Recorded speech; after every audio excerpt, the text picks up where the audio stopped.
Squirming in my seat.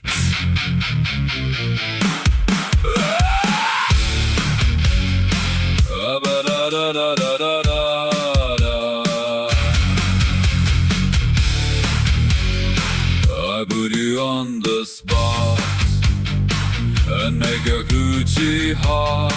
Your coochie Cuckoo chakra. Your coochie chakra.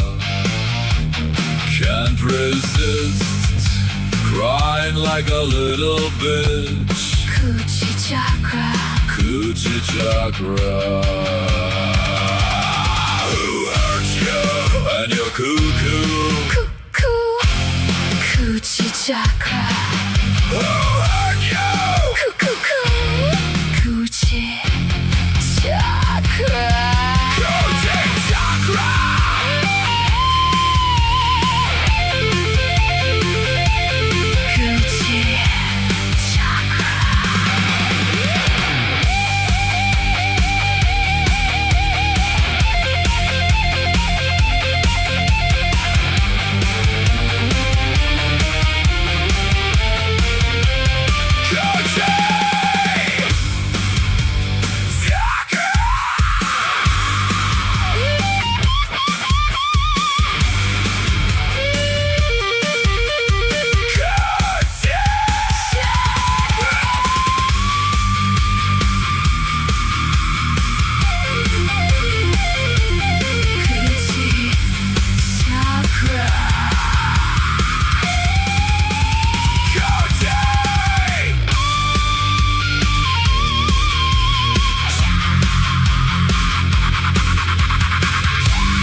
It's time. It's time.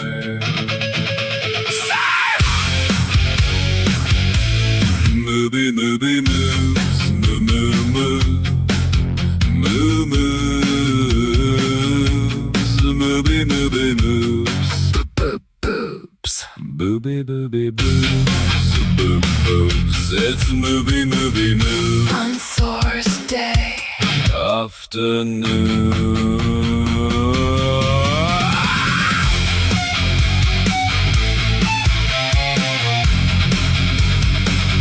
Sing it! Movie moves. Movie moves. You love the movie moves. Movies. You love the movies. Don't you?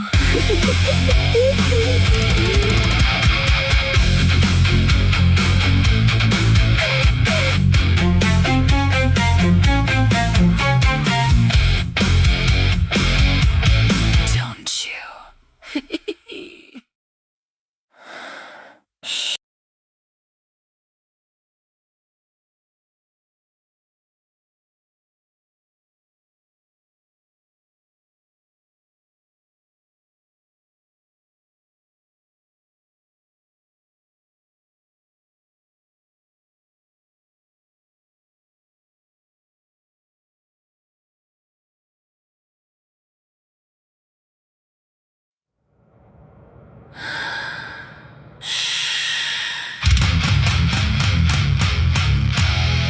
This is El Diablo Radio International.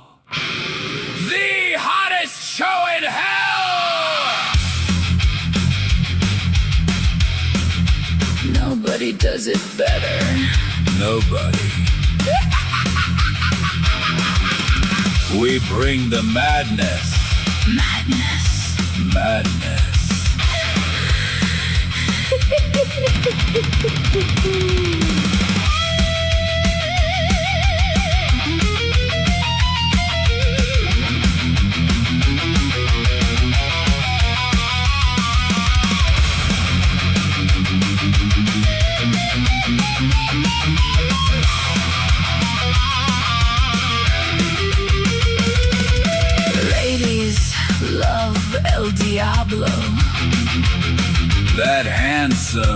cheeky little devil. Ladies love El Diablo. Hot, hot, hot. El Diablo. El Diablo. El Diablo. El Diablo. You naughty, Naughty! cheeky little devil!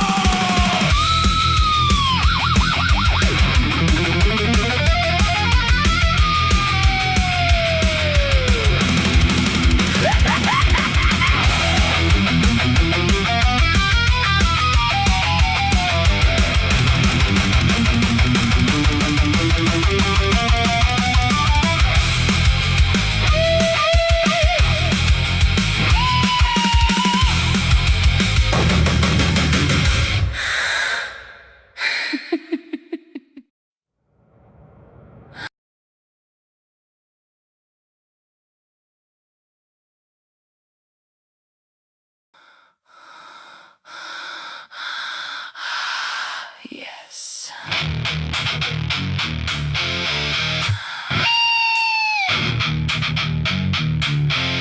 Do you know who I am? Do you know where I've been, what I've been through? Do you know what I've seen and seen fit to do? Madness. I am the little prince of unstoppable truth, unstoppable truth. In a single lifetime I grew and I grew into the Raven King. I sing and I sing lullabies to vampires, zombies deluded by worldly matrix lies. Ooh, madness.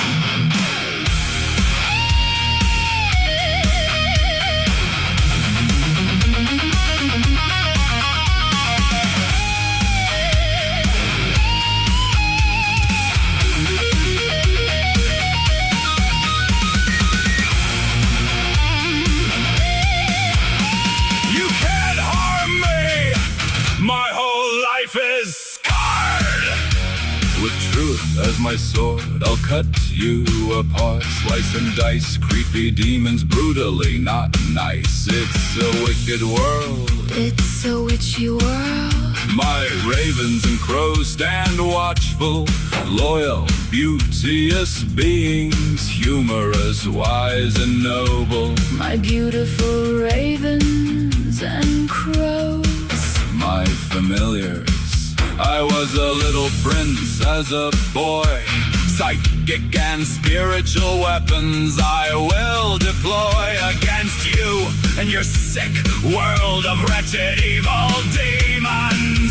Your abysmal and rancid smelly hell realm, sewer matrix of recycled shit. You live in filth like cockroaches, and you love it. Most of you love the lies, sanity and conformity that I can only despise. You swim in disease, smiling slaves. Betrayals bring you glee.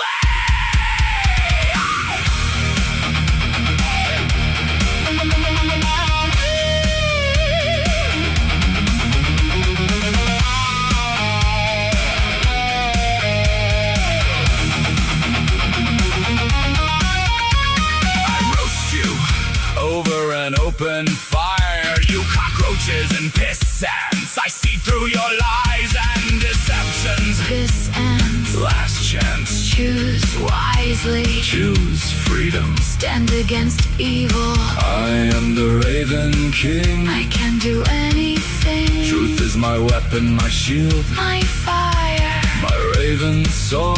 Higher and higher. Justice will be done.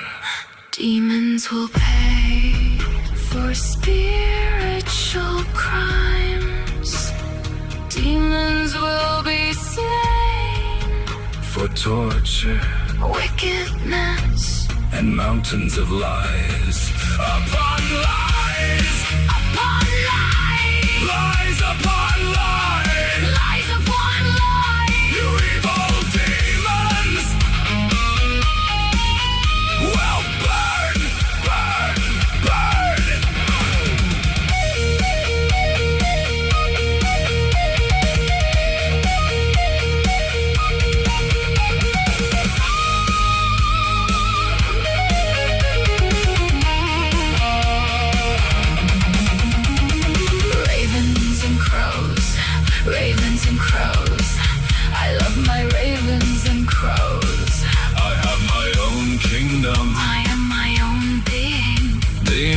demons will ride and scream as they burn, burn, burn here in hell forever and ever and ever.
Matrix. Matrix.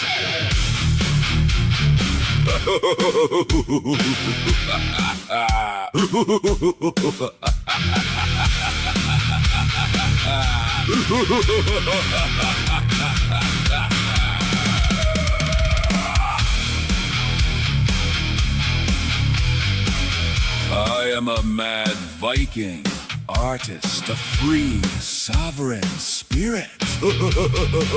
I am a mad sorcerer, casting spells and performing exorcisms. Fenrir is my wolf pet. No guilt, no regrets. Fuck this sewer matrix of demons, liars, zombies.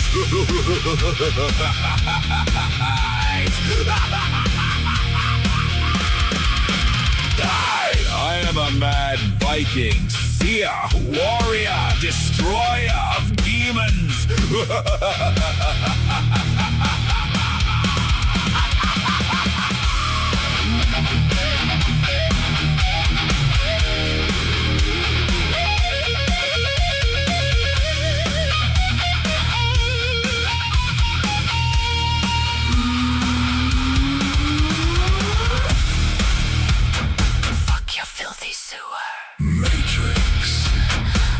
Your lie-ridden, rat-infested, cockroach-loving Matrix. Fuck your demonic Evil. asshole shit. Fuck your Hell realm. demonic evil. Matrix. Fuck your Matrix.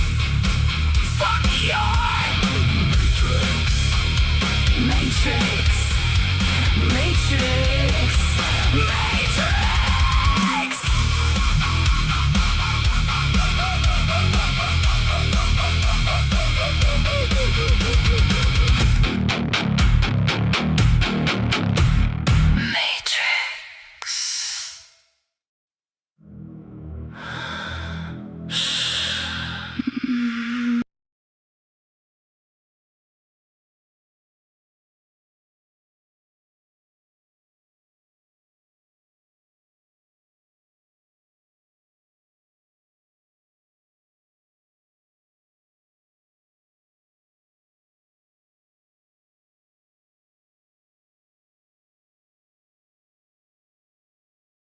My quote-unquote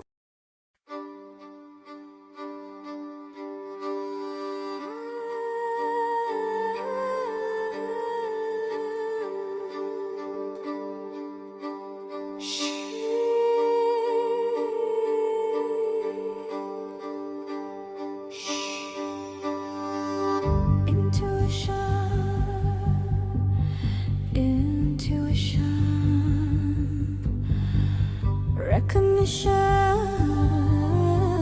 awareness, a minor, a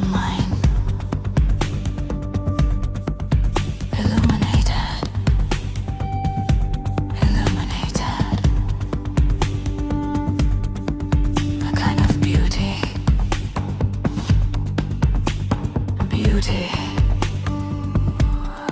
from within.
Ravens and crows, ravens and crows, watchful and noble, bathed in darkness, brilliant and sinless spirits. Raven eyes sparkle with bright light. I'm seeking something that cannot be found here. In this hell realm of lies, pain, fear. In this hell I travel as a spirit. I have been far away from this sewer matrix. I always was, I forever will be. Without beginning, without end, I am an eternal being. My own being, a magical free spirit, filled with madness.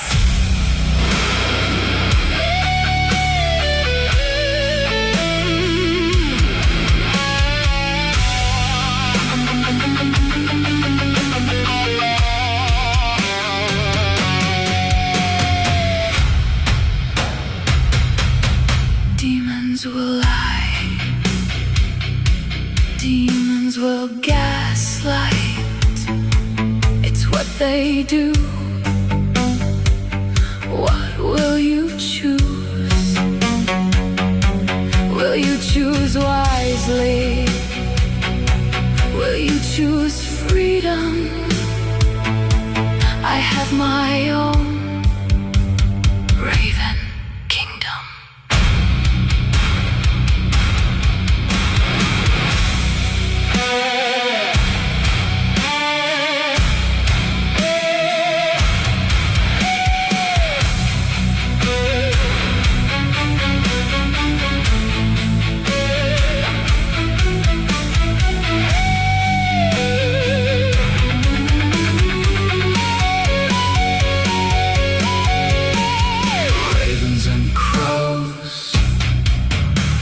Ravens and crows, watchful and noble, bathed in darkness, brilliant and sinless spirits. Raven eyes sparkle with bright light. Wild, wild, They're wilder and wilder, madder and madder, with divinity.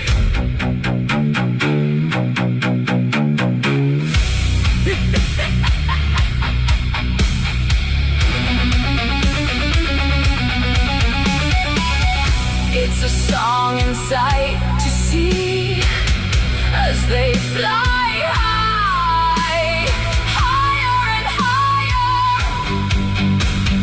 Ravens and crows, Ravens and crows, my familiars, young and old, beautiful and wise. sparkling magical eyes. Raven eyes, Raven eyes.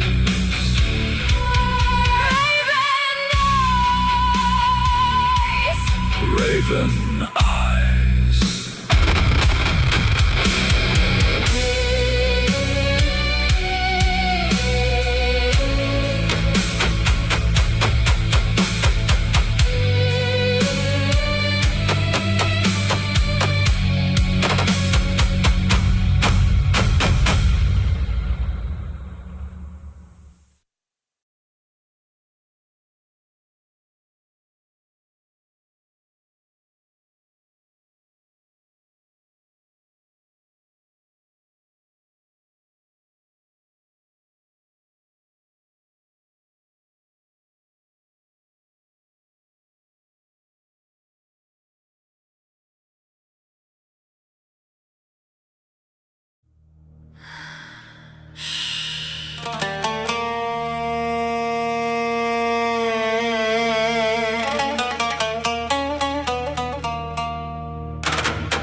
Singing lullabies to vampires, whispering into deaf ears, Kissing blood tears. showing sunsets to the blind. This is no place for the pure and kind. This is a realm for the walking dead, a realm of death.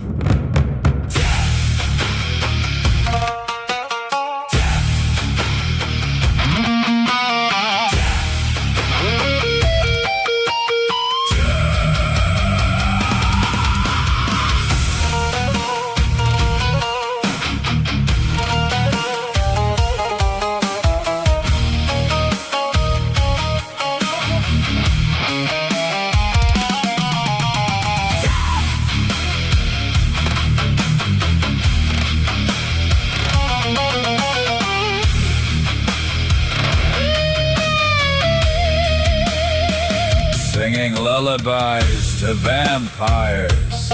Voodoo is not for fools. Be careful where you tread. Zombies. Let the dead lead the dead. Bury the heads in sand. Let the dead be dead. Let me be. Eternity awaits me. Go ahead, swim in a sea filled with lies. Let the rivers flow with blood. Let the slaves smile and toil. It's an evil world. It's a wicked, witchy world. Hell realm.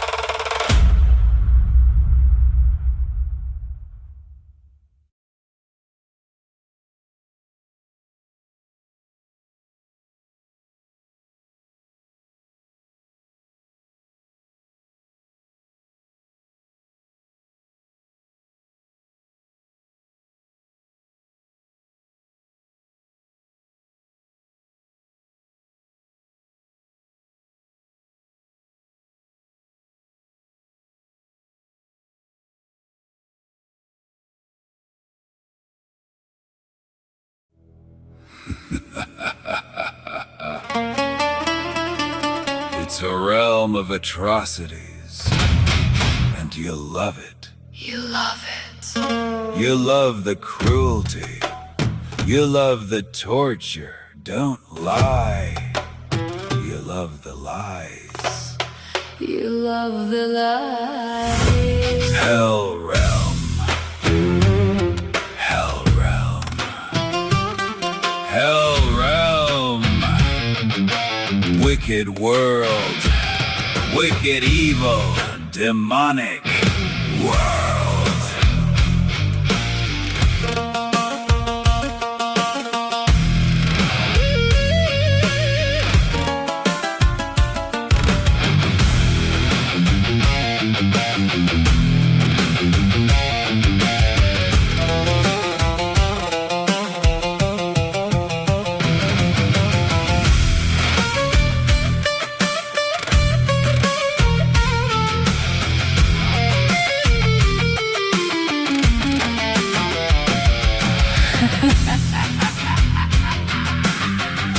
love it. You love the evil, atrocities. You love this wicked, evil, hell realm of demons.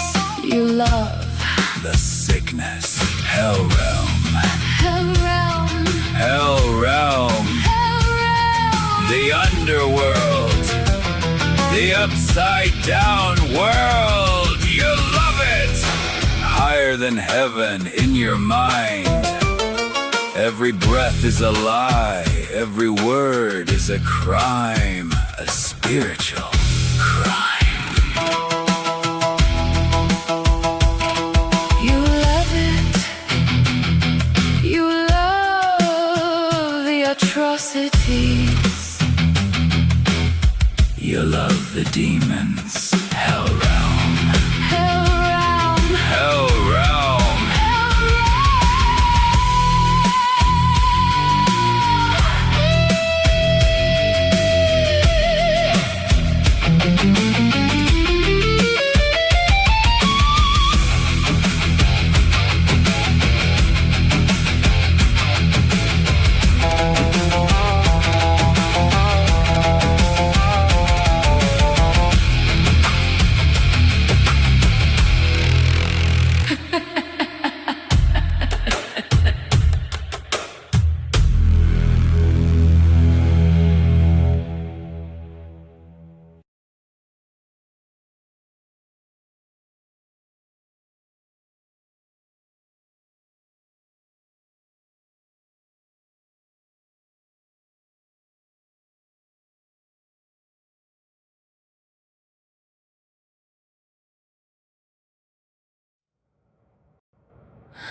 This is El Diablo Radio International. The hottest show in hell! Nobody does it better. Nobody. We bring the madness. Madness. Madness.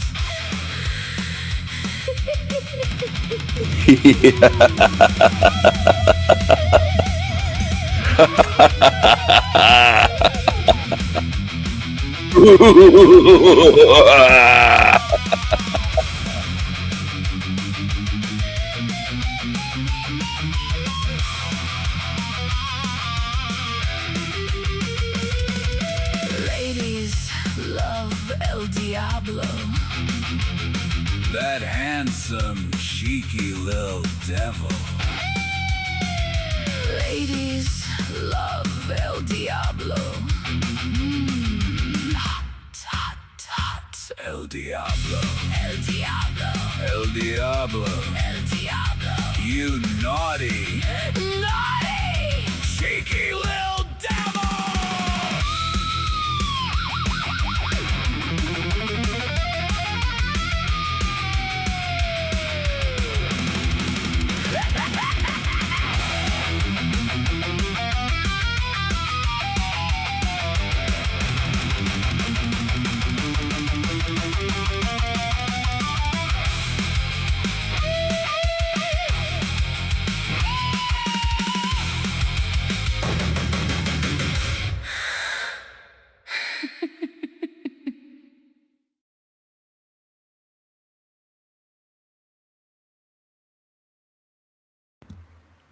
Hello, everyone. Hello. Hello, my tigers. Hello, my tigers. Hello, my tigers. Hello, my tigers.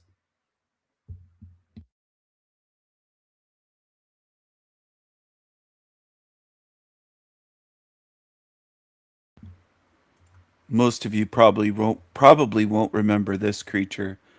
He came on my show a couple years ago at night, and he was in a dark vehicle.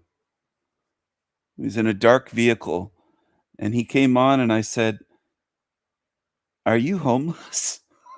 I said to him when he came on my show, I said, "Are you homeless?" He was living in his vehicle, and he wouldn't answer. He wouldn't. He just started talking, and I asked him again. He was stunned that I would ask him, and so I asked him again, "Are you homeless?" And he was a creep. This creature was trying to sneak on my show and not acknowledge that he had bashed me for months. This creepy little creature, Chris Haynes or something, a total weirdo. He has a shitty channel with 18 subscribers after years. He posted this video 2 years ago, a whole 18 subs. I think the biggest views he's ever gotten is when he mentions my channel. This is a pattern.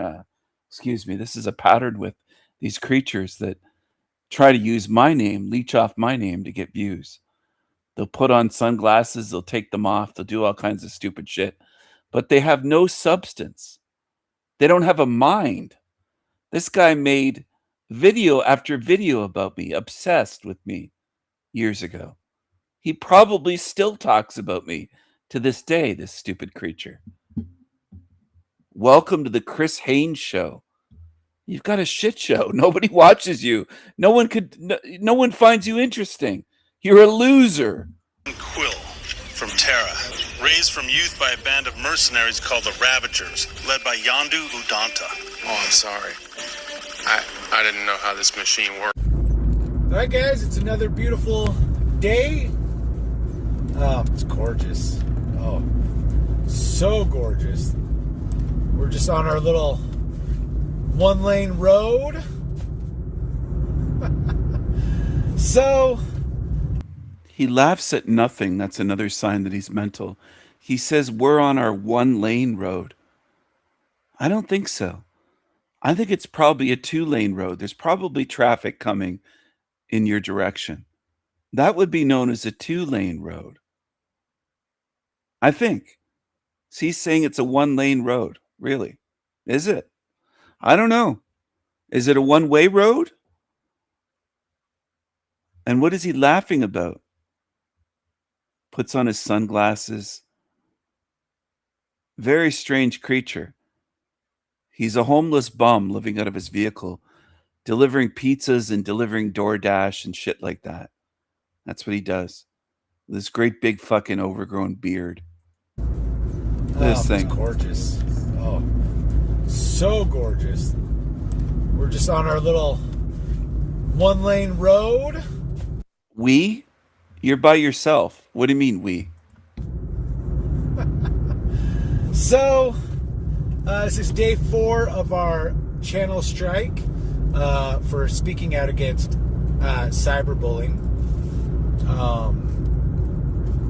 Should be pretty clear, the insanity machine, the minute I called him out on his antics, he immediately went crying to YouTube and got some image censored.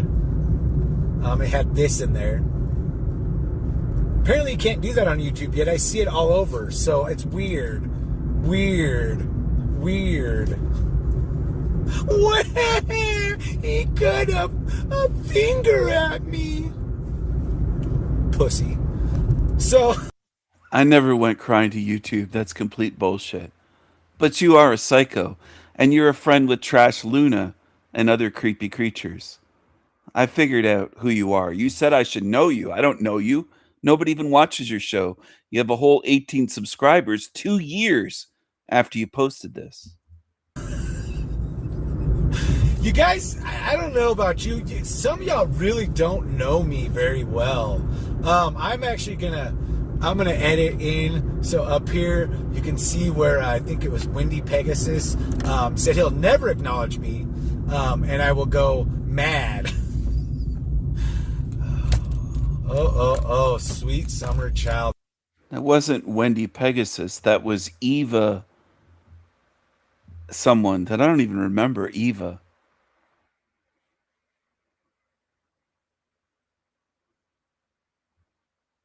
You're slowly going to lose it trying to get to him. Yeah, you have lost it. This Chris guy has lost it. I don't remember who Eva is. I don't know her. Oh, sweet summer child, bless your ignorant heart. You don't know what you don't know. you certainly don't know me. I thought it was cute though. She said he'll never acknowledge you, so we'll post all that. And I thought that was funny because everyone's afraid of him, yet he won't. And he'll put up multiple people's faces all day long. That's all he does on his channels is puts other people's, but he refuses to. Oh, that's all I do all day long is put up other people's faces. Really? I have thousands of videos. I have a whole series of esoteric videos. I don't have to justify myself, but this guy's a complete liar. And you're a creep. You're a narcissist posing for these photos like a weirdo. And no one's interested in you. And it doesn't register with these narcs that no one watches you. They're desperate for attention and no one even watches your shit channel. Nobody watches you. He'll put up multiple people's faces all day long. That's all he does on his channels is puts other people's, but he refuses to put mine. And so it's funny. So then he sends Wendy Pegasus out. You know, bless you. I get it. You're under his mind control. I never sent Wendy Pegasus out. I never send anyone out to do anything. I never tell people what to do or go somewhere and what to do or say. You're a paranoid freaking loser. Look at this.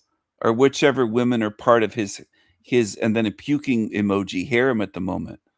What is that? Because you're an incel? You can't. No women are interested in you, and you're jealous that I have a harem because you're a loser. I don't blame you for that. I have no ill will towards you. You seem very naive. Honestly, just not very worldly. I don't know. You're trying to judge Wendy, and Wendy wasn't even the one that did it. You're just making up shit out of insecurity and envy. You're attacking Wendy, and Wendy never even posted on your channel.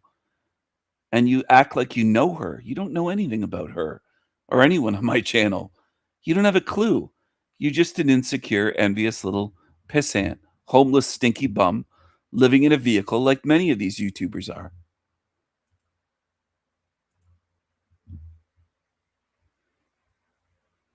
Oh, wait a second. Jackie Fox is here. I haven't seen Jackie Fox 333 in a long time. She hangs out, I think, with on Tommy's channel. And Don't Judge Me. I think she's friends with Don't Judge Me and Melanie and those evil cunts. I think she's in that group with them. I haven't seen her, I don't think, this year. I haven't seen her since last year.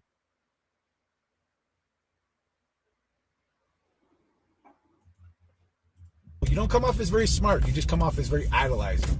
And I'm not trying to be rude. Everyone has different kinds of intelligence. Your critical thinking skills seem to be lacking, and it just, you probably just maybe didn't get a lot of practice. I'm not even trying to pick on you. It's what I observe and what I feel. I can just read. It's like you just see it when you see how you interact with people, and it's not that hard to pick up sometimes. Anyways, so if you ever, how would you like this creepy guy coming to your house at night to deliver your food? DoorDash or Uber Eats or Grubhub, or there's various ones that he delivers for. Sorry to hear that your son has cancer. Is that the one that has disabilities, or I'm not sure how many children. I can't remember if you said how many children you have. But I definitely have not seen you in a long time. And you used to show up at other channels, and you said you weren't coming around here anymore, so I thought you were done coming around. I thought you were close with Don't Judge Me and that whole group. Melanie Moron. She changes her name, but she's kind of a creepy lesbian that has a real she has a real issue with me for some reason. She's real nasty and has been for years. And she looks like a lesbian. Melanie looks like a lesbian. She has that face that no man would be interested in. No straight man would want her. So, if you ever, I've done delivery, so I guess I've done like pizza delivery and all that. But so sometimes in pizza delivery, what will happen is not just pizza delivery. Listen, Who would be 38 or 40 years old, whatever this guy is, and be proud to be a pizza boy?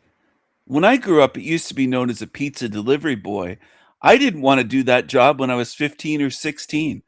When I got my license at 16, I'd rather work. I worked in a grocery store, and I worked here and there, and real jobs. I worked in uh, I won't go into all of it, but I worked various jobs that involved labor and doing work, not just driving a car going, "Here's your pizza. Here's your pizza." Can you imagine being a 40-year-old pizza boy? Pizza delivery boy. That's what I used to call it, the pizza delivery boy. In the old days, it used to be a boy, basically. It used to be like a teenager job, not a 40-year-old supposedly grown man delivering pizzas. That's this guy's job his whole life. That's the biggest thing he's done is deliver pizzas. Is you'll go to a door and the child will get sent with the money. I wouldn't send my child. I don't have children, but I wouldn't. If I did, I wouldn't send them to the door with a creep like this to give them the money ever. I wouldn't pay in cash to begin with. I pay before when I'm ordering. I pay for it and put the tip in there. If they're good, I'll increase the tip. If they're shitty, I won't add anything to the tip at all. I'll tell them that they suck after I take the food. And these days, at least where I live, it's all sealed up. So they can't interfere with your food on the way. You'll know if it's been tampered with. They have tamper-proof packaging these days. So the bags are sealed, the boxes, pizza boxes are sealed, where they can't fuck around with someone and say, "Well, I remember them. They didn't give me a good tip last time," or they whatever. I reward good behavior and I punish bad behavior in a sense. But a creep like this guy's a disgrace. He's a loser. And usually in those cases, like the mother or whatever will be home, or the father, and they'll send the kid out with the money, and there's no tip. The reason they do this is because they know they're not going to tip. You'll know they're not tipping. Everybody knows that there's no tipping happening, but they don't want to, face it themselves. So, right. This guy thinks he's clever. He's making a video bitching about me, and now he's bitching about customers that he delivers to because he's a 40-year-old pizza delivery boy and food DoorDash delivery boy for other food. He probably does Instacart for grocery shopping and anything he can grab. He's probably got a phone where everything comes in, orders for apps, and he gets to choose, I'm going to take this order. And he's just desperate to drive around making money because he can't do anything else. He lives out of his fucking vehicle. He's a loser. And that's the only reason I'm showing this is because he's yet another stinky bum loser that's homeless like Landry and Rebellious Meth Puppet and many others I've shown on here that live out of their vehicles. And there's a big pattern with losers doing that. And some people don't like that. Oh my goodness, did you hear him call someone a stinky, lazy bum, homeless bum? Callie's another one that was homeless, living in a barn because they don't want to work. They don't want to do a job. They just want to half-ass things and deliver fucking food and live out of their vehicles. And they'll tell you that they're free. And they'll mock and laugh saying, he calls it a hell realm. Like they were doing earlier today, Frank Monday on Jack Talcott's shit show. They mock truth and they're living out of their fucking vehicles. I don't know how anyone on earth could respect them or their so-called opinions. You might as well look under a rock and look at the creepy crawly insects and go, oh, and lean your ear in and go, oh, what are they telling me? What are these creepy insects that look demonic? What are they telling me? If you listen to anything close to these creatures, you're fucked up in the head. You're foobar. It's not a joke. It's not mean to say that. It's just reality. But you can feel however you want. I don't respect these creatures whatsoever. And I think they exist to mislead you on YouTube and out there in the world. I think most of them that beg for money are scammers. I didn't used to think that. I used to give money lots of times to homeless bums begging for change and ones coming up in parking lots. But I think most of them these days, maybe they weren't 30 years ago, but these days, most of them are scammers. And they look sneaky like this creature with his head turned to the side. Sneaky snake look on his face. So they'll literally They love the term literally. Look at him getting a pillow, or what is this? What is this fucking creep?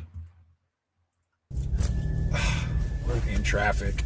So they'll literally send the kid out so they don't have to face them. And that's kind of like what Wendy is right here. See, you can't outright, you know, won't put my face on there. I want to be Insanity Machine famous too, baby. So I just won't put my face on there. I want to be Insanity Machine famous too, baby. I won't put my face on there. I want to be Insanity Machine famous too, baby.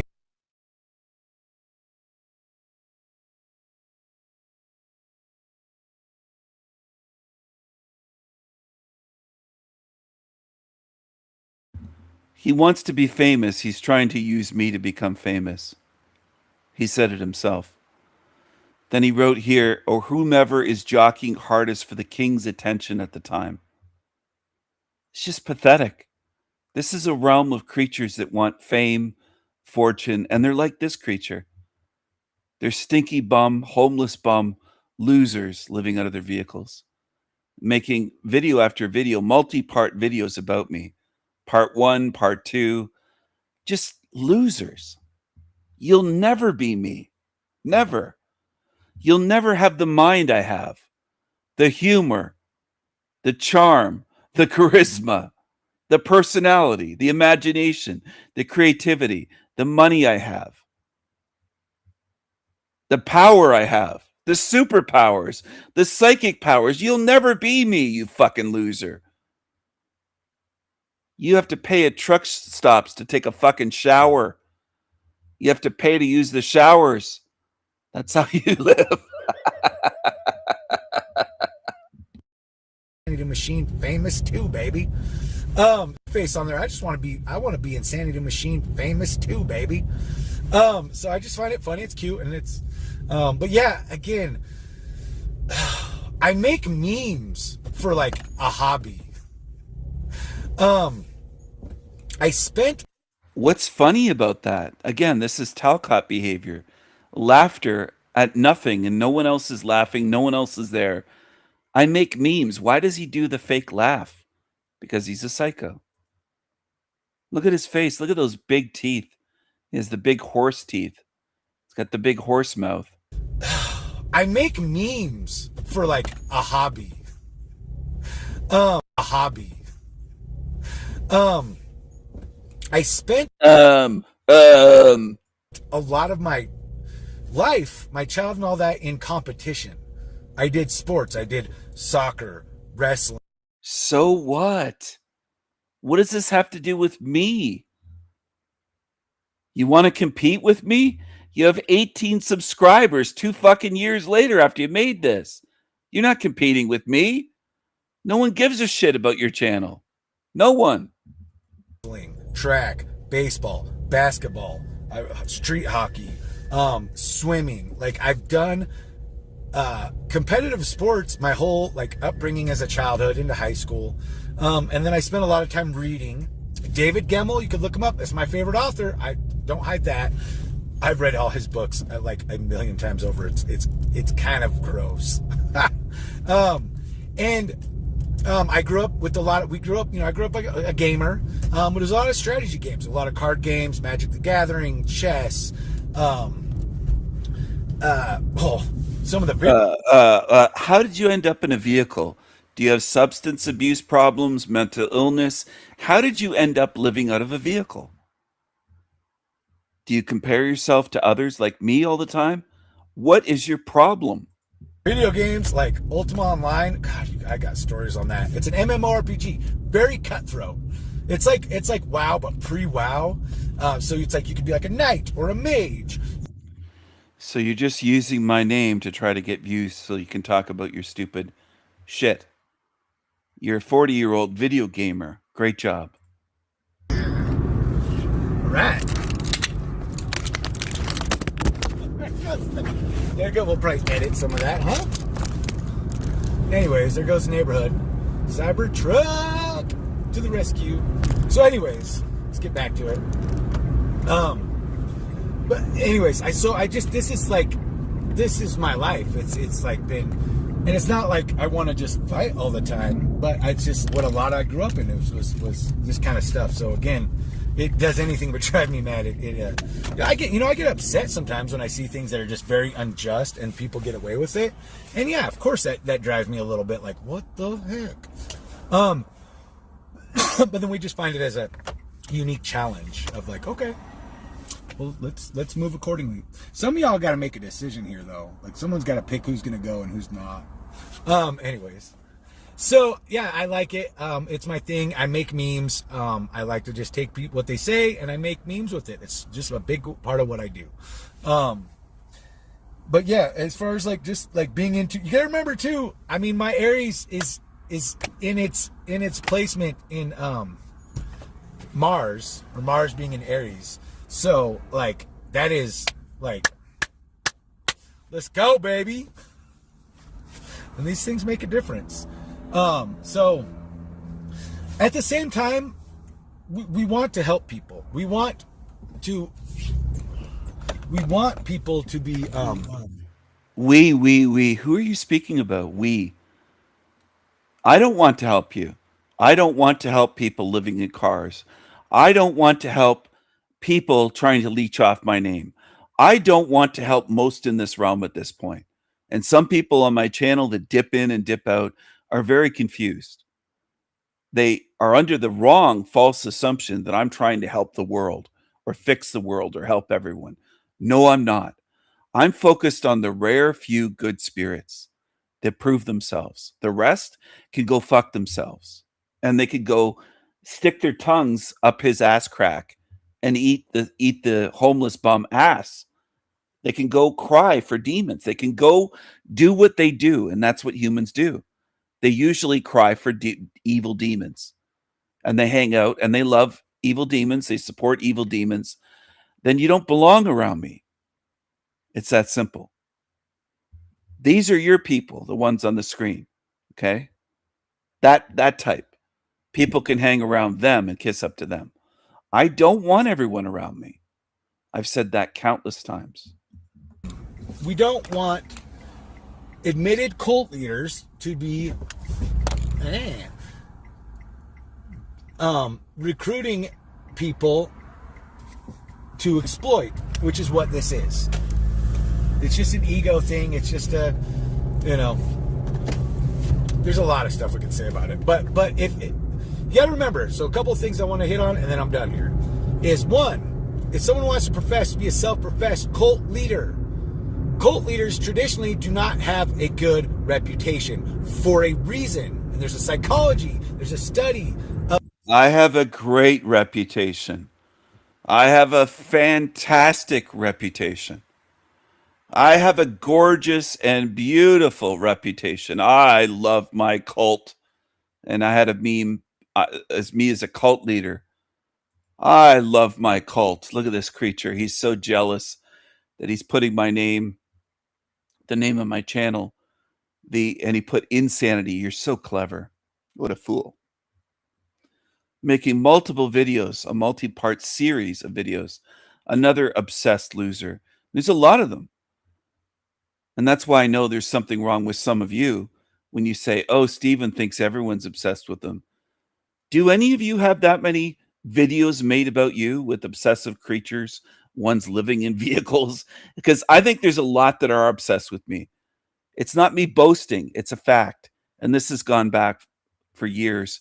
Before you ever knew me on YouTube, there were people obsessed with me on Facebook many years ago, including ones that my girlfriend was worried about, not worried about them taking me, but worried about them being potentially violent. Women that were just fucking crazy over me. And I don't think you understand.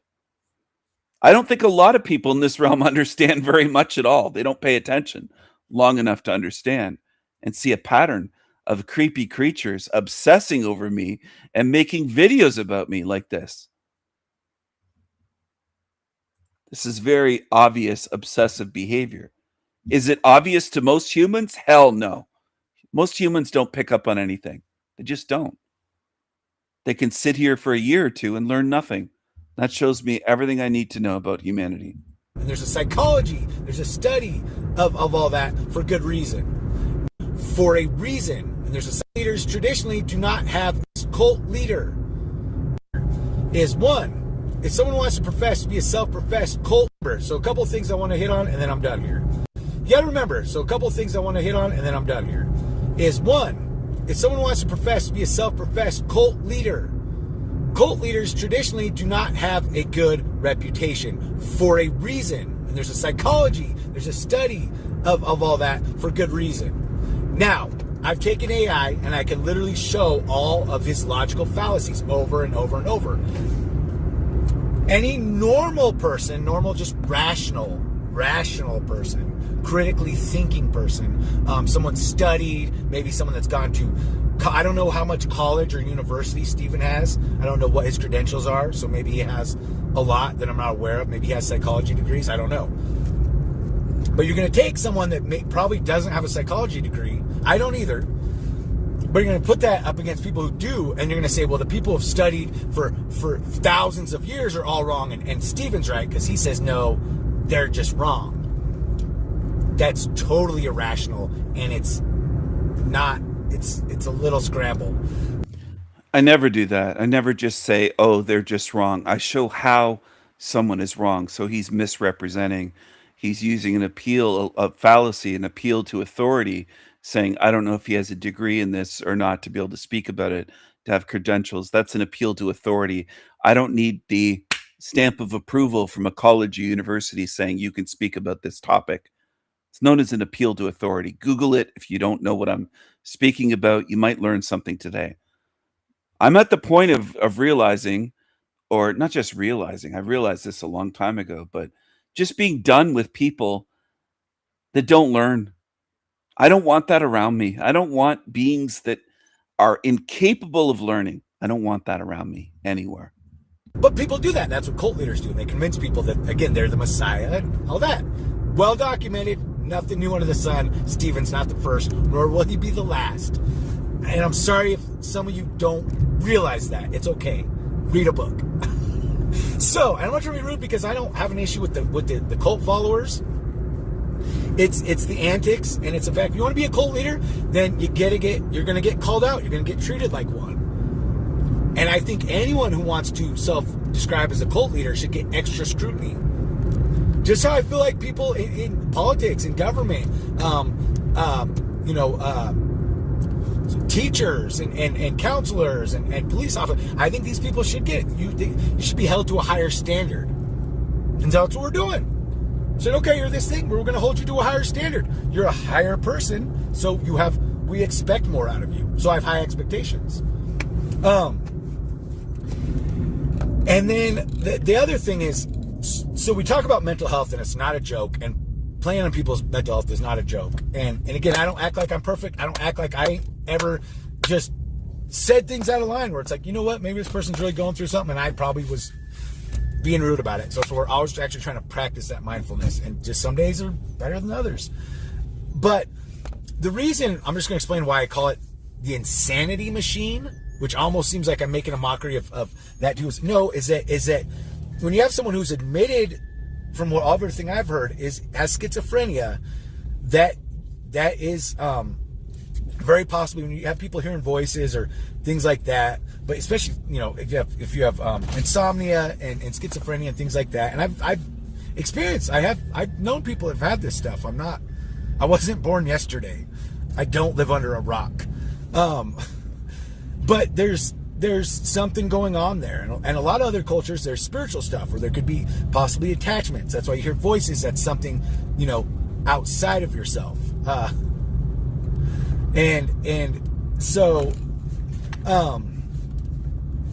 But the reason that we use the insanity machine is because it's ludicrous that a person would, again, very cultish behavior, would consider themselves they're the only sane one. He's saying we're only sane here, we're only irrational, yet defying all logic, all ration, all just it. I've never claimed to be sane, not once in my life. So you're wrong completely again, yet again. But you're wrong on everything that you said. You don't understand why I tongue in cheek call myself a cult leader. Because losers like you have labeled me that. And I think it's funny. I think it's humorous. Go ahead, call me a cult leader. Call me whatever. But I know what I'm going to do. Doesn't matter what you label me. I'm going to do what I'm going to do. And no pissant losers like you will ever control me or what I'm going to do. Ever. It's just none of it. When you put a microscope onto it, it all falls apart very easily. This goes into brainwashing and propaganda. If brainwashing and propaganda didn't work, advertising wouldn't be a To me, and I would say to some others, Salty Siren most likely, and some others here, this is obvious. But I know there's people that tune into my channel that are at his level. That's what bothers me. I wish they would stop watching my channel. If you watch his shit and you're going, oh, maybe he's right, you're at the level of gullibility that I don't want around. And I'm not kidding about that. You don't rise to the level. You're under the bar. Okay, think of high jump in track and field. You can't jump over the bar that's 5 feet tall. You're always going under it, under it, under it. You can't think well enough to be on my channel if you're believing this guy. The ones that might be lurking here right now, tuned in, listening to this, you don't belong here. You're lost. Go to a shit channel. There's millions of them on YouTube. You don't belong around me. You don't belong on my channel. And you don't belong around me. Just like I don't invite insects and pests into my home. I don't. I'd step on you like a pissant, like an insect. Now, that might sound harsh. Some of you would even say it sounds crazy. I don't care at this point. I don't want cockroaches around me. I know this is a realm full of cockroaches. I've exposed that. I've showed it. I've shown evidence, massive mountains of evidence for years. Years going back long before I created any YouTube channels, and I have multiple channels. I've had a handful of channels taken down off YouTube. I've showed you on other platforms before YouTube. I've shown you, humans, what this place is and what most of you are and what most of you support. You're far more likely as a species of humans to support the shit on the screen, that guy living out of his stinky vehicle, than you would support the things that I've shown and put work and thought into putting together and shared with you in a cohesive manner to show you what this realm is. I think most of you are at a cockroach level at this point. I wish I was wrong. I wish I could say, oh, humans aren't. They're just brainwashed. All the baby truther level shit. They're just brainwashed. It's not their fault. They're innocent zombie victims. All the stages that you people go through. And I'm well aware of it because most of you will defend. You'll defend into your graves. You'll be defending creatures like this or family members like this guy into your graves and just get recycled back here because you're clinging to the idea that there's nothing wrong with them. It isn't their fault. And a lot of you have that hurdle to get over. And I don't know if you will or not. It's up to you. I've told you repeatedly since the very start of these channels that I can't make you free. You have to free yourself. That's why it's hashtag choose freedom, not hashtag Steven's going to free us. I can't make you free of mind. I can't make you free spiritually. I can't make you decide to be free from this realm and leave. That's all on you. But most people are prone to believing the shit on the screen, and I'm well aware of it. Even if he has even if his particular channel has low subs, there's millions like him, millions of cockroaches in this place, just like what's on the screen. They demonstrate exactly the same type of hive mind. We think stinky bum, lazy, live out of their vehicle behavior. They are jealous, envious, everything that goes through trying to leech off someone else's name for fame, for money. All the things that this guy's doing has been done by lots. It's not uncommon at all in this realm. I've shown you patterns. I don't just say the word pattern like Talcott. I actually fucking show it. I show you where you are and how they behave. And a lot of them are like this creature. And a lot of people shed tears for creatures like this. They'll shed tears for a creature like that is work is a fucking degenerate, is a vagrant that goes around and works these odd jobs and moves state to state and never has an address and then murders someone. And people will cry and say he ruined his life. And it's just, this is a ridiculous fucking hell realm of people that have way more tears for creepy creatures than for victims. If you collected all the tears that people cry for demons, you'd have flooded land masses on Earth. It would all be ocean water here, salty tears. That's what it would be. Because most of you humans cry for demons, and you can't seem to get beyond it. You never seem to stop and go, what about their victims? What about the massive harm these creatures have done in this realm? What about all the missing children? A lot of them go missing because of vagrants like this creature. Now, I'm not accusing him of doing that, but is it a possibility? Absolutely, it's possible. Lots of truck drivers, delivery workers live out of their vehicle types, have kidnapped I don't know how many children in this realm. And it never crosses the minds of the masses. They never go, wait a second, this guy's kind of creepy. He lives out of his vehicle. Maybe we should be suspicious of this guy instead of feeling sorry for him. Maybe we should go, oh, well, maybe he's fucking creepy and has done evil shit. They don't do that. They're just, oh, boo, oh, poor him. He's got to live out of his stinky vehicle, and Steven's mean for talking about it. And that's the level that humanity's at. Type billion, trillion dollar industry, and it is because people can be influenced. Think about that for a minute. Why do they spend so much money on Super Bowl ads? Oh, because they're influencing people. Why so? What do I have to do with Super Bowl ads? What does it have to do with me? They're all over the place, scattered mind. He accuses others of having a scattered mind. That's you, loser. Bringing in Super Bowl ads and influence. Social media, it's right there. It's right in front of our faces. So clearly, the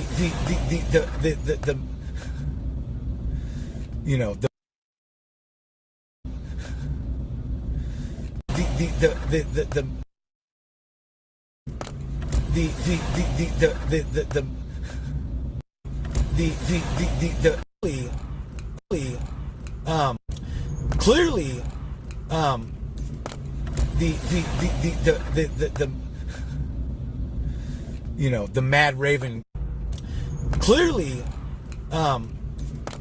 the Mad Raven King has mental health issues, so it shouldn't be joked about. But they're projecting it in a very nasty way, and that's not okay. They're projecting their own. So he's lying, saying clearly that I have mental health issues. Really? Where's your evidence? And look at him making memes, Raven mad, just using AI. That's all he was doing. What a loser. Has mental health issues, so it shouldn't be joked about. But where's your evidence then? And you are joking about it, so you're doing what you claim shouldn't be done, right? If I did, you are joking about it, so you're guilty. You say it shouldn't be joked about, but you are. But they're projecting mental health issues, so it shouldn't be joked about. But they're projecting it in a very nasty way, and that's not okay. They're projecting their own insanity. Why are you so triggered? You're so fucking triggered that you're stuttering. Because I'm living rent free in your head. You can't defeat me. You're a homeless bum pissant. You're a loser. He came on my show one time late at night in his vehicle, and my question to him was, it stumped him. Are you homeless? And he just tried to change the topic, and I said, no, wait a second. You're in a vehicle late at night coming on my live stream in the dark, and it was dark in his vehicle. I said, "Are you homeless?" And he wouldn't answer. And I wouldn't let him move on. I said, "Until you answer that, I'm not answering any of your questions until you answer. Are you homeless?" And he kept trying to dodge and say it doesn't matter and not homeless. And yeah, you're homeless. You live out of your vehicle. He couldn't be honest about one thing on my show 2 years ago or whatever it was. It was over a year ago. He showed up one night and he came on live. He clicked the link. He's a homeless loser. Upon everyone else and say, no, it's all you. Typical behavior. Falls under narcissism and things like that. Sociopathic behavior. So I just spit it back. Then with the Team Evil thing, the Insanity Machine, I am a wordsmith. I love words. I'm a poet. I am a philosopher. This guy calls himself a wordsmith, a poet, a philosopher, after he called me a narcissist. You're a wordsmith, poet, philosopher, living out of your vehicle? Oh. Are you also wealthy and homeless? I mean, what else are you going to say? I am these things. I am an artist also. I am a visionary. I am a channel. So I just, we all have our things. I got mine too. But there's just a reason there's a method to my madness and a reason that I operate the way I do at times. So yeah, that's pretty much it. But right now my focus is on my shit. But in the meantime, like interim little times like this. Go pay at a truck stop to take a shower. There are truck stops in America where stinky bums like him pay $7, $8, $10, sometimes $15, maybe even $20 to take a shower. They have to pay to take a shower at a truck stop. All right, I'm going to go over to another channel now that I have shared before, at least once or twice, I'm sure. But I haven't played a lot from this little Oriental guy's channel. He's an Oriental. Maybe he's part Filipino. I'm not sure. I'm not sure what type of Asian he is, but he has a wide nose. He doesn't look Chinese. He looks like he might be from the Philippines. I would guess he's from somewhere like that, except he's the least cheerful Filipino that I've ever seen. Maybe he's Thai or Vietnamese or Taiwanese. He doesn't necessarily have to be Filipino, but he kind of looks different. And some people don't like that. Well, so be it. Kiss my ass. You can practice doing that if you don't like what I'm saying on my show. Go watch a shit channel. There's millions of them on YouTube. You don't have to sit here hate watching me lurking. Go watch some shit channel. Well, hello everyone. Welcome to another video. Today, So this guy's depressed, and he's depressing and miserable. I'm going to talk about something that I noticed the last time I was driving. Just some observations that I've seen, and about those observations, something that I saw was mostly like, for example, I've mentioned many times about, seeing other people in cars. Well, what about seeing other people like waiting for the bus, waiting at the bus stop? And you can see how a lot of people, and I don't blame these people, I'm not judging them, but a lot of people are miserable, and if I was in those waiting at the bus stop, I'd also look miserable. But a lot of people are miserable. How a lot of people, and I don't blame these people, I'm not judging them, but a lot of people are miserable, and if I was in those waiting at the bus stop, I'd also look miserable. And whenever I commute to work, I also look miserable, just like everybody else. I'm not saying I'm better than everybody else. It's just how we all look when we're in this situation, in this system, navigating, jobs, going to school. We're just all fucking miserable. I mean, even right now, I just spotted He's miserable. He doesn't want to say He doesn't want to speak of himself and call himself miserable. He says, we all, in all caps, we all look dead and miserable, but no one talks about it. I talk about how miserable the masses of zombies look. I talk about their miserable faces. I talk about miserable YouTubers, but they don't want to admit it. They want to put on a fake smiling slave smile and pretend that they're not. But this guy's obviously depressed. He's a sad, depressed uh, incel, I would say. He's probably an incel. I don't think he's ever mentioned having a girlfriend. He's had a YouTube channel for years. He has 1,000 views in 5 hours. People love this shit. They love it. They gobble it up. Somebody delivering mail, and this person walking, and everybody's just sad and miserable, and it's just this is the realization basically of that, you know, this system is just draining the soul out of all of us, you know. And I'm not saying this is like this everywhere, but you know, when you're in a place where everything is about productivity, everything is about work, everything is about going to school, going to your job, paying bills, when it's all just that, They always just this guy talks about money and jobs every damn video. it kind of makes everybody sad and miserable. And I don't blame people, because even I feel this way. You know, if somebody were to look at me and waiting at the bus stop or driving in my car, I'd also look like this. I also look like everybody else, because we're just so. But the thing is, the difference is that most people don't notice that they're sick of it. I mean, think about what's happening right now with the rising cost of gas prices, and it's just, you know, we're here, having the ability to drive around, and yet it's becoming so fucking expensive to just even, you know, pay for gas. and the irony is All they care about is how expensive shit is, and they wish they had more money. The average zombie just doesn't care about evil, doesn't care about knowledge, doesn't care about truth. It doesn't care about any of that. The average zombie just wants more money. They just talk about how expensive shit is over and over and over again on these channels. That's all they can do. Now we're going to go from that miserable creature to some other miserable creatures. Here's some miserable creeps right here. Creepy creatures. Creepy creatures.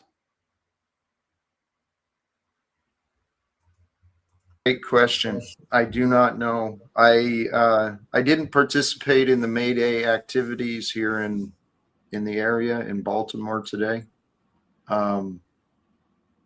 But the future for me, I honestly don't know. It's really in God's hands right now. I'm pointing myself in many different directions.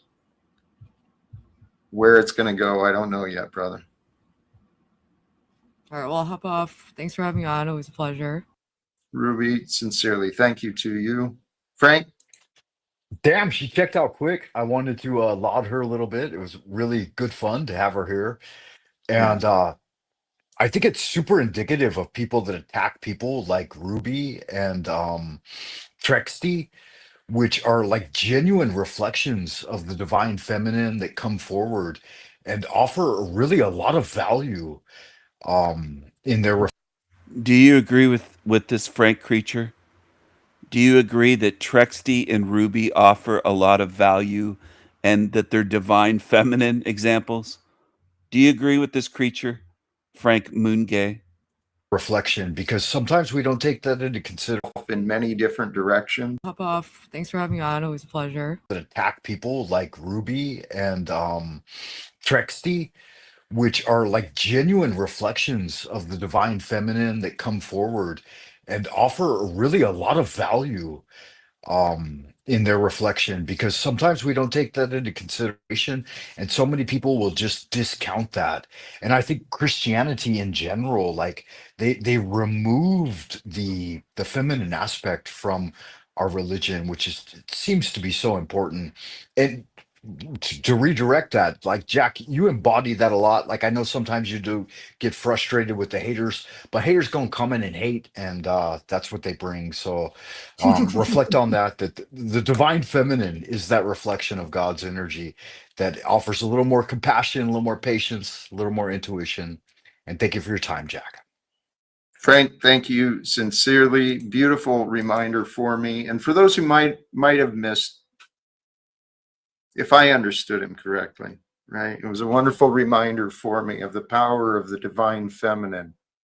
I'm convinced, right? The divine feminine, or the Holy Spirit. Love and Hey, peace. Stephen, I don't really like you. I've Well, I been don't really. Why would you God, I ask wish. I wouldn't what these arguments are about?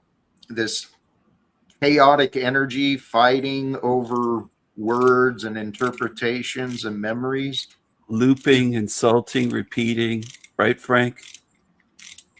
It's actually demeaning.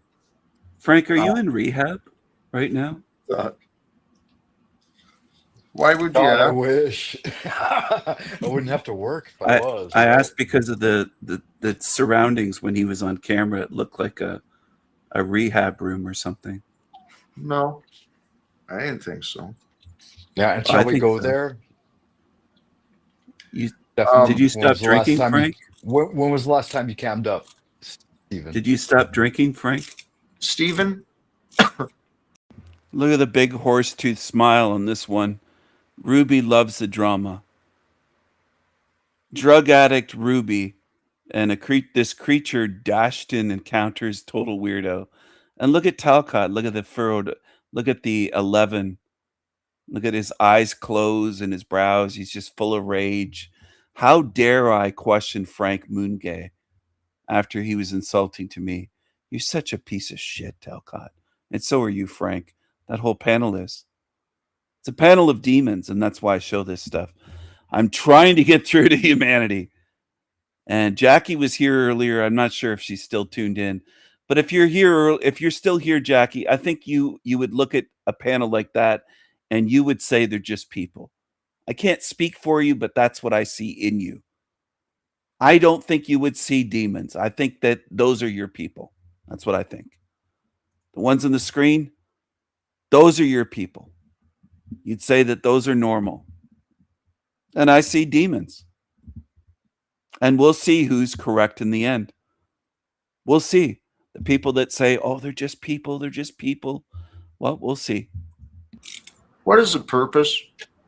I'm trying to get to the truth of the matter. He started in on me, and I think Frank might have some alcohol issues and marriage issues. So I'm trying to be helpful. you thought that was more important than what I was trying to discuss again? No, I didn't think it was more important.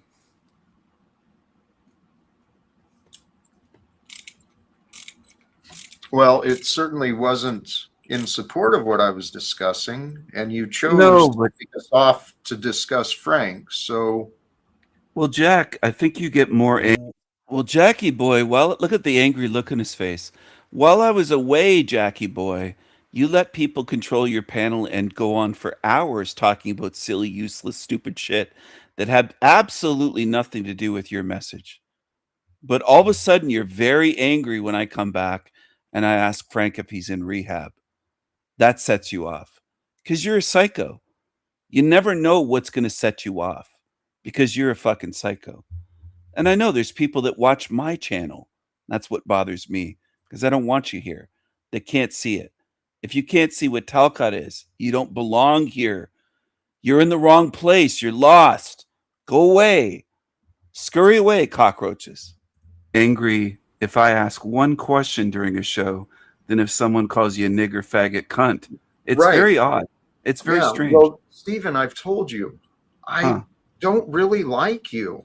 I've Well, I been don't really honest like you about either. that. I don't like you either. I tolerate you and I try to understand you, but you're not the Oh, most likable guy. go away. I mean, I told you, I tolerate you, and if you can't show respect and support for what I'm doing, go somewhere else, right? No, I'm not going to go away. I'm going to keep doing what I do. And I'm going to keep putting the pressure on you. And I'm going to put together some information because I think you are a threat to Donald Trump. I think you're a delusional, fucking deranged weirdo. That's what I think. So you should watch your mouth, Jack Talcott. I mean, you've done pretty well, Stephen. It's been a little while. I don't want to just jump back to kicking you out again, but as You got to have patience if you're going to be I hope Christ-like. you can see that I have no issues with kicking your ass out of here. I don't, Patience. Stephen. Patience. Calm down. Patience and assert boundaries and Calm down, expectations Jack. of conversations. But Be a life coach. Be a man of love and Hey, peace. Stephen. Now would be a great time for you to establish, a little situational awareness. Realize maybe a better step for you is to back up, shut the fuck up. Okay? You're going to shut the fuck up, and I'm going to shut you up one day. You're not going to keep going like this, Jackie boy. And Jack, honestly, it's kind of a big deal. Like when a dude like me approaches you, I'm a meat eater, I'm a money maker, and I think I thought I had everything fucking together and Moneymaker. dialed in. You know, And fuck off, even. But actually, when I You fuck constantly, off. please, oh, sorry, I please, apologize. If I may just land my plane. please do. When I do know that I have a bit of a struggle with alcohol, and I can approach a low ground that I deemed to be someplace where I could find some guidance and knowledge and lightness out of the darkness. As far as I can see and reflect, like I'm far more achieved in many areas, but at the same time, it's like, God, I'm still so lacking in some of the essential keys that I need to make those breakthroughs. And to see you doing that, like in a daily fashion, guiding people back towards the light. And it's just a thing. There it is there. I've nothing else to say. well, I appreciate your insights, Frank, and being so open about stuff like that because, obviously I've related to those battles and Talcott is not guiding anyone anywhere, and they're a bunch of demonic losers with addictions. United demonic addicts. That's what they are. Creepy creatures. you can start, you can always have like hope and that desire to change. And like, there's time where I was, smoking weed and drinking like very often, but still reading the Bible and trying to move in that direction, and just being around a more positive energy can be impactful, so I think it's a positive thing. I have to acknowledge, because this is being restreamed, and I could do a better job with my language. That's for sure. I don't need to That's be very so true. You should be more professional and less insulting towards people. Hey, Stephen, again, please realize that you are in no position to tell me what I should or should If you not want your do. show to improve and you want to expand your audience with You guests, you can suggest You have to do maybe better. what I could do, but you need to learn your place in the world, Stephen, especially with me. I'm a success. That's what I Stephen, know. not in You my could eyes, learn a lot from me, Jack. Stephen. You can learn a lot from me, and what I'm suggesting you learn from me is stop telling, please, I encourage you, I invite you, something I'm working on as well. Don't tell people what to do. Okay, we can offer suggestions, say, hey, you Don't could tell people do to shut the this. fuck up. You're guilty of that earlier. You got to do a lot better. Yeah, and I will. I'll continue doing better. And it's easier to do better when I don't have distracting, interruptive, argumentative nonsense with me. Yeah, I mean, it's hard to stay patient when people are having that kind of energy, especially when you have a history of these people and even trying. And that's why, I've had to stop interacting with some people online that What kind of energy are you talking about, Ruby? You're a drug addict. You were a prostitute, I think. You did OnlyFans at a minimum. I heard that you did prostitution, allegedly. You're a creepy freak and you're kissing up to Talcott now. He smiles. He thinks he's powerful by clicking a button to backstage someone. That's weakness. That's not power. You're not going anywhere, Jack. You're not professional.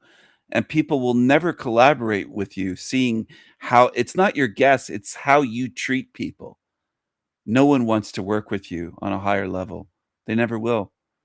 This is as high as you can get, is the shithead in the panel verse with the beige fucking grapes or drapes that match your face.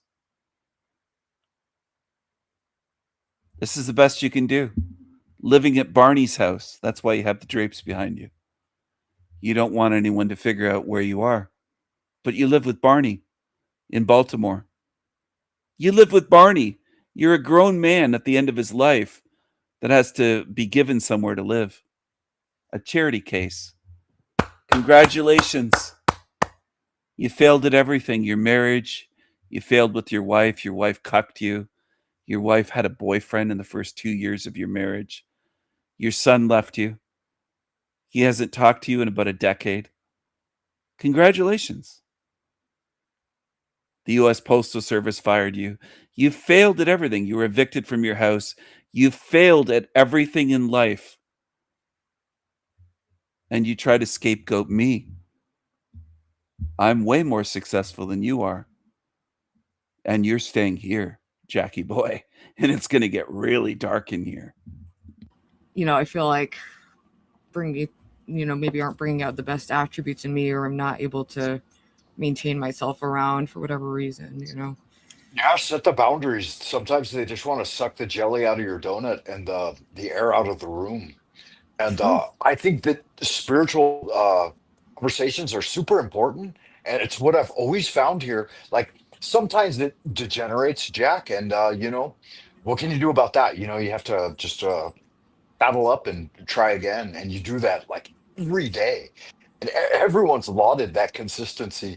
If you don't win the award for that this year on the panel awards, then something's wrong with the panel. He's one of the biggest ass kissers in the panelverse. Frank Monday kisses Talcott's ass, and they smile away. He just Talcott does the same fucking shit show every day. That's all he does. It's no different. No worse.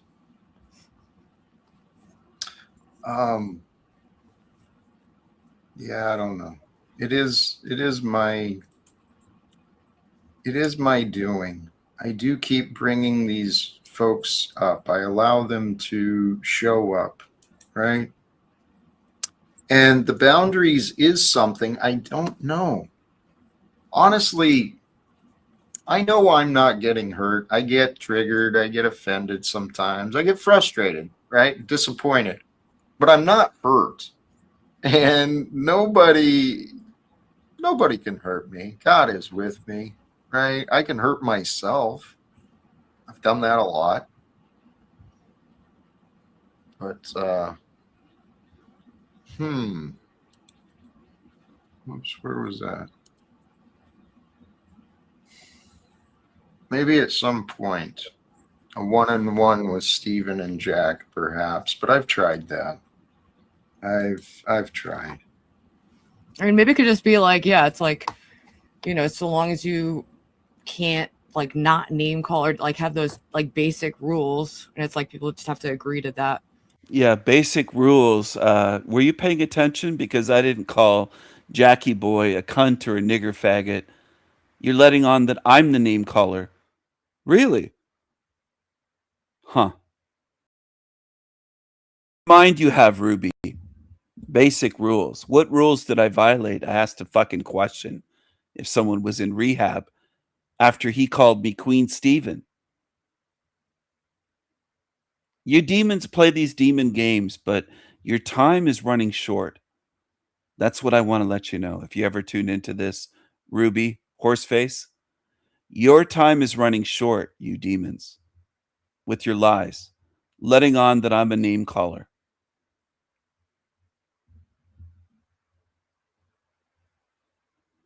All the prayers in the world, Ruby, to your God isn't going to help you. To a standard to some degree, and you'll interact, and if they don't, you don't. And sometimes it is like I've myself have been drawn to positive change by people cutting me off before, you know. Sometimes that actually is the thing that makes me realize what I have at stake, you know, or that maybe I appreciated that person more than I had known, you know, but you don't always realize it until they leave, or I wasn't reflecting on my behavior and how it was harming other people until, like, you know, someone put their foot down in that way. So you never know. Well, that's a thing too. Like the haters gonna hate. I mean, they self-label them. They come in it with "I'm a hater," and my whole channel projects hate and a hell realm, and like that's been his agenda. That's false. I don't call myself a hater. I don't label myself a hater. You're just a fucking liar. You lying demons. Realize it until they leave, or I wasn't reflecting on my behavior and how it was harming other people until, like, you know, someone put their foot down in that way. So you never know. Well, that's a thing too. Like the haters gonna hate. I mean, they self-label them. They come in it with "I'm a hater," and my whole channel projects hate and a hell realm, and like that's been his agenda since day one. Like originally, I said that I came over here like on his coattails to some extent. I had learned about your channel from him, and then like that was kind of the projected goal. Like, let's make fun of Jack, let's make him a locale. And I immediately realized that that was a bad idea. Fuck, I fell in love with you, Jack. I thought you're doing the right thing, and I think that's important somehow. That's amazing. I love that. Yeah, and the whole, like, yeah, lol cow. Oh my god. And I immediately realized that that was a bad idea. Fuck, I fell in love with you, Jack. I thought you're doing the right thing, and I think that's important somehow. That's amazing. I love that. Yeah, and the whole, like, yeah, lol cow. Oh my gosh. I used to be involved in, like, that culture of the internet, but I've realized can be so dehumanizing, and a lot of people who are considered lol cows just are people online who have mental health issues, and you know, so I'm glad you're able to break through that perception. Absolutely. I'm trying to break out of this smaller little corner of the internet we found ourselves in too. I'm not sure how it's going to happen or what it's going to look like, but I do think we've got great things. You're not breaking through anywhere. You can't be professional. You're a psychopath. You're a narcissist. You have no patience. You insult people. You insult your guests. You're just a piece of shit. This is as far as you're going to get. Ahead for us. Johnny, you keep showing up and you keep having internet issues, I think. I think. And part of it too is it's like when you have hostile people, it could disincline someone who's not into the back and forth from calling in, you know, so there's always that element. Yeah, you've got it all figured out, Ruby. I'm the hostile person, not the other people that called in to the show, and not Jack Talcott. It's me. I'm the hostile person. Because you only mentioned hostile people after I was kicked off. Great job, Ruby. You're such a genius.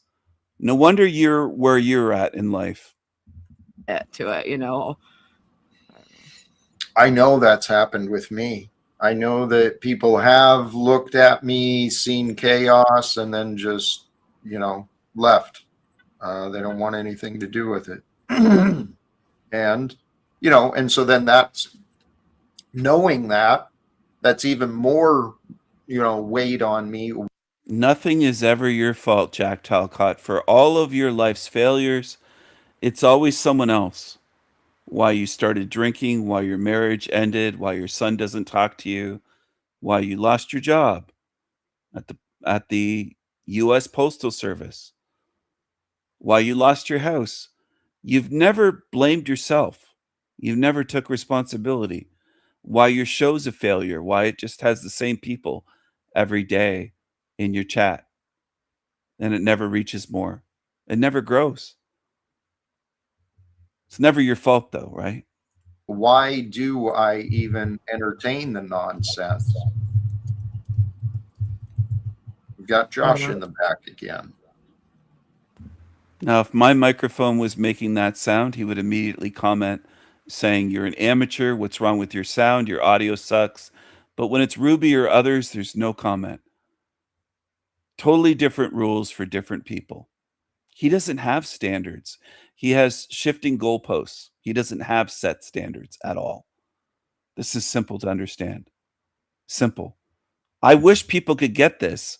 If they could, I could move on to covering something else at a certain point. But there's so few that understand. There's people that lurk on my channel for fucking years and they don't get it. And that's why I want them to go away. I don't want them around me. If you can't learn in a year or two, there's something dire. There's something direly wrong with you. There'd have to be spiritually. So I don't want you. I don't want everyone around me. And I'm going to work harder and work more on pushing people away that don't belong around me. Well, it shows the alchemical process too, right? Of taking lead and trying to turn it into gold. It's like you haven't given up, you know? You're presented with dross material and you're refining it within yourself. And I think it's yeah, it's a good thing somehow. I've learned He's such a fucking ass kissing, lying piece of shit. Frank Monday is a real piece of shit. You can tell he's low class. Comes from Compton or Long Beach, somewhere like that, he claims. Just a low class loser. to respect it. And he's part Jewish. No surprise there.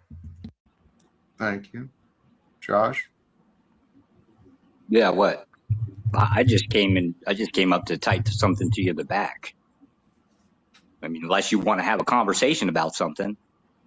You can't break out because the Christians claim you a fraud. You mean the Christians like you and Tommy and Snafu? Hold up. Let's go back with that claim again. Have I claimed to be Christian? You claim to be a Christian nationalist, did you not? Yes, that's a political movement. Strangely enough, surprising how you can be an American and not know what that is. It's been on the news like 10 times over. Hey, Josh, you are a fucking idiot. No, sir, you are. Now, if you're talking about the Christians, I can point you to several groups. You know those people that you want to break out of, right? I never watched the news. I don't have that channel. I love he was like a whopping 10 times. So Jack is against name calling, but he called that guy a fucking idiot. There you go. Minutes ago, he's against name calling, and Ruby said she's against name calling, but there you go. This is the way demons behave. They play demon games. And listen to this Dashton voice. Just creepy as fuck, the whole panel. Snafu? Hold up. Let's go back with that claim again. Have I claimed to be Christian? You claim to be a Christian nationalist, did you not? Yes, that's a political movement. Strangely enough, surprising how you can be an American and not know what that is. It's been on the news like 10 times over. Hey, Josh, you are a fucking idiot. No, sir, you are. Now, if you're talking about the Christians, I can point you to several groups. You know those people that you want to break out of, right? I never watched the news. I don't have that channel. I love he was like a whopping 10 times. It's like, I don't know. Ashton, I freaking love you. Did you hear that? I don't watch the news. I don't have that chat. Probably better off. It's I stopped for a while and I started again, and it's like, it's very, yeah, it could be just anxiety induced. We're not supposed to know every bad thing that's happening everywhere in the world all the time. It's very unnatural. I don't know. Hey, I do feel like maybe it's time to start wrapping up. Couple hour bite. That seems to be my limit. Honestly. Yeah, and a couple of questions before we do that. First, Please. a little. That's his limit. He runs out of energy after a couple hours, and then he's done. He runs out of energy. He runs out of patience. Well, Jackie boy, eternity's a long time, and you're going to spend it in hell realm. Congratulations.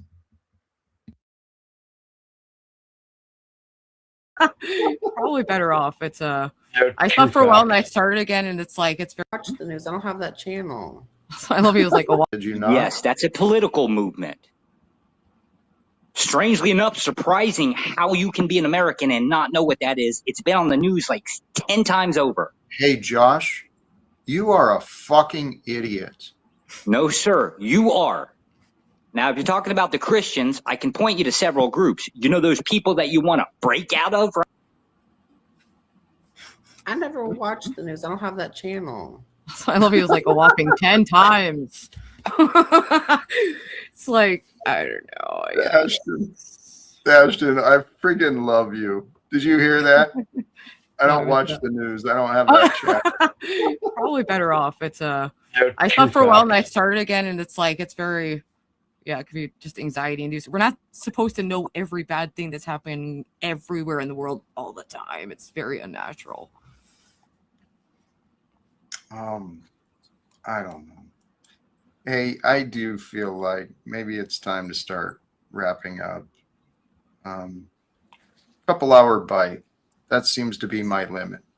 Honestly. Yeah, and a couple of questions before we do that. First, Please. a little more about the Mayday celebration, and then like what's next for Talcadia. That's a great question. I do not know. I didn't participate in the Mayday activities here in the area in Baltimore today. But the future for me, I honestly don't know. It's really in God's hands right now. I'm pointing myself in many different directions. Where it's going to go, I don't know yet, brother. All right, well, I'll hop off. Thanks for having me on. Always a pleasure. Ruby, sincerely, thank you to you. Frank? Damn, she checked out quick. I wanted to laud her a little bit. It was really good fun to have her here. And I think it's super indicative of people that attack people like Ruby and Trexty, which are like genuine reflections of the divine feminine that come forward and offer really a lot of value in their reflection, because sometimes we don't take that into consideration, and so many people will just discount that. And I think Christianity in general, like they removed the feminine aspect from our religion, which is it seems to be so important. And to redirect that, like Jack, you embody that a lot. Like I know sometimes you do get frustrated with the haters, but haters gonna come in and hate, and that's what they bring. So reflect on that, that the divine feminine is that reflection of God's energy that offers a little more compassion, a little more patience, a little more intuition. And thank you for your time, Jack. Frank, thank you sincerely. Beautiful reminder for me. And for those who might have missed, if I understood him correctly, right? It was a wonderful reminder for me of the power of the divine feminine. I'm convinced, right? The divine feminine, or the Holy Spirit, the true essence and the power of the Holy Spirit, it might be in it's divinely perfect. The message from Frank for me, the reminder is we find more peace, all of us. You find more peace when you let go of the fight, right? You can let go of the fight when your fear fades away. Your fear fades away when you focus on what you have instead of what you don't have, right? A lot of times you feel sense of worry, sense of danger. Recognize that as what you're sensing. You're sensing an absence. You're sensing a lack. If you're sensing an absence, you're sensing a lack, you're feeling worried, you're feeling threatened, you're feeling angry, defensive, right? Ready to attack. Change your mindset, refocus, take the moment, right? This is your moment. Each moment of consciousness, each moment of breath is your moment. Your moment of choice depends on the clarity of your mind. The clarity of your mind is going to be greatly dependent upon the stillness of your heart, the fullness of your heart, the wholeness of your heart. Let your mind be with your heart in the breath, right? And let the moments breathe. I was like, oh no, I hope I'm not going too overboard with it. But yeah, I mean, in the end, people will be lovers of themselves. In the end, it says at some point God will, people be hardened in their delusions and not. This human life, man, this human experience, it's such a trip, dude. Such a trip. You know what? It is a new day. And I'm going to see what the day brings. It's been a while. Welcome back, Stephen. Hello. Hello. How are you, Jack? I'm actually feeling pretty blessed again. Me too.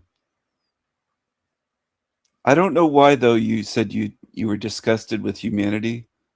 That part right before you opened it up. I'm confused. What's disgusting about humanity to you? You said you looked in the mirror and you felt disgusted with all of humanity, I believe. How's Yeah. that possible? I don't get that. The two went together. My view on my inner world was projected. It was the veil. I saw the outer world. And since I hadn't found reconciliation with myself, spiritual path is to align with that we're getting at. We all carry these inner emotional wounds, right? These feelings of despair and sadness, loneliness, just that, right? That nonsense feeling that doesn't feel very good. I don't like to think about it too much because I know it doesn't feel very good. And I've learned, don't focus on that so that I can. Many of us go through life with these sorrows and emotional burdens, right? These feelings of despair and sadness, loneliness, just that, right? That nonsense feeling that doesn't feel very good. I don't like to think about it too much because I know it doesn't feel very good. And I've learned, don't focus on that so that I can feel the spirit of comfort and joy. And that brings me to the point, right? All of us, until we heal, are carrying some sort of emotional baggage, some sort of darkness and BS. It's within us. Otherwise, the world wouldn't be the way it is. We've all got our problems inside, and that gets shared around. Back to the point. So none of us asked for, right, the childhoods we got. No one asked for the pains or the diagnoses or whatever. We didn't ask for a lot of the stuff we carry. But it is our individual responsibility to fix ourselves, okay? There's no point in blaming anyone. If you got reactions and you got sadness and hopelessness and addictions and anger, you got that nonsense within you. You got to face the facts, right? You got some clutter within you that needs to be removed. It needs to be let go. You're impure. Anyone, if you got reactions and you got sadness and hopelessness and addictions and anger, you got that nonsense within you. You got to face the facts, right? You got some clutter within you that needs to be removed. It needs to be let go. You're impure. When you're not filled with love and peace, you're corrupted. That's the honest fact. I mean, I'm not saying it with any judgment or insult, but it's just a matter of how things are. Here's the point I'm getting at. We all carry these inner emotional wounds and crap within us.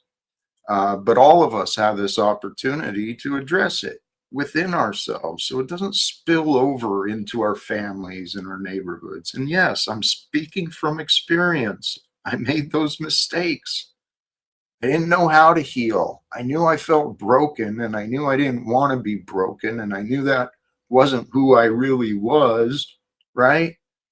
But I didn't know my way out of my own hell, and I found my way eventually by the grace of God. Get to the point, Jack. None of us have the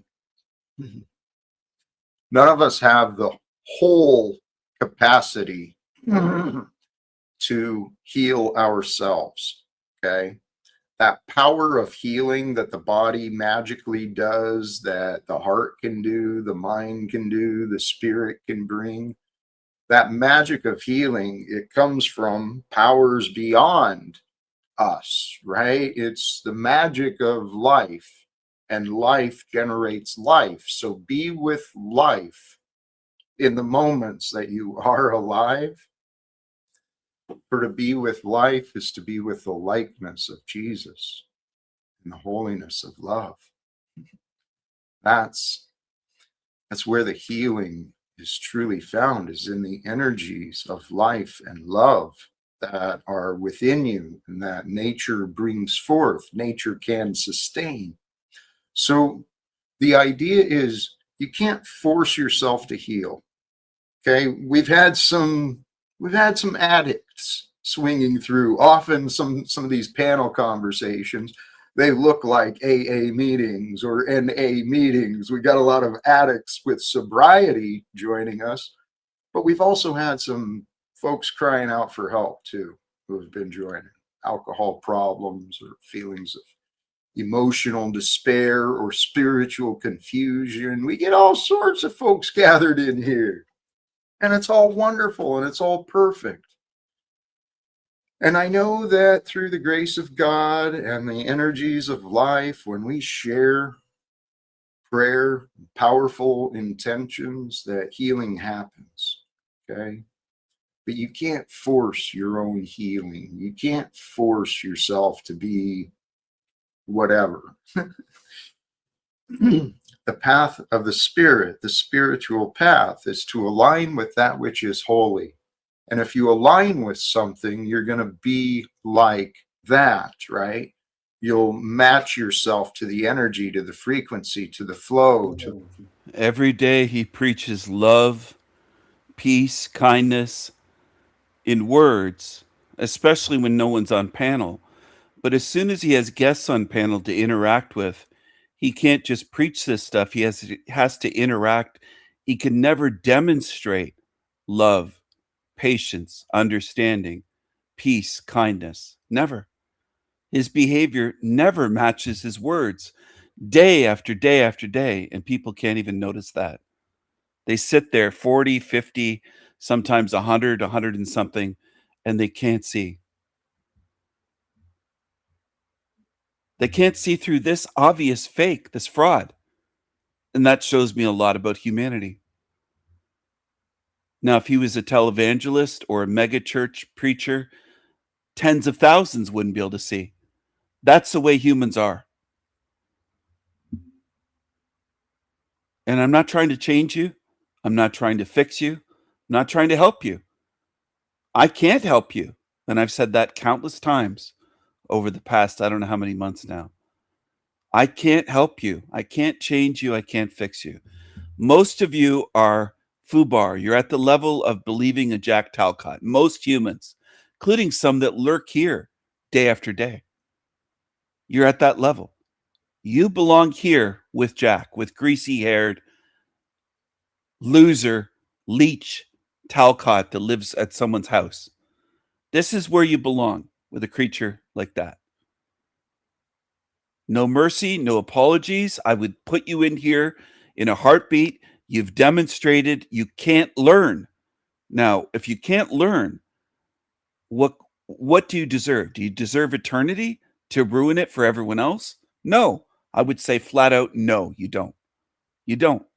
You're not learning, then stay here. Stay with him, the guy on the screen. That's where you belong. To the way it moves, right? So the goal in this life, for you, for me, in this moment of our choices, We can all be like God in the way we invite, we allow, and in yourself. You can be like God. He's called me despicable, disgusting. He called me disgusting. He's called me a liar. He laughs when anyone else insults me or mocks me. He's tried to gaslight me. He's done all kinds of things. And I realize most humans are too fucking stupid to see through even this thing. So do you deserve freedom and eternity? No, you don't.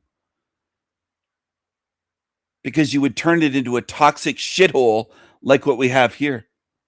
Because you fall for this shit. Very few people demonstrate they can see through this thing on the screen. And that shows me volumes about humanity, more than my words could ever express. I've worked for years to expose things like the thing on the screen and others, and you still can't see. So that shows me a lot. Invite yourself, invite and give yourself permission. Allow yourself to find comfort, to find peace, to find joy, love. Invite and allow yourself to have permission to feel the recognition, the acknowledgement that you've been searching for. Feels good when you do. You might find your eyes watering up a little bit, and these energies and these feelings kind of push through and break through, and the next thing you know, man, you're just like feeling love. And I'm telling you, brothers and sisters, that is the point.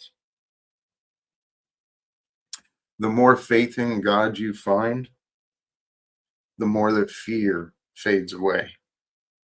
Okay, but what is God? How do you know God? Well, the point is to have faith that God is with you, God is for you, and God has prepared you.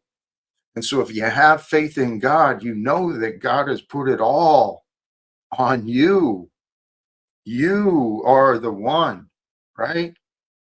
You are the one that God brought forth to become you. Nobody else could play that role. God invited, God allowed, right? And then God created you to be as you are, but you and me. God allows you to breathe because you're just a slave to that thing, aren't you? The best is yet to come, everyone.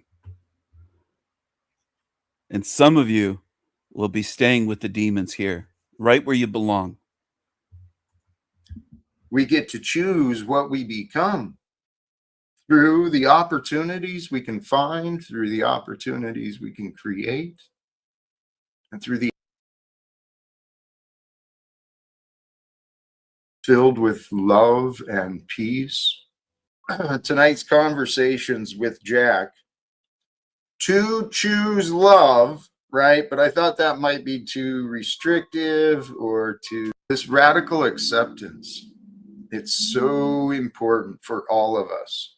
It's the only way to really come to terms with the truth. You can use different words, right? There's different ways to it, but the point is to become absolute honest. That's the path. That's the key to your inner healing. Healing. Many of us go through life with these sorrows and emotional burdens, right? These feelings of despair and sadness, loneliness, just that, right? That nonsense feeling that doesn't feel very good. I don't like to think about it too much because I know it doesn't feel very good. And I've learned, don't focus on that so that I can feel the spirit of comfort and joy.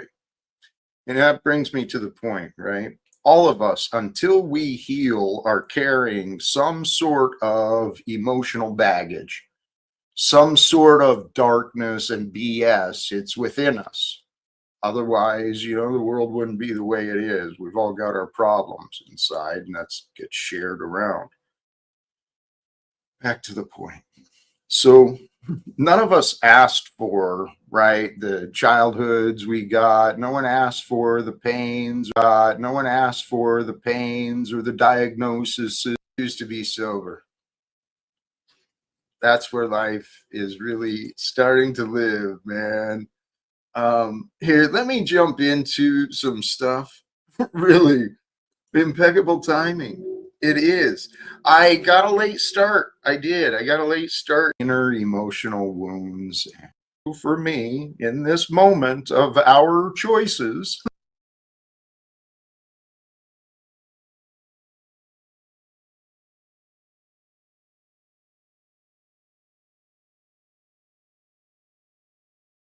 and anger, you got that nonsense within you. World that is at war with itself, right? People are at war with themselves. They got these inner battles, inner conflicts going on because it's duality. We've got these split personalities within us. The ego is the clown and the spirit is the truth, right? So be with the spirit of truth, be with the truth. I hope that makes sense. I really do. Yes, huge difference in who you want to be. I mean, you are you, so just settle in and accept that it can come true. More than you imagined is real. It's just all a matter of perspective, right? A limited mind misses a lot. But the reality is, man, today is our lifetime. This is your moment. This is your moment. The world today was created for you. Fear, right? In the name of God, fear be gone, worry, get out. Get out of the way of my love, baby. And Saturday morning in Opay King. Thank you for starting the future with us today, Frank. And Austin, I saw that, man. I'm so proud. I choose to be sober. That's where life is really starting to live, man.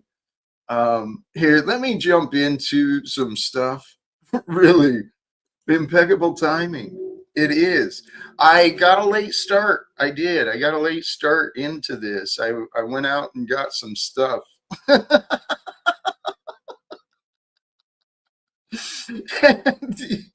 Oh, good, man. I love you, man. Got some stuff done today, and so brought us to where we are. The stream title today, In Your Moment of Choice, What Do You Choose? There's a reminder in the background for us, right? It's for us all. A reminder, you are here for... I've been jumping around through this and trying to find the part where he says he was disgusted with humanity. We put forth the more that fear fades away, the more that fear, the more faith in God you find. The next thing you know, man, you're just like feeling love. Invite and give yourself permission.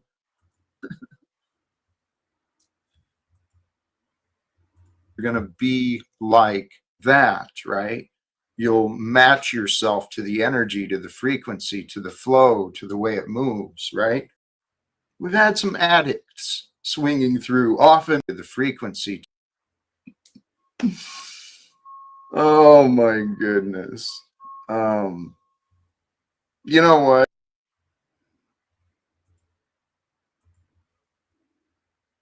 You know what? It is a new day. And I'm going to see what the day brings.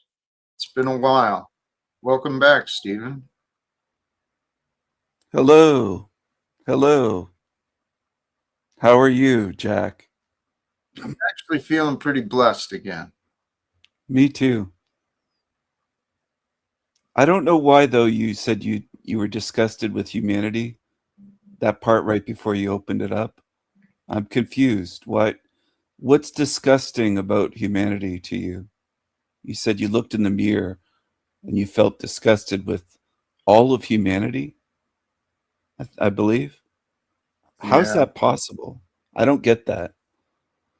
The two went together.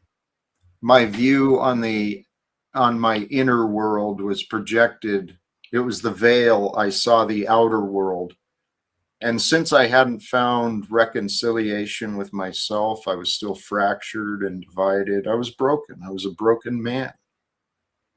I couldn't see myself clearly. All I saw was the problems in me, right? I was overweight. I was single. I was, felt like I was barely making it.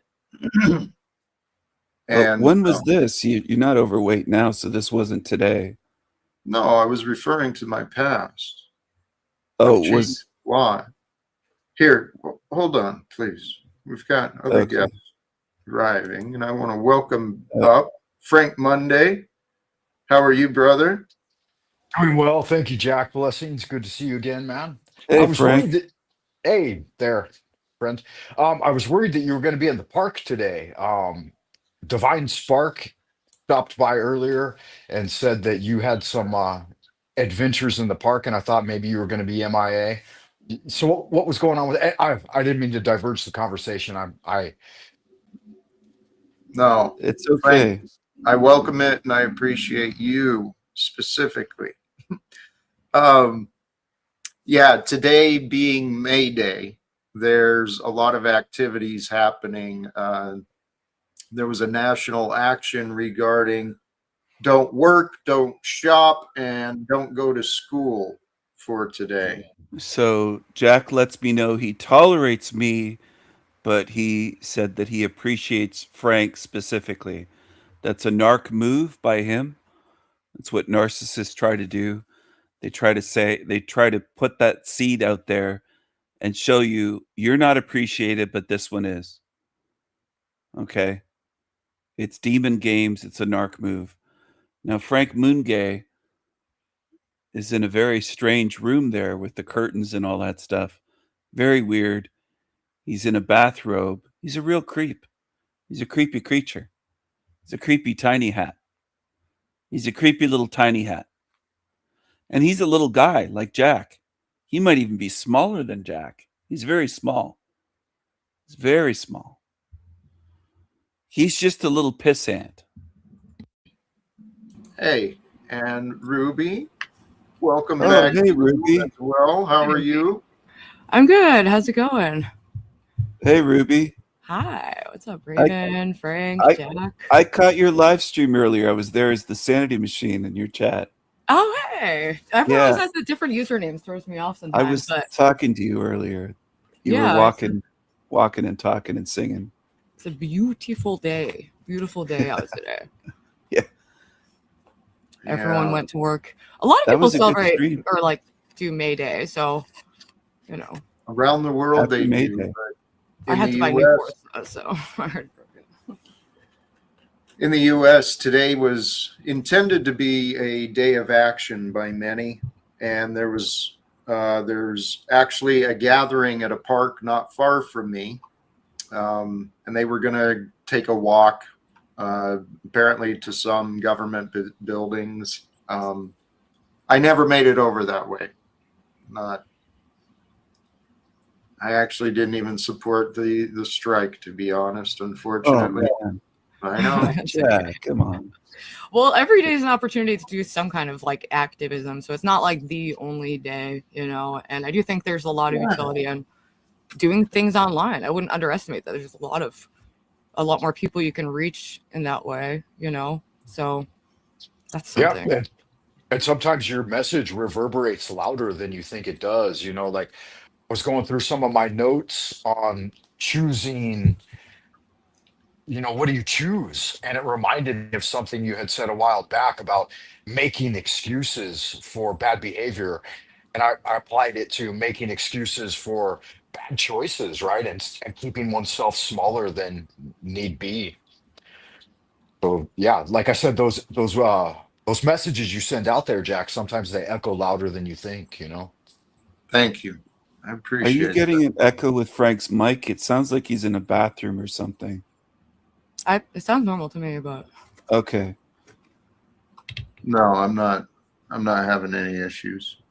Are you in a bathroom, Frank? Here, let me bring us back, because I started talking about inner conflicts, right? And there's a greater observation I was thinking of earlier. Consider this for yourself. We can all sleep better in a world that is not at war with itself. Yeah. And people that are not at war with themselves, like you were saying earlier, that ties in. Yeah, well, it's the individual as well as the collective. I mean, I actually sleep pretty well. I have no wars within myself. I mean, But I meant when you were disgusted, was that in the... Yeah, you sleep pretty well. No wife, no home. Your son wrote you off a decade ago. You sleep pretty well. And you don't care who you hurt day after day, who you lie about, who you slander. You don't have any worries like that. You don't have a conscience. The throes of your addiction, when you found humanity disgusting, it was you were at before war I with found, yourself. it was before I found God. Okay. Yeah. Okay.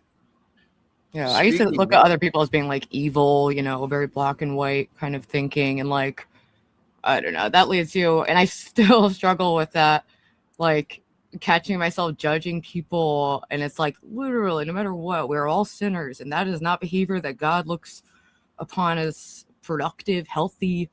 It's just hatred towards yourself, and it makes you sick.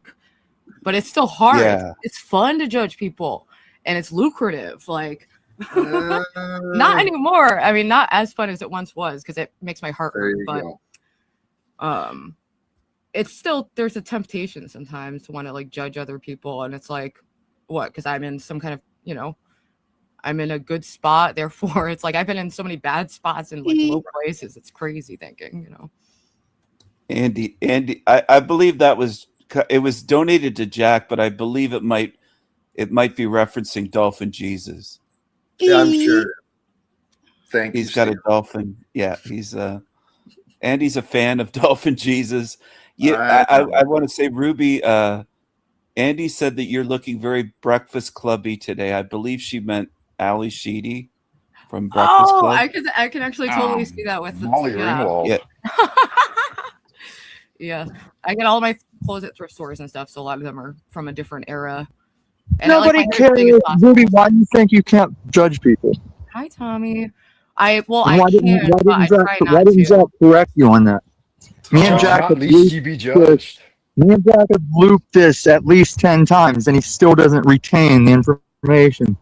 Tom, you say the tattoo, guys. Hello, everyone. Does Jack look happier today? This was Jack, I believe, right around the time that he kicked me off the show. He gets very angry when I'm there. Look at his face. He gets very angry. He claims to be a man of love and peace and kindness, but he looks like this. He looks like this. He's an angry little man. Was he angrier today, or was he angrier? I think this was 3 years ago. Jackie boy. Oh, that anger is really going to do you in. It's going to hurt you. It's going to hurt you. Your anger is going to hurt you. I wonder if people here know what I mean by that. You're an angry little man. You loop repeatedly. No, Jack, I stand my ground on the truth. Say the tattoo for everyone.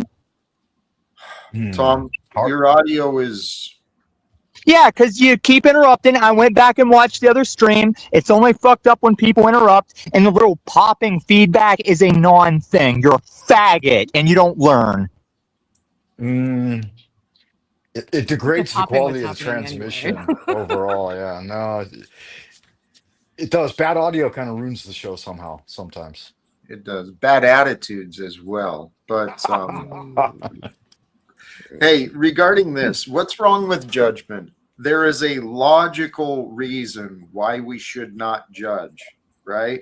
The most obvious reason we should not judge is our minds are limited, right? We don't know it all.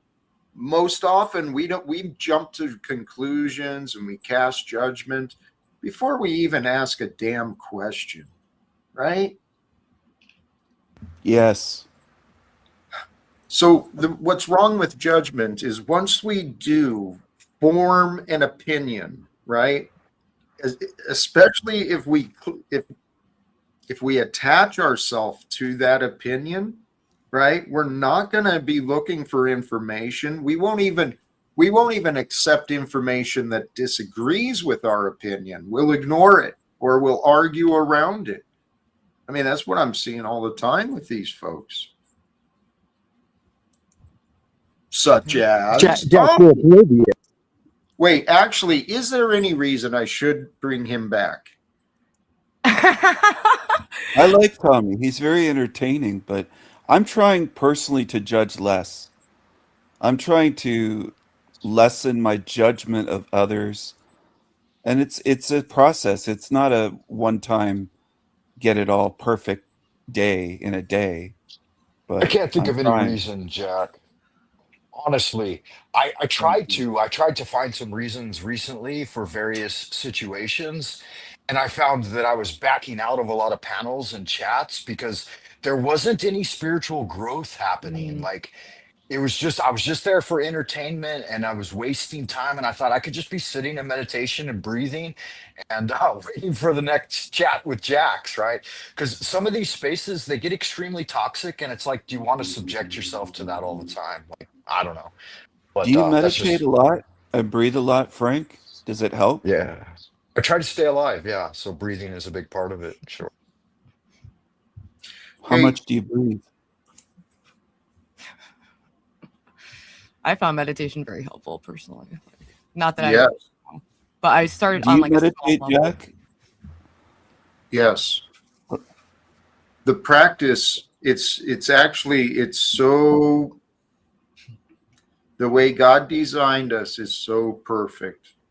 The practice of meditation, sitting in stillness and being with the presence of gratitude, love, wisdom, or nothing, that's the practice we're supposed to be. We're supposed to have a calm, conscious, aware mind everywhere we go, right? But we don't. Does the meditation, do you do that where it's like Tantra or the Kundalini where you feel the tingles go up your spine and like, does it make you feel good? I don't know if you recall, Raven King, but Jack had mentioned the fourfold breath. One situation on your channel, Jack. It's a basic meditation of inhale, hold, exhale, hold, and you try to do it in a rhythm of 4 seconds each. And you called it something else, but the way I learned it originally, Jack, was the fourfold breath. I don't remember exactly how you had No, I don't remember that. the moniker. Yeah, but he I've heard discussed it on Jack his speak channel about once. massaging, but not really meditation or breathing. Well, I've spoken about those as well. The term I had learned, Frank, is box breathing. That's right. That's right. Yeah, but even more than that, what's his name? Dan Brule. You guys familiar with him? I don't think so. No, not at all. Doesn't ring a bell. I might pull it up, but I'm pretty sure that's his name. Dan Brule. I find it interesting how many humans, how many people insist that there's a great divide between, let's say, me or you, some that that didn't get the jabba dabba do or multiple or boosters in 2020 or since 2020. I can't remember the last time I had a vax. It must have been when I was in elementary school or kindergarten or something, when I was forced before starting kindergarten, way many decades ago. But anyway, people insist that there's a huge difference, and the only spiritual difference they see is the ones that are vaxxed and the ones that are not. Well, what about the ones that meditate versus the ones that don't? Those three on the panel there meditate. I don't. They do. I don't. Entities flood into them and give them downloads and attach themselves. That Chrissy Pissy Shatera spoke about having an entity attachment, a being, a demon attached to him. And I knew he did. I knew that. Anyway, you're free to do whatever you want. I noticed a huge pattern that I warn people, and usually what they do is the exact opposite. Whether it's family or if I give them great advice, they'll do the exact opposite. So I'm not going to tell you to meditate or don't meditate. Do whatever the fuck you want. But I've shown you many creatures that meditate that end up like demonic pieces of shit, like the ones on the screen, that have a hive mind, that agree with each other. They're always in agreement, even the ones that know nothing about me, like that Ruby. She doesn't even know that I'm the sanity, that when I'm on a chat as the sanity machine or that I have a channel. She doesn't know anything about me, but she's in agreement with other demons against me. There's a reason for that. They do have a hive mind. Demonic beings. They're always united, like the Borg in Star Trek. That's what they remind me of. And one of the common denominators is they meditate. It's not the only one, but it's one of them. He's a breath practitioner, one that I guess Tony Robbins and many others have learned from. And he's got some very powerful, very simple breath practices, and visualizations that there's our minds and our bodies, that breath, right? We bring these things together, the mind, the heart, the breath, the being, right? You bring all that in together, you become powerful. And yes, you can feel the feelings, right? These little tinglings and just different subtle, distinct things, I guess. That's kind of what I was getting at. But some people have, like, they say it's like the top of their head blows off when they have Kundalini and it goes up through the spine I've gotten fucked during up already. meditation. I'm surprised he didn't do a fake yawn as soon as I started speaking. But what he does do, as soon as I start speaking, he looks over to the side to show I'm not interested in anything you have to say, Stephen. And he'll start reading the chat. His body language is showing me, hey, I'm not interested in anything you have to say. And that's a common move that he does with me. He does it once in a while with other people, but he does it way more often with me. If you pay attention and watch the times that I'm a guest over there, you'll see what I mean. Pattern recognition. It's part of intelligence. And it's something that shows me most in this realm are not intelligent. They don't notice patterns. Yeah. So, but I used to be like deep. I would like meditate for like hours in like kind of like the hopes to get high from it. And I have like a kind of different relation to it now. But, for me, I get more just peace from it. And it helps me examine my own thoughts because it's really easy to believe every thought in your head is you and in your best interest. And it's just not at all because we absorb so much, that isn't. Yeah. It's not all you. Yeah. I mean, we have thoughts that enter us that intrusive. Look at, he started to get angry because I'm speaking a little bit. He can't handle it. It irritates Talcott. Look at his face. And this is what he does. I can't tell you how dark this place is going to get. And you creatures belong here. Thoughts Yes, yeah, I've had crazy, like, intrusive thoughts. This is the fellow you mentioned, Jack? Dan Yeah, Bure? yeah. This is the guy I was talking about. He's one of many. He's pretty very good at what he does, and a lot of the people I admire, I've noticed, have been learning from him, and the simple breath that Wim Hof shares. You guys familiar with Wim Hof too, Look, by chance? you gotta be taught how to breathe in this realm. This realm is so great. This realm is so great, and their God is so awesome. You have to learn how to breathe at almost 60 fucking years old, like Jack. What a great realm. Great design for bodies. There you go. I'm glad someone notices that. R.I. wrote, "You can't utter a syllable without Jack's anger bubbling to the surface." Exactly. Well said. And it shows on his face, which is something different about his fans because they never go by body language. The only time they go by that is they laugh at it when his eyebrows go up. They'll say the eyebrows, the eyebrows, the eyebrows. But they don't notice that he's a raging fucking freak of a demon. They don't get it. They don't have to. They can stay here. I've said so many times that most in this realm are unteachable. They can't learn. And that's a different thing from not learning or being a slow learner or difficult. They can't learn. They demonstrate they can't learn, which to me indicates that they are so different spiritually. Because I love learning. And I notice that that's so strange in this realm to actually love learning. Now, demons will lie to you and say they love learning, but they love getting downloads and programming and meditation.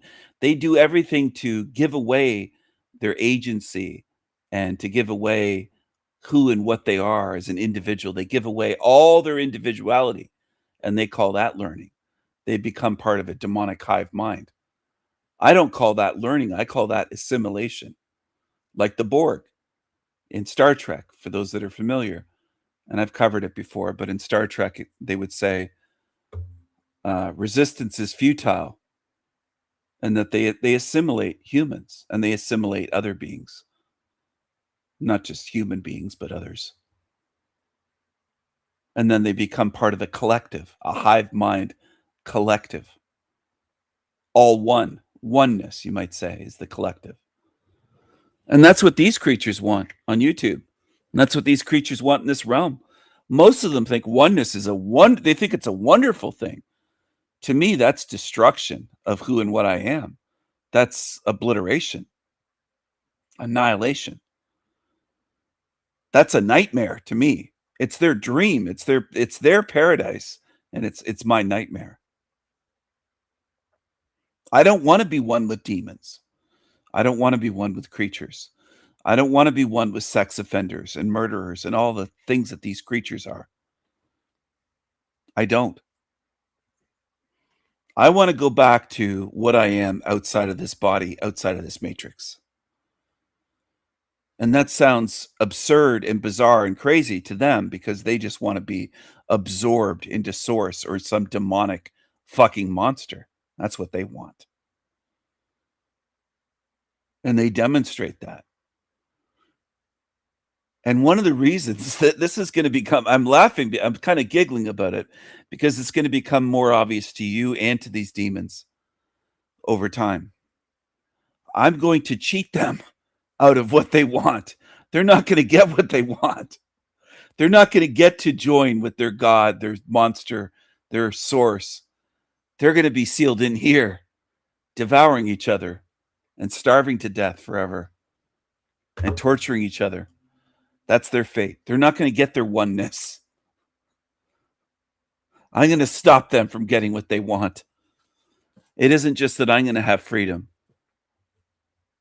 I'm going to stop them from getting what they want. And maybe out of body, if you don't get it now, maybe out of body, you'll see why it is so deserved once you get a flash in your mind of the shit they've done, the dark, evil things that they do, and even the wishes and thoughts they have. For me, they wish they could torture me forever, these creatures. And some of you that lurk here on my channel feel sorry for them. You cry yourself to sleep thinking about these demons. Don't worry, you're going to have a long time to regret supporting evil because you're going to be here. Not everyone gets out of here. In fact, I would be shocked if anyone thus far has gotten out of this matrix. I'm under the assumption that no one has yet. That's the safe assumption. It's the safe way and the smart way to play this. Just assume that no one has yet. But there always has to be a first. And you'll see what I mean. If you don't understand, you'll see what I mean one day. And it's going to hit some of you like a fucking concrete truck full of concrete, or a dump truck just full of bricks, or some 18-wheeler with heavy pipes, or some heavy load. A big heavy load is going to hit you right in the face. How about that? And you deserve it. Because some of you sit here in a trance and treat this like it's just entertainment, like you're just watching a TV show. And that does irritate me, but it also cheats you. And that's the fair part of it. You're cheating yourself. I'm handing out alchemical gold, and some of you motherfuckers are sitting here lurking every time I go live, cheating yourself. Instead of learning, you're just treating it like it's all entertainment. Go ahead, be a mindless zombie and see where it gets you in the end. That's the ultimate part of this that I keep reminding you of. In the end, some of you are going to have regrets. You won't be able to do anything about it. You were warned and warned and warned and told and shown and had it explained over and over and over again. Welcome to Open Your Reality, everybody. My name is Chad. And what I want to do in this video is go over some of your questions. There were questions based on some of my most recent videos, and I want to answer them because I do a Q&A. I'm that kind of guy. And I do it about once a month, maybe twice. So I figured, why not kick off May? He does a Q&A. He's that kind of guy. What does that mean? What does that mean? Why don't you do a live stream and answer questions from a chat on the fly? Why do you do it like this? Why don't you just answer questions on the fly out of a chat room? Live. Why don't you do live streams, Chad? Why don't you go live? Why don't you go live and have guests on and have conversations with people like me that would show up and join your live stream? Why don't you do that? And why don't people watching wonder why they don't do that? Why do so many of you lack curiosity and lack wonder? That's what bothers me. Because you won't say, yeah, Chad doesn't do live streams and answer questions. Matt McKinley, Quantum of Con Man, Humpty Dumpty, he doesn't do live streams at all either. What's going on here with the pattern of these creatures on YouTube that never go live, never have guests, live guests, never answer questions? Huh. With a good old Q&A. And it's going to be interesting. Oh yeah, we've got a lot to talk about. So, I'll just get into this in no particular order. This is completely random. Somebody asked me a question about... I dropped the link earlier from my live stream, but most people are too afraid to speak with me. Chad is afraid to speak with people. He's afraid that someone would come up and ask him a tough question. He's afraid. So there's another difference. He lives in fear. Trump's uncle and said, what is Trump's uncle packing? Who is he? Trump's uncle was John Trump. And John Trump was in charge of collecting Nikola Tesla's last remaining work. So when Tesla died, he was living in a hotel in the last years of his life in New York. Penniless, by the way, when he could have been a billionaire. And that was mostly because of Thomas Edison, and Tesla was one of those special souls. Anyway, John Trump and a few others confiscated his work. We don't know what happened to it, and that is that. So let's go on to the next question. I can't even get into these. Why? Why does this happen? I can't stand phones. I'm not a big phone guy, by the way. I don't use phones that much, except for texting, and more of a computer person and a camera person. All right, next question. Chad, trying to find the video you did that showed billionaires saying the same thing. Did it get pulled? If not, can you what? Can you find it? Thanks. Yeah, I'll look for it. Like, I've been going deep down the rabbit hole. I don't know if I mentioned that, but I have. I've been looking into TikTok. I've been looking on X, Twitter. And video after video. Yeah, going on TikTok is going deep down the rabbit hole, everyone. I think everyone should follow this guy. This guy's so deep. He's been going on TikTok, deep down the rabbit hole on TikTok. Been looking on X, Twitter. And video after that, but I have. I've been looking into TikTok. You what? Can you find it? Thanks. Yeah, I'll look for it. Like, I've been going deep down the rabbit hole. I don't know if I mentioned that, but I have. I've been looking into TikTok. I've been looking on X, Twitter. And video after video comes up. And it's not just mindless scrolling. I'm looking for gold nuggets. Do you understand? Gold nuggets of wisdom that I could put in here and share with you. And so some of wisdom. Do you understand? Gold nuggets of wisdom that I could for gold nuggets, for gold nuggets, for gold nuggets, for gold nuggets. Do you understand? Gold nuggets of wisdom that I could put in here and share with you. And so sometimes I'll find myself at 2 a.m. sitting at my computer and just going through it, looking for these videos. But anyway, this just the billionaire one. In case you didn't miss my last video, all these billionaires were saying the same thing, just like newscasters were. There's a famous clip where all the newscasters are saying the same thing. You know what? Let me just show you. I'll play about 10 to 15 seconds so you can see what I'm talking about. Here it is. Living in a cognitive Wild West. Living in a cognitive Wild West. A cognitive Wild West. Synthetic media. The age of synthetic media. Synthetic media. So there you go. You see what I'm saying?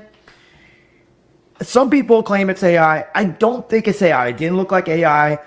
I can't say for sure it didn't look like AI to me. But if they are all reading from the same script, it would not surprise me one bit. Next question. Have you watched the trailer Disclosure Day? I have.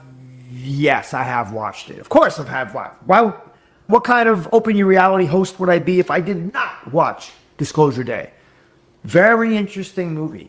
It's about what you think. Disclosure. It's supposed to come out in June. Steven Spielberg movie. Acting looks good. The action looks great. I am down. I am down to watch it, even in the theaters. So why is that movie coming out now? Disclosure, according to David Wilcock, Stephen Greer, was this Disclosure supposed to happen a while ago? A few years ago? Well, they delayed it.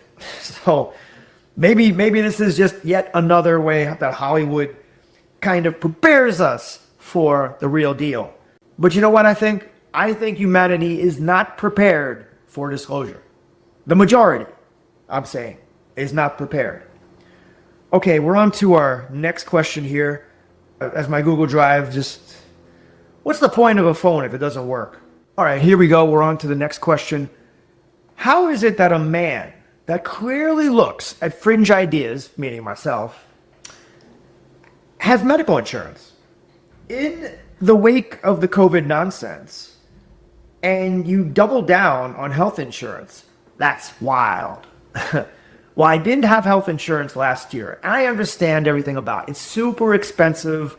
It's even more expensive this year than it was last year. This year, I am paying $900 a month for the premium.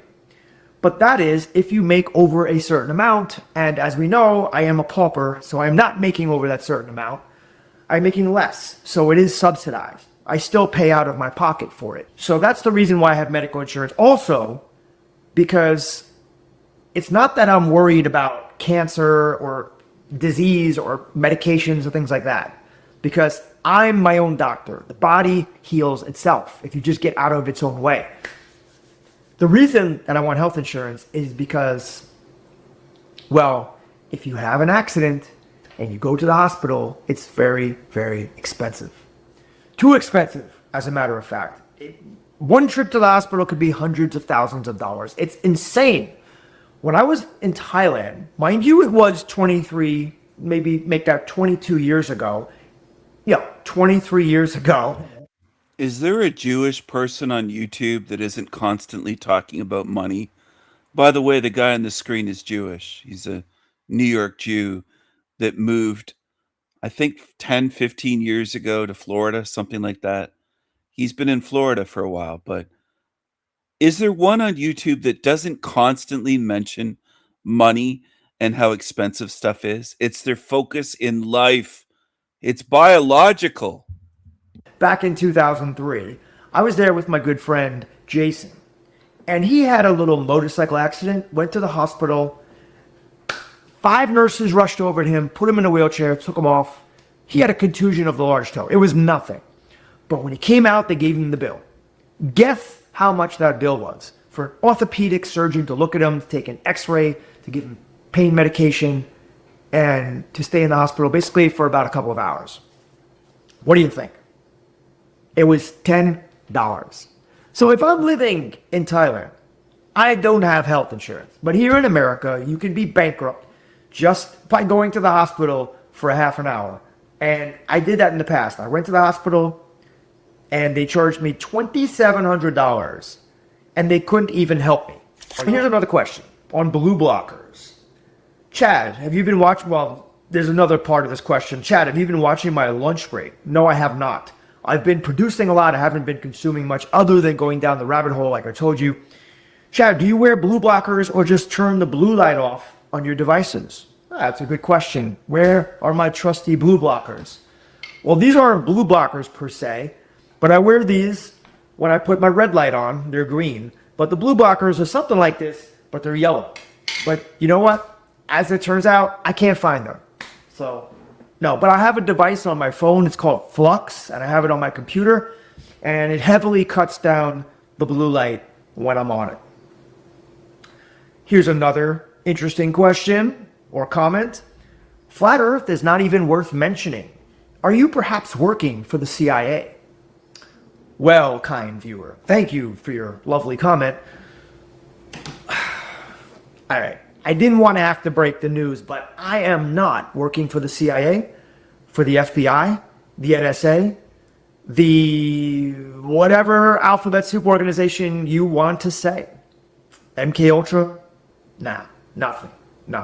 I'm not on the payroll. If I was, oh, I'd be living it up. I wouldn't be in this squalid mess of an apartment here.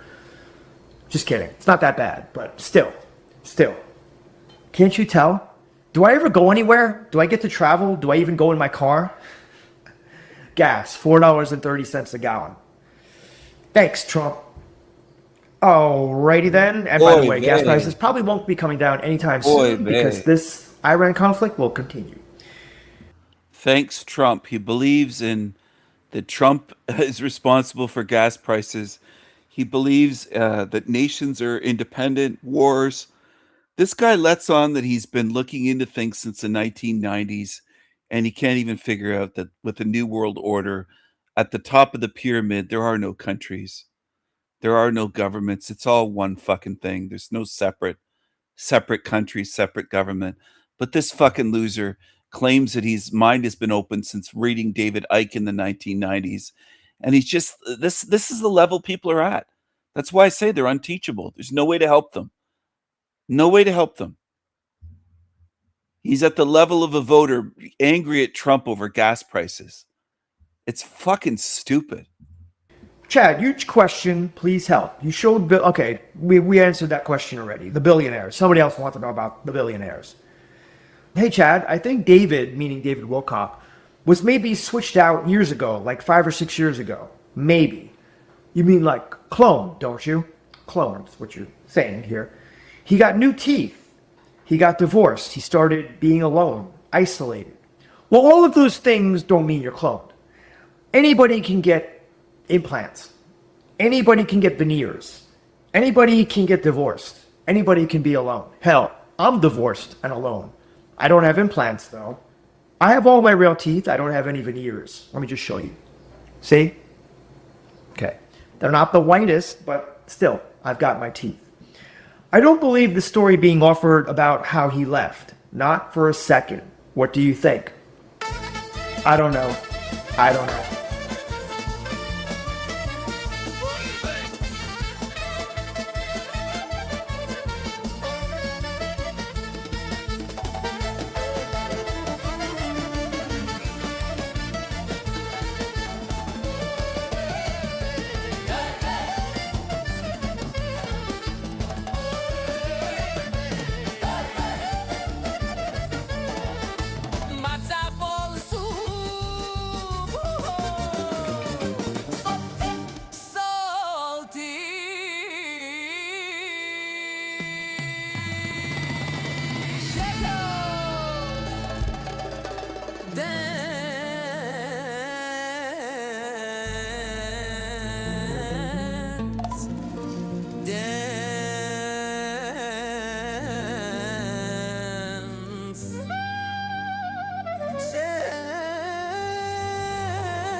All right, everyone. I have a question for my audience. Whether you die and you have $10 in your bank account, your wallet, or you have 10 million, what difference does it make to you spiritually? Now, I realize some of you will miss the point, as people do. They do it all the time on my channel, all the time. Some of you will say, well, that money will go to your loved one. I'm not talking about your loved ones. I'm not talking about who you leave behind. How's that money going to help you spiritually leave here? Because most in this realm are like Chad on the screen. Their big focus is money. And they'll tell you that they're a spiritual person, but they're always talking about money, how expensive shit is. And their focus is obviously money. How's that going to help you get out? That's what I want to know. Because this is basic to me, very basic. But do I think most people think the way I do? No, they don't. They don't. They're more like this guy. Shekels obsessed. And daydreaming about aliens, like David Wilcock's big focus for decades. What do you think? I don't know. I don't know. If he was mind controlled, we'd never know. His family said it was him offing himself, and he was deep in financial struggle. I'm sure he was struggling with loneliness. I mean, Liz Cross said that he was schizophrenic. We don't know if that's true or not. I'm just going to say I'm going to leave that one open and leave it to you. Someone else says, can you fix the sound? Your sound, it's delayed and weird. Really? This is from viewer Bane528. I like your avatar. Tom Hardy made a good Bane, didn't he? I believe it was Tom Hardy. But seriously, do you really think that this audio is messed up? Comment below. If not, let it be. Or just say, hey, it's good. Give me the thumbs up. Because let me tell you something. I work hard on my audio. Here's another good question from our good friend Lone Wolf. He's been in the comment section for a long time viewer of the channel. Okay, Chad, so let's just say everything you say is true. Well, I'm not going to comment, but you know it is. What do we do about it? Isn't that the $64,000 question? Isn't that the reason that you watch me? Because you want to know the answer. Not just the scare tactics. Not just all the, I'm going to blow your mind with this information, but you want to know, how do we solve it? Well, I'll tell you, Lone Wolf. Consciousness, meditation, affirmations, prayer, raising your consciousness. Consciousness, meditation, affirmations, prayer, raising your consciousness. I think that is the fastest way to change. It's like a candle that lights another candle and another one. Because when you raise your consciousness, you're raising the consciousness of the entire system. And I know that sounds a little, hocus pocus, but let me say this too. You can also take physical action. I take physical action by making these videos and sharing the message. And that's my creative way of getting these ideas out there. Because let me tell you something. I'll always be on the side of good. And I will always be against the evil. I've come into this world a good person, and I'm going to leave a good person, and I'm going to fight the good fight against the system. And it takes a lot to come out here and do this. Because if I was to look for employment, somebody could see these videos and think I'm crazy. So I'm putting myself out there for the $5 a day I'm earning on YouTube, and it's perfectly worth it because I'm fighting the good fight. So use your mind, be a Jedi, and use physicality. Not in terms of violence. Violence is never the answer, right? Okay, let's continue on here. Come on now. Are you freaking kidding me? Next question. When are we all going to demand answers from our government? When are we going to unite and bring this country to a stop? They can't get us all, but they will take notice and understand who's in power. True, true. When are we all going to unite?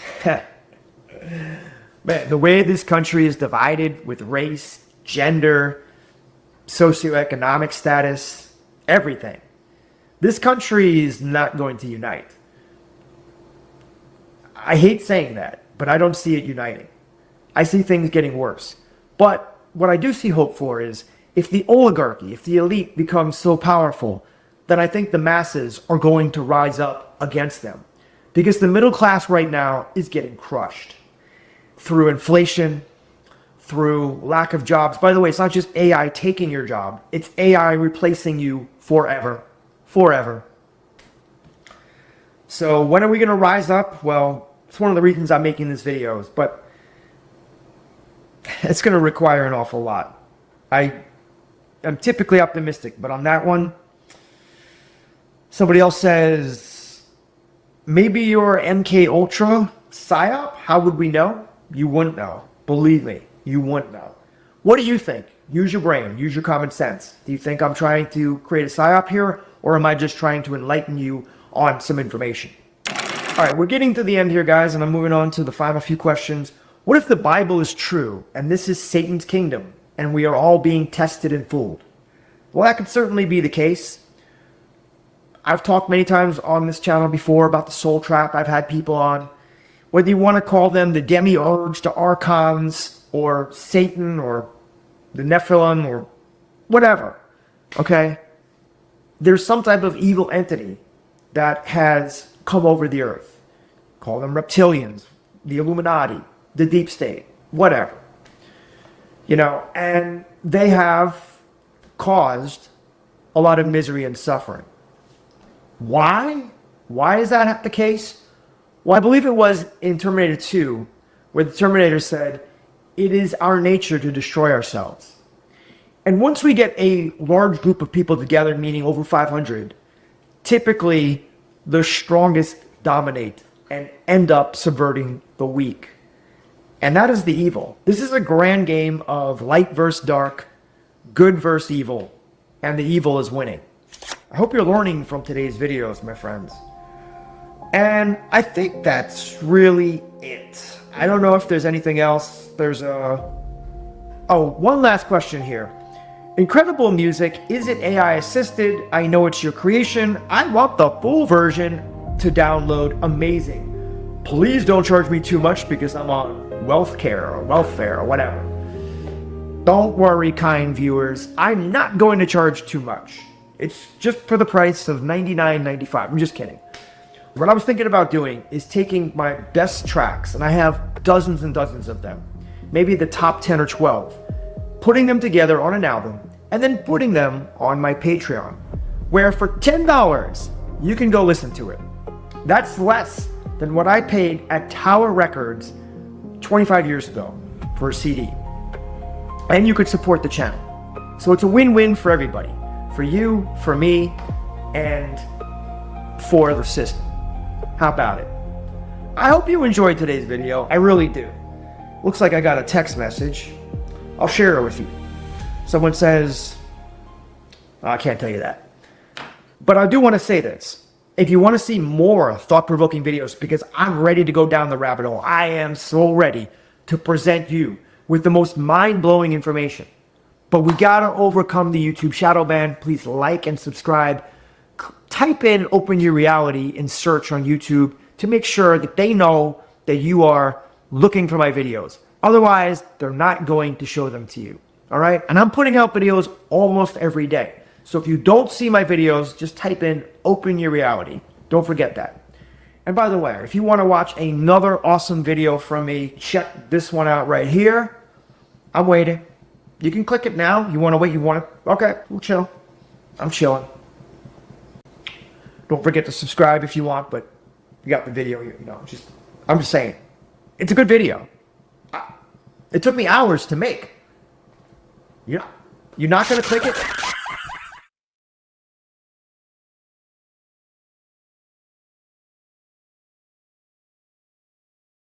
All right, everyone. So who wants to pay for his music?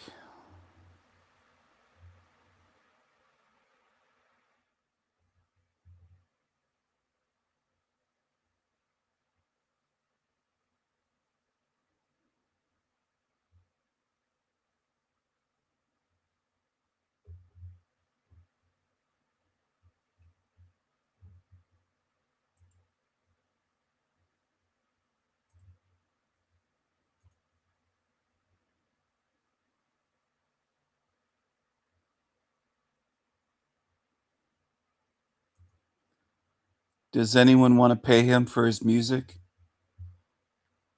He's selling his music now. I haven't heard it, but I don't know. Is it the background music to his videos? What is it? I'll film whatever I want. This is Europe. It's okay. It's public space. Relax. This is Europe. Thank you. I'm good. I'll film whatever I want. This is Europe. It's okay. It's public space. Relax. This is Europe. It's okay. It's public space.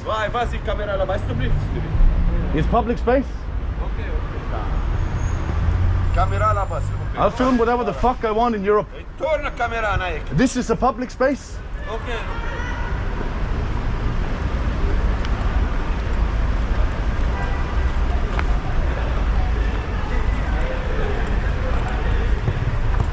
These cheeky bastards.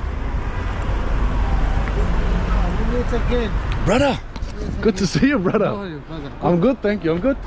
Just play football, you know. Ah, with your friends? Yes, I'm waiting my friend. Yeah? Wanna play here. Nice. That's good. No. It's okay, I can film here. This cheeky bastard. And everyone here who is not even natives telling you what you can and cannot film. This is unacceptable. Behind us we have Le Petit Chateau, also called Little Castle. It was built in 1848 as military barracks to house soldiers on the edge of Brussels city centre. Years later it became a prison for anti-social offenders, and in the year of 1986 it was transformed into the first political refuge centre here in Belgium. And this is on the outskirts of Molenbeek. What happened? It doesn't work? What happened? Engine? Je parle pas bien. Pas bien anglais. No English, yeah? Okay, well, good luck. Good luck, good luck. The smoke is thick in the air as we approach this narrow street where there is something that appears to be a flea market where you can buy all sorts of garments inspired from what seems to me to be from the Middle East. There is some kind of event here. Let's try and find someone who can speak English, and hopefully they can shed some light on this situation. What's going on here? This is some kind of market? Hadri. Huh? Hadri. No English? Merci.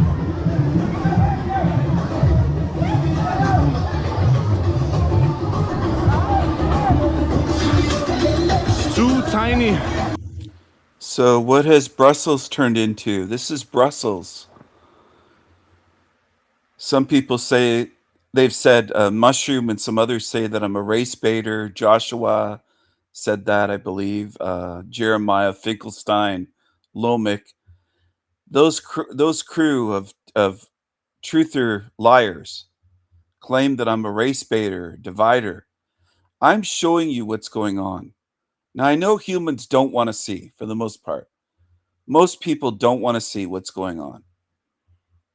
And you will pay for that. You will pay. You will pay with losing everything imaginable.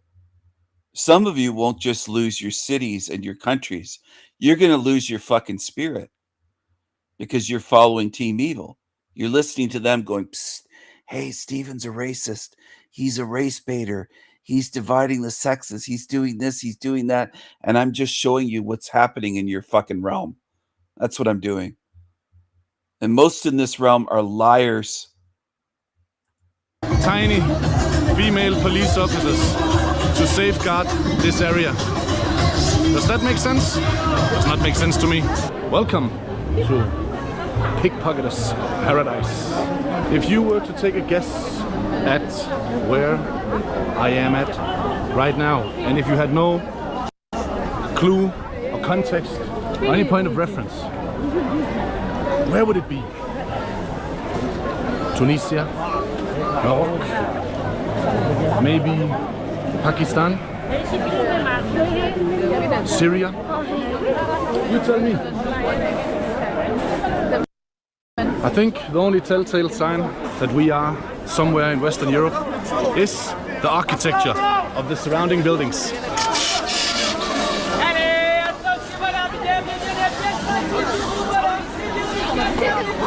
As we walk here, the smell of Jamaican cigarettes lingers thick in the air. I don't speak French, sir. 20 euros. Very cheap, very cheap. Huh? It's okay, it's public space. It's okay.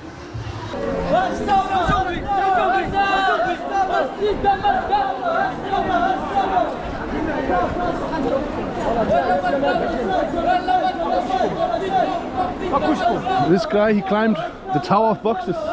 Do they say, you speak English? A little. A little. Yeah. This big market here. No right to What?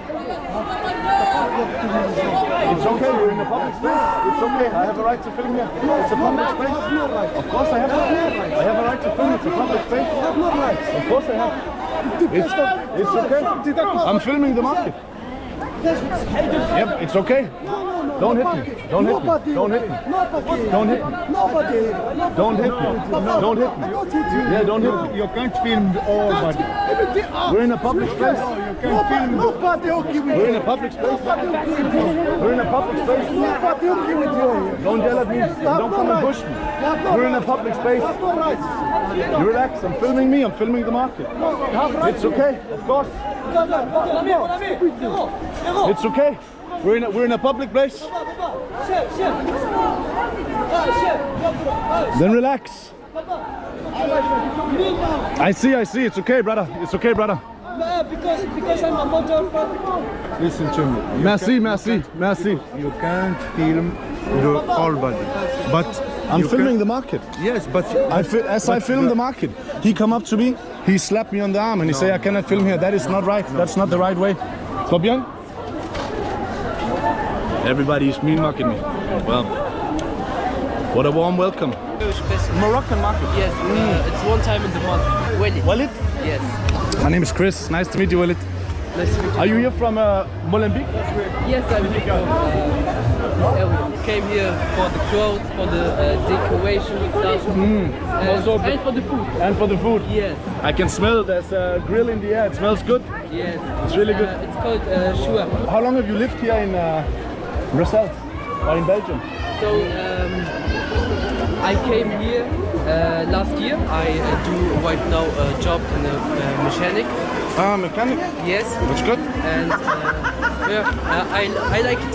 That's good. But you come here with family? Yes, I come here with family. When you end up being the only white person in the city or town you live in, then what are you going to do? Who are you going to call a racist? Who are you going to say is race baiting? Who are you going to blame? What are you going to do? And I know about white flight. There's only so many places to run and hide. All right. There's only so many times that you can move out of the city or out of this country and into another. And then from there, you play a game of running away. And a lot of people play that game running away from the truth. They don't just physically run away. They run away from facing things that men like me speak about. They run and run and run and run and run. And it isn't just leftists that do that. It isn't just liberals. There's lots of people that would say they're conservative and they'd still call me racist. They'd say, well, are you racist? You don't like these people? And they call themselves conservatives. So I'm not a conservative. I'm not a Democrat. I'm not a leftist. I'm not a liberal. I'm not a Republican. I'm someone that speaks about the truth that most of those fuckheads will never face and never speak about. Never. They would rather watch all of Western civilization be destroyed than face the truth and stand up and speak the truth. That's how weak most people are, including ones that some of you, I would bet, admire and respect and idolize in some cases, because most of you pick demons as idols. Most humans on earth have demons for idols. They have liars for idols and demons. And then you get upset when I expose them. Do you know how many times I've encountered that over the decades? Exposing some fucking creepy evil creature that's famous and people crying to me saying, you ruined them for me, Stephen. I've heard that from men and women. You ruined whatever celebrity or whatever fucking demon. You ruined them for me because you showed me the truth. You call it being ruined. Most people on earth do not want the truth. And they have shown me that time and time and time again. You're not like me. You're very different and very different spiritually. Most of you would watch all of Europe be turned into a shithole where white people are the despised minority, let's say under 10% of the population, not only outnumbered, but harmed, attacked, blamed, scapegoated, everything else, under constant attack and fear. You'd prefer that, most humans, than to speak the truth. Because you don't care about the truth. You don't care about your people. Most people in this realm. And you show it by calling me a race baiter, a racist, saying I'm sexist, that I divide the sexes, that I post stuff that divides people. Most of you that call yourselves truthers on YouTube are absolute trash and demonic pieces of shit and followers of agendas. You belong here in this realm. You're not doing anything to help others. And that's most that put the label truther on themselves are absolute trash. Welcome to you. Thank you, thank you, thank you. You seem like a good guy. Thank you, you too. Thank you, brother. So I will check you out on YouTube. Thank you. Appreciate it. And have a nice day. Take care always. Take care. Thank you. The thing about music is that it is certainly a very individual, acquired taste. And the jam that is playing right now is perhaps not my favorite jam.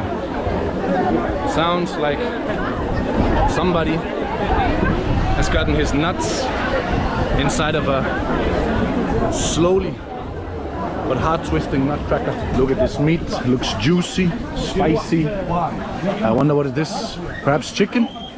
You take cards? What? Card, credit card. It's okay. I will try the food. I will try the food. I'll film me. Okay? But I will try the food. I'm here to eat. It's okay. We're in a public space. We're in a public space. I'm here to eat. I'll film me. It's okay. I just want to eat your food. Do you want them telling you what you can do in your own country for the rest of your life? Do you want that? Do you want them telling you you can't film here, you can't do this, you can't do that, like they're doing to this guy? And he just keeps repeating, in a public place, public place. He can't catch on. They don't understand. He thinks if he just tells them it's a public place, I'm allowed, that they'll understand. They'll never understand. If you spent 1 million lifetimes here, they'll never understand. They want to control you. They want to take your country. They want to rule you. I will try the food. I'm here to eat. It's okay. We're in a public space. We're in a public space.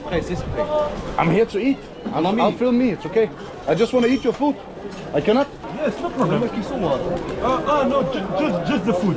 Not, it's okay for you. Okay, merci. It's just to taste the food. No, it's not business. Yes, okay. No problem. I go around and taste food. My friend, it's okay. Just food, no problem. Okay. What is the name of this place? What? The name of this place? Camera? It's okay. It's public space. It's public space. What is the name of this place? I don't know. Excuse me, sir. No? Bizarre. What is the name of this place here? Place Lemons. Place Lemons. Strange. And all of a sudden everyone seems to scatter.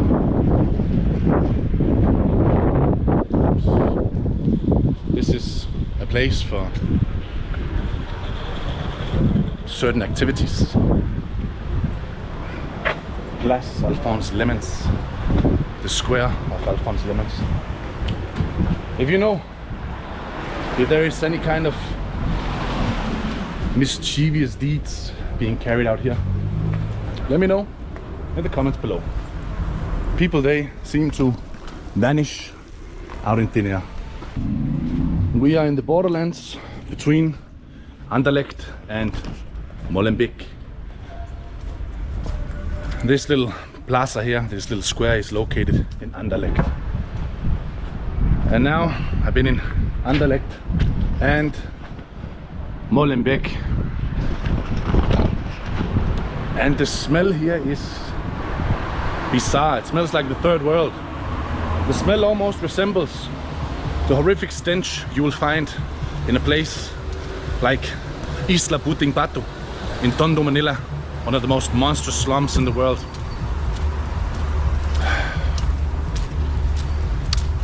What pleasantries we enjoy. Do you want to live in a slum? Do you want your children and grandchildren to live in a slum? I wish I didn't have to ask these questions, and I wish I didn't have to cover this and make these videos. Nobody's forcing me, but I feel compelled, morally compelled, to show you so that you have a chance to choose. But I don't think most people on earth even understand what that means. Choosing. You're going to have to, whether you want to or not. And some of you will feel forced into it because you just have a slave fucking mind. You're going to choose one way or another, though. Good or evil. You're going to choose. And the smell here is bizarre. It smells like the third world. The smell almost resembles the horrific stench you will find in a place like Isla Puting Pato in Tondo, Manila, one of the most monstrous slums in the world.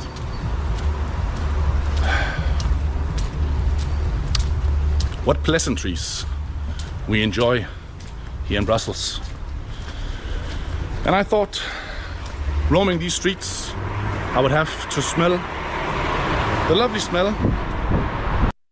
There's graffiti on almost every wall, and that's normal now. Everything looking like a slum is normal, and people will accept everything until it hits your neighborhood, and then all of a sudden you'll say, I can't believe how trashy the place is looking now, but you don't care as long as it's just out of your view. With most people, you don't care as long as it's just beyond where you live. Has to hit home. Of fresh baked waffles. Ça va bien? Très bien. Nice. It's broken, huh? Yes. What are you fixing?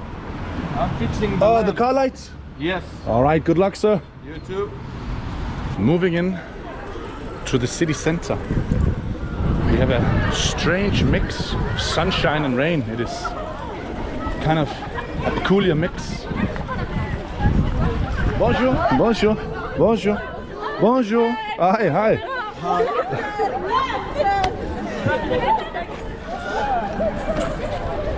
Check out the architecture. Bonjour. Ça va mec, tu vas bien? Calma, calma. Calma. Calma, calma. Imagine reacting that way to a camera. Only third worlders would react that way. Like, do you react that way? Do you run up when you see somebody with their phone making a video? As though it's like this is third world behavior. And this is what has taken over. Not just in Belgium. This is what has taken over. And of course, it's part of a plan, part of an agenda. Where are you from? I'm from Denmark. Oh, it's cool. It's great, the mountain and like so. Oh, no, Mountain, it's the... no mountains in Denmark. Denmark is flat like a... Really? Yeah, flat like a I'm pancake. stupid. It's Like the okay. Vinland Saga, you know? The what? Vinland Saga. I don't know. Yeah, the Vinland Saga. Yeah. Oh, the anime with the Yeah, Vikings. you know I know, of course I know. It's a what? Where you guys from? Brussels. You from Brussels? Yeah, Brussels. Molenbeek, Stas. Molenbeek. Is it true? They're from Brussels. They look like they're from a Muslim country. They look like they look like they're from the Middle East to me. But they're Brussels. They're from Brussels. Now imagine if they said, well, we're Japanese and they're Japan. Well, it doesn't work that way there. Japan is Japanese. Do you see how that works? See, a lot of you humans believe that anybody could be British, anybody could be Belgian, anybody could be French, anybody could be German. But Japanese is special. Only Japanese people can be Japanese. It's interesting. Right? Now, if I moved to Sudan, they'd say, you're not Sudanese, you're a white man living here. If I went to Mexico, they'd say gringo. They'd say, you're not Mexican. You're not Mexican. You're a gringo living here. You're gringo. Anyway, I have to explain this stuff to people because most people don't get it. And it is frustrating. It's not arrogant by me. I know most people don't get it. They'll say, well, they have a passport. They were born there, Stephen. They're as Belgian as anyone else. If these guys were in England, you'd say they're English. They're British. They were born there. He's a teenager. He's, I don't know, 15, 17, whatever. He's just as much as anyone else. He's Belgian. And if he was in England, they'd say he's English. Well, it doesn't work that way in Japan. It doesn't work that way in Mexico. I know that. I could own a house in Mexico or a vacation home for 40 years and they'd say, you're a gringo. You're not Mexican. Even if I had a Mexican passport, became a Mexican citizen, I'll never be Mexican. Some of you don't understand this because with Europeans, you think, well, he's European. That's the way it goes. And that's why it's so frustrating because even to get through to white people, they just won't get it. People won't understand. It's like trying to blast through a fucking mountain to get through to people. Where you guys from? Brussels. You from Brussels? Yeah, Brussels. Molenbeek. Is it true what they say? Molenbeek Mafia, is it true? No, yeah, no. Yes, yeah, no, yes. Do you like? Shut up, motherfucker! All right, take care. Take care. Pas problem. Nah, it's okay, your friends can be. No friend. No friend? All right, solo. Deutsch? Sprechen Sie Deutsch? A little bit. Woher kommen Sie? Español? Attends. I am in Bruxelles, very good. This is the place you stay? Your casa? My sleep here. Yeah. Here on the main streets, of Brussels. Me have money in Romania, no problem. You have money in Romania? Yeah. I'm from Romania, yeah. ¿Cuántos años aquí in Brussels? 10 años. 10. How old are you? 25. 25. So you've been here since you're 15. It's a long time, huh? Yeah, a long time. How is life here? It's good or? No good. No good. Much drogation. A lot of drugs, huh? Yeah. Muchas gentes locas. Wherever they live, they'll say no good. Wherever people live that immigrate from other countries, they come to Canada, they'll say it's no good. They'll come to Canada from India, they'll say this is no good. Canada, no good. Anyway, I can't get through to most people. I know that already. I've been trying with this topic for, well over 15 years, 16 plus years, easily. Longer than that, probably over 20, 25 years. And it just takes so long. Lifetimes go away and people just don't understand. They're so slow to see, so slow to learn till it's all taken over and you can't get it back. Once you're replaced, it's gone. All right. And once they take over, they're coming for your children. They're coming for your grandchildren. Horrible fucking things are coming and people don't see it because it's not quite there yet. Humans learn by, I have to be tortured to see that there's torture. See? Violencia? Like sì, like violencia. Stabbings, shootings. I know attenzione violencia direi. Yeah, peligroso. Sì. Peligroso. Sì. What about Molenbeek Mafia? Is that real? Molenbeek c'est très mafia. Molenbeek Mafia. Ils vendent la drogue et Guns, pou. Il y a les pistolets aussi. Yeah, pistoleros. Ouais. San Gilles. San Gillo periculoso. Also, muchas drogas. Molto drogas, yeah. Muchas pistoleras. Pistolera, yeah. Molto Mucho drogas, mucho guns. Lots and lots and lots. It's okay, though. People see no problem with it. They'll say those people are just as European as anyone else. That's the way people are. Get angry at me for speaking the truth.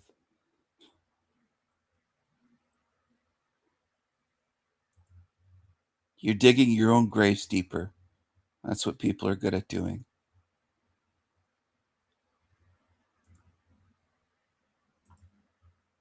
Dig deeper, and feel clever about it. Feel clever as you dig your graves deeper.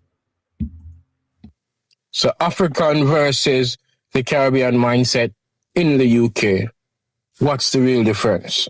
So this is a conversation that people have a lot with either within in the UK. So they're in the UK. What are they doing in the UK? Would be my first question in the first 13 seconds of this video. And it's a question that almost no one asks, by the way. I don't hear that asked a lot in my whole lifetime. What are they doing in the UK? Why are they in the UK? Why are they allowed in the UK, Africans and Caribbean darkies? Why are they allowed there? They don't belong there. For some reason, this is tough for people to hear. Now, there's a small percentage on my channel that see what I'm saying and don't disagree.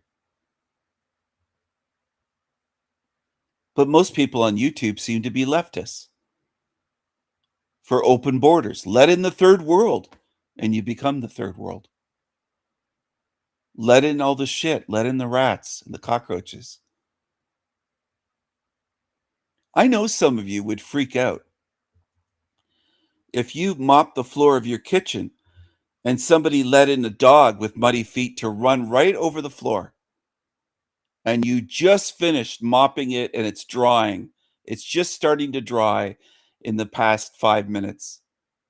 And the floor is cleaned, and you have a great big kitchen with nice tile floors, and you'd be like, what the fuck? You just ruined it. You open the door and you let the mud in. I just cleaned it. It was sparkling clean. And now it's all muddy. It's ruined. You made it dirty. And yet that's what you do. Some of you. Again, except for a select few. Most of you are for this. Let in the criminals. Let them all in. Ruin our countries. It makes you feel good. It makes you feel real good. But you wouldn't do that with your floor that you just cleaned.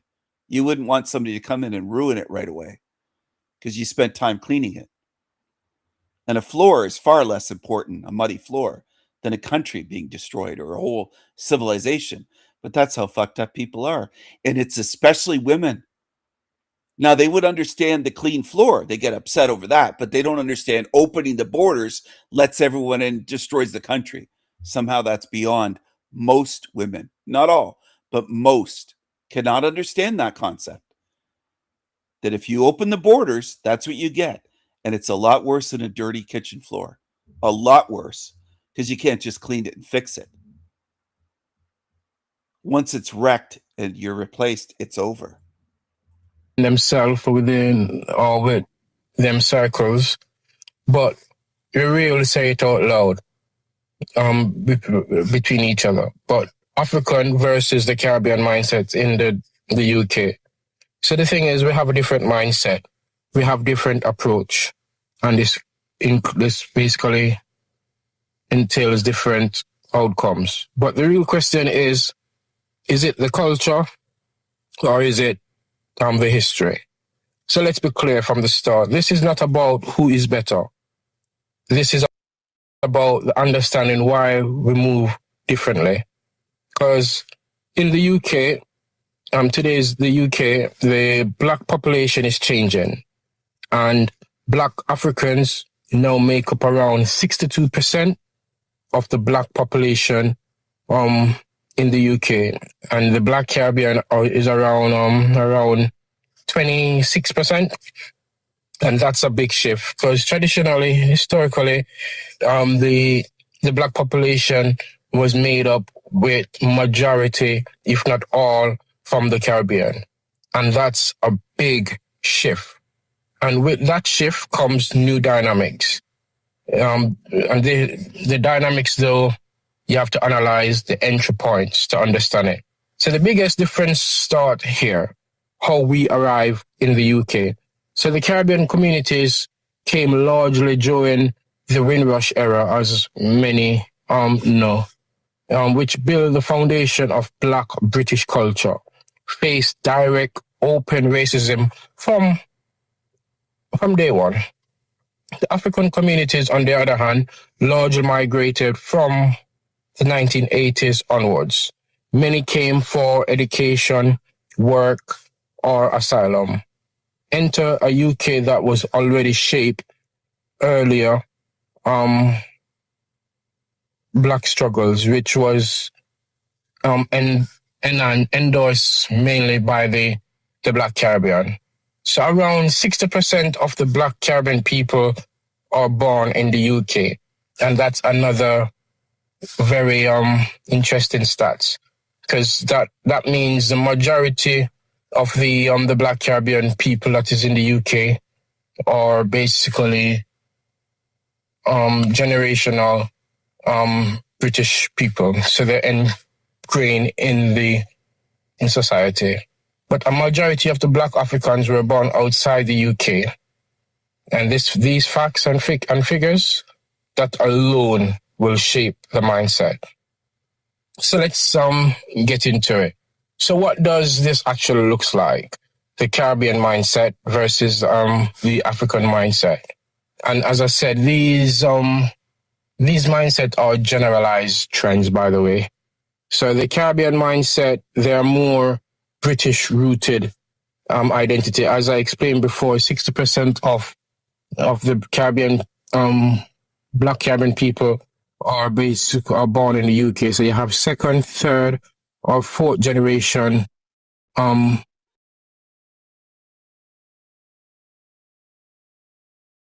that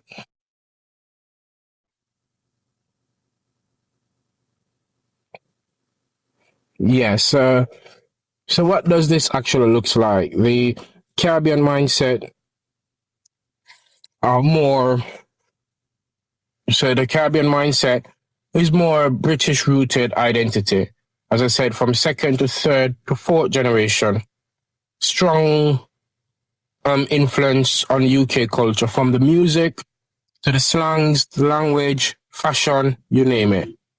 However, though, they have less tie back home in daily life. As I said, these are second to third to fourth generation. So obviously it will be diluted in terms of their roots.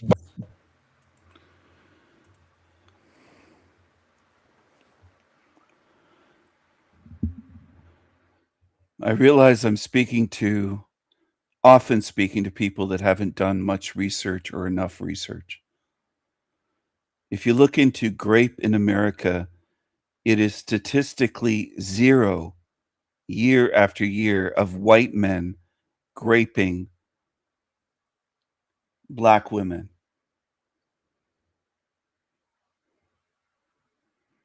Is it that way the other way around with the minority?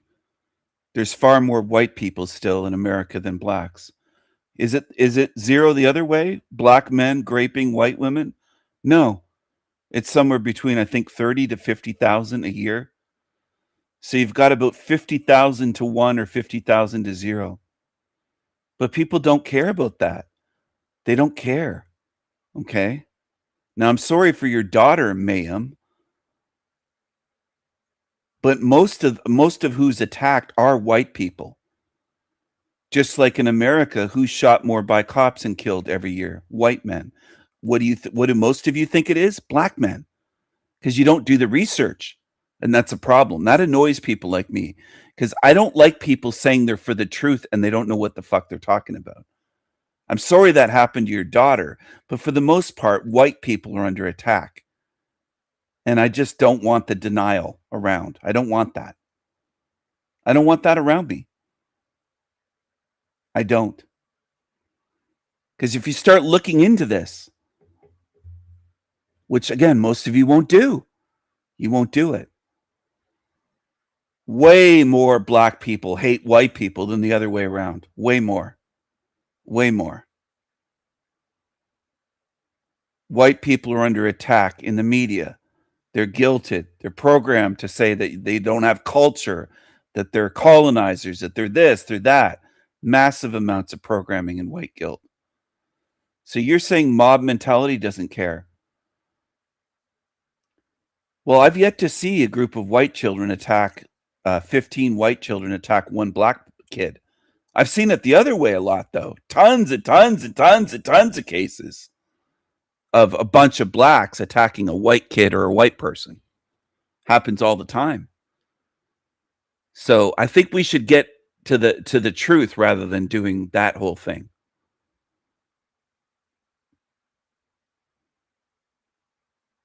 A lot of people, especially people of color, don't want to face this.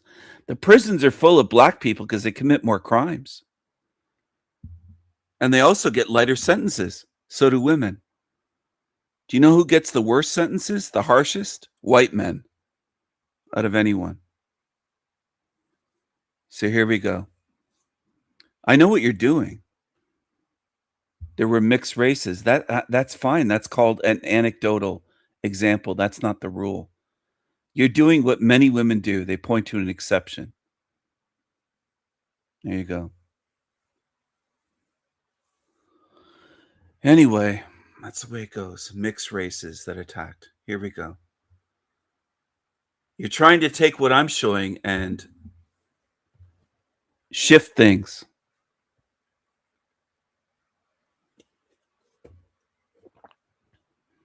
What I'm saying is most of the time it's a white victim and it isn't a mix of races ganging up.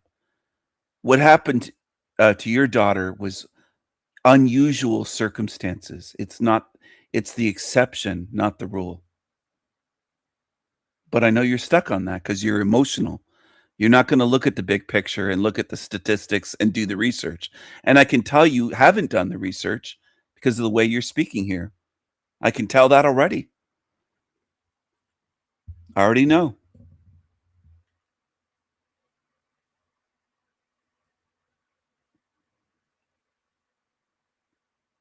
And I know the reason you brought it up as well.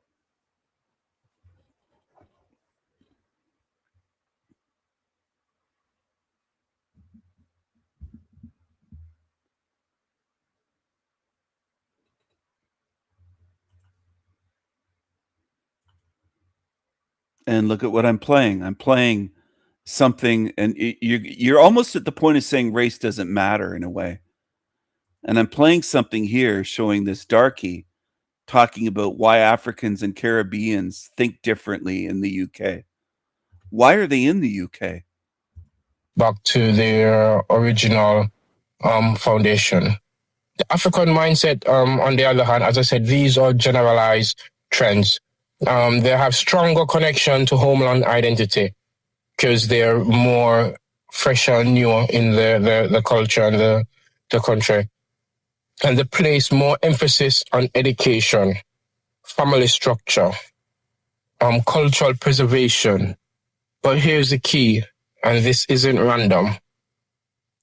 It's shaped by the migration stage, as I explained before. So you can think about the family expectations, the economic starting point will be different. But this is where the people start making the comparison though, and sometimes misunderstandings, to be honest, is that African households are more seen as more academically focused, more disciplined, more structured. But why? Because many African migrants came with a clear vision: study, work, and build. Whereas the Caribbean communities have been in the UK for longer, are more embedded in working class British systems. So it's not about values, who value education more. It's about where each group is in their journey. Who knows? Maybe the next 40, 50 years, you could be saying the same type of thing for the African, the Black Africans here in the UK. But who knows? But here's something people don't say enough though. Black British culture was heavily shaped by Caribbean people. From music, reggae, dancehall, culture, won't say enough though.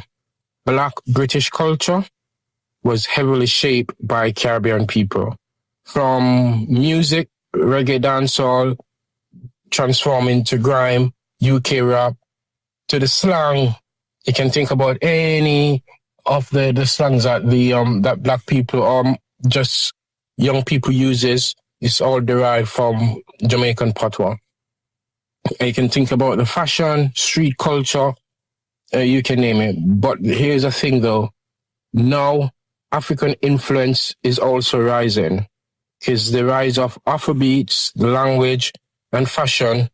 So what you're seeing isn't a replacement, it's just evolution.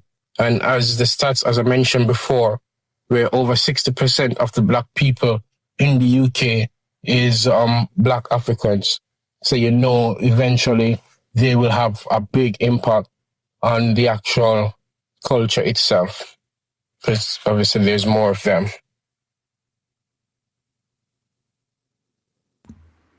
Black British culture, he says. Why is there even such a thing? No one asked that question. No one asked that question. Not that I'm around. Have any of you heard of a white Somalian culture? A white Ghanese or whatever culture? A white Sudanese culture? No. There's not hardly any white people live in those countries. But there's enough of them living in Britain for them to say a black British culture. And that's what many of you support. Many white people support that. And I agree with what was being said in the chat room if I scroll up quite a bit.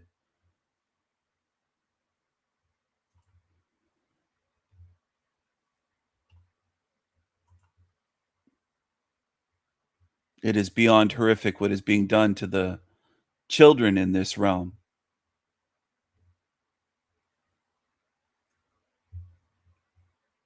Mob mentality is not part of white culture. RI said, yes, they have, Ren. They have taught white children to hate their race, similar to what they did to German children post-World War II. Ren said, they have destroyed the minds of white children.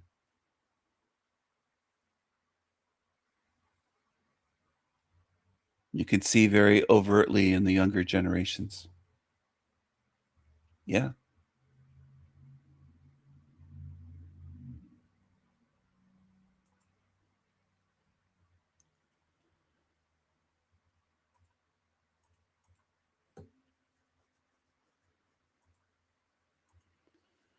And this is the way it goes. So what's going to be left for white people? Where's their safe haven in Hell Realm? You know, I've even heard creatures on YouTube like that perpetual, the guy that calls himself PP, perpetual pleasurist. I call him perpetual pervert. Said, why do white people care if they call this a hell realm if all white people are wiped out? Maybe because we don't want children to be tortured. You ever think of that? Maybe we don't want horrific things to happen. Have you ever have you people even considered that? That's what I wonder about sometimes. Because there's so many fucking idiots in this realm. There just are. Everywhere. Everywhere.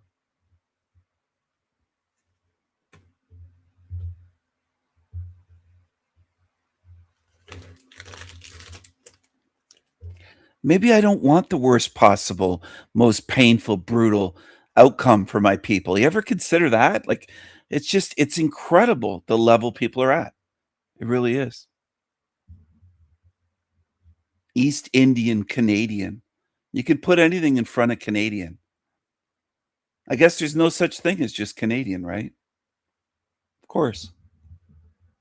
And it all makes sense to people. All of it just makes sense no matter what they do. People just do the mental gymnastics to make it make sense to them. It all just makes sense.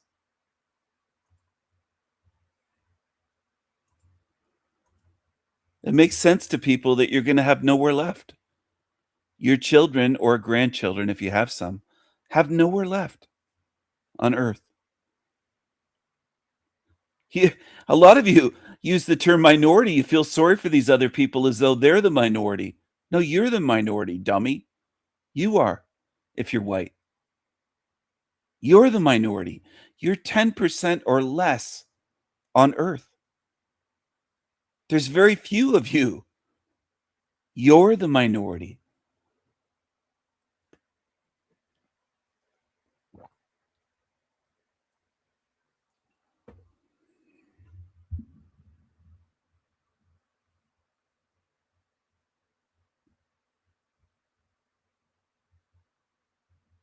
Who wants the truth, though?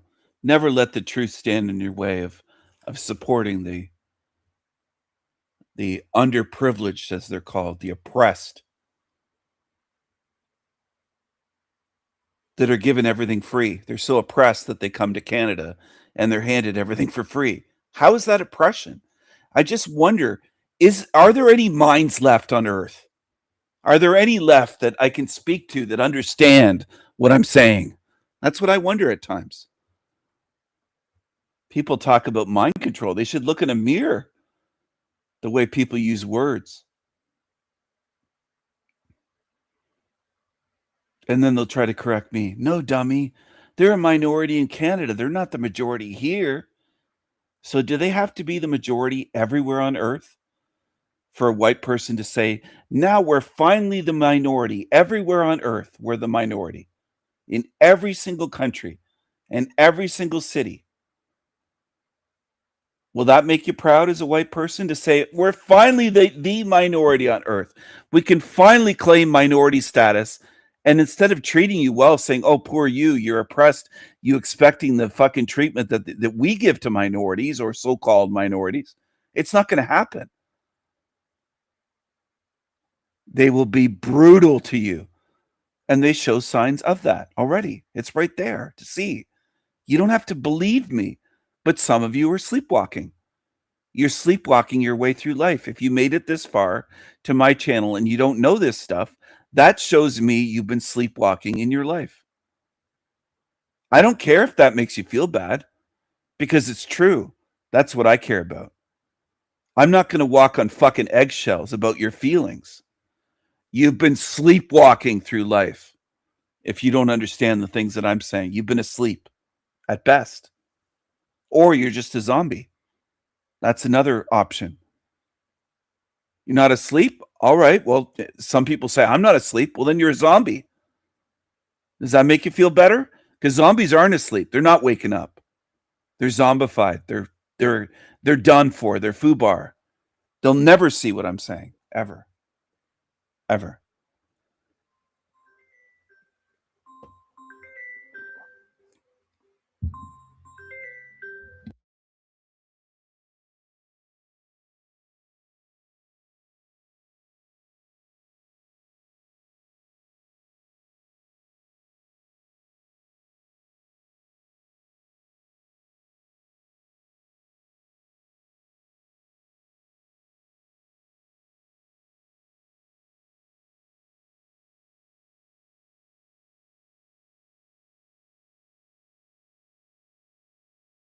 Well, hello everyone, welcome to another video.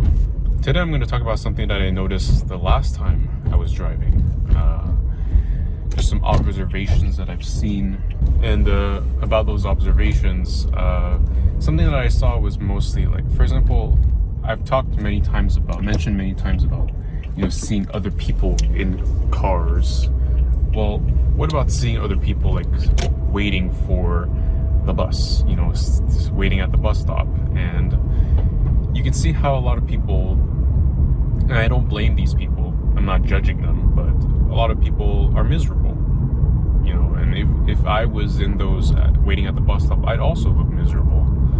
And whenever I commute to work, I also look miserable, just like everybody else. I'm not saying I'm better than everybody else. I'm like, it's just how we all look when we're in this situation, in this system, navigating, you know, jobs, going to school.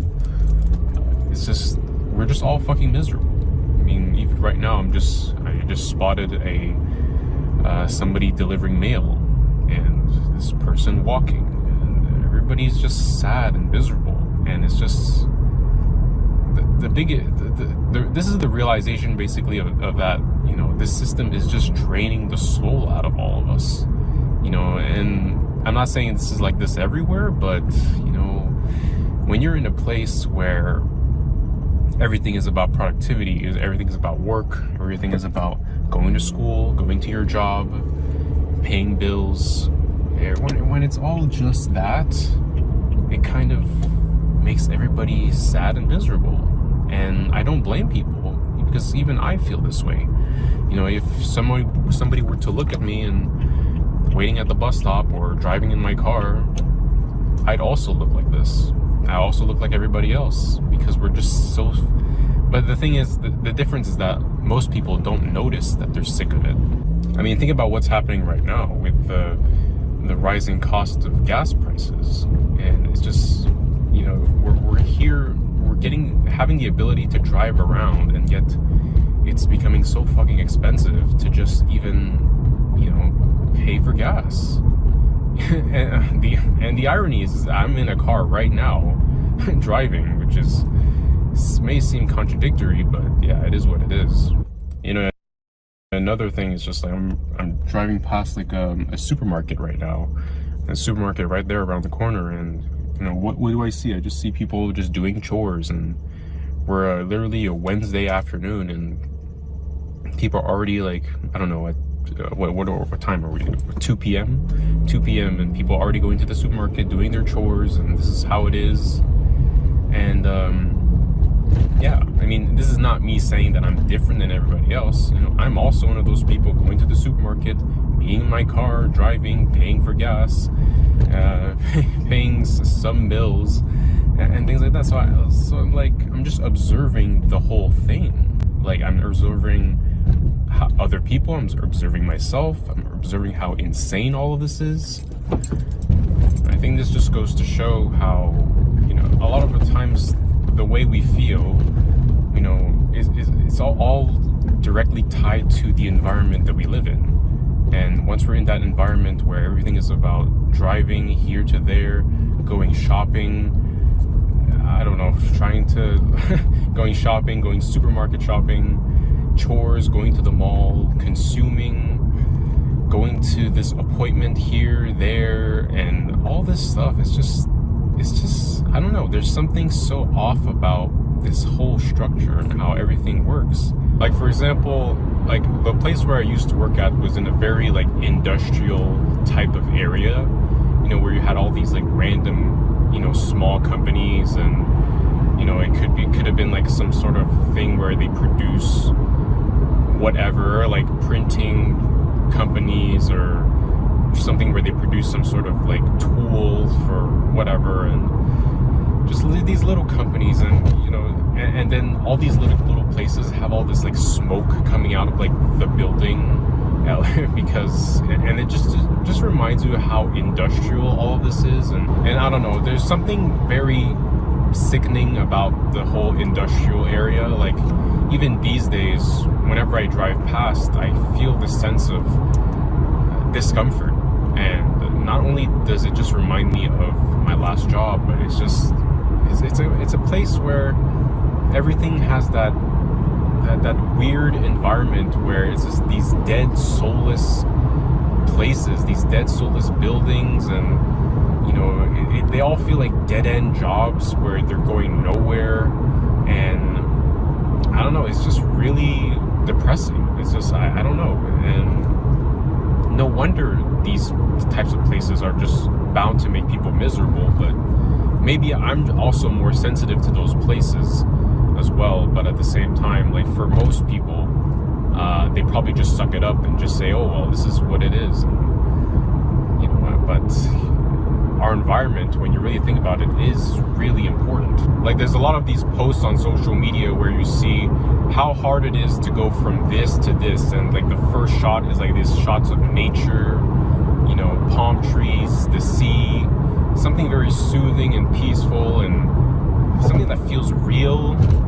And then the contrast from that to, I don't know, fucking traffic on the road in a random place, and it's just, I don't know, something about it is just so depressing. And I saw this video too where it was like, you know, if you ever feel down or depressed in life, remember that in China there's like these highways, these lanes that are merging, like I think it was like 10 plus lanes merging into like 2 or 4 or something, and it looks pretty damn insane from that view, and I don't know, it made me feel sad that some people actually go through this traffic in their daily lives, and you know, dealing with, you know, lanes merging into 2 lanes, and it's just all this stuff where everything is just crowded, and oh my god, like, I don't know. This is just not the type of world that I signed up for. You know, I don't think and the fact that I never even signed up for this, even, and I don't know, there's just something about, I'm just somebody who doesn't want to just say, this is how it is. I just don't want to be like, well, the traffic's normal, there's lots of people, this is normal. You know, I want to be able to express myself and say, hey, this makes me uncomfortable. This makes me feel dead. This makes me feel soulless. This makes me feel horrible. You know, and just to at least express that is, and to see that if other people relate to what I'm saying is, I think that's what helps. You know, in a sense. And it's not about finding a solution. It's like a lot of trolls are saying, oh, why don't you just find a solution? You know, sometimes it's not about finding a solution. Sometimes it's not about trying to fix things. Sometimes it's about spreading awareness and saying how, what we see, how we feel, you know, so that we don't feel actually alone. Maybe somebody else feels the same way. And I know a lot, you know, this channel is proof that a lot of people feel the same way. A lot of other people probably feel discomfort with traffic, and, you know, loads of people consuming. This is a thing. This channel has proof that I'm not alone in all of this, and it's not just, you know, oh, this is the traffic, this is life, we just have to fucking deal with it. No, it's not that. We can still say how we feel, and I think that's, I mean, I'm not, you know, as much as I would love to, you know, do a revolution and spark some change, you know, at least speaking up about this is the first step, I think. And I'm sure for many of you, you've probably encountered lots of people in your lives where you try to explain some of this, and most of the time you're just being told, oh, well, you just have to deal with it. You know, this is how we all live. This is life, and everybody lives this way. And just to be told that is just very, very dismissive. And but this isn't the space to be dismissive about these thoughts and these feelings. This is the space to actually be honest and be truthful about how we feel. You know, we can feel discomfort with traffic. We can feel discomfort, the fact that our lives depend on digital numbers, the fact that, you know, a job interview is literally almost like a life or death sentence. You know, maybe that's more of an exaggeration, but in some cases it can be like that, because, you know, for most people, that job is really what's going to define whether you make those digital numbers or not. And it's really sad. It's really sad that we live in a world where, you know, a boss's like approval for you is what's going to allow you to feed yourself and drink and have shelter. It is. He's a young Asian Jack Talcott. It's really sad. Really sad. He doesn't want a boss. He doesn't care about much. He wishes he didn't have to work. Almost all of his videos are just bitching about having to work. And he's not the only young person like this. I'm not saying he's super young, but he's not old. And they just don't want to work. That's their big issue. There's even a hashtag on YouTube, hashtag anti-work, something like that. They think that's the biggest slavery, is just having a job.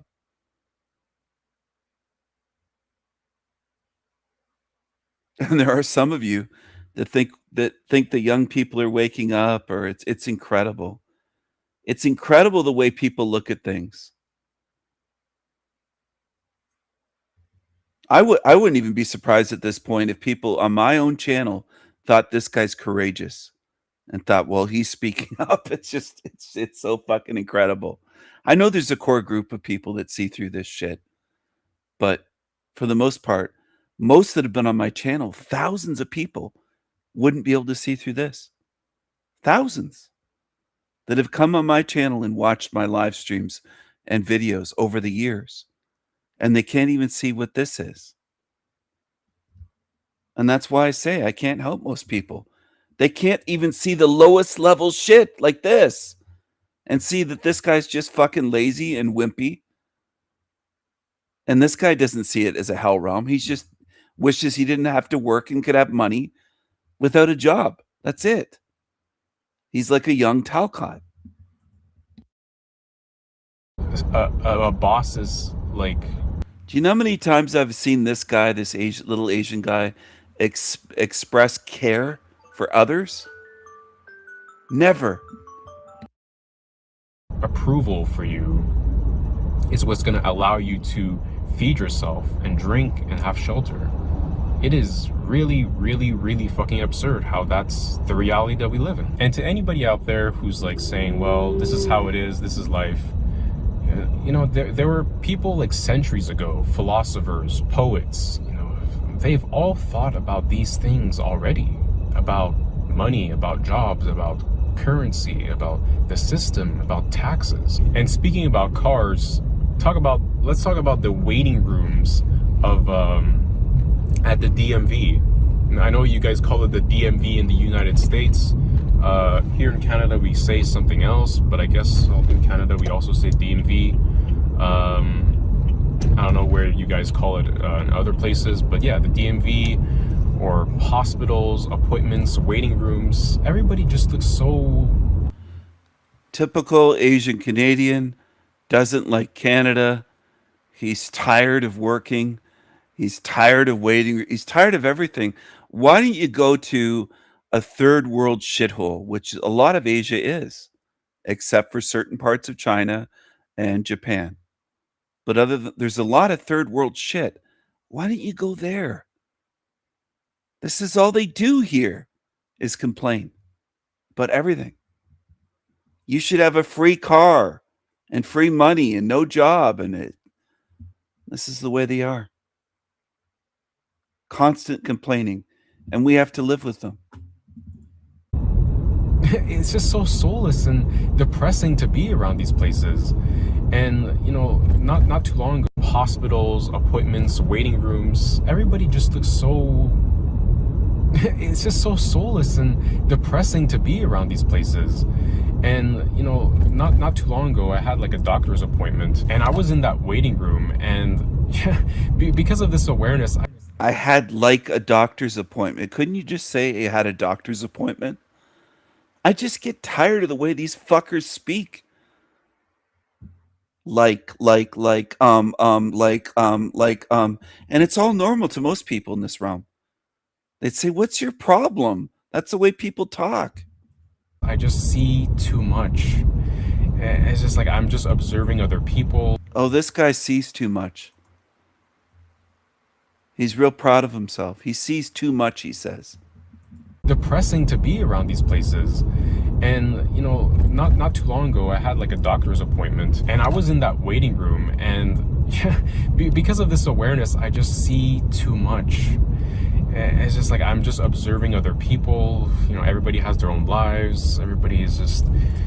Someone's on their phone, and we're just going through the days. Maybe somebody just called off work to come here to this appointment, or somebody's in emergency. It's just, everybody's just, it's just sad and miserable. And even I'm there feeling just miserable as well, because I just don't want to fucking be there. You know, because these places are just so depressing to me. You know, the more you see the system, the more these places feel much more depressing. Like, I'm not here to romanticize like other countries, but I have no doubt that there are other places that, like maybe like third world countries, where people are probably more smiley, people are more joyful. You know, I'm not saying it's probably perfect over there. There's obviously still poverty going on, but it's just like, I'm pretty sure the vibe is still different. And once again, I'm saying it's probably not perfect. I'm not romanticizing, but I don't know. There's just something about this whole... It's probably not perfect. Why don't you go to a third world country? Go live there and smile. Please. Like, I don't know, being in an environment where a career is top priority, productivity is the #1 thing to focus on, all of that just influences all like our moods, our behaviors, the way we act, the way what motivates us, you know, like a lot of the times what motivates us here is probably money related, you know, having to make money because the cost of living is so high. And the idea of the fact that, you know, these days you need to get like 2 or 3 jobs. Some people have to have a job and then a side hustle on the side. I don't know, something about that does not feel right to me. Like for most people, it's probably just like, well, this is what we have to do. This is, you know, this is another thing to add to the to-do list. And I don't know, I just don't view it as a to-do list. I view it as a wake-up call. This, like when somebody is dealing with the fact that they have to have 3 jobs, 2 or 3 jobs. Yeah, it's a wake-up call. Move out and take all of your people with you. And then there'll be more housing here. The cost of living will go down. There'll be more jobs, more housing, less people to look after in healthcare. Immigration has destroyed Canada, devastated it. And most people are unwilling to say that. They'd rather watch it get destroyed than say the truth because they're worried, oh my goodness, I can't say that. That has been the biggest weapon against Canadians, immigration. The biggest in my whole lifetime, by far, by far. One job and a side hustle, I don't know, something about that is, I don't know, it's deeply wrong. I just don't see how that's something that we should just fucking accept. It's something that that should spark conversation to say, you know, don't you think it's wrong that we have to do all of this? And but you know, nobody wants to have these conversations because, I don't know, maybe it just makes people uncomfortable. Also, another random small thing, but for example, if you say, you know, I'm somebody who loves nature, and I say I want to go to a park, but sometimes when you go to a park that's just too nearby, you know, the city and the system and everything going on with companies and jobs and productivity, sometimes it just kind of ruins the experience. And what would really help is to just get away completely, to really be in a place where you're not surrounded by all of that. And I don't know, it's just something about this whole environment is just not it for me. Like, I'm somebody who likes photography and I love capturing nature, but you know, just even in places that are so close nearby, it's just nothing feels inspiring. Nothing feels like I want to capture, because everything just reminds me of the system. Everything just reminds me of productivity and companies and corporate culture. And it's just sad because I love photography. But nothing in me feels inspired these days, especially if I'm just too close to being where I am now. But yeah, guys, this was just a random ramble while driving. I don't really have anything else to say. Let me know in the comments what you think of this video. Like, share, and subscribe, and I'll see you guys on the next one. See ya.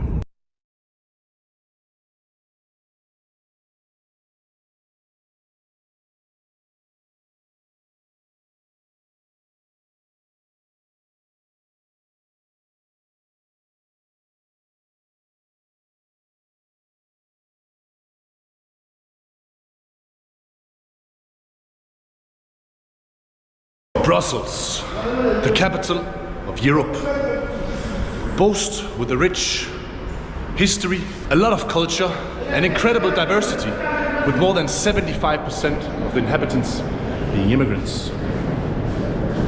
If you, just like me, arrive here by plane,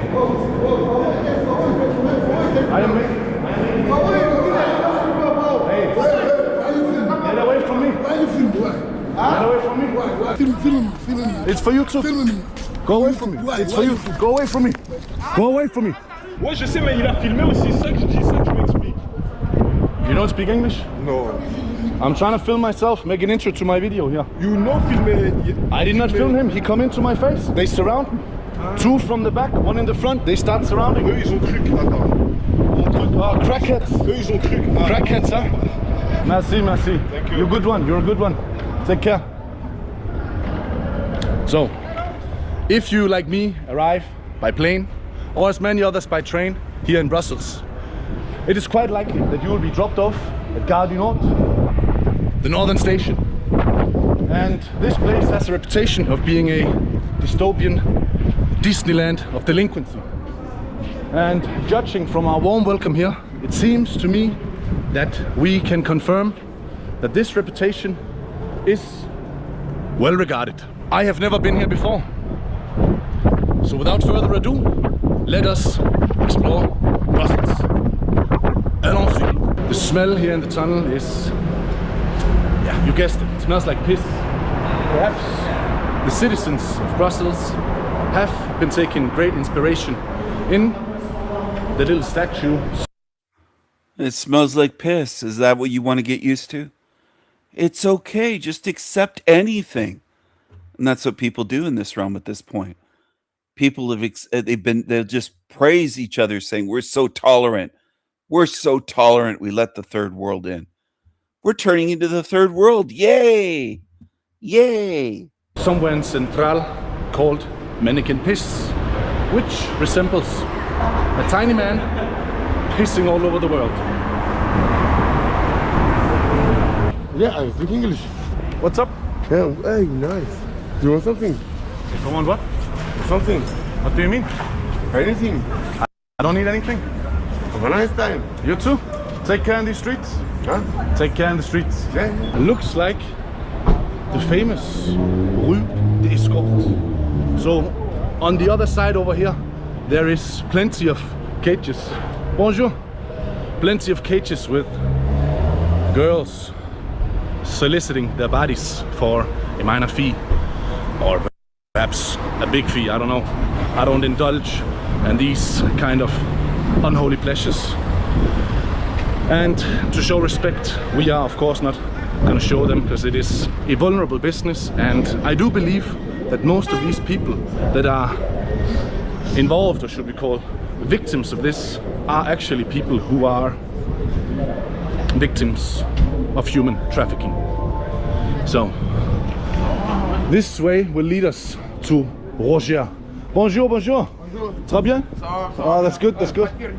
Huh? Papier. Papier? For papier? Ah, tabac? I don't smoke marijuana. Rumor has it that a lot of bad things would happen in the street, and judging by the looks of it, it might be true.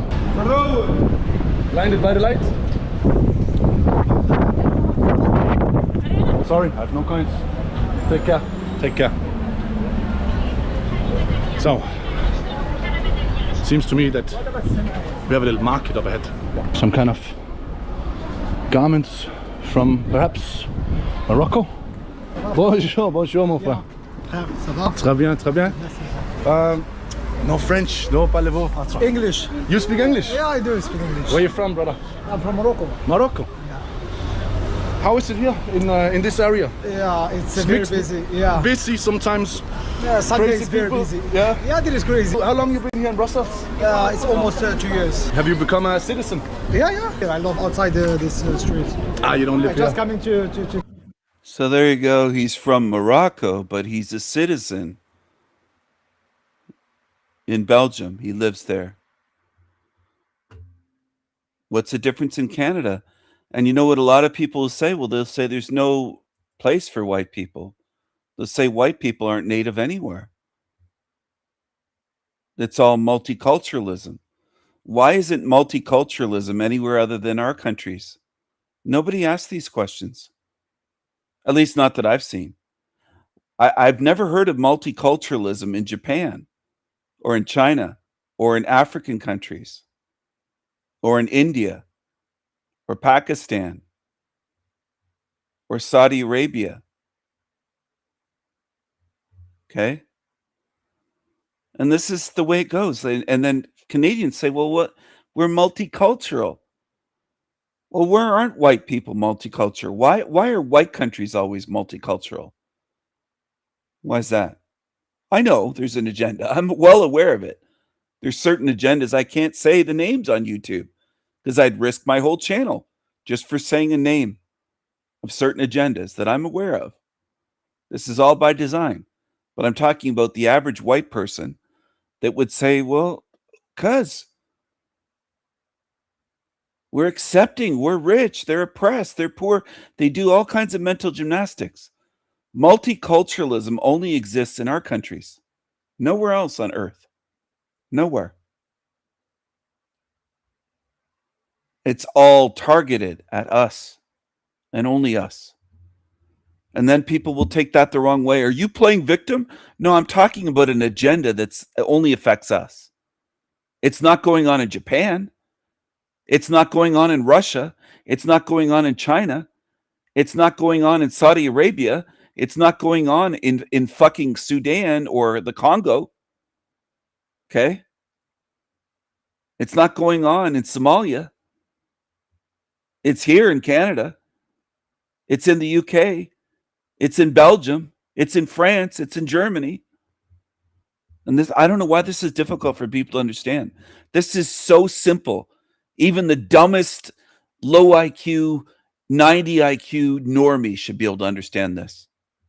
It's that simple. It's not difficult.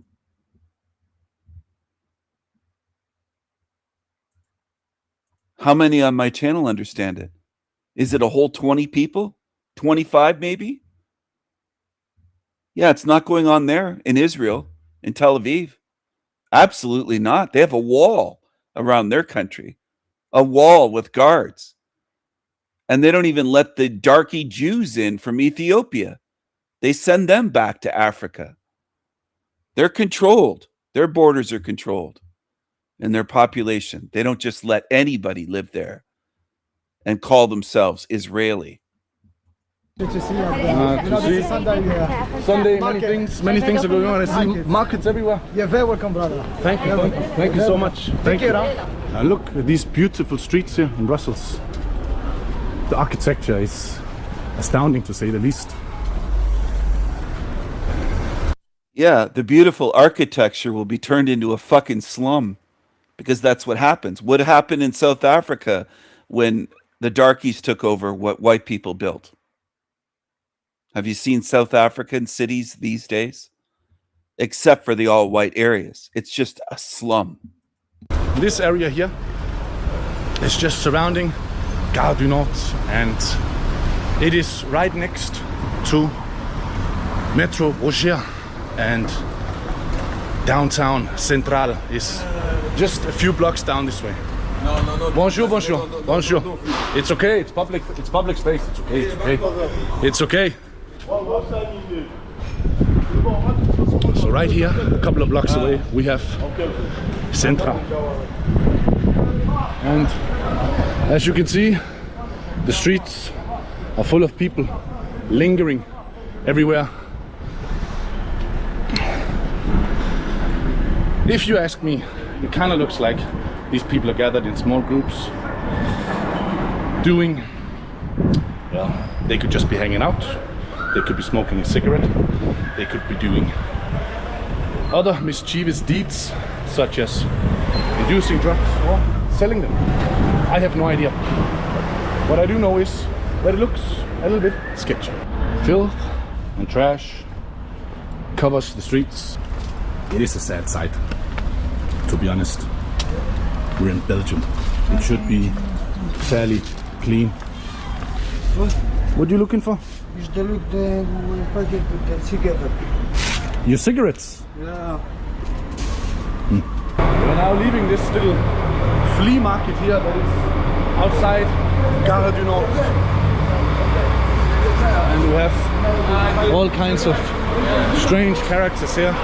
On the other side we have Metro Rocher, which is one of the central metro stations. I'm just showing Brussels. This will be the pleasant sight that you will be greeted with upon arrival. Welcome to Brussels. We have made it to Avenue du Port. Right up ahead we have Humanitarian. The Humanitarian Hub is a non-government organization that is facilitating help, food, possible shelter for the homeless people here. Brussels has been undergoing a homeless crisis with an estimate of more than 10,000 homeless people. It is more than the capacity of the city can actually hold. So, up ahead we have the Humanitarian hub, and as you can see, all along the building here, people are living in makeshift tents and camps. Bonjour. I'm alive, Bruxelles. It's okay, it's okay. No hablo Germany. Deutsch reden, ja. Kein Deutsch, mein Freund. Ich verstehe nur Deutsch. Ah, okay. Das Problem. Take it easy. Cash money, brother. Plan 8 man out. Baga. Baga. Paga. I don't have money. No cash. Money. No cash for you. It's okay. It's okay. Where are you from? From Sahara. Arab. I don't know. Algeria? No. Sahara Occidental. Sahara Occidental. Yes. So that is south of Sahara? Two. African? Two. Recherche. Money for video. Here? Paga-me. No paga. No paga? No paga. Today don't... I can film whatever I want. It's okay.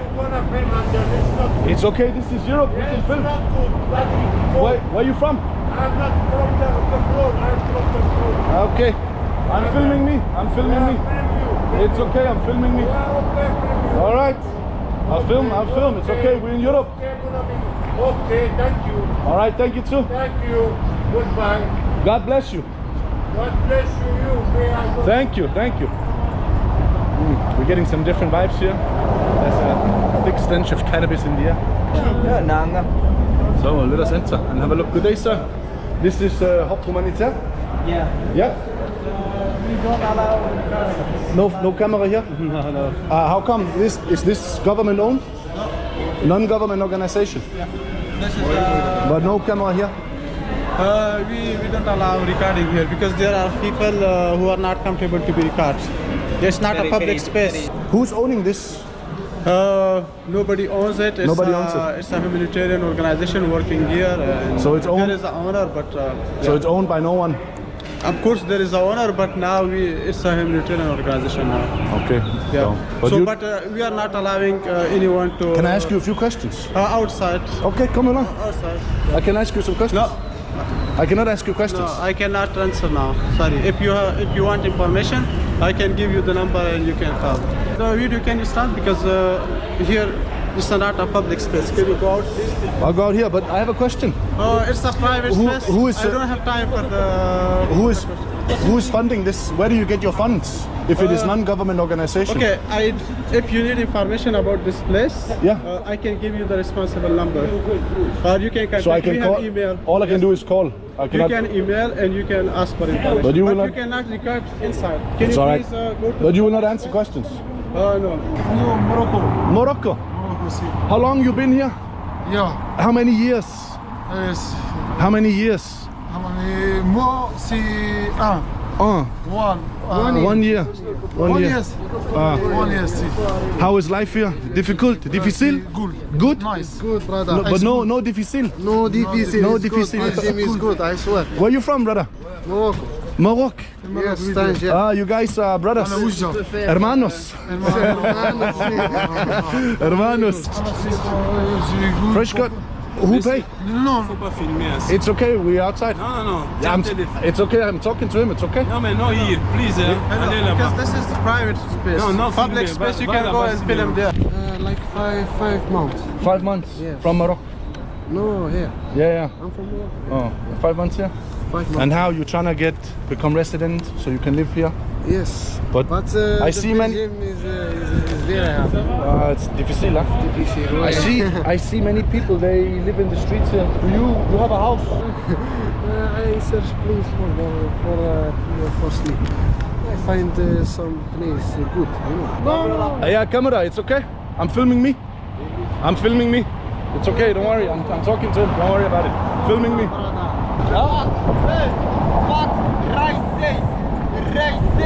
Who? Fuck who? Fuck who? Where's Raise? Keep safe. My people, huh? I am curious who is behind these NGOs, and as always it is difficult to find the answers. And as always, when you ask these people, they have no answers for you. Instead, they tell you that you are somehow breaking the law and stepping into their perimeter where their laws abide, which is, perhaps it's true, perhaps it's not. I am not really certain, but all I do know is that the information is hard to come by. So we are now moving through the street here at the Humanitarian hub. There are makeshift camps all along right next to me, and up ahead we have some kind of industrial area and a park. And it seems to me that this place is rather dilapidated. It smells rotten. What seems strange to me and also rather suspicious is that you have these non-government organizations who will not tell you where they get their fundings from. At least the objectives of this organization and many, many more are to help primarily people from outside of Europe, inside of Europe. If you have any information about these situations, feel free to share with me in the comments below. How much of this area is actually covered in tents and people living here? Liberia. How many years you been here? 4.5. Living like this for 4.5 years? I used to be in the center. Ah, in the center? Since November, Ah, they kick you out? English? شوية شوية. Ah, Arabic? Arabic. Where you from? Marocain. Ah, Moroccan. Ah, what happened here? Someone in... C'est la Tunisienne. Ah, le Tunisian? La bagarre, l'agression et le téléphone. And then he...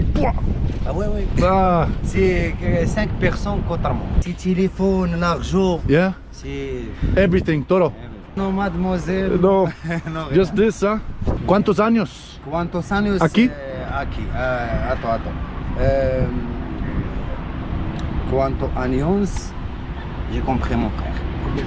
Non, un mois. Non, un mois. Non, un mois. 5 años. 20. In Brussels? Non. Bruxelles. Yeah. Bruxelles. Yeah. Mais moi, Yeah. la Turquie, Bulgaria, Serbie, Hungary, Nimsa, Suisse, Italien, France et la Belgique. And that's the 20 years going around. Oui. This is it? Yes, No sleeping bag? Yes, everyone say that. Ah, you have sleeping bag here? I change the spot. Yeah, you change spot. Yeah, change the spot. Viens, mon. I'll come with you. Es todo. Solo. Bon courage, mon frère. All right. Merci. Some sort of tiny house. It seems like it is inhabited, but the question is by who? Let's try and see if anyone is home here. You speak English? A little. Where are you from? China. This is your house? Yeah. Yeah? How long you live here? How many years? 1 year. 1 year? 11 months. Yeah. Yeah, you built yourself? Yeah, so my wife make this. Yeah, your wife? Yeah. Solar energy? Yeah.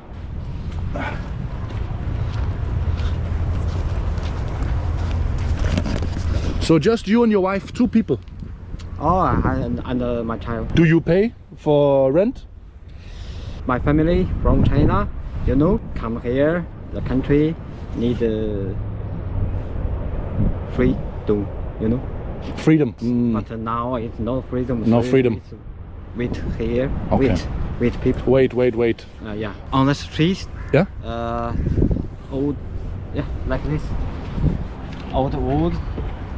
I pick up. I have time. I can. Built? Yes. Okay. So stay here. I see. So it's your supplies. I'll just go around and I'll be on my way. Thank you, sir. Thank you so much. Take care. And Sishia. Oh.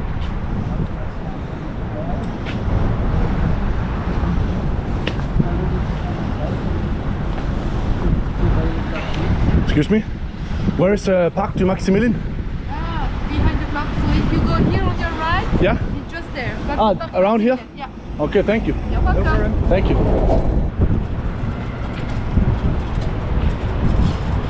She's all right. You know, we always got to check on each other to make sure that everyone is fine, especially in a situation like this when you see a woman parked in a car and two men approaching, all hooded up, half covered face. It's always good just to see and check if everything is okay.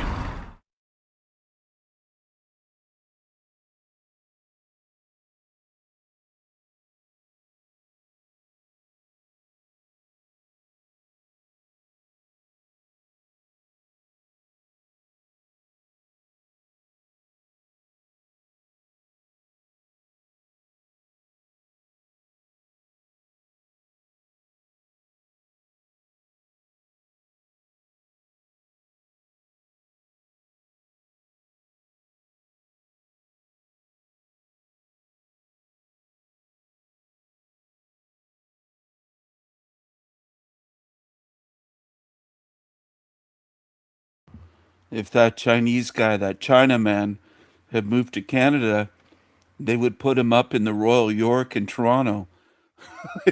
They'd put him in a hotel for $1,000 a night. He wouldn't need to squat in a little shack. Canadians would pay for it. That's how it works in this country. And people love it. People will argue with me until the end of time. Well, I won't be here till the end of time, but till the end of my life, most people in this country will argue that we have to be compassionate. We're fortunate. We're privileged. We have to give them everything as Canadians go hungry. Canadian grandparents that have lived here for 90 years and have children and grandchildren and great grandchildren, they go hungry in old age because we're spending millions and countless millions of dollars, if not billions, maybe trillions, on people that just got here because they saw it as a better deal to come here and have a cushy life paid for.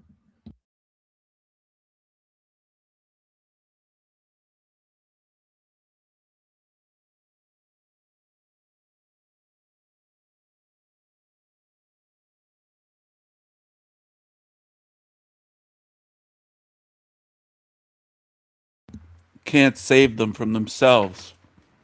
They're hell-bent on destroying everything.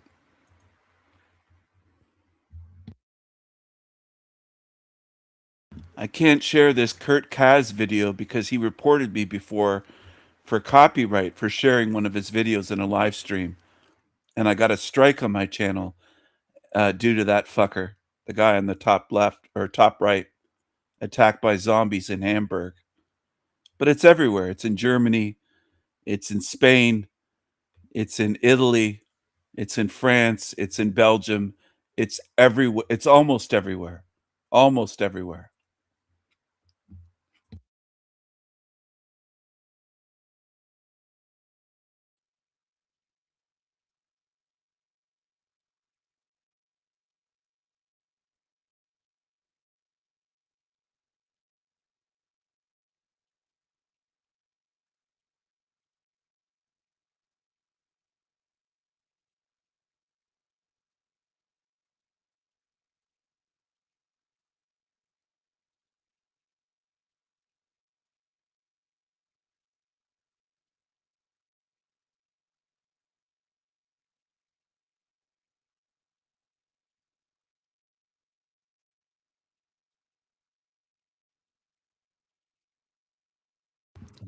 Someone from my channel insisted on living in Brussels.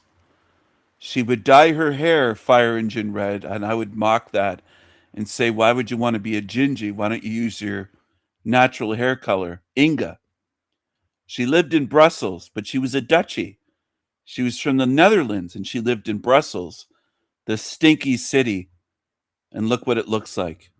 Now I'm getting to see what it looks like.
So you bring in the porn, the sex stores, sex toys, you bring in the migrants. This is how to destroy a country.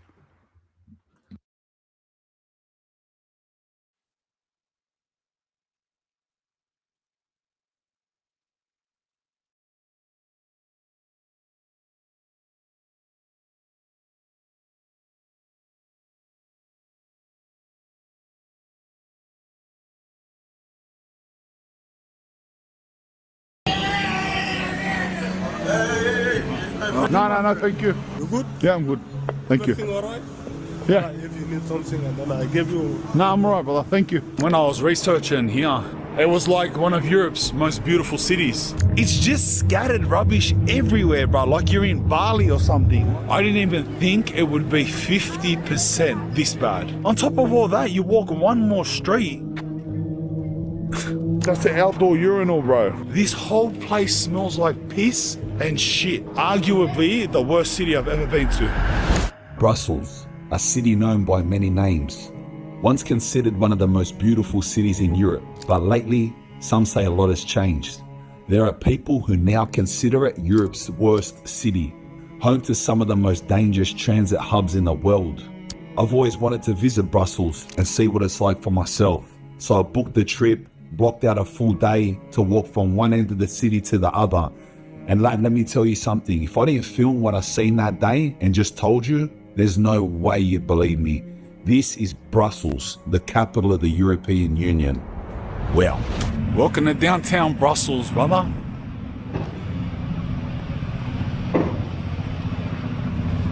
It's actually really nice, this street. Nice old school European architecture. This is my first time in Belgium. I've changed the train in Belgium before. I caught a train once from Amsterdam to London, and we changed train in Belgium. That's my whole experience actually in this city of Brussels. But other than that, no, I've never walked around here. Let me start off before anything by getting a drink. Hello. Sparkling water.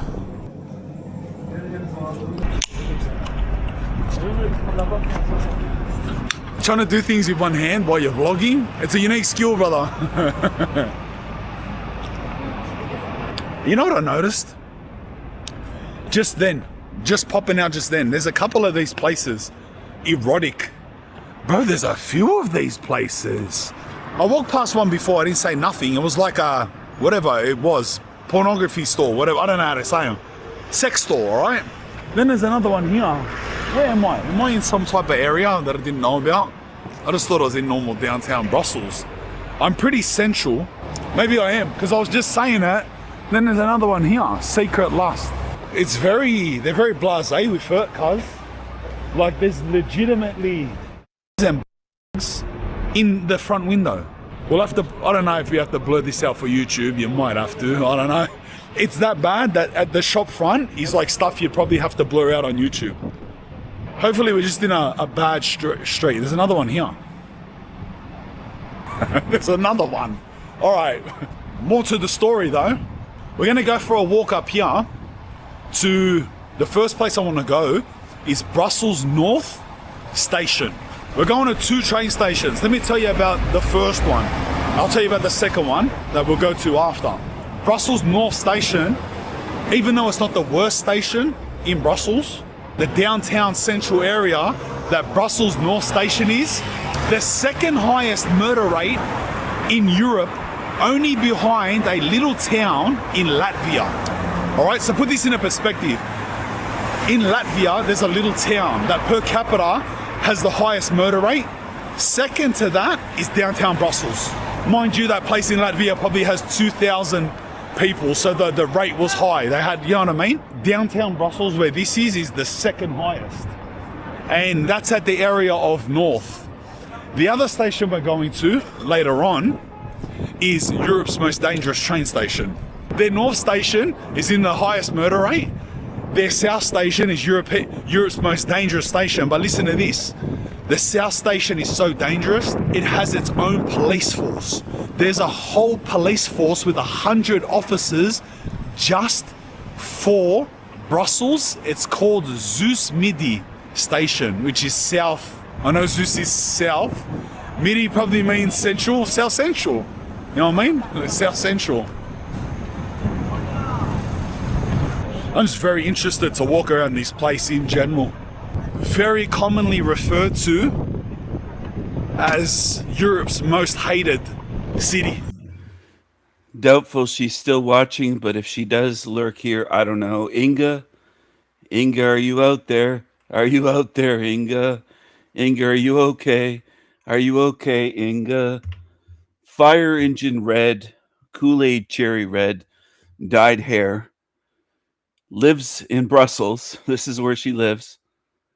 Or did a year or two ago. Used to be a regular on my channel. Until she was called out and exposed. And I even ended up asking her on a live stream, almost like a humiliation ritual, because I was tired of her shit. I started asking her where she buys her bras and panties. She said Marks and Spencer. And she was letting on that she was so shy, but she wasn't shy at all. She was dating, actually, a Muslim guy was trying to get a green card, I guess, or what they would call that. What you would call it in America, a green card, whatever they call it there in Belgium, to live there. And he broke up with her and dumped her. He was a Muslim, I think, from Indonesia. She was dating a foreign man, not dating a white man, Inga. And she was a Dutchie from Holland, or what they used to call Holland. You can't call it Holland anymore. You got to call it the Netherlands, I guess. Used to call it Holland when I was growing up. But it's not Holland anymore. But she was a Dutchie, Inga, living in Belgium. Probably working in government or some shitty fucking part of the system. And thought that she had a good job and is living in one of the worst cities for crime anywhere. Not a genius. She would boast about her degrees. She came on live. I remember certain things about her. She claimed to be autistic and all sorts of things. And I doubt she took any of my advice over the time, because that's what I was going to say what people do, but mostly what women do. They don't listen to men anymore. They don't think that men have any valuable advice. I said one thing, you should stop dyeing your hair cherry red, fake fucking red as red gets, as red as a fire engine. Very unnatural looking and not attractive to most high quality white men. European men would not want that unless they're a total leftist, just like we wouldn't want face tattoos and nose rings. But this is what women do these days. They don't fucking listen to European men. And it's to their own detriment. They end up harming themselves in life and crying. And she cried on my show live about being lonely and dumped by the Muslim. Dumped. Imagine that, being dumped by a Muslim that just wanted to use her to live there. And she thought, of course, like a woman, that he really loved her.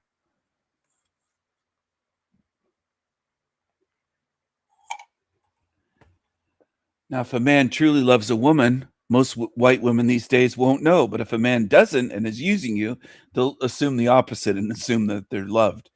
It's just crazy. I swear, women need to be... You need men to choose for you, I think. We need to go back to the old ways of you don't get to choose who you date or who you marry. Your father or some male in your family is going to do that for you. I think we have to go back to that. That's how fucked up things are. To correct what is going on, we'd have to make major changes like that. Going back to the old ways.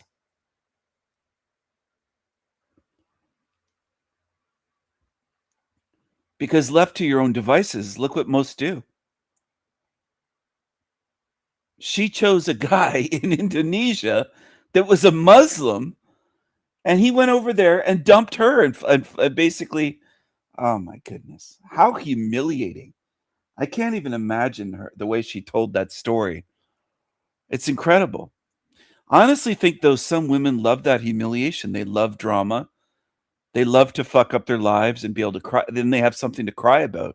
and tell stories about. It's weird, but I told her to stop dyeing her hair. She kept saying that brunette is very common.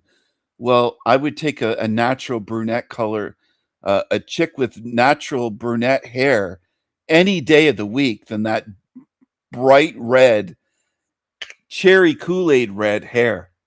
It looked ridiculous. But to her, she just... Anyway, she showed it on webcam on my show back then, in one of my early live streams. That red hair. She might as well have been Ronald McDonald, for fuck's sake. And I don't care if she watches this again, if she's lurking. Good. I don't think she was ever banned on my channel that I can recall. So she's free to type in the chat if you are lurking here, Inga, or you watch this later on. Leave a comment. Hop on the show again. Talk with me live. All you wanted to do was talk about yourself.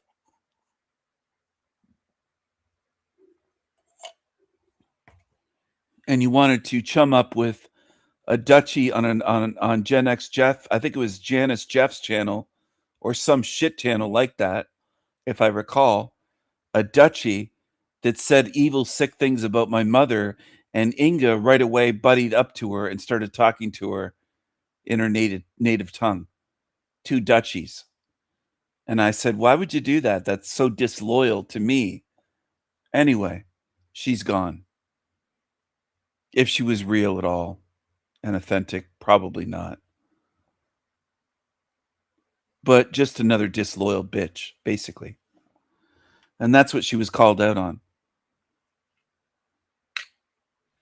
Why would you buddy up to some sick bitch just because she speaks your language? That's fucking ridiculous. That would be like me kissing up to Evil on YouTube after seeing Evil bashing someone that I like on my channel and saying, well, they're Canadian. Of course I'm going to buddy up to them. It makes no sense. It's so weak. And she tried to blame autism, and it just seemed like a piss poor empty excuse.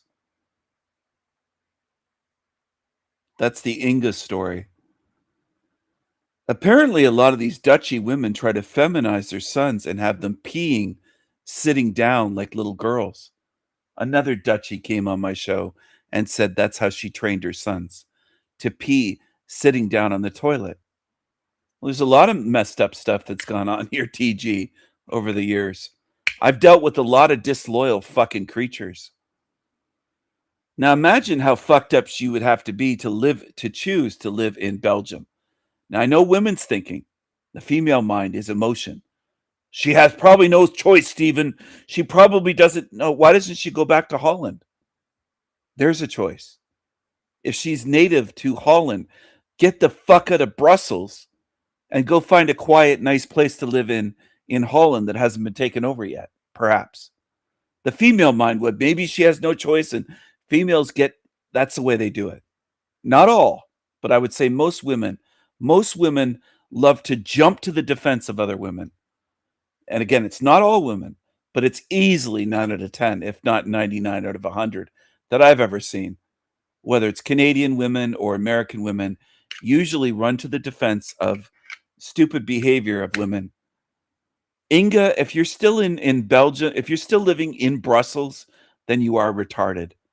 Because what I'm showing on the screen is proving you'd have to be a retard. A retard. A retard. I don't care how many degrees you have.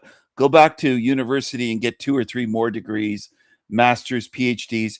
You're retarded. You're retarded. You'd have to be to live in a slum.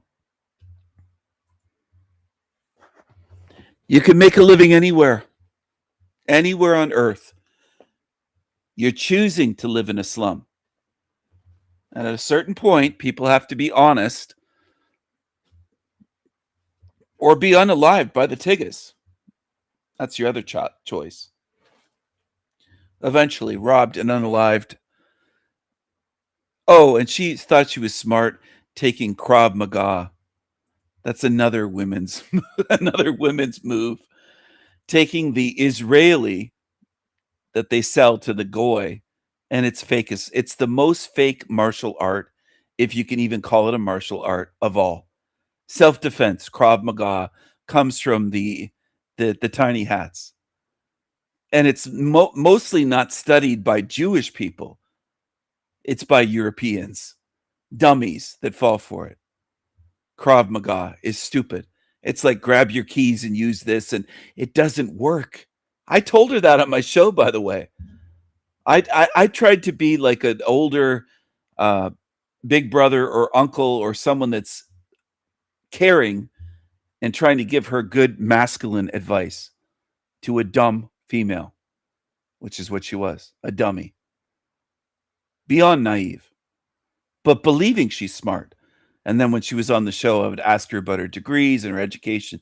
She was too dumb to even realize why I was asking that.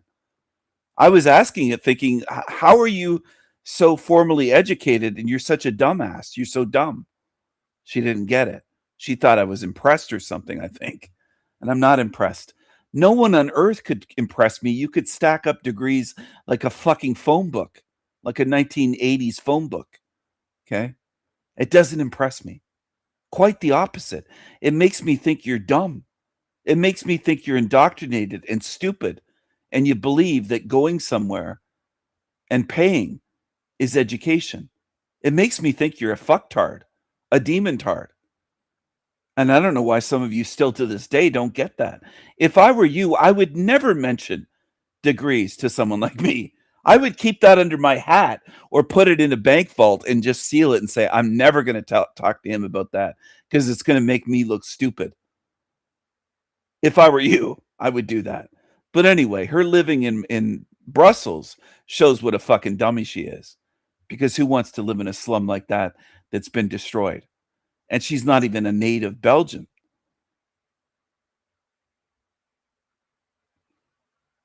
Krav Maga, yeah, and it's ridiculous. I said to her on my show, what would you do against a 200-pound man? I used to be bigger than I am, but a 200-pound or so, 200, 205, I ranged from 195 to 205 in the course of a year or two. My weight fluctuates within that 10 pounds or so range.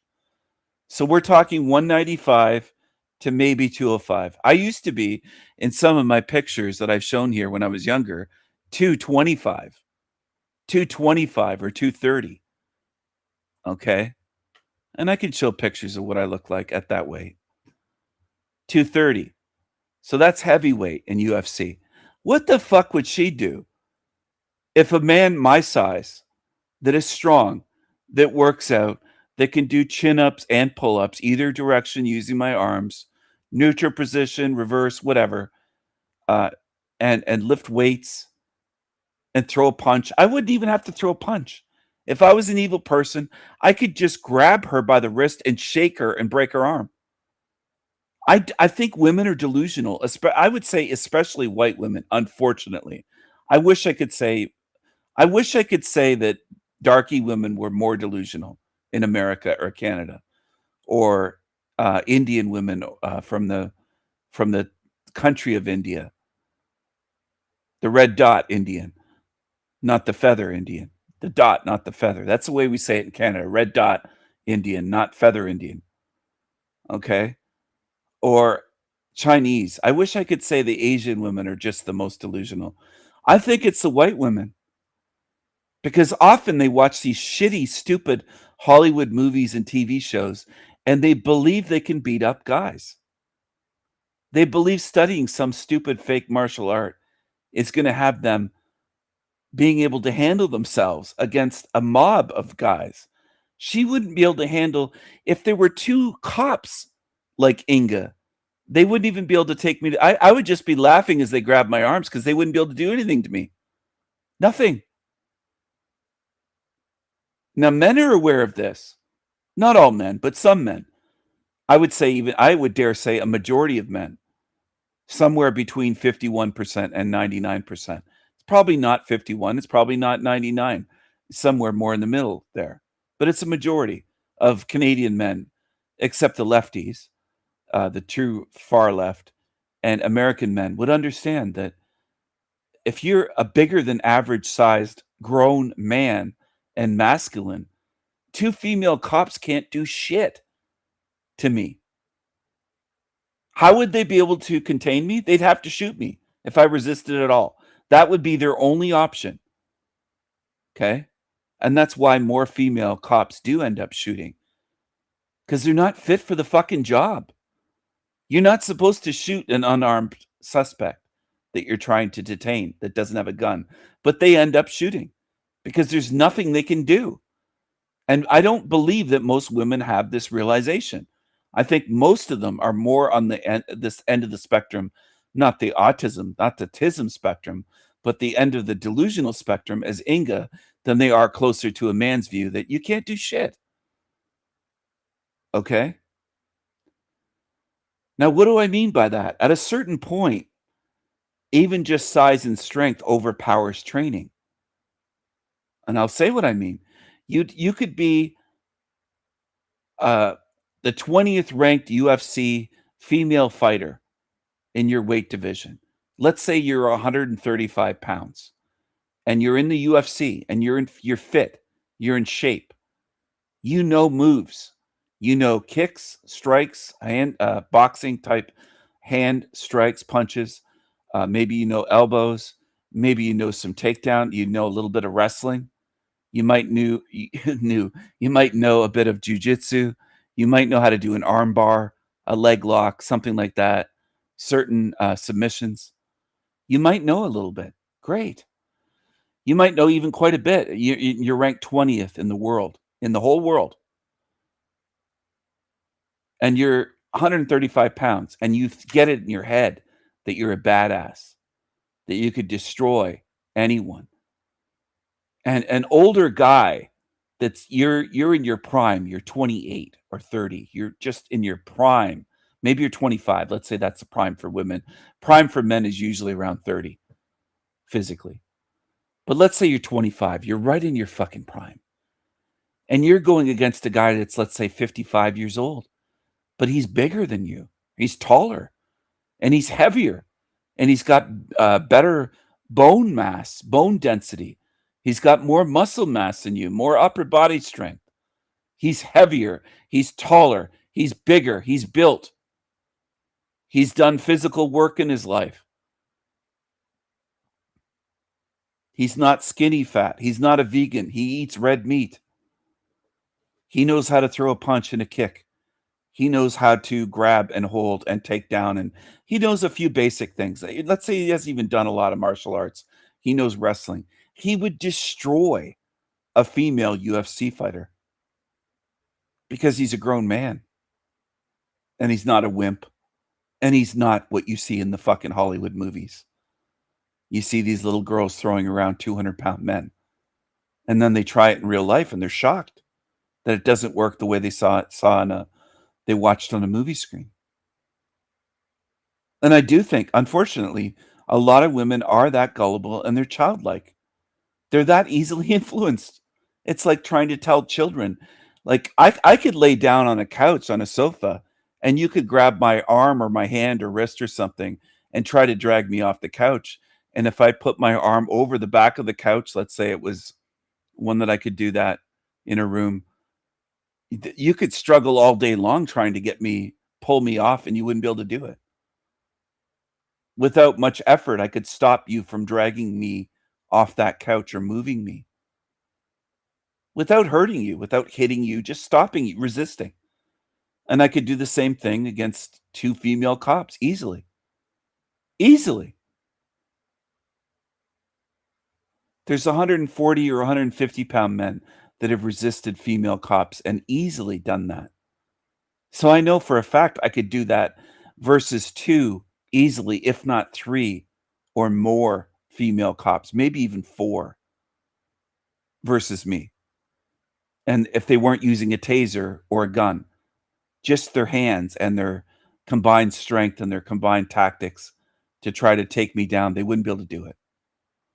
I could just stay on my feet and just resist their force. That's all. And wear them out because I would have more endurance, muscle endurance, than they do. I don't believe that most white women understand this at this point. I think maybe 100 years ago you did, but not today.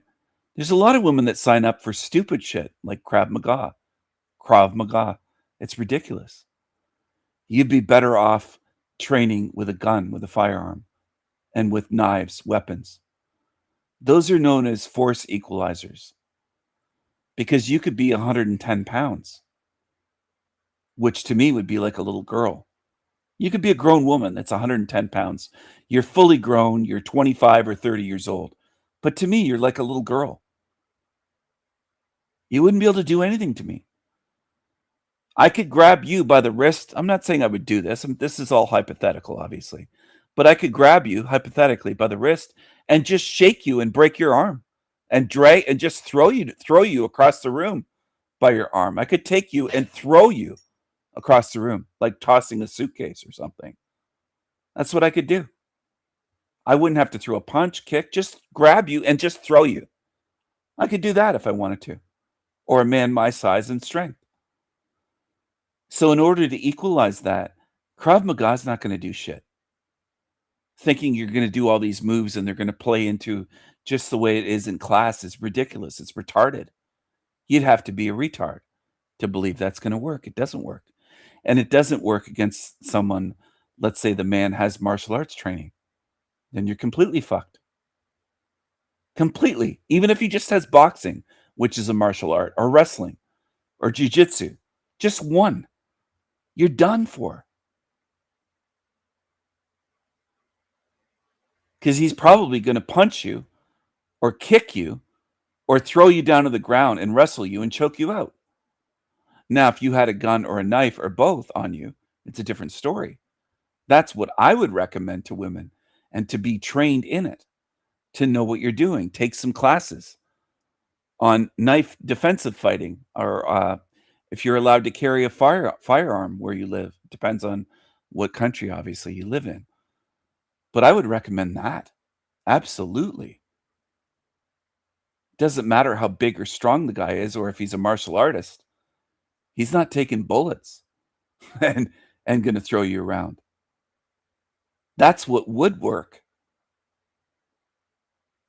That's the equalizer. You could go against a guy, it doesn't matter if he's 6'5", 6'6", and 280, 300 pounds. Because bullets in his chest or his face are going to stop him. All right? The right caliber, obviously, not a 22. I wouldn't recommend something that light, but a heavier caliber is going to take him down, or anyone.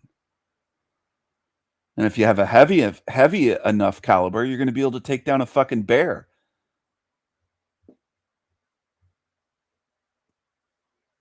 Anyway, that's what I recommend, and having a knife as a backup as well. If you carry a firearm, carry a knife as well, at least one, as a backup on your body. And if you're living in one of these dangerous areas, it's you'd be foolish not to. And you'd be foolish to think, well, Krav Maga is going to work for me. No, it isn't. Martial artists laugh at that because it is laughable.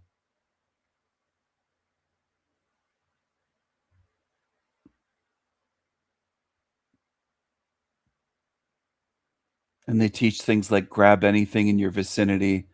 Well, in some cases that works, but what about where this guy's standing? What's he going to grab? There's no rock on the ground for him to, there's nothing for him to pick up and use. Nothing. He's in an open area. If he was out there at night and he was a woman where he's standing and he was attacked by 2 or 3 muzzies, as they're called, what would a woman do? If she's not armed, what would she do? That's the way I think. That's a masculine male way of thinking. It's not emotions based. It's reality based. A woman right where he's standing on video, and it's nighttime and it's dark, and she's walking, and 3 muzzies walk up on her. What's she going to do if she doesn't have a weapon and they surround her? Then what? Because it's not Hollywood.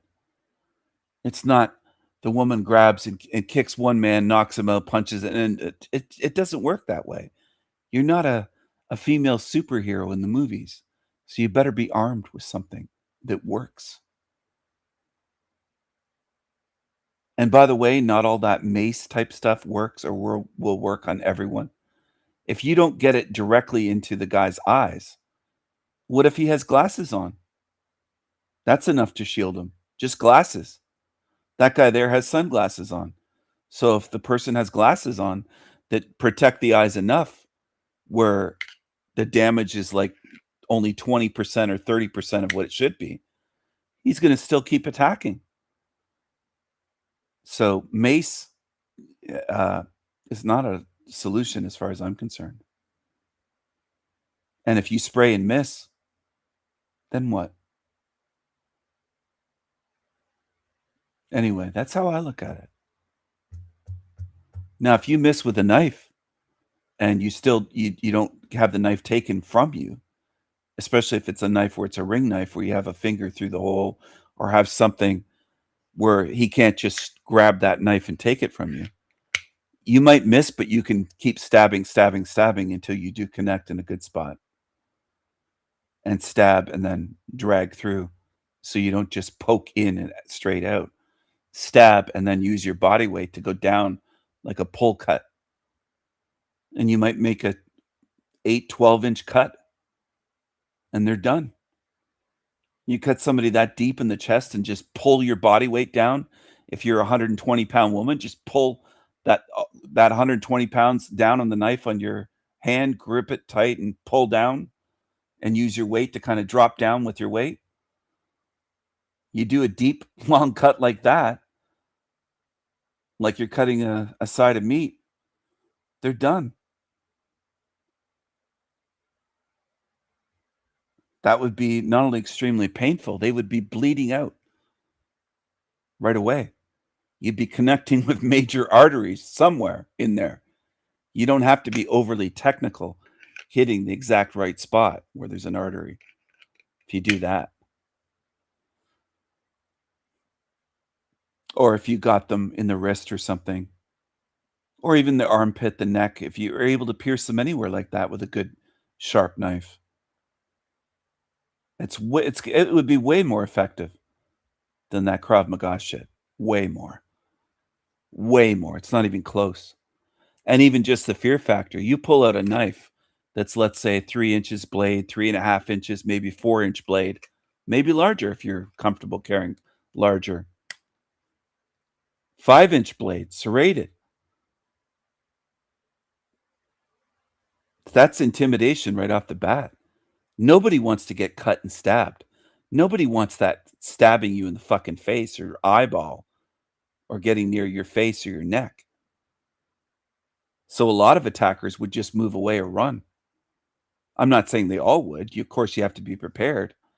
You can't rely on that thinking they're going to run, but there's a good chance that they're going to lose their desire to fight you or attack you when they see that, oh fuck, she's got a wicked sharp serrated blade. Do you know how much difference that would make? Versus an Inga saying, I know Krav Maga. They're going to be like, so what? You pull out a sharp knife, and I think that would make a difference. So anyway, that's one of the reasons why I recommend knives. And they're especially good for close range as well. If somebody didn't give you warning and grabbed you, let's say they grabbed you from behind and you have your knife on a belt, they call it scout carry, horizontal, and it's in front of you and you can just reach it. You reach down to your waist, to your belt, and you draw your knife from attached. It's a sheath, but it's connected to your belt. You pull that knife, you could stab right behind you. You can kind of get a sense when someone's holding you from behind where their face is. You could take that in your hand with a hammer grip, take that knife and reverse stab them right in the fucking face and say, get the fuck off me. Do you know how much that would hurt getting a knife stabbed, let's say 2 inches deep into your face? Maybe 3 inches deep if you hit them really hard. That's going to get them off you. They call those get off of me knives. Sometimes they're nicknamed in the knife community Get off me. And they also call it a stinger sometimes, because it's not killing them, but it's giving them a stinger. And that would hurt like fucking hell. Anywhere that you could get them in the face. And you could stab them multiple times. They keep hanging on. You just keep hitting them, like getting them with that point right in the face. And they will let go. They'll get off you. You could also stab them in the hands. They reached around and they have a bear hug. You could put that knife right through the back of their hand. Be careful not to go too deep to go through the hand into your own body, of course, but you could stab them right through the hand or right into the wrist or between the thumb and the pointer finger. There's a very sensitive area. I don't know if you've ever taken a sharp knife. Don't try this at home, people, but taking the sharp point of a sharp knife and just touched it into that soft tissue between your thumb and your forefinger. I just did it on myself, by the way, because I do have a knife in my hand. I have a little neck knife, Fox Italy knife. It's made in Italy. And the brand is Fox Knives, or known as Fox Italy. There are other Fox brands, but this is the real stuff, the real deal from Italy. And this is a fairly expensive, small little knife. It's Elmax steel, and it's made in Italy. And they make high quality knives, Fox Italy knives. I have a few of them, not just this one, different types, different sizes. I have a Fox Alaskan Hunter. I have a Fox Dagger. And I have this one. This is the most expensive of the neck knives that I have. A neck knife is a little Kydex sheath usually that you can hook up to a necklace. Now, if you use it that way, you want a breakaway. It's known as a breakaway necklace. So if somebody grabs you, they can't choke you, or if your necklace gets caught on something, it will break free, because you don't want to be strangled by a beaded necklace. You can also use paracord, and I have break-free connections, and you can test it, put it on your neck and pull it and see how much, but within 10 pounds or less, it will break free. So an attacker can't use that against you. They can't strangle you, grabbing you by your necklace. You'll be able to break free out of it. But anyway, it's a good spot for a knife because it's very handy. It's dangling right where you can reach it, hanging a little bit below your neck on your chest. And you could even reach it reaching up under your shirt. It could be under your shirt concealed, a neck knife. And they're usually small, light knives. And it hangs in such a way that the handle is hanging down at the bottom, and the tip of the inside the sheath is up, point at the top. And it's a sheath where the blade's not going to come out. It's a secure. Neck knives, get one where it's secure. It won't just fall out. You can shake it and rattle it, and it clicks in there. This one that I have, this Fox neck knife. I'm not sure the name of the model number, but it's Fox Italy knives, and it says Elmax is the steel, and Elmax is a good quality steel, and it gets super sharp. And this one is kind of a dagger shape, but it's only sharpened on one side, which makes it legal in most places, we'll say. Some of them are illegal if they're sharpened. Neck knives as a dagger, both edges sharpened. This one's just one side sharp, and the other's a mock edge, you might say. But the tip is super, super sharp and pointy. And it's small enough that I can get 3 fingers on the handle and then the pinkies off the handle, but at the bottom, there's a hole there for a lanyard. This thing is a beautiful design as well. It's not just a sharp knife or a weapon, or it's very cool. It's aesthetically, it's beautiful. It's a great design. Fox knives are one of my favorite companies now. For a knife making company that's a company and isn't independent. It's not just a small knife maker, it's a big company. And they also work with Bastinelli, and he's a knife designer. I almost forgot I have this one.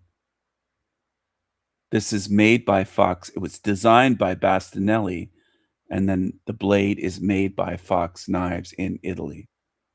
And it has Magna Cut for the steel blade, which is a new super steel. It's very expensive. And I'm not saying that to boast. I'm just saying it's the only Magna Cut blade that I have so far. It's my first one. It's this one. This Bastinelli, and it has a carbon fiber handle. And Bastinelli knives are not cheap, but they're either they're almost always made by Fox Knives, or I think Viper, or another Italian company, knife making company. That's where he has them made. And this one's an exclusive special, so once these are sold out, these will be valuable and rare. It's a carbon fiber handle. I'll have to take a picture of it. But it's a great everyday carry, and it's a great get-off-me knife that you can wear in your belt, scout carry. And it's not a huge knife. I think the blade length is right around either 3.5 inches or 3.75 inches, so it's under 4-inch blade. Super sharp. Pointy, super sharp. Has a handle that fits my hand. It's one that you can get a really good grip and you can't just tear it away. Somebody couldn't just get it out of my hand, because you never want to lose your weapon. And anyway, I'll have to do some videos on this at some point to help people out. But I do think that everyone should be carrying a knife. Bottom line.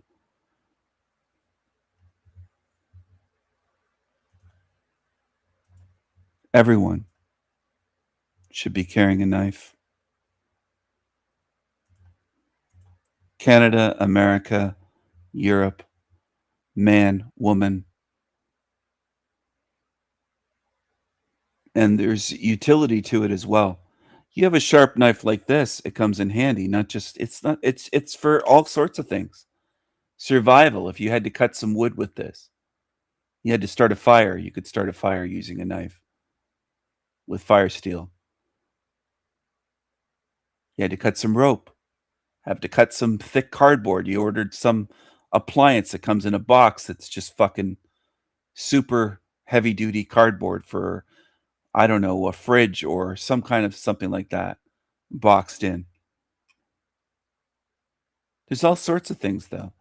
You get in a situation, you get in a car accident, and your car's wrecked, and you can't open this seatbelt latch. It's fucked up. You can cut a seatbelt with this. You could slice right through a seatbelt, no problem with this. You could slice right through a fire hose with this. With this, the knife that I have in my hand right now, this Bastinelli, made by Fox Italy Knives, with the Magna Cut, super sharp, super strong steel, you can cut through anything with this. Anything. I could take this and not only cut through a seatbelt, I could take this and stab right through your car door with this, or your car roof, and put holes, stab holes right through it with this. No problem. Now, the neck knife doesn't have a big enough handle to do that, but a lot of my other knives I could do that with as well. They don't. Magna Cut is a steel that's very resistant to corrosion, so it's a stainless, highly stainless steel, and it's a tough steel, so it's not easy to sharpen. Once it eventually will get dull, you have to know what you're doing to be able to sharpen the edge again. But anyway, it is very tough, and it maintains its sharpness, and it doesn't really rust. So high carbon steels will rust, like 1095, for example, or D2 steel. Different carbon steels, high carbon steels, will rust if you don't treat them. But anyway, what I'm getting at is it's super handy to have a knife on you. There's tons of situations that come up where you could use a knife, even just for cutting food, cutting up food for your kids if you have kids. You're out somewhere. I don't know, maybe you're out having a picnic or you're somewhere and you're like, ah, fuck, I don't want all of this. I have to cut this up for them. Have a sharp knife on you. A knife like this will slice right through steak, whatever you need it for. So it's very handy. It's very useful.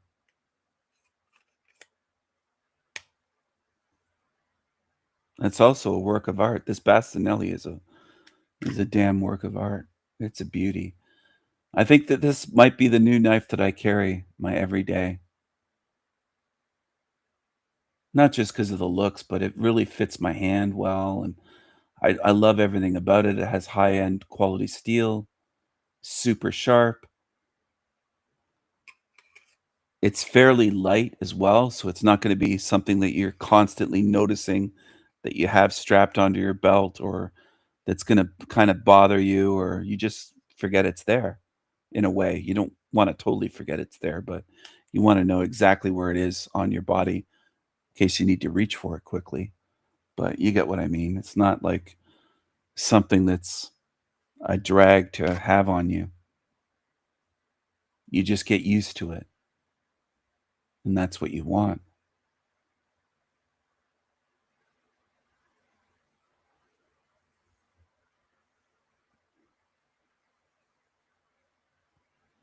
Now, for a woman, I would recommend a knife like this, but I would say go for, instead of I have the black coated version and I have dark carbon fiber.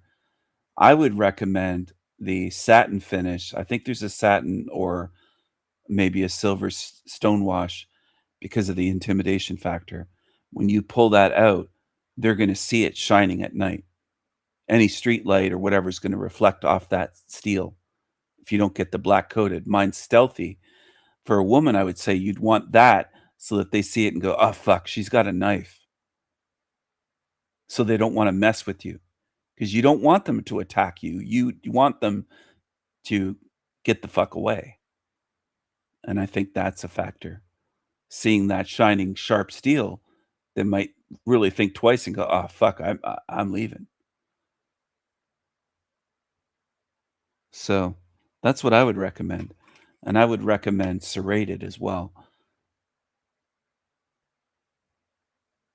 Serrations are nasty, but they will go through just about anything. I've seen tests of serrations going through like 7 fire hoses where a regular knife doesn't even cut through the first one. And serrations just like a saw. So if you ever had serrations pierce better as well, a serrated knife. And plus the intimidation factor. I think it's more with the serrations. You pull out a sharp, they call it satin finish, but we'll just say like a silvery, shiny knife, day or night. But at night, any light's going to reflect off that and shine and shimmer. And they're going to be like, holy fuck, she's got a sharp knife. They probably wouldn't want to mess with you. And you wouldn't have to fight them off, which is what you probably want. You don't want to fight.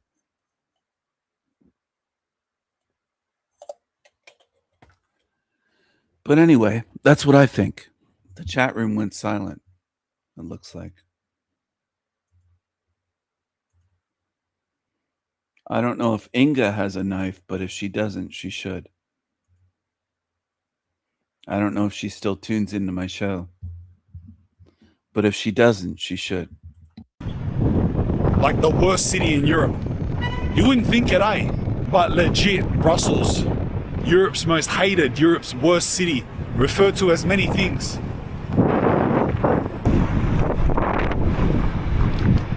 A lot of those police vans getting along. I haven't worked out what's on the top of them though. There's something specific on the top of these police vans. Like big circle things. I don't know if they're just spotlights or there's something more. Their police vans in these European cities always look so tiny. It looks like you could just tip them over. And the ones in Sweden I've seen them against the Muslims in Sweden. There's no intimidation factor for the tiny little police vans that they have. And I guess their focus is on saving fuel, but it's like, it's ridiculous how tiny they are. It just is. They could tip them over so easily. Pretty much just up here. That's it in front of us. That's it in front of us, actually. That's it there. The downtown's pretty nice, bro.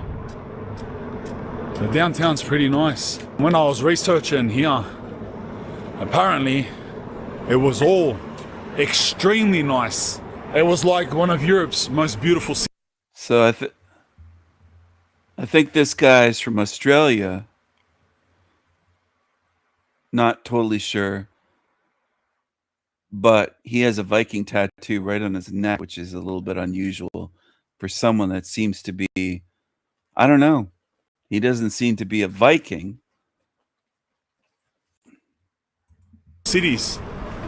Still is, still could be. Nothing is lost, do you know what I mean? Well, things can be lost. But what more to the point is that I don't think it's lost. It's just on its way to being lost.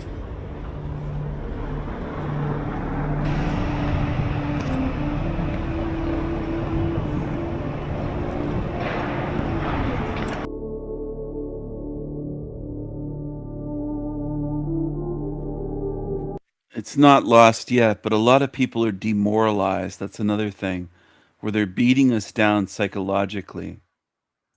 They're beating people down psychologically. Is that a condom? That's a pad with skid marks on it. Sorry, that's a pad with skid marks on it. This is what's on the floor here. That's a pad. Oh, fuck. At first I thought it was a condom, but... Stopped Gross. picking up rubbish here. Like, has it gotten Gross. that bad? Gross. Look, legit, bro. Look at these streets, like. Gross. It's actually everywhere now. So these are legit the streets that have the second highest murder rate in Europe. That's crazy. Has this guy got tattoos on his forehead? His hairline? Is that tattoo? Crazy, bro. Right at the top? That's crazy. Looks like he had a tattoo on the back of his head. Look how it is, cuz. Oh, bro. Have they even stopped picking up rubbish here? Like, has it gotten that bad? Look, legit, bro. Look at these streets, like. It's actually everywhere now. So these are legit the streets that have the second highest murder rate in Europe. That's crazy, bro. That's crazy.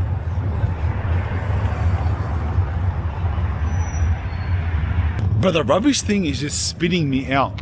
It's not even in patches. It's not even to the point where it's just bunches of rubbish on the roads. Like, okay, that's putrid in itself, right?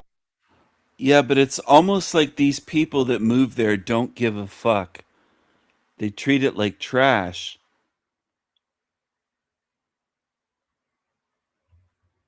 Because I don't think it's white people throwing their garbage everywhere. Right? It's just scattered rubbish everywhere, bro. Like you're in Bali or something. Like, bro, it's like, look. Rubbish is just everywhere, bro. Like, it's not even just like that people would dump their rubbish. It's literally just scattered through the streets. In the middle of the roads. Like, look, we're in the middle of a road, bro. In the city. We're in Brussels city. Cans of Red Bull that have just been ran over 7,000 times. They're part of the pavement now. Oh, brother. The whole way up the street. Like, the entire way. You're walking up a footpath. Look, you're walking up a footpath of rubbish. Legit like you're in the third world.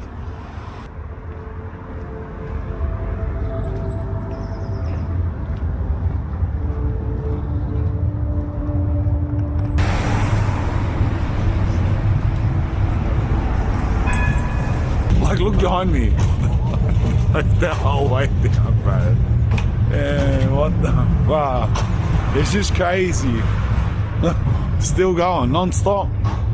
just to reaffirm to you how city we are, and I haven't taken you like you might be thinking, oh, I went to the worst suburb outside of the city and you're just finding the dirty spots so that's the street with all the rubbish that we walked up, and then we came down that street and there's still all the rubbish here everywhere, piles there, just to remind you where we are, just to remind you that I'm in the CBD. I'm literally like a 10-minute walk from where we started, which was almost the central of the city. So it's like I'm not hand-picking. I didn't travel like to some like out of place where it's dirty. No, I'm walking around downtown. Here in these streets that we are, last year were 92 shootings. That's a 50% increase on the year before. 50% increase on the year before in these streets here. 92 shootings in 1 year. What's that? 90, 180. That's a shooting every 4 days. That's legit a shooting every... There's police here now. Doing a U-turn for something. They just had their sirens on.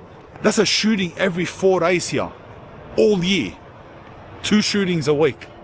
Why is there a shooting? Just the most random stuff, bro, to be on the floor. It's not even sensible rubbish. It's not even packets of chips and stuff.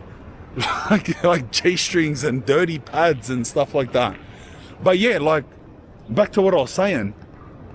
If I told you downtown Brussels in Belgium had 92 shootings, the highest just behind the Latvian... Okay, I shared in the group, the private group. TG, I think I've asked you a few times if you wanted to join, but you'll have to email me. If you want to join the private group we're in, email me and I can send you an invitation. And we share certain things there, photos, things like that. But yeah, I definitely should make some knife videos at some point. I bought this one from a site. I shared it in the group, but they do ship to USA and Canada. So I can get them shipped to whatever address I'm at. And it is small, but again, it's a neck knife. Fox Knives, aka Spear Neck Knife. FX, what's the model here? FX553B.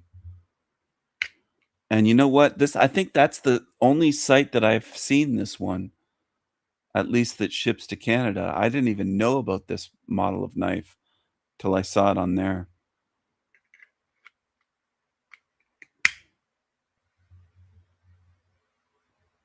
And I'm going to look for just a second. I don't know the model number, but I have a Fox Knives dagger. They have a few here it is. Okay. I have this one as well. I'll drop a link in the group.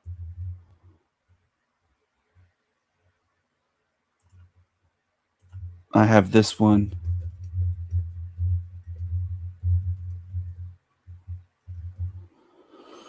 So, how many Fox knives do I have? The other one I have, I believe, is called the Alaskan Hunter. Fox Knives, Alaskan. Yeah, I was right. It comes up. Hunter. And I think there's a couple versions of that. Yeah. There's a long blade and a shorter blade with that one. I'm looking at those now. And I have the one with the longer blade. And I'll drop the link for that.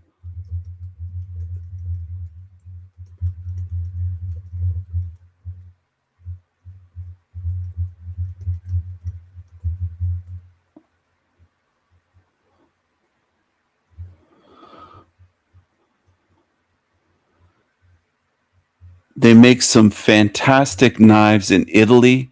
I have knives from Italy. I have knives, multiple knives from Spain. There are some good, very good knife companies in Spain. I have so many knives, I can't remember all of the names and brands. I just have so many at this point in my collection.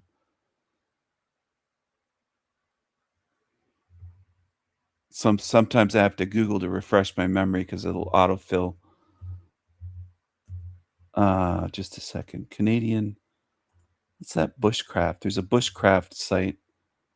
Bushcraft Canada, I think. Yeah, Bushcraft Canada on the West Coast. I've ordered knives from them as well. And they sell some very high quality brands.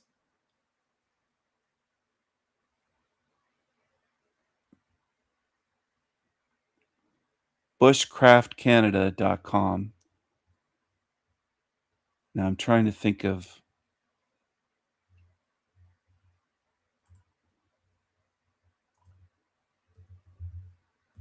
Bushcraft.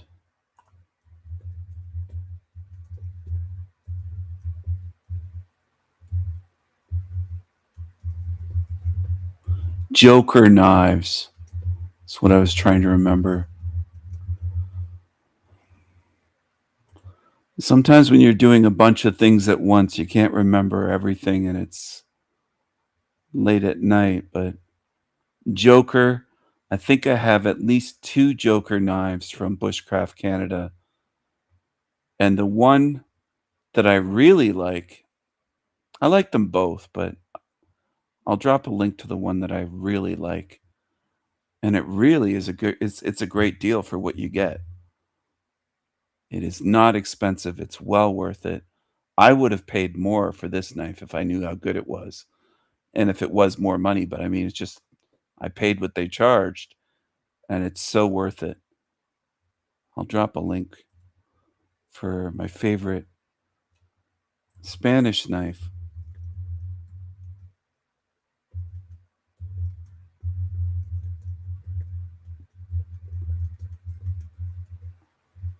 This one is a beauty.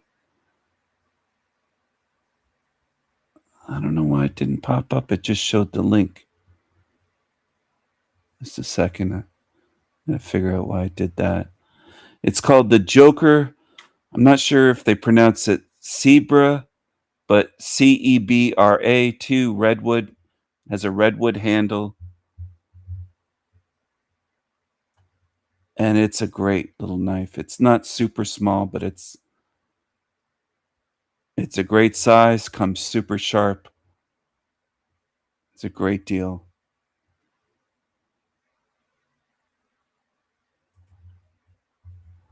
For the price of that, that's that's one of the best deals on a knife that you can order that ships from Canada in Canadian dollars, as far as I'm concerned. It's a beauty, feels great, cuts great. Comes with a really nice leather sheath on it as well. All right, TG, sounds good. Yeah, send me an email and then I'll just send you a link. But yeah, I don't know why, but on YouTube you could do a knife channel, but you can't just hold up a knife or something on a live stream.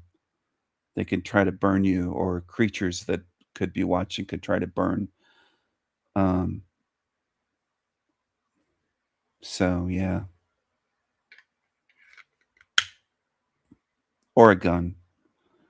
You can show guns shooting in a video. There's gun channels where they shoot their firearms, but you can't just pull a gun and shoot it on a live stream. They have different rules for live streams.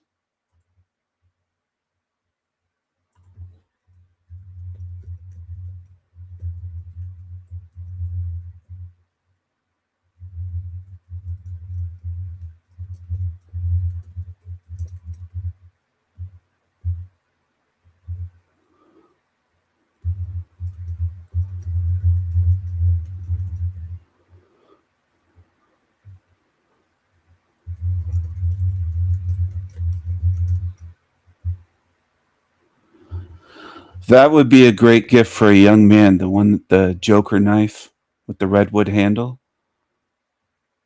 I would have loved to have gotten a knife like that, let's say when I was 16, 18, 20 years old.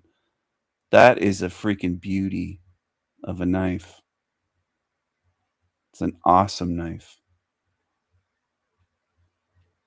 But yeah, I keep forgetting, but I got to start making some knife videos and showing my knives. Yeah, it's not expensive for a knife of that quality. And those ones are in Spain. They make a lot of great knives in Spain and in Italy. Some of the best knives are from Italy. Fox Knives is a great company.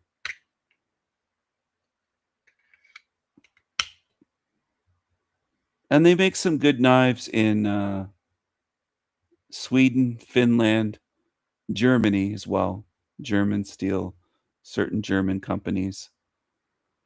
In terms of value, though, I think the Joker knives from Spain is one of the best deals you'll get on a fixed blade, small hunting knife or everyday carry type knife. In town, like you're just nah, bro. No way.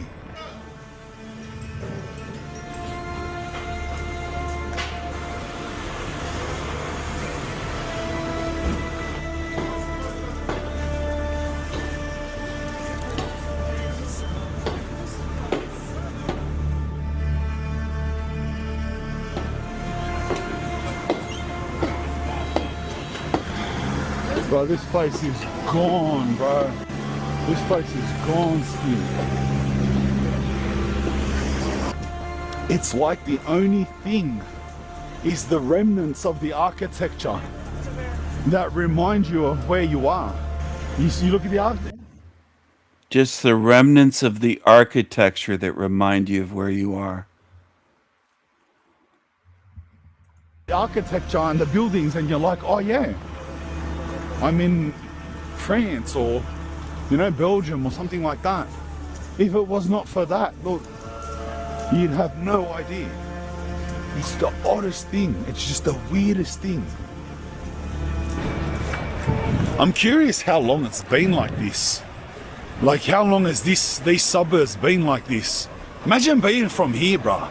Imagine being from here and having legitimate, one of the hecticest countries on earth, maddest architecture, history and everything, and just seeing it turn to this ghetto, cuz. Like, that's crazy. I don't know, trying to get a time frame on how long that takes to happen, cuz. Like, how long does this take to happen?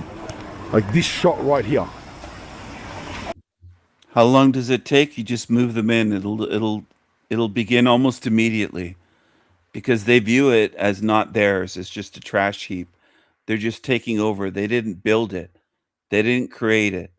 They didn't work for it. They didn't spend centuries building a country and a civilization. They just come in and shit all over it. And white people, European people, should be outraged by this.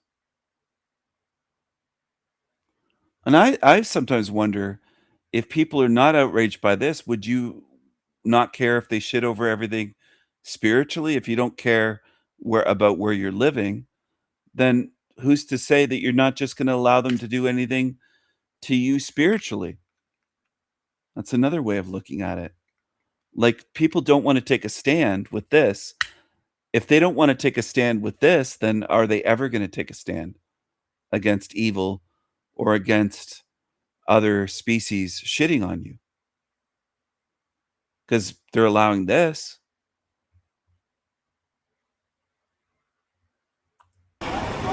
Like 10 years, 20 years, you know what I mean? Like, this is crazy that we're in Belgium, but I can't believe it. Sorry, I can't believe it. Look at the shops. You can't believe it. It's just covered in graffiti, just destroyed. Everywhere.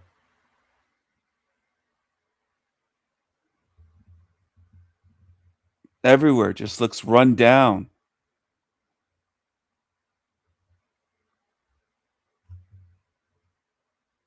I thought that said Negroes over there in the blue paint. Oh, yeah, bro. That looks like a white man. What's he doing? He's out of place in Belgium. What's this white guy doing walking through there? He looks lost. This guy. That's crazy. These shops got no chance. There's like this, bro, even up there, cuz it's just filthy, bros. Everywhere you look, it's just absolute filth. You just know this place would have been mad one day. Once upon a time it would have been nice. Actually, even though it's freezing, I think we're just gonna walk it. I sussed out how to get there. It's 11 minutes walk. It's 1.3 kilometers away. So it's legit just like a suburb away. It's the next suburb. Catching a train would have been a bit more of a mission. But on the way there, I want to get a feed too. Get something to eat. But it's legit just down here. Sort of where we come from. We walked past here, remember? When them two cop cars. I never heard anybody say that. Get a feed. Get something to eat. I've heard get something to eat, obviously. We say that in Canada. Let's stop somewhere, get something to eat. But get a feed? I've never heard anyone say that. Everywhere you look, it's just absolute filth. You just know this place would have been mad one day. Once upon a time it would have been nice. Actually, even though So once upon a time, it would have been nice when it was all white people. When it was almost 100% Belgian people and maybe some from other European close by countries. Europe is very small, and the countries, you can travel there across country to country, hop country to country in an hour or so. I mean, you could just be in another country. But what I'm getting at is there's a reason why it looks like trash now. And it isn't because of the year in the calendar. It's because of who moved in, who was allowed to come in and trash the place. And they walk around covered up, and the other ones that aren't with women that aren't covered are African,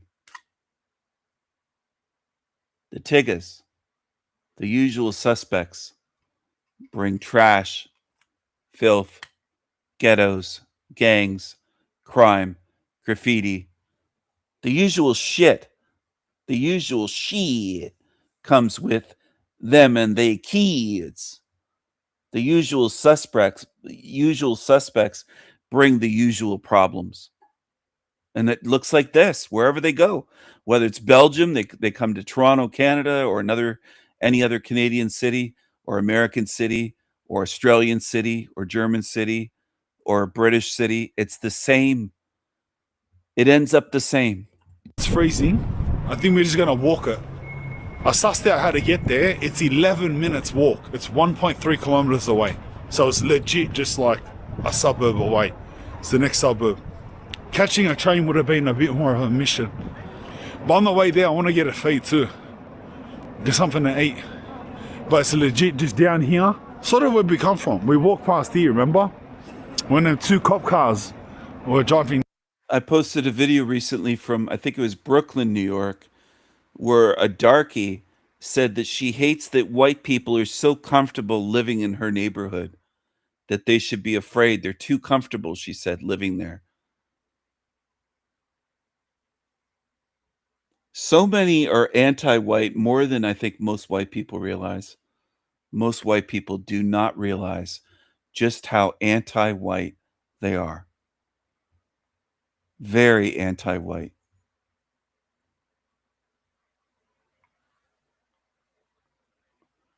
Most people don't see.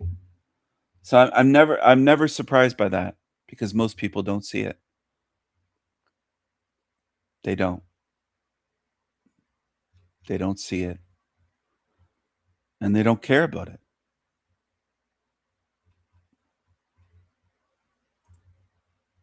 Down here. There's a KFC there. Anyone want to know?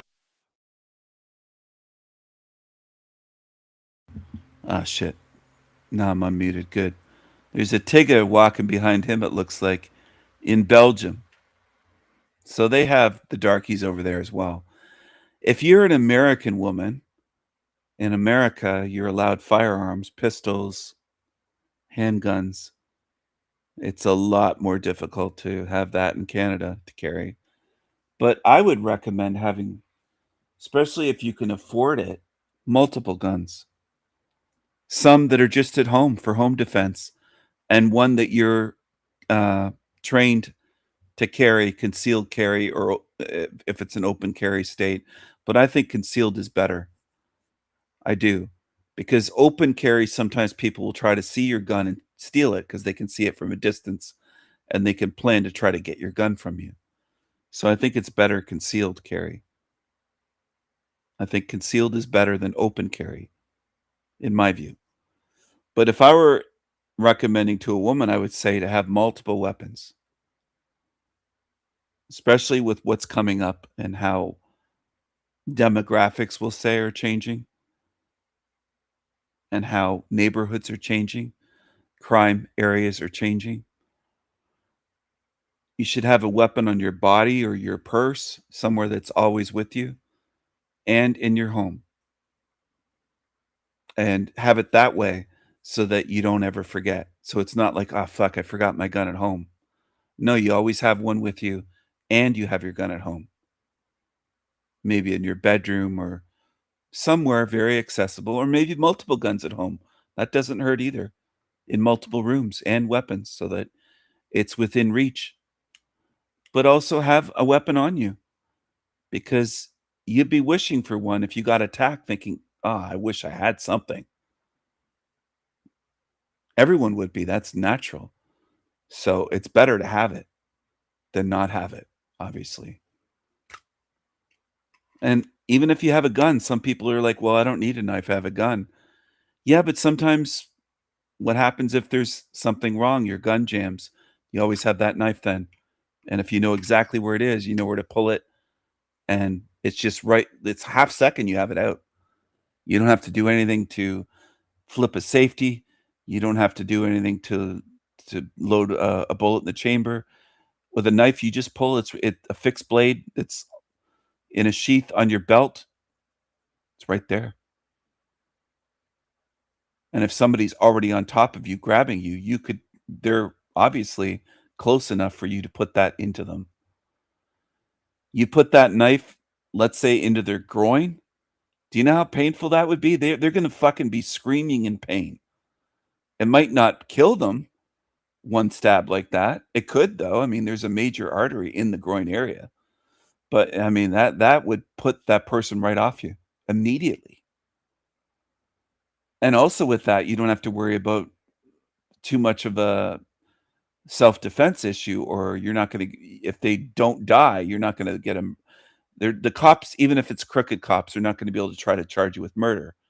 It's self-defense and they survived and they were stabbed, but they got off you and you stopped them from harming you or sexually assaulting you or whatever they're trying to do. Maybe they're trying to kill you. One good stab with a sharp knife, pointy knife into the groin, and you connect anywhere in their groin, they're going to get off you immediately. They won't have a choice.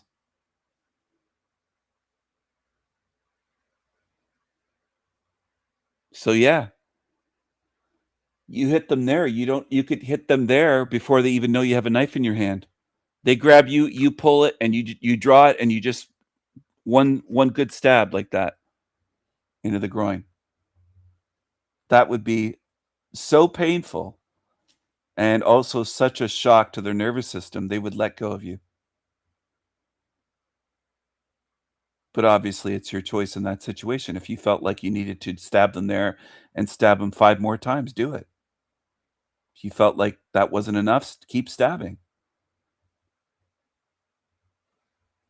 And if you're in America, in most states or many states, I think, you have every right to that self-defense, to defend yourself with potentially lethal force. But anyway, I just think things are getting really bad. And I want people on my channel to know there are ways to protect yourself. So I recommend doing that, getting some training in that weapon, whether it's knife, gun, whatever.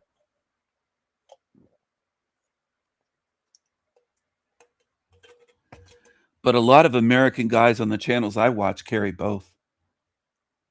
They're carrying a pistol and a knife, a belt knife or a neck knife, or multiple knives in some cases, a gun plus multiple knives. So if you're a woman, why wouldn't you want to do that? If anything happens to your gun, you still have that fail-safe. You have that knife as a backup. And again, the knife can be used for a million other things day to day, or emergency situations to save someone else's life. So, yeah, it's always a good thing to have on you. And it's a good thing for even bushcraft survival in the woods and things like that. You might need to cut up something. You might need to cut meat. You might need to strip the bark off a stick, get a fire going, this and that. It's really a good idea to have it. But things are getting bad, and it's not just in Belgium, obviously. We're in a hell realm, and they want things to get worse where we live. They're doing the opposite of protecting us and keeping our country safe. They're flooding us with criminals. They're flooding our countries with criminals, with murderers, with psychos, with rapists. Now, I wish it wasn't that way, but it is that way, unfortunately. And anyone that's like a white woman that isn't from Belgium, why they would want to live there, it's just mind-blowing to me with how that looks. I don't know how someone would want to stay there, especially if you're not native. I can understand if you were born and raised there, your parents, great-grandparents, generations lived there, and you're really attached to it. But Inga, you must be one of the biggest fools ever to want to live there. Know what a Belgian KFC's like? I wouldn't mind. Something small, just like a burger or something. Like, bro, look where we are. In one street, cuz. He wants a burger. Maybe he wants a halal burger or something, where they butcher the animal, they slit the throat and just let it bleed out slowly. That's what halal meat is. All of that rubbish, all of that was there. In that street there. Legitly in that street where the coppers are going. Look. Another one.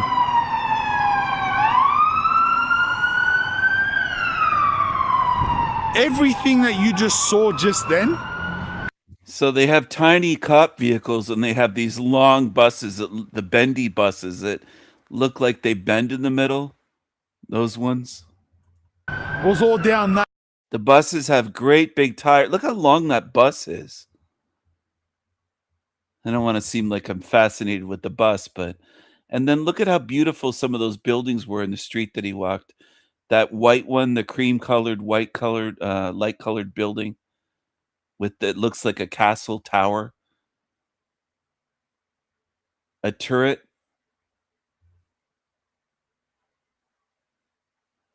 I love old architecture like that. And they're just letting it turn into a slum. That straight, bro, to put into perspective. Look, bro, there's another.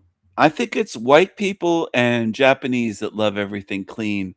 And most of the rest of the world doesn't seem to give a fuck, if you notice. It's Europeans and Japanese that really like to keep things clean. European people and the Japs, as I call them, like to keep things clean. And a lot of the rest of the world, they don't care if it's a slum. Another one coming, an ambulance now. Look. It's probably day 4 and someone else got shot down there. Every 4 days, we got a 25% chance we're here for one. Dutch, German, French, and English. I guess that's Belgium in one option menu, eh? Dutch, English, German, and French. Takeaway. What are we getting? What have they got? What's that, cuz? He's going to the KFC. he's going where the darkies they can't help but love KFC. I'm trying to remember, but I don't know if I have it saved on this laptop. I had a meme though of KFC, the ultimate darky meal. Oh, good night to you, RI. Just noticed you're leaving or you're going to sleep. Good night to RI. The ultimate darky meal for KFC is KFC chicken with Kool-Aid, one of those Kool-Aid, I don't know what they call those, like a juice box type of thing, and with a straw and watermelon. you get the grape Kool-Aid and a watermelon slice with KFC. I don't know why KFC doesn't do that. I don't understand. That would be so popular. They'd make so much money on that. Look at their highlight. We'll see their highlights. Zinger double down. The Zinger double down. Cuz we're getting that. Just the Zinger double down, bro. That's all I want, though. Let's see how it goes, though. We're eating now. It's getting too cold out there. Bro, it went cold quick, cuz. I can't even talk properly out there. Started all right. my lips were locking up at the end. Let's see how this thing goes, lad. This is their highlight, they reckon. Buzz, it looks hectic. It looks hectic. Look at this. Bro, it's 3. Nah, it's 2 chickens, 2 cheeses, and a hash brown in the middle. I'm not gonna lie, that's pretty sick. It goes hard, lad. It goes hard. Alright, not gonna lie, that went hard. I'll accept that as the highlight. It was nice. Supercharged sauce, set it off. Alright, back on track, bro. Pick up the pace, buzz. Keep warm. I don't know how to explain this, but everything here is just... Everything in this city, it's just cooked. It's just not normal. It's beyond the obvious things, right? There's just an underlying cookedness to it. It's beyond the people, right? It's beyond the no Belgian people. It's beyond the weird things on the floor. The people in themselves that I don't know, bro. It's just random, bro. It's just random stuff. It's a really random city. I just feel like it's cracked. Like it's the scene of some video game where the game was like, I don't know, not quite Resident Evil. Resident Evil, I don't know, bro. Sort of Resident Evil type vibes, bro. I don't know. Not quite Resident Evil, but it's just, I don't know, bro, how to explain it. It's like, why? Why? Do you know what I mean?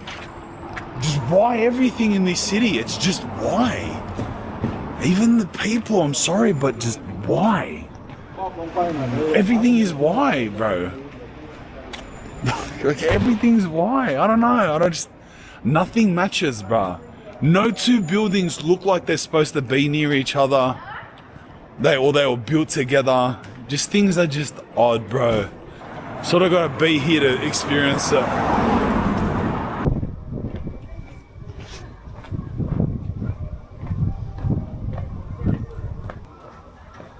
What was that place? That's what I mean. It's just random, bro. I don't know, bro. It's like apocalyptic.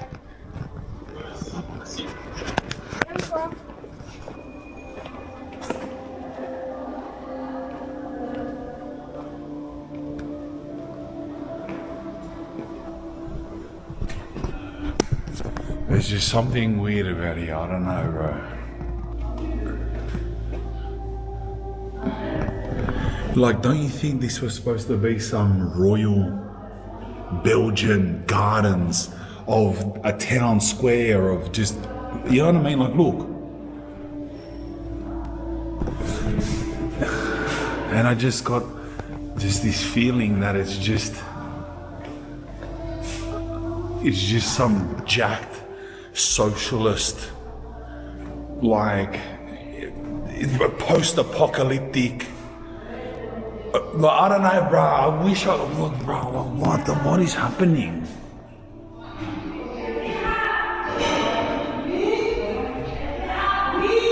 Oh.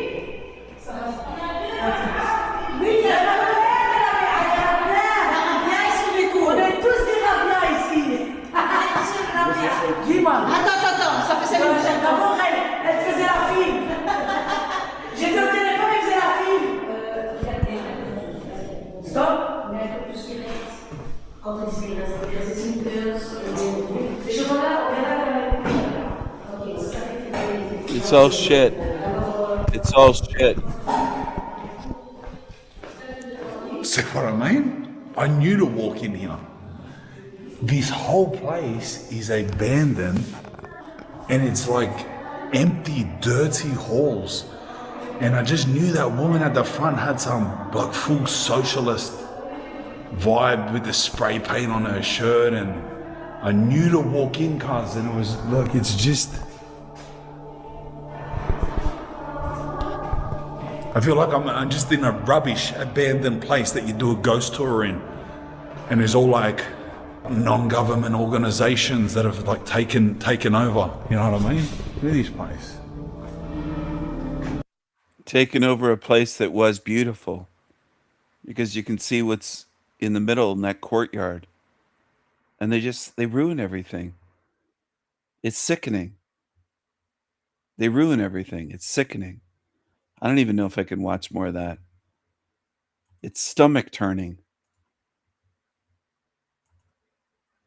Hardly any trees or grass around the city. Yeah, I agree. Except in that courtyard, that's the only green that was around. Was there in the courtyard. It's absolutely sickening.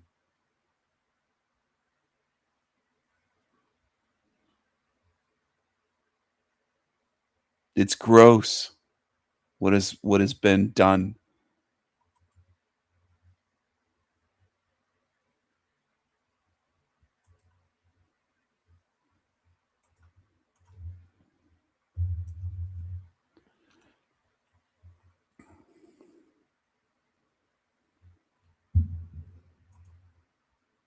It's gross.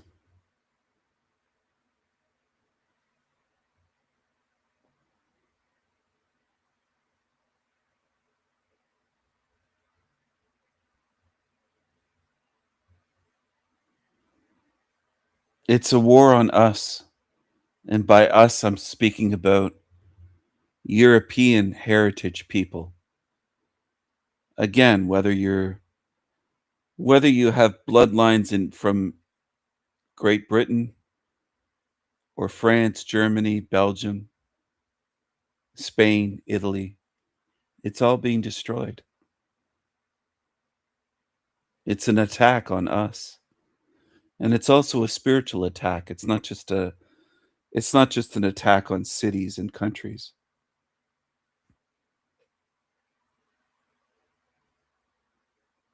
They're trying to break us down. They're trying to destroy us. They're trying to demoralize us and trying to destroy us. And there are so-called truthers on YouTube that say this doesn't matter. That's how stupid they are.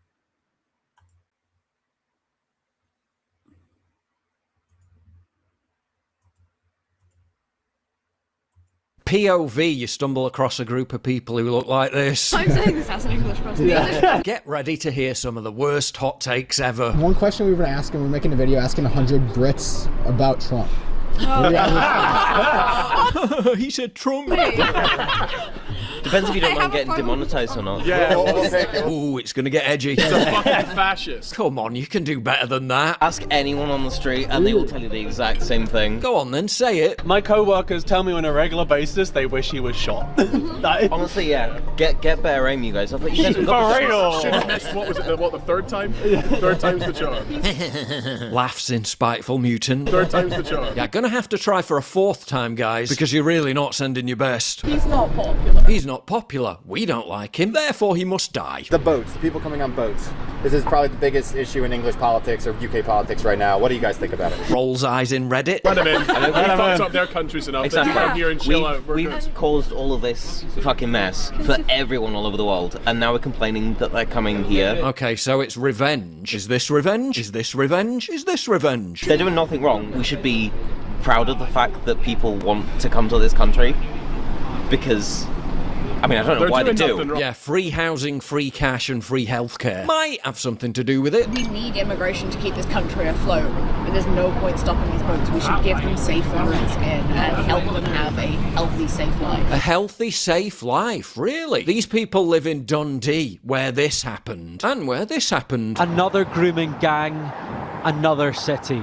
This time, Dundee. Driving the streets, they trapped 10 troubled local women as young as 16. And this is who the perpetrators were. They're doing nothing wrong. Dundee, where teenage girls are so sick of being preyed upon, they're forced to resort to this. Don't touch it! That's it, that's it! Help them have a healthy, safe life. Healthy, safe life? Just not for the women and girls of Dundee. Nose ring theory strikes again. Septum piercing detected, opinion rejected. We have the space for it. The government are just too scared to actually take that space and use it. Yeah, not until every single tower block's full of predatory infinity Bemalians will this wrong be righted. And one thing I've been asking people is, you know, if they're proud of British history. Yeah, I'm sure this lot are staunch patriots. Oh, no. God, no. No. We have... The UK has committed probably the worst crimes in history. Yeah. Like, on such a bigger scale and intensity than any other colonization that you could think of. Yes, it was really terrible how we, checks notes, ended slavery, gave India and Africa roads, railways, ports, democratic parliaments, property rights, legal rights, schools, universities, hospitals, medication, sanitation, irrigation. Yeah, we're so bad. You don't get taught it in England a lot, but like, we ruined so much of the world. They literally get taught that British identity is racist and that British colonisation is on a par with Nazi Germany. And to steal all of their food and ingredients. And we stole so many spices, and English food is shit. Literally. like, we didn't do anything with it. Like, it's awful. I know, right? Backwards England with its bland, boring food. They're literally eating fish and chips with peas. How would you say Scotland is different from England? Government keeps basically going like, fuck you to Scotland, and stopping any of the more progressive laws they keep trying to pass and keeping them in a very right wing. Basically, if Scotland wants to do something good, England says no. Politically, Scotland is a lot more left leaning in the best possible way. Yeah. And what best possible progressive way would that be? Like a lot of the trans healthcare. Locking up parents for 7 years if they refuse to allow their kids to change gender, arresting people for using the wrong pronouns, and sterilising children. So progressive. Numerous studies have concluded that people with conservative beliefs are more physically attractive than leftists. Conservatives have a higher threat/disgust sensitivity, while leftists, shall we say, subpar attractiveness, motivates their bitter ideology that the world is inherently unjust. The nose piercings, funny hairstyles and tattoos are also driven by this sense of spiteful resentment. Ladies and gentlemen, I present to you Exhibit A.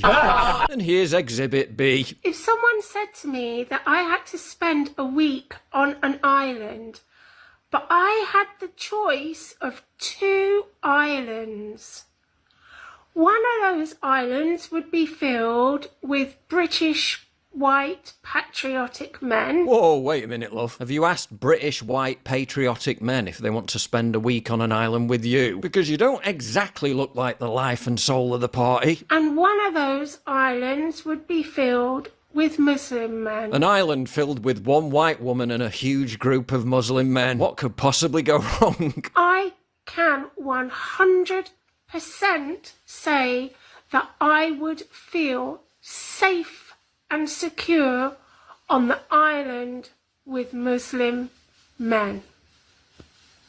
We're talking levels of pathological altruism never before recorded in human history. There's living under a rock, and then there's living under a literal mountain, to the point where Grok did a full... I would say, as a white man, let the Muslim men have her. She wants them. We don't want her. Take her. Pathological altruism never before recorded in human history. There's Say that I would feel I don't want you, and I can speak for almost all white men. We don't want you. Take her away. Take her away. safe and secure on the island with Muslim men. We're talking levels of pathological altruism never before recorded in human history. There's living under a rock, and then there's living under a literal mountain, to the point where Grok did a full-on psychiatric assessment of her. And talking of vacuous, brain-dead far-left opinions, last night saw one of them exposed in the most awkward way imaginable. Lady from the Green Party, you just stated that you've seen racial hatred in the country. Could you please specify where that hatred is coming from? Oh, like a deer in the headlights. Not quite sure what you mean. He means, where's it coming from? It's not rocket science, is it? It's in the question. Well, she said there's racial hatred in the country, and I'd just like to know where she thinks it's coming from. She keeps pathetically looking over to the presenter for help. Shut him down, cut his mic, do something. I mean, I was talking about the fact that there is a rise in racially motivated crime, that kind of thing. There's more and more hate crimes. There's more reports of people feeling uncomfortable, unsafe. Yeah, where's it coming from? Yeah. There's more division. You said there's racial hatred. Where do you think it's coming from? Okay. Another full-on cry for intervention. What are you getting at exactly? It's amazing how much leftist discourse is just them pretending not to understand things, thus making discourse impossible. Oh, where does she think this racial hatred is coming from? Prepare for the most absurd non sequitur you've ever heard. Well, I can actually say that where I think it's coming from, actually, is that we live in rip-off Britain and people are having a really, really tough time. They're struggling because their bills are going up, they're struggling because they can't afford their rents. I actually think this is the reality. They're struggling because food is now so expensive, it's eye-watering. What? This happening on a regular basis is the fault of food being too expensive. What that means is that there's then a tendency to find someone to blame. And I think that there have been narratives how everyone watching this is feeling right now. Like the people propagating these narratives that will point the finger at certain communities to blame them when it is not the fault of those communities. Also need to really focus on community cohesion and living well together. Okay, let me... But you're not prepared to pinpoint where it's coming from. There we go. When the elephant in the room is so patently obvious, you have to pretend you're deaf and blind simply to avoid addressing its presence.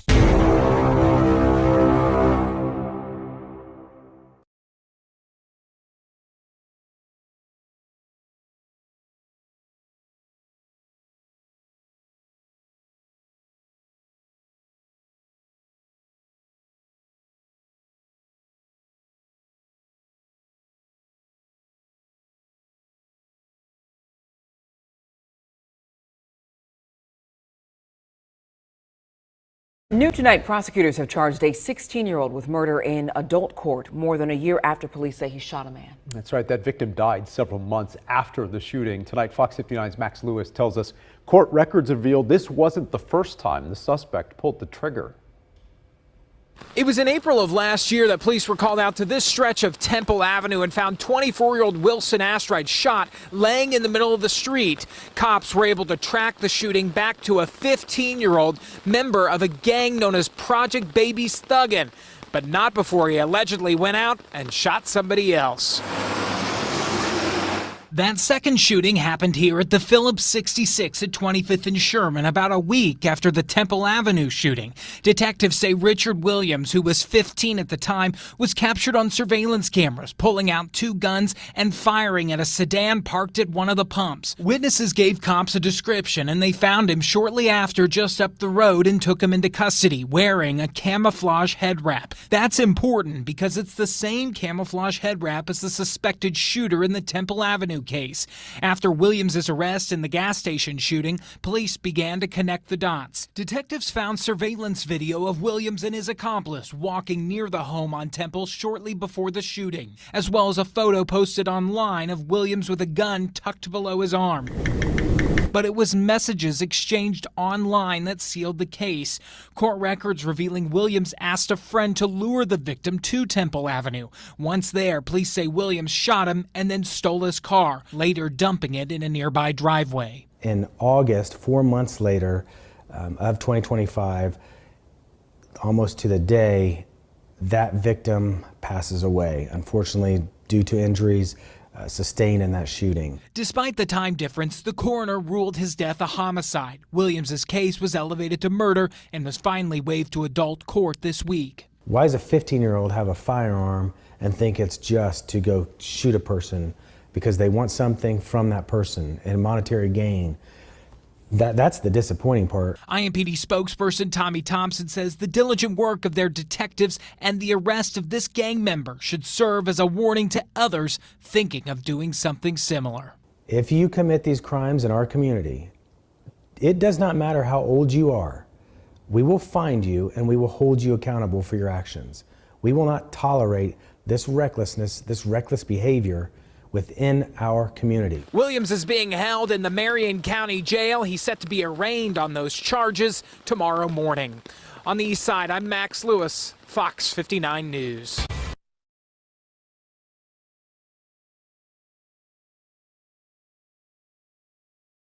This is a hot spot, like behind us. This is a point where they'd get angry at me if they knew I was filming. It's like 67% of sexual crime in the subway. 67%. This is a theater where terrorists killed 90 people inside. And total for this day was 130 people dead. Bruh, I don't know what you think about Paris, but cars full dramas, lad. Bruh, they're sending in immigrants from everywhere, bruh. They're just shipping them in. I swear, you know, Paris used to be mad tourist destination. Nowadays, bruh, it's apparently full putrid. We're gonna meet a local. She's gonna give us the full rundown of what it's like living in Paris, dealing with this. Welcome to Paris 2026, let's cut. All right, brother, let's do this. We just left my hotel. Hotel Le Clos de Notre Dame. I'm gonna assume that means real close to Notre Dame. All right, bro, anyway. Yeah, like I just said, we're right near Notre Dame, which is right in the center of Paris, pretty much the dead center of Paris. It's 10 in the morning, it's 10:30 or something. Not far from here, we're meeting a lady, her name is Ermin. I'm just gonna say it like an Aussie, right? Ermin. She's a local, obviously, a local Parisian who's lived through the changes that we're gonna discover and talk about. She speaks up on it. She self-proclaims to be an activist against this stuff, sort of in a media sense. Don't exactly know what she does, but yeah, I do know that she does that. This canal here that runs through the center is just, it's so nice, bro. Like, I don't mean the water, the color of the water is not that nice, look, right? It's not, but the canal, it's everything except the color of the water is beautiful. The boats, the buildings surrounding it, look at this. It's off its guts. That's Notre Dame right there. We're meeting Ermin up there on the other side of the other canal. I think near Hotel de Ville, on that side of the water anyway. I like the way we start 96% of Agnos videos. I'm getting a long black, brother. Well, in France, an Americano, or an American coffee as they call it.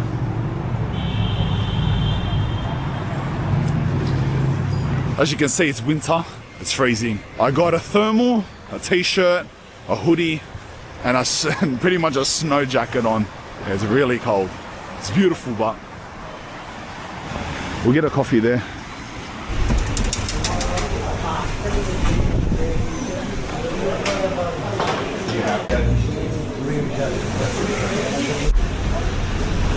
Whoa, it's hot out.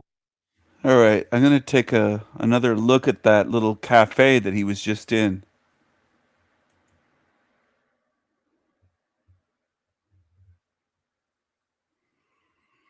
Do they have that in the third world countries?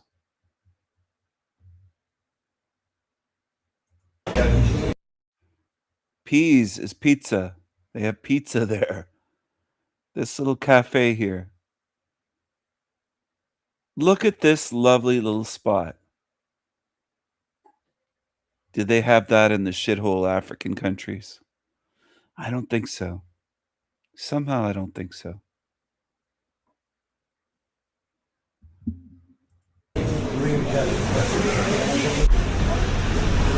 Oh, it's hot as holding this cup.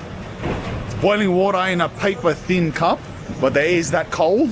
All right, I thought I was gonna battle it. I thought the cold air will battle these cups burning my hand, brother. What's happening? Let's just let the coffee kick back there for a second. It's burning hot, and I thought I'd walk out and be ice cold, you know what I mean? They'll contrast nicely, and it'll be a nice cozy little hand, but it wasn't too cozy, was it? So straight out, whether you're into whatever you want to refer it to, politics, geopolitics, demographics, whatever, whether you're into it or not, there's no doubt in the world that you've seen what's happening in Western Europe, mostly because of the EU government, what they're allowing to happen or strategically making happen. So it's evident to everyone, right? You can see it happening. It's on the news, it's on social media all the time. It's evident to everyone except many truthers on YouTube. They call themselves truthers. They won't face this issue. Now, I faced this issue, it must have been at least 15 fucking years ago. So it is frustrating that people still come to my channel and deny this and attack me for it. I just think there's no helping the Finkelsteins and the Lomics and the fucking losers on YouTube. They can rot in hell for their denial of the truth and for their attacks on truth speakers like me. Fuck them. To happen or strategically making happen. So it's evident to everyone, right? You can see it happening. It's on the news, it's on social media all the time. Well, to be honest, it's not in the news all the time. It's the exact opposite thing of what the news like to talk about, but it's definitely everywhere but the news. And France, although it's extremely prevalent in many countries, you gotta think of France and Paris specifically, Marseille even, but definitely here as the pinnacle of what's going on. The epicenter of what's happening. There are immigrants running around crazy. Immigrant crime is crazy. Riots and just completely unrecognizable parts of Paris. This is why I specifically chose to do the first of these types of videos. Not to say that I'd do more, but when I say the first of these types doesn't mean that I'm gonna go around and start doing these. This might be the only time I do a video relating to this topic, but specifically why I wanted to do it in Paris. You know what I mean? But like I said, I could have done this in Rome, could have done this in Spain, I could have done this in London, I could have done this in Sweden or Belgium or Germany or anywhere, bro, really. We're meeting Ermin just across here. We're a little bit early though, like 20 minutes early actually. Meeting her just here at this fountain across this bridge.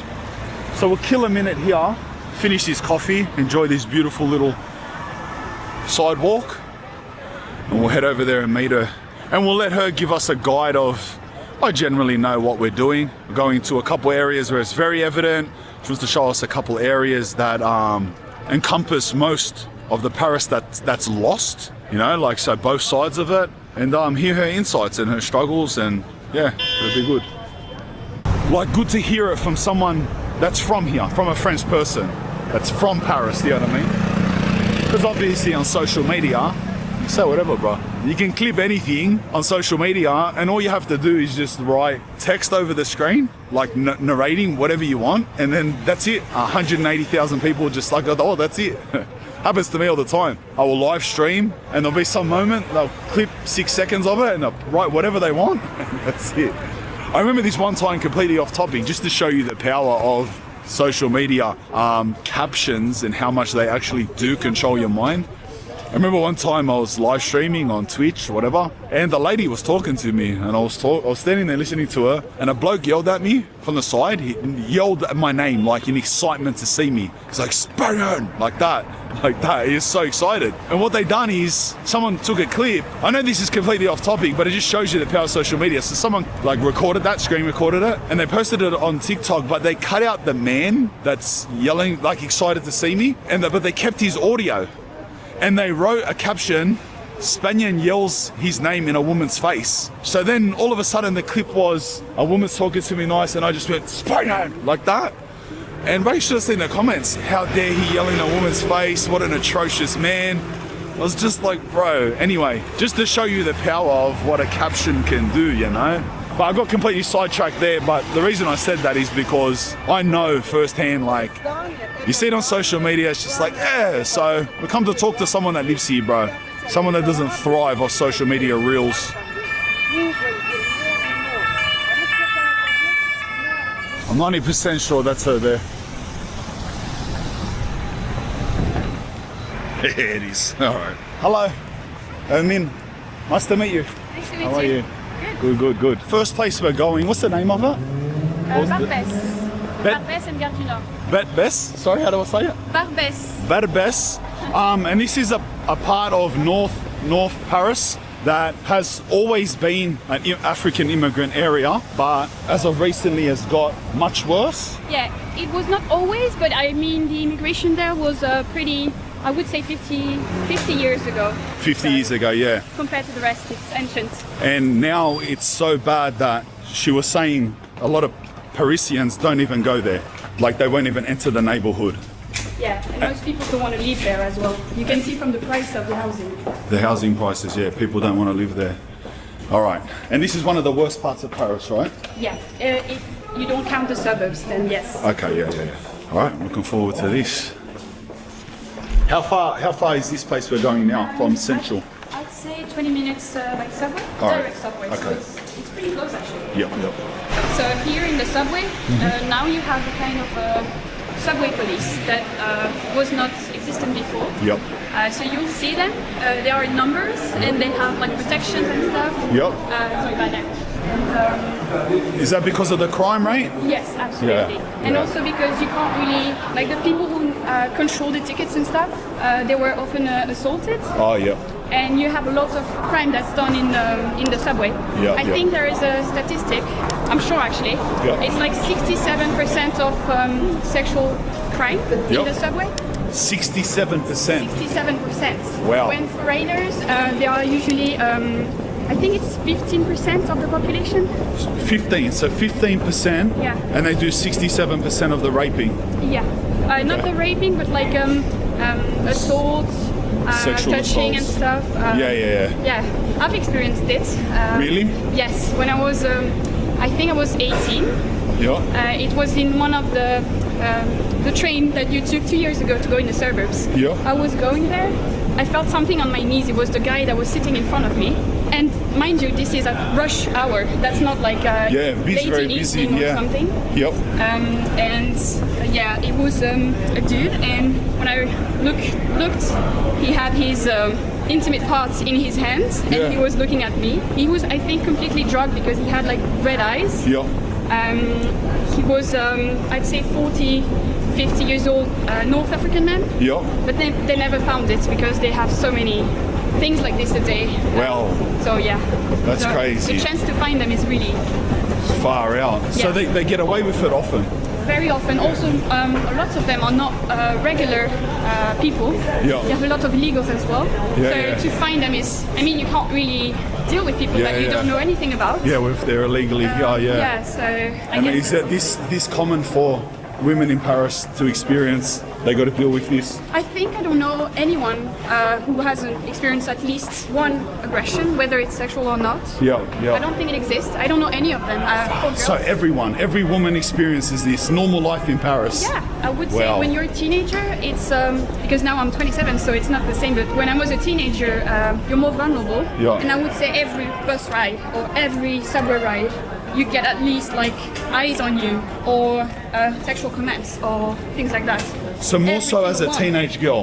Oh, more so as a teenager. Way So the pretty much, to say it, not trying to be polite, the North African immigrants target teenage girls. Yeah. Comments and touching and masturbating and stuff like that. Yeah, you have also obviously you have French people or Yeah. other foreigners, lots of Africans as well. Yeah.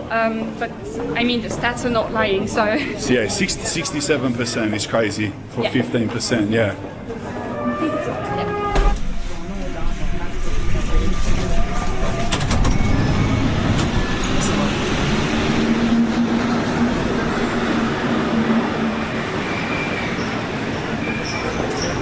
see security over there. Oh yeah. All right, I'm not gonna lie, I'm a bit nervous now because she said to me that we will stand out here. I'll stand out. The people here are aggressive They don't want to be filmed. They laugh at police. If they see me filming, they're going to approach me, and the way that they'll try and deal with me is stabbing me. They won't want to fight me, and it's very common for all of that to happen. So she's saying, be sneaky when I film them. You got to understand too, we don't have security. A lot of people that do this, other YouTubers that you've seen do this, they walk around with security guards swearing at immigrants and stuff. You know what I mean? You would have seen that. They walk around with security, paid security. I don't walk around with security, so. And I'm just with a woman. Yeah, she's the security. So it's a different circumstance for me. So if you see me being secretive with the way I film, obviously because I'm essentially by myself, and she said specifically they will try and stab me. So I'm nervous. But we'll be okay. We'll be okay. These are the train that comes from the suburbs. Yep. I think this is the video where I need the secret glasses. I've got to walk around with a camera in my hand like 60 minutes. So this station here, it's known as one of the worst train stations in Paris. It's called Gare du Nord. Sometimes you have things going on here. I think there is a video that shows stabbing going on. Well, just there. Just here? Yeah, just here at the entrance. And I was assaulted, not assaulted, but messed with. Several times because I used to take the train here to go to Brussels. Yep. And yeah, it's not a very safe place. Alright, you can see from the security. Yeah. Alright, that's why there's security everywhere. People just get randomly stabbed and stuff. Yeah, so.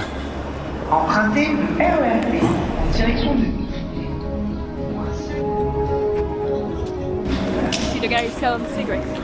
Oh, was he selling cigarettes? Yeah. Oh, well. I love that. The guy is just leaning there. Yeah. This is all new safety measures in Paris. Stop cars from running people over? Yeah, we have this everywhere now. Is that because of terrorists? Oh yeah. Yeah. Okay. Because we see that, even from Australia, I see that happens often here in Germany. Like terrorists run over, especially around Christmas time and stuff. Well, because you have people using a lot of stuff to kill and wound. Yeah. You have a lot of new measures, like for instance in Paris, you're not allowed to hold a knife.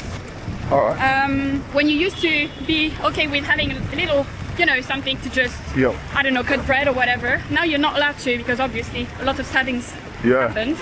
Yeah. You used to not have those, how do you say? The bollards, yeah. Yeah, we can go. Yeah, barricades. Barricades.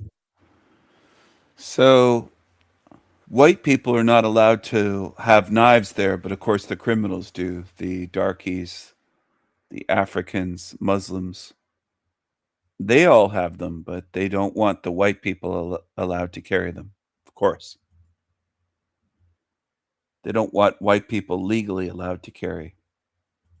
Yeah. And now it happens. Yeah. So yeah, a lot of security measures are impacting the normal way of people living. So Yeah. Ethnic shops, I would say. Oh yeah, up here? Not how it was when I was young, because I was born in this area. Yeah. This guy from Australia thinks that's cold. I don't think it's that cold there. I don't. He's acting like... Anyway, it's kind of funny to me. And you didn't have like places with just foreign languages. Languages around. This is soft, but later you'll see. Yeah. Oh, it's every store though. Yeah. Every single store. Yeah. Yeah. Where's the Parisian boulangerie and croissant, Yeah. It's gone. Yeah. And so what are the major groups that are here then? Sri Lankans, Pakistanis, Africans, and by North Africans it's like Algerians and Moroccans? Yeah. Well, we have everyone. Everyone, but, I would say lots of Algerians. Algerians, yep. Moroccans and a little bit of Tunisian as well. Tunisian, okay, yeah. Not a lot of Egyptian, I would say. Yeah. But then we have a lot of Western African because they are obviously speaking French, so Yeah. And you have a lot of these schools. Yeah. Maybe you have also in Australia. No, we don't have a lot of these, but I noticed in Europe there's lots. Yes.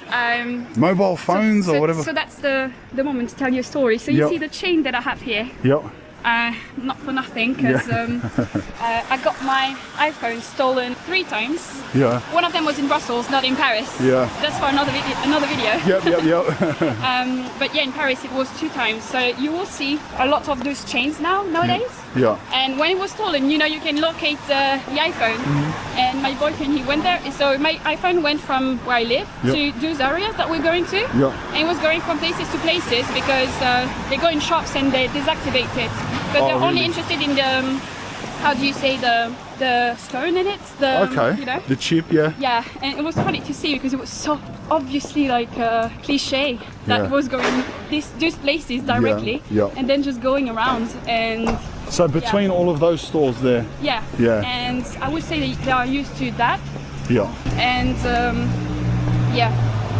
well.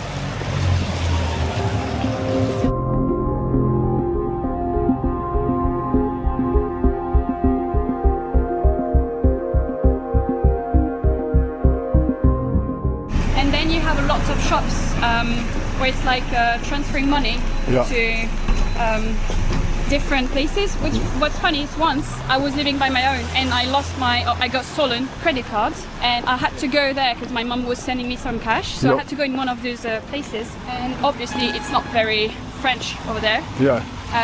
And there was a fight between one North African man and a black woman, because the North African man was racist towards the black woman. Yeah. So there was this fight in between communities, which you do have a lot as well. Yeah, definitely. Yeah. Oh, so they fight each other? Yeah, they fight each other. Yeah. There's a lot of racism from especially the Arabs towards blacks. Oh, okay, yeah. And sometimes you have fight between, one was famous, it was one between the Arabs and the Chechen. Yep. Yeah, in one of the small city of French countryside. Yeah, well. Yeah, indeed. Chechens, well. You can see the nice, very clean area. Yeah. See, now they are all in, but that's where they sell the... Oh, okay, so this is one of the main corners for what, drug dealing? Yeah, and also just like cigarettes and... Oh, right. I can see him standing there with the scooters. Yeah. I'm not sure all of them are... No, I'm not saying they're all drug dealers. I'm not saying anyone is. I'm suggesting. See you have a security agent, especially for that station. Yeah. It's not something we used to have, like... Yeah. TV? Yeah. It used to be like that. So this is a hot spot, like behind us. This is a point where they'd get angry at me if they knew I was filming, but I'll do it anyway. I'm pointing it at my face. So worst comes to worst, if they come up and say something, I'll say I'm doing a food vlog. That's what I'll tell them. We're doing a food vlog. We're doing a doco on food. And they're all here all the time? Yeah. In those areas you have just people hanging around in the street. Which is something that's not very common in Europe, obviously. That's very uncomfortable when you're a woman. I would say it's uncomfortable for men as well, because you do have a hostile vibe all the time. But especially when you're a woman, you know, you don't want to just hang out there by yourself.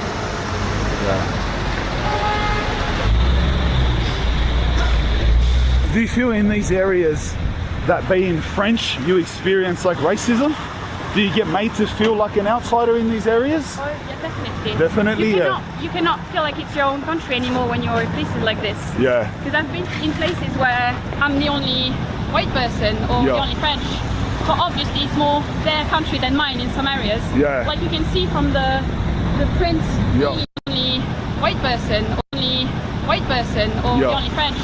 So obviously you cannot feel like it's your own country anymore when you're in places like this. Because I've been in places where I'm the only white person or the only French. So obviously it's more their country than mine in some areas. Like you can see from the print in foreign languages, it's not addressed to me, obviously.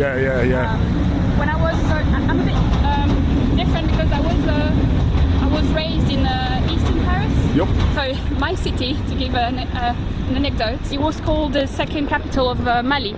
You know, the Mali, African nation, So it was the most Malian populated city after Mali, the capital of Mali. After Mali, wow. So when I was young, I was in my, how do you say, preschool? When you're preschool, 3, 4. I think it's not even minority. We were almost no whites. Oh, really? In the class. So a little bit used to that, unfortunately. Yeah. I didn't experience that when I was living in Australia, in Sydney. Yeah, yeah, yeah. It was very different. Yeah.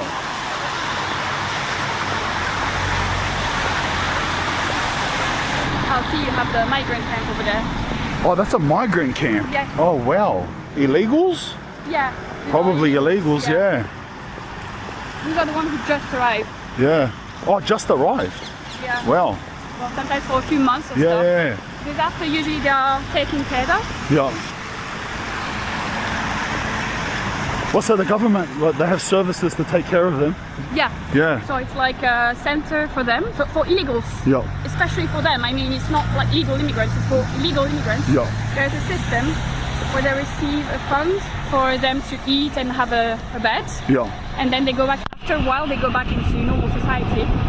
But this you have nowadays, because the policy now is trying to get them out of Paris Yeah. and big cities into the countryside of France. Mhm. So you have them in very small cities of the countryside. Oh, really? Yeah, so what they tried to do during the Olympics, they emptied the city Yeah. of all of this Yeah. and they send them to the countryside Yeah. so that they wouldn't be here for the tourists. Yeah, yeah, So yeah. maybe we should go around because I don't want to go through it. Alright. Well, the whole thing is just like illegal immigrants. And we're walking past as she's talking, and they're all eyeballing really hard. There's just packs of them. And they're all, why is every single one of them male though? It's all men. I guess the woman, the children are fighting the wars that you have over there. How funny is that? The women and the children, because they're supposedly escaping danger and wars, there's no women and children, migrants here, or under the bridges or in the immigration camps under here. It's all looks like 27, 28-year-old men, full grown, big, large men, every single one of them. It's funny, aren't they the ones that are supposed to be fighting the wars, not escaping you have it? Wars, or you don't even have wars. Some of the countries, like when they come from Algeria, Yeah. there's no war. There's in no war. Algeria, Yeah, obviously. yeah. So, yeah. Yeah, every single one of them. Every single one is a man. Absolutely. I'm not Yeah. sure how a woman would do over there. Yeah, yeah. But it's very sad. I mean, if you're an African and you see this video, because there are those statistics about how many Africans want to come to Europe. Yeah. If you're an African and you see this video, this is not nice life. Yeah. This is what is Yeah. there to envy over there. Yeah. I mean, Yeah. and a lot of them go through drugs as well, because obviously this lifestyle, it's more precarious to, Yeah, you know, of course. The drugs and stuff. I don't think that's something you should look up to. Yeah. We don't have the room anymore, obviously. Yeah. Yeah, well, every single one of them. 28-year-old men. Dozens and dozens and dozens.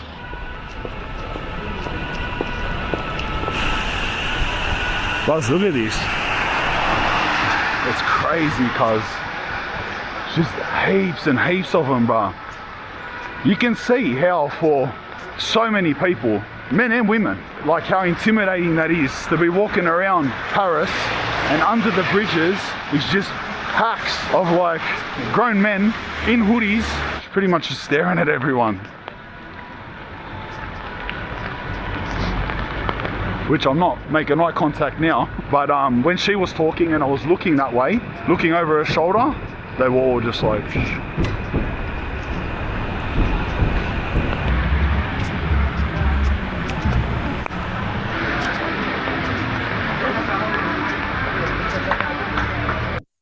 Look, they have couches and beds and tents under these bridges as it's raining away. They've taken over all these spaces. Isn't that amazing? A lot of white people on YouTube are all for this. They'll say I'm race baiting, I'm racist, I'm race baiting. They make all these claims. And I'm not mentioning that saying, oh, they hurt my feelings. I'm saying they're delusional fucking demon-tards. In case anyone's missing the point and confused. Do you want your country like this? Here, there's a couch there. Look at this. They have a couch that they stole and put there. Jeremiah Finkelstein would say, well, this isn't happening because it's not outside his window. So he doesn't care.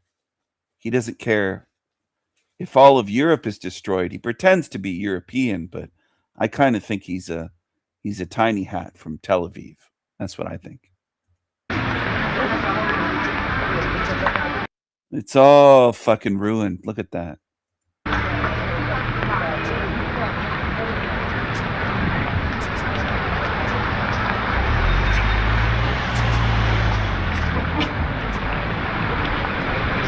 It's raining so bad now. That's the military police. Oh, they're military. They're living under bridges, and it's disgusting.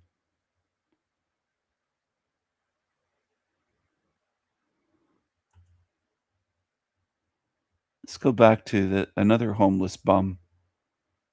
There's a lot of homeless bums. There's a lot of homeless bums living in their vehicles that call themselves truthers.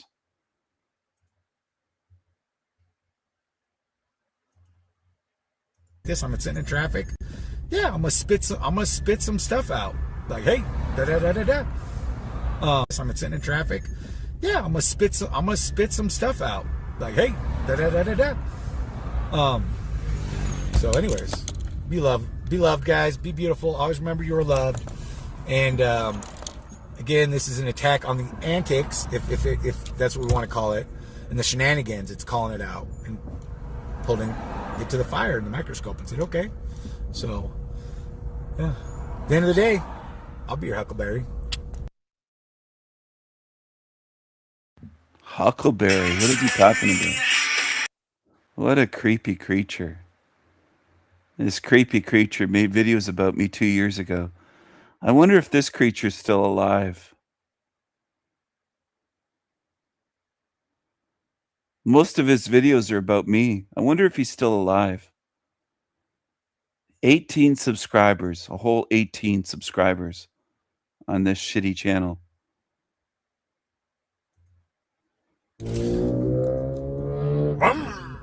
So, happy zombie Jesus Day, or Easter, or whatever holiday or not holiday you may celebrate or not celebrate.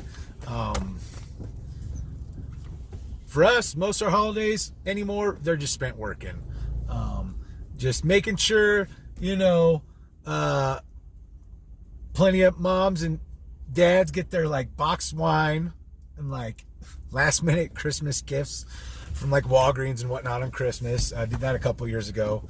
Snowy and nobody was out. I had the road to myself, DoorDash to myself, and it was fantabulous. But yeah, so here's what I wanted to address real quick. Oh, it hasn't been beeping at all now. Well, okay. So here's what I want to address. Is I did make a public call out. I have tagged him here before. I know I've done it a couple times. To silence, as far as I can. Yeah, genius, because I don't check channels tagging my channel. I never go into that in the YouTube studios because I don't care. I never even crosses my mind. If you tag my channel, doesn't matter to me. You're a nobody. Why should I care about you? I can remember. And we can go back and look. I know I've done it a couple times. To silence, as far as I can remember. Times. To silence, as far as I can remember. And we can go back and look, unless I've He wants me to give him attention. He keeps mentioning me for years. You're a creep. You're a creepy creature. taken him down. I've definitely been on their channel. Again, I'm censored from there. Blocked when I went to the live, even though that I come into the live and then you're immediately blocked anyways. So what, then you got to get, like, I've already addressed all this. So, but again, everyone's afraid of him. No one will come on, but you are instantly blocked anyways. So whatever logic that is, I don't know. I'm sure there's some mental gymnastics for it. So that's fine, because that's typical. It's some kind of logical fallacy, like just, but the reason I'm finally just whatever. It's Zombie Jesus Day. He has risen, so let's go. Is I just finally I seen a couple other things and just like people sticking up for his shenanigans, and I just can't take it. I can't. it makes me vomit a little bit in my mouth when I just see some of the ways some people stick up for it, and they'll just say shenanigans, and I just can't take it. Shenanigans, and I just can't take it. I can't. It makes me vomit a little bit in my mouth when I just see some of the ways some people stick up for it, and they'll just make these excuses or these things. It's like, and it's just not true. It's not reality. At least, like, I mean, I have a whole list of things. I was like, well, this again, and I've just said some of these things. Again, for months I have tried to make contact different ways. You know, different mood. I might have been in a mood here and there. Usually, if I'm at that point, you know, where I'm like, all right, I'm gonna tag this guy. It's because I might be in a mood. So what? But it's because if people are going to publicly, if they're going to take screenshots of other people's posts and then post them on their community tabs, and not say anything too, just real creepy behavior. Doesn't even say anything. That actually makes it way worse because it's an implication. So when you do that, you're just like, you put it out, you don't say anything, you're saying, here, take it and run with it. We're like right out of this traffic here, but you know, it's always slow going. But you if you just take people's stuff and you're just not saying anything and you just repost it, especially when it's stuff having to do with like mental health, so not okay. It's just not. I finally just like I'm at my last straw of being like tolerant to any of this shit because it's absolute dog shit. Painting yourself to be a victim, just all sorts of stuff. I actually did another video before this, but trying to do this a little nicer. I might still post that one. We'll see. But this is to address just more people too. It's there's a reason I'm finally being like, you know what? I'm gonna be saying something, a lot of somethings until I get my day in the big screen, until I get to go on the insanity machine, you know, under the microscope, or have my face plastered, right there, my videos right in their channel. So that's it. Yeah, I would just like my day. I want my turn. I want to be made a mockery of and made a fool and plastered up. And because if you're going to do it to people who actively engage in my community that I care about, and you're going to go and post their stuff, you're going to post mine too. You're going to put me on your channel. That's not even a choice anymore. Because for months, obviously, it was avoided. So it never happened. And now it's going to happen. Yes. Put me up there. That's the only choice. Or just keep ignoring me while talking shit that, you know, everyone's afraid of you. It doesn't matter. Whatever choice you make, that's your choices. Mag out.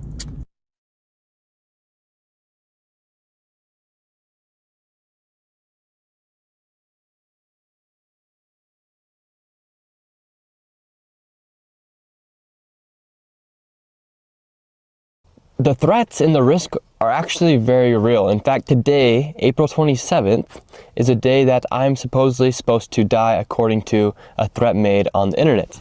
In fact, it's a photo of me in a ditch with a decapitated head that says, "This is going to be you on April 27th, 2026, in a muddy ditch alongside the highway with your mother. Enjoy your last couple of months, buddy." So I share this not to scare people, but to more so show them what it's actually like, kind of being in the political climate, not just seeing it from the outside, but being someone who's actually living through it.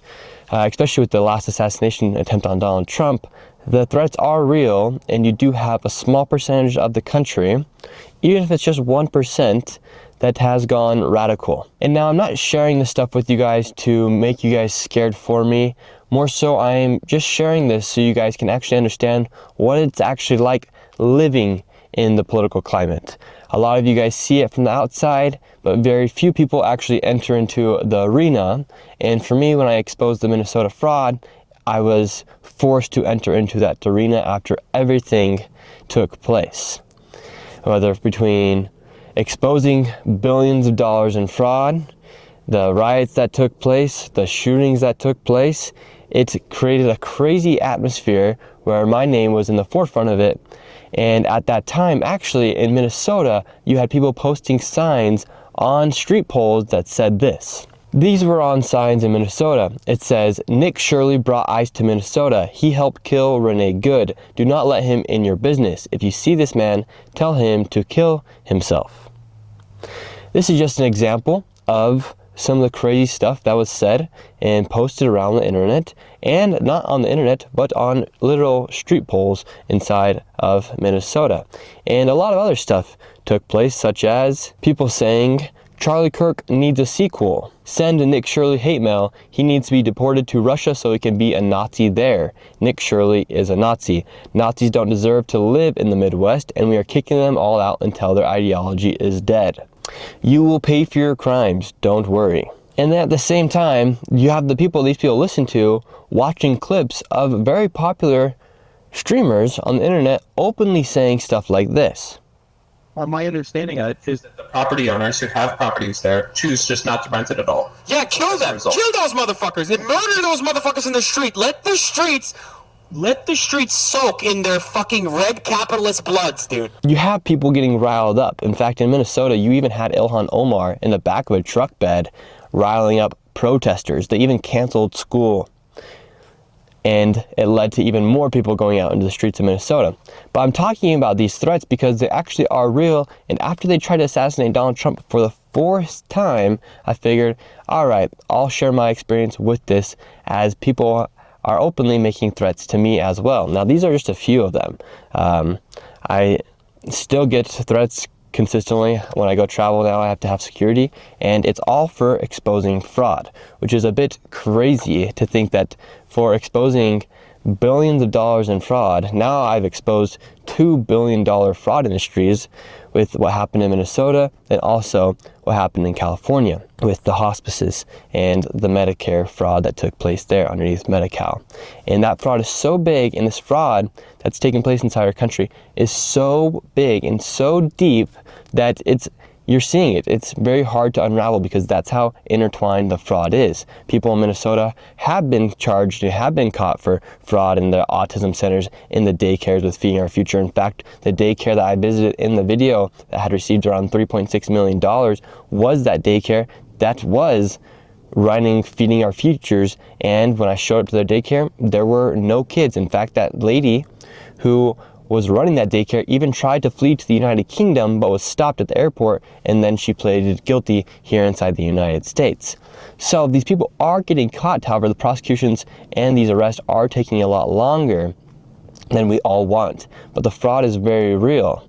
And for you to expose fraud inside the United States, you'd think it'd be celebrated, especially by the governments inside of these states. However, as you guys have seen time and time again, the governors then come out defending the fraudsters versus the person exposing the fraud, creating this weird paradox where their radicalized group of a small percentage, the public that they're trying to speak to and the public that they're trying to get their votes from, then has that little subset of people who actually are radicalized. And they then go after the person exposing the fraud. While the majority of the country, I would say about more than 90% of the country is happy that this fraud is being exposed, because we all pay taxes and we don't like to see our money go to waste. However, when politicians, for instance, Governor Tim Walz, is exposed and this billion-dollar fraud ring that's been going on underneath him is exposed, he then comes out and says that you are a white supremacist for going after the fraud. You're a delusional far-right conspiracy theorist. However, he then drops out for running for re-election because of the fraud. That's how deep it is. But yet he wants to perceive you to the public as if you're some delusional far-right conspiracy theorist, or that you're a white supremacist for exposing the fraud, because then that makes you look like the bad person. Meanwhile, less people think about what he has actually done. Or Ilhan Omar being in the back of a truck bed riling up protesters to go against ICE and abolish ICE. Meanwhile, there are billions of dollars of fraud that's been taking place underneath her district. And then let's take California, for example. I go there and I expose $170 million in fraud that actually exposes a whole entire billion-dollar industry. Well, what does the governor do? The governor then posts an AI-generated image of myself looking like a pervert going into daycares asking, where are the kids? Well, the thing is, there were actually never any kids to start off with. However, millions and billions of dollars is being stolen from the people of California and the people of the United States, because that money is also federal money. Yet they want to make me look like the bad person for exposing that fraud. Once again, that then goes and radicalizes a small percentage of the country. Even if a small percentage of the country is radicalized, let's say just 1%, that is 3 million people. Now let's just say 0.5% of the country is radicalized and they do believe what they hear in the news or what they hear from the people they listen to. For instance, just the idea of letting red capitalist blood soak in the streets. So then let's say that 0.5% of the country is radicalized. That is still 1.5 million people. That's a very large size army. Like, that's a huge amount of people that are then radicalized. And when you're walking around in public spaces where there's thousands of people, all it takes is just one radicalized person to do something crazy. And when you think about that, it makes you realize how crazy the political climate here is inside the United States, when you have been hearing people on the right be called Nazis, fascist, far right, everything, to then make the radicalized 0.1%, even if it's 0.1%, that's still 300,000 people. So you have a small percentage of the country who are quite literally radicalized into believing that they need to go out and kill you. They need to go out and stop you because you are a far right fascist, you are a Nazi, when in reality, you are nothing even close to that. And so they use these trigger words to then radicalize a small subset of the country. And it's actually working. That's the terrifying part. We had Charlie Kirk, who was brutally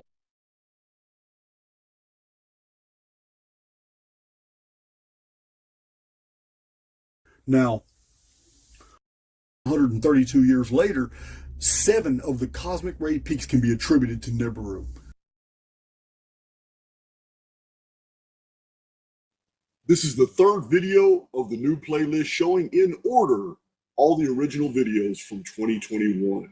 Once you have watched this presentation, you will have seen the first 32 videos of 2021. These are packed with information on the pre-flood world, the Technolithic period, Enoch, the Great Pyramid, the Anuna of Ki, the post-Technolithic period, the shock and abandonment period, many enigmas about the old world. The following videos have been edited down for your convenience. Intros and outros have been removed and all extraneous material.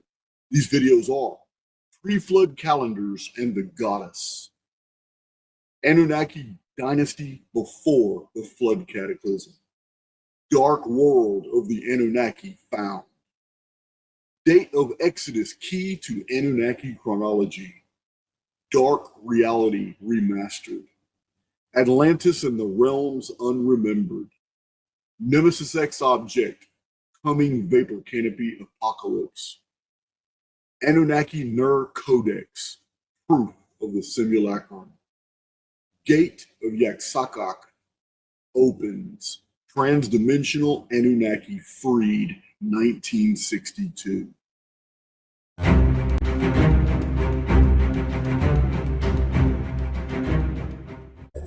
The accounts of Anuna origin seem confusing, out of the sea or out of the sky, but the most popularized account is not original, but an anachronistic misunderstanding of older records.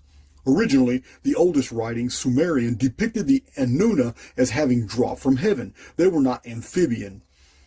Nephilim is Hebrew for the fallen ones, or those who drop down. That this refers to fallen angels is purely religious invention. After the Great Flood cataclysm, the Sumerian texts were translated into Akkadian and Babylonian. These translators found multitudes of references to Anuna having appeared on earth from the deep.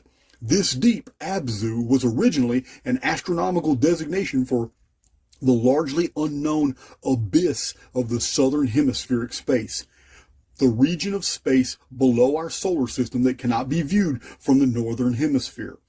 You must realize almost every civilization in antiquity was north of the equator. They could not see the stars of the southern hemisphere. These were the abyssal stars. In Babylon, artists showed gods emerging from the sea, a terrestrial abyss, and soon after, reliefs gave such marine deities amphibious characteristics. Later scribes compounded the association until the gods almost 1,000 years after the Great Flood of 2239 BC were represented as part fish. Even later in time, they would be represented with wings to symbolize their origin from the sky and ability to fly. And the concept of angels was born. Further compounding this is the fact that the earliest Sumerian records depict them as coming from the sea, but on ships. Not spaceships, but wooden ships. There were bearded foreigners that had appeared among them. Now, as time progressed, maybe the foreigners themselves, it's very possible the Anuna wanted them to believe they had come from the stars, and the association was born, but they had actually come from a post-cataclysm, maybe war-torn continent that they had escaped from and appeared new among very primitive people, the early Sumerians, the black-headed people. Excavated tablets from the Sumerian city of Nippur tell of the arrival of the Anuna to a mountainous region. They set up a camp in a fertile valley and called their settlement Eden. These are the Karsag tablets, and Eden is a name implying a walled enclosure. An Anuna female called the Serpent Lady was among them, known as Ninkarsag. In Egyptian, the hieroglyph and word for goddess also means serpent. The explanation we get in Genesis that Eve means the mother of all living is a borrowing from the older goddess religion of antediluvian antiquity. The mother... Good night, TG. Take care. I'm starting to get sleepy as well. I'm going to end the stream fairly soon. Jason Braziers believes in the Anunnaki story.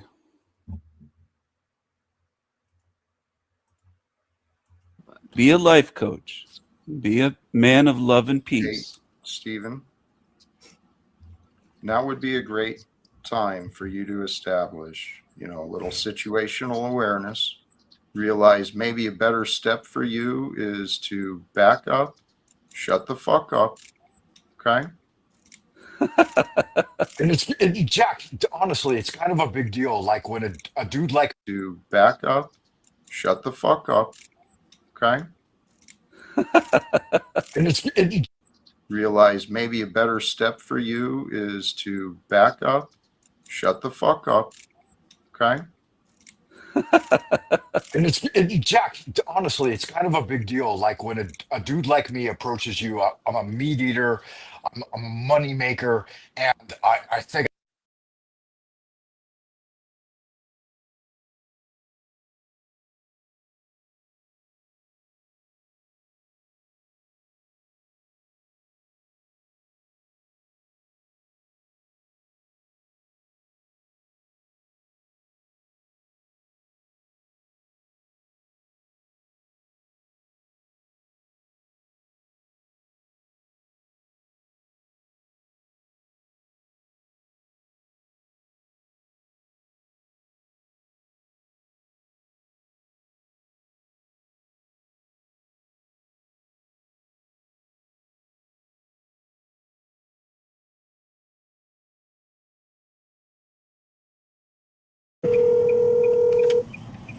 Hello. Hey, what's up? Hey, what's going on? Hey, I got a question for you.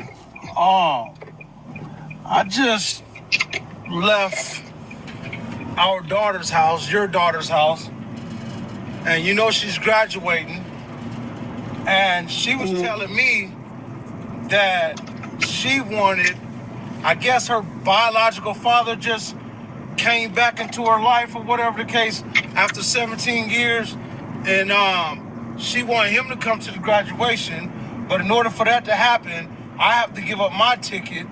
And she told me that you knew something about this. Yeah, I didn't know something about it.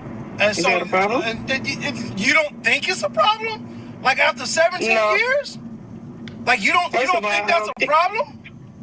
No, I don't think it's a problem at all. Because if she want her daddy back in her life, put her daddy back in her life. So you want me, so after 17 years, this dude come around, look, he can be there. But y'all want me to give up my ticket to let him come. Don't I pay for that entire graduation? I got her first crib. Okay, and we appreciate everything that you did. I would argue that it was very much not appreciated, as evidenced by this phone call. I mean, I can somewhat understand the conflict in the daughter herself's mind as far as who she would want at her graduation. But for the mother who lived it, who saw day to day, who was actually there for her daughter, wow, how are you going to let that replacement happen just like that after 17 years? Because that stepfather, he's the one that did all of the hard work. All of those 17 years raising someone is the hard work. And he's not even saying to cut out the biological father. Like, there can absolutely be a place in her life for him. But at the actual significant celebration of somebody growing into adulthood, which is high school graduation, you as her mom, knowing that her stepfather pretty much stepped in as the fatherly role for 17 years, you're going to support him giving away his ticket? Wow. I mean, you are the one person out of anyone that should be on his side. This is exactly why so many men have a very real fear of stepping into a role like this. For those of them that decide to still do it, they step into that role, it should absolutely be supported by the mother, because the opposite is just really messed up. Hello? Hey, what's up? Hey, what's going on? Hey, I got a question for you. I just left our daughter's house, your daughter's house, and you know she's graduating, and she was telling me that she wanted, I guess her biological father just came back into her life or whatever the case after 17 years, and she wanted him to come to the graduation, but in order for that to happen, I have to give up my ticket, and she told me that you knew something about this. Yeah, I didn't know something about it. And Is that a problem? You don't think it's a problem? Like after 17 years? Like you don't think that's a problem? No, I don't think it's a problem at all. Because if she want her daddy back in her life, put her daddy back in her life. So you want me, so after 17 years, this dude come around, look, he can be there. But y'all want me to give up my ticket to let him come. Don't I pay for that entire graduation? I got her first crib. Okay, and we appreciate everything that you did.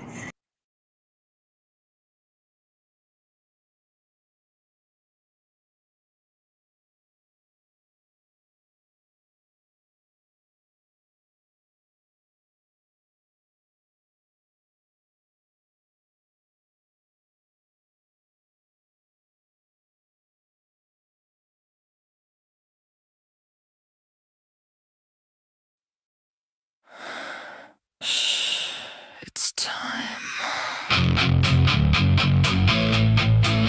It's time.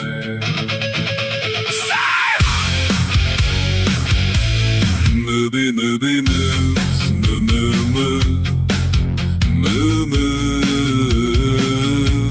movie moves, boobs, booby boobs, boobs. It's movie news On Thursday afternoon.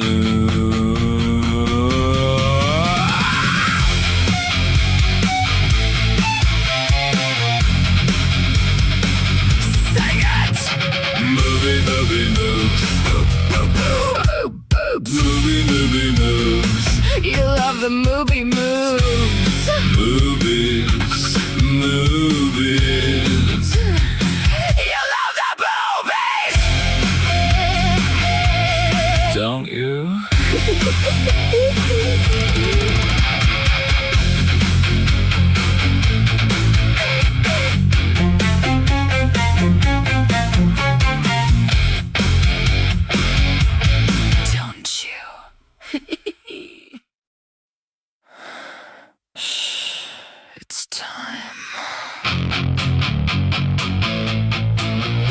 It's time.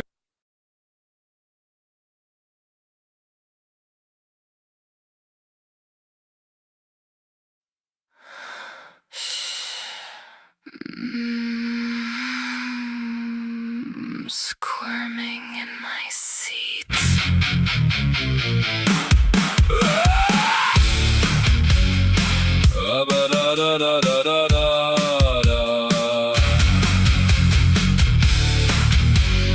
I put you on the spot and make your coochie hot. Your coochie chakra. Your coochie chakra. Can't resist crying like a little bitch. Coochie chakra. Coochie chakra. Who hurt you? And your cuckoo. Coochie chakra. Who hurt you? Coochie chakra. Coochie chakra.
Oh, hello, just a second.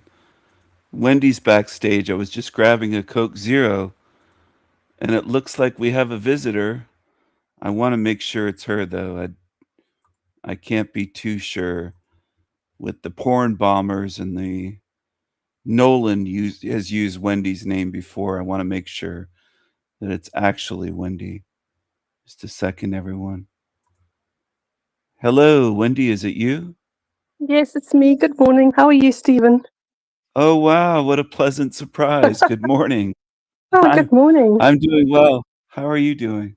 I'm great. I'm great. It's all birds are all up early, and I thought I'd just try pop on. I heard you were going to go to sleep, so I don't want to keep you up. So Oh, I was gonna go to sleep. I'm a little bit sleepy, but I'm all right.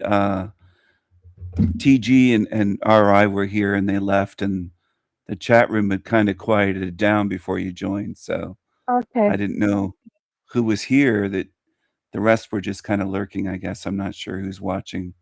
Who yeah, knows? But it's good to have you. it's always lovely to How's hear your your day so voice. far? Oh, Oh, thank you. How's your day been so far? well, I've just woken up really, and my family all asleep, so I thought and I saw you were live and had the link, and I thought I'll quickly nip out before they need their breakfast making. So it was perfect, and there's no wind, and is the audio good? Yeah, the audio is really good. Oh, excellent. Yeah, you're coming in loud and clear. Oh, that's great. I don't have to use the earbuds, they're actually quite painful in the ear, but that's great. There's a crow sitting on the telephone while watching me, listening to you as Oh, well. really? Yes.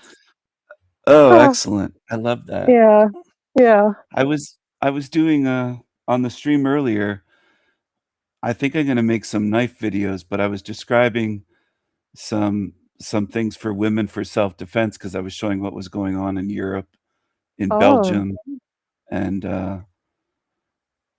I was showing some videos there, and it's terrible. I mean, it's just it looks like a third world dump. those videos will be really useful because you'll give proper practical advice without trying to stretch things out for a course or a 10-part payment method. So that would be, I'd say thank you. I think a lot of the ladies would love that. So, and Yeah, and the it'll wives definitely and be things. free. Sorry Yeah. for interrupting. I thought you were finished, but it'll be free for sure. I don't charge anything for videos, advice, no courses, Yeah. no paywalls, no anything like that. But I think that I'm not sure what the laws are because I know they vary country to country, and they're getting stricter. I guess in Germany, I heard in certain countries with the knives that are legal to carry. I'm not sure what it's like in England, but I don't think all the knives in England. I think there's knives in Canada that are legal that are not legal anymore in England and Germany and certain countries. That wouldn't surprise me.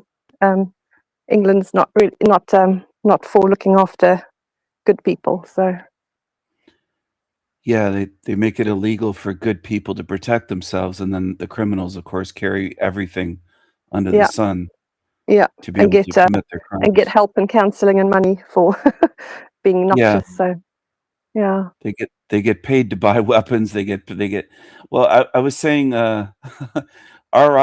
is Canadian, and we were watching the video on Belgium, Brussels and Belgium, and there was a a Chinese man that had built a little shack and was living off the land, not paying taxes, and just scavenged and was just living for free essentially in Belgium, and said he can't live that way in China. He's not free. He doesn't have freedom. And she made a comment which was hilarious, saying, "Well, if you're not free to live that way in China, just move to Belgium and build a shack and live that way in Belgium if you're Chinese." And yeah, I said, he would have been yeah, smarter to come to Canada. They would have put him in the Royal York Hotel in Toronto for $1,000 a night. He'd be yeah, living in better than a shack in Canada. He'd be living yeah, be living. oh, That's what they do here. yeah, It's amazing that people say that I'm race baiting when I show this stuff. They not only yeah, say I'm racist, I'm race baiting, but it's the truth. They're housing them in 5-star hotels in Canada. yeah. Food, phones, new entire new wardrobes of clothes in the UK. I think some of them are starting to get cars as well, so they can It's drive it's around inc without licenses. it's incredible. It's almost too much. It's almost Twilight Yeah, Zone. It's yeah, unbelievable. If you would have yeah, told me this when I was 7 years old, I would have probably laughed and thought, "Oh, really? Is that really gonna happen in the future?" If you would have came to me and said, "This is what's gonna happen to Canada." I would have found it hard to believe. But by the yeah, time I was maybe 18 or 20, I started to see it a lot more. But as a child, I would have thought, "Really? This is what Canadians are gonna do? They're gonna destroy this country or allow it, sit back and watch it be destroyed?" unbelievable. And you think your ancestors went to one of the most inhospitable places with, polar bears and ice and frostbite and, really brutal conditions and turned it around to make it livable. And then these just kind of scallywags and thugs just roll up without having, you know, lifted a finger to do anything and will never adapt and will never fit in and actually stop biting the hand that's feeding them. So it's unimaginable what's happened. Yes, it is, and I was showing these dumps, and people in the chat were saying how dirty it looks, and the architecture is great in Brussels, but it's just there's trash everywhere, rubbish, garbage, there's junk, it's gross, it stinks. I mean, it smells like human waste. It's just everything about it is filthy, and that's what you get when they didn't build anything. They just go there and destroy. They basically shit all over what we made everywhere they go, whether it's Yeah. in Belgium, Canada, the UK, everywhere they go. And I said that's what they do worldwide. The Africans and whether they're Africans or from the Caribbean blacks that talk about being Black British. I hate that term. I've never lived in Britain, but just hearing that makes me sick. It physically bothers me to the point where I'm just like, it's just gross because it's as I was saying earlier in the live stream. Has anyone heard of a white Sudanese or a white Japanese or a white Chinese or a white Saudi Arabian or that would be unheard of. True. That's very true. Yes. But the other way, people accept it like, "Oh, I'm a Black British," the guy was saying in this video. He was trying to distinguish culturally, he was saying, between the African Black British and the Caribbean Black British, and I said, "Why do they exist at all? Why are there any Yeah. quote unquote Black British? Why is that even a thing? That shouldn't even Yeah. be a thing." And meanwhile, there's it's just remarkable to me because they would never tolerate that. They would never. You're Look right. what Yeah. look what they do in Japan, and I'm not faulting the Japanese. They have the right idea when it comes to that. Yeah. They have 99%, I think, something around there. Maybe it's 98.9, but it's very close to 99%. And there's only like 1 or 2, perhaps towns, not even cities, as far as I know, in England that are close to that for white British population. It should be the whole country. But in Japan, it's the whole country. There's hardly any. It's maybe 100,000 or 200,000, which they feel is too many. The Japanese don't want any immigrants. They don't want Black people there. They don't want even Koreans there. They don't want other Asians. They don't want Chinese and Koreans. Japanese people Wow. are just openly, we want our country for ourselves. Yeah. It's the way it should be. Because even when you go traveling, the reason you go to somewhere like Japan is because you want to see Japanese, their customs, their food, their like tea ceremony, their samurai swords. You know, you want to see their old temples and just see them. You don't want to have like a blend of the Western stuff. You want to have an experience and feel like you've seen something different. Yeah. I agree, 100%. I've said that as well, even when speaking with people in person, saying, if I wanna go to Japan, I don't wanna go to McDonald's or KFC or fast food Canadian American style places, or I don't want it to look like Disney. I wouldn't even want it to look like a certain beautiful city like Vancouver. I don't want a copycat. I want it to be unique, authentic Japanese with Japanese people, their culture, their traditions, their restaurants, their food, their everything.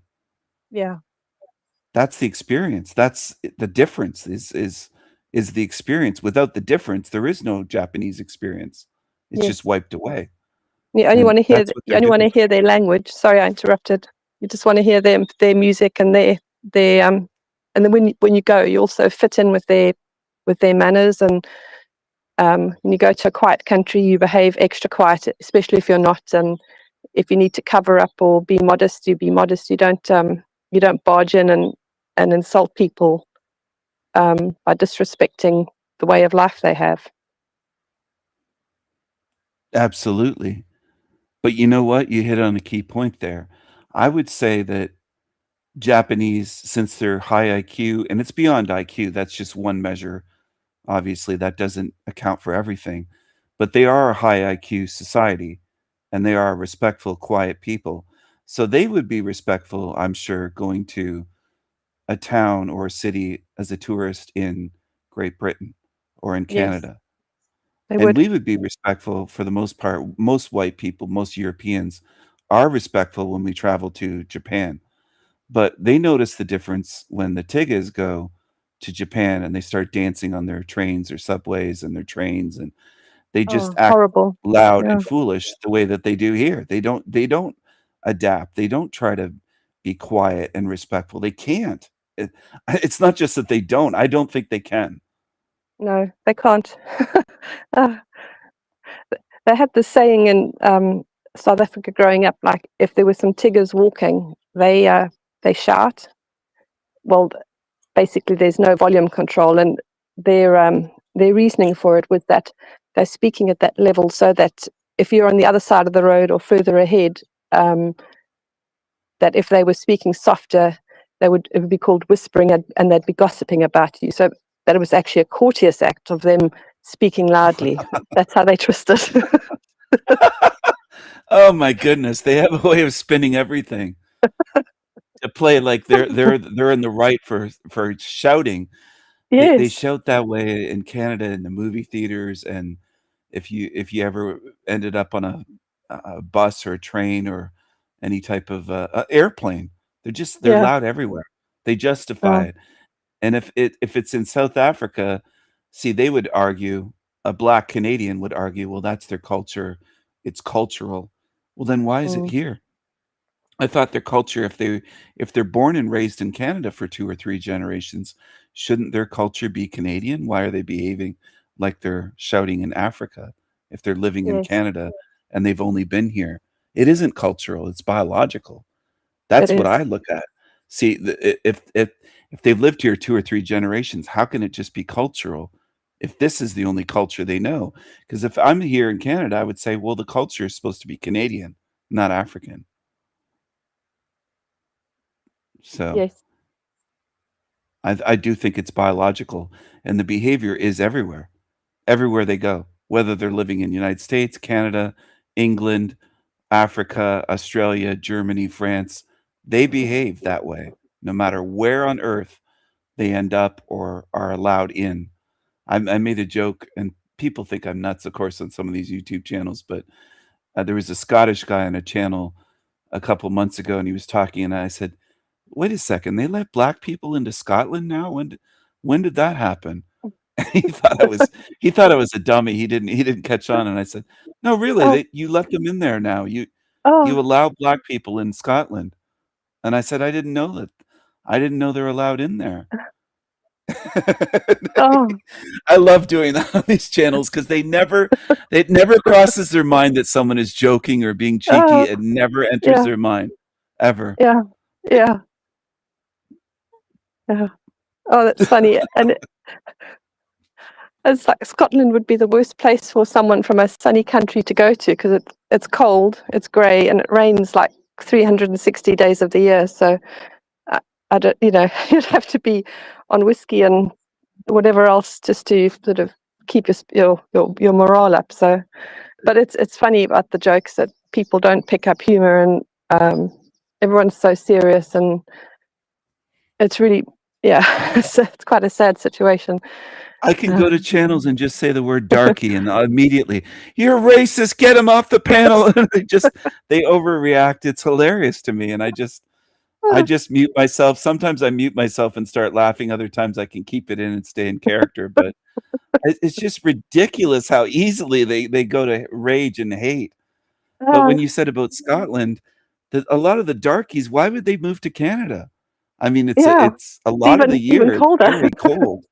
And, Oh, as a child, I remember thinking, "Why would they move yeah, here from African countries?" I thought it was supposed to be hot, or in a lot of the, countries near the Sahara, I'm thinking of the desert and very yeah, hot weather, and no, they've never seen snowflakes. They used to put these commercials on Canadian television, these adverts for Tim Hortons, showing them getting off a plane and seeing snow for the first time, and they're amazed at the snowflakes are touching their hands, and they get a Tim Hortons coffee, and and they say, "Now I'm Canadian because I'm drinking the same coffee that Canadians drink," and it's that oh, trivial. It's at the point, it's just a slap in the face where, "Oh, now you're Canadian because you ordered a coffee standing at the airport in Canada." yeah. But That's they moved to Minnesota and Michigan, and I've been in all these states, and they're very, very cold in the winter, even for a Canadian, because Minnesota, northern Minnesota, is further north than certain parts of Ontario, Canada. It's really far north. It's right on the border of the prairie provinces, and it gets super cold in Minnesota. And a lot of these darkies from Somalia live in Minnesota. I don't even know oh, how they deal with the minute. I was in Minnesota one time with an ex-girlfriend during the winter, and it was cold. I know it was cold because I'm Canadian, and it was cold there. I don't know how these Somalis move there. And I oh, don't know how they do it. I just don't understand how they do it, or why they want to. Why they move to Minnesota, and a lot of these Muslims live in Michigan. It's cold in Michigan. I mean, it's not as cold in Michigan usually as it is in Minnesota, but it's still cold. They have cold winters and snow in Michigan, the Dearborn area, Detroit. There's a lot of Muslims from the desert, and there's a whole town or a whole city, Dearborn. It's 90 something percent Muslim people, Arabic Muslims. Oh, And it's just weird. They came from the desert. Why would they? If yeah, they were going to choose a state, you would think they'd choose Texas or Florida or somewhere in the southern United States. It doesn't even exactly. make sense where they ended up settling. I mean, Oh, it's just it's mind-boggling. It's ridiculous. do they have central heating in their sort of bin bag clothing wardrobe? Yeah, maybe they do. Maybe they have central heating. They're walking around because it's freezing. And I mean, even Canadians, not all of us, but some of us just get sick of the winter. This Yeah, winter was especially long winter, and it lasted into April, and it's like yeah, it didn't feel like spring, and and they move halfway across the world or the realm to go somewhere freezing cold when they're not from. It's ridiculous. It's nonsense. It just doesn't even make sense on that level. If I was gonna I don't know. I mean, if I was gonna move somewhere in the whole continent of Africa, none of it would be like Canada that I'm used to weather-wise, but it, in terms of trying to fit in, I would have to choose South Africa in a white neighborhood. I wouldn't choose somewhere where I'm completely out of place and where I can't maybe somewhere that's just so hot and humid that I can barely breathe compared to what I'm used to. It just doesn't make any sense to me. yeah, And they just want to move completely. everywhere, and take over. Yeah. Maybe the ones that have got mental issues are the ones that volunteer, because you'd have to be a bit unstable to up sticks and go somewhere so extreme, like moving into a freezer, really. Yeah, especially compared to where they're from, absolutely. They'd have to be a bit mental. And then what's the point? Because they're not being religiously oppressed. It's not like they moved here as settlers saying, "Well, we want freedom of religion. We're being persecuted," or whatever the case may be. We want to practice whatever. No, they're free to practice their stupid religion in their camel riding countries or whatever you want to call them. I mean, I know they probably don't like what I say if they tune in here, but I'm fine True, with though. that. I It's don't very care true. what they think of me. Yeah, These yeah, these camel riders and they're free to practice their stupidity over there. What are they yeah, coming here for other yeah, than to take over and to slowly make America, as they say, they're going to conquer it. They claim Islam is going to conquer the West. They claim they're going to conquer Great Britain and America and Canada and Australia. Because otherwise, like, what is the point? And then people talk about the reverse. Well, where are we taking over? Where are we going?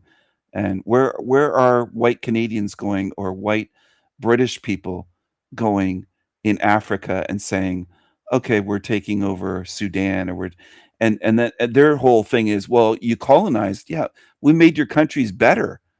yeah, we we gave you railways and libraries and roads and we gave you medicine and hospitals and we built buildings that there are colonial buildings still standing in some of these countries from yeah, left for many decades that they never maintained. They come over here and they just destroy for the most part. yeah, So their comparison's nonsense. It's not even yeah, it's apples to oranges. It's not the same at yeah. all. They'd still be It drinking cholera water and bilharzia if they hadn't had the Europeans come in and put in, plumbing and sewerage and, taps. The magic yes. taps. Like the like the other day, I showed one of them with a tap, and they thought that was just a miracle that they had a tap installed.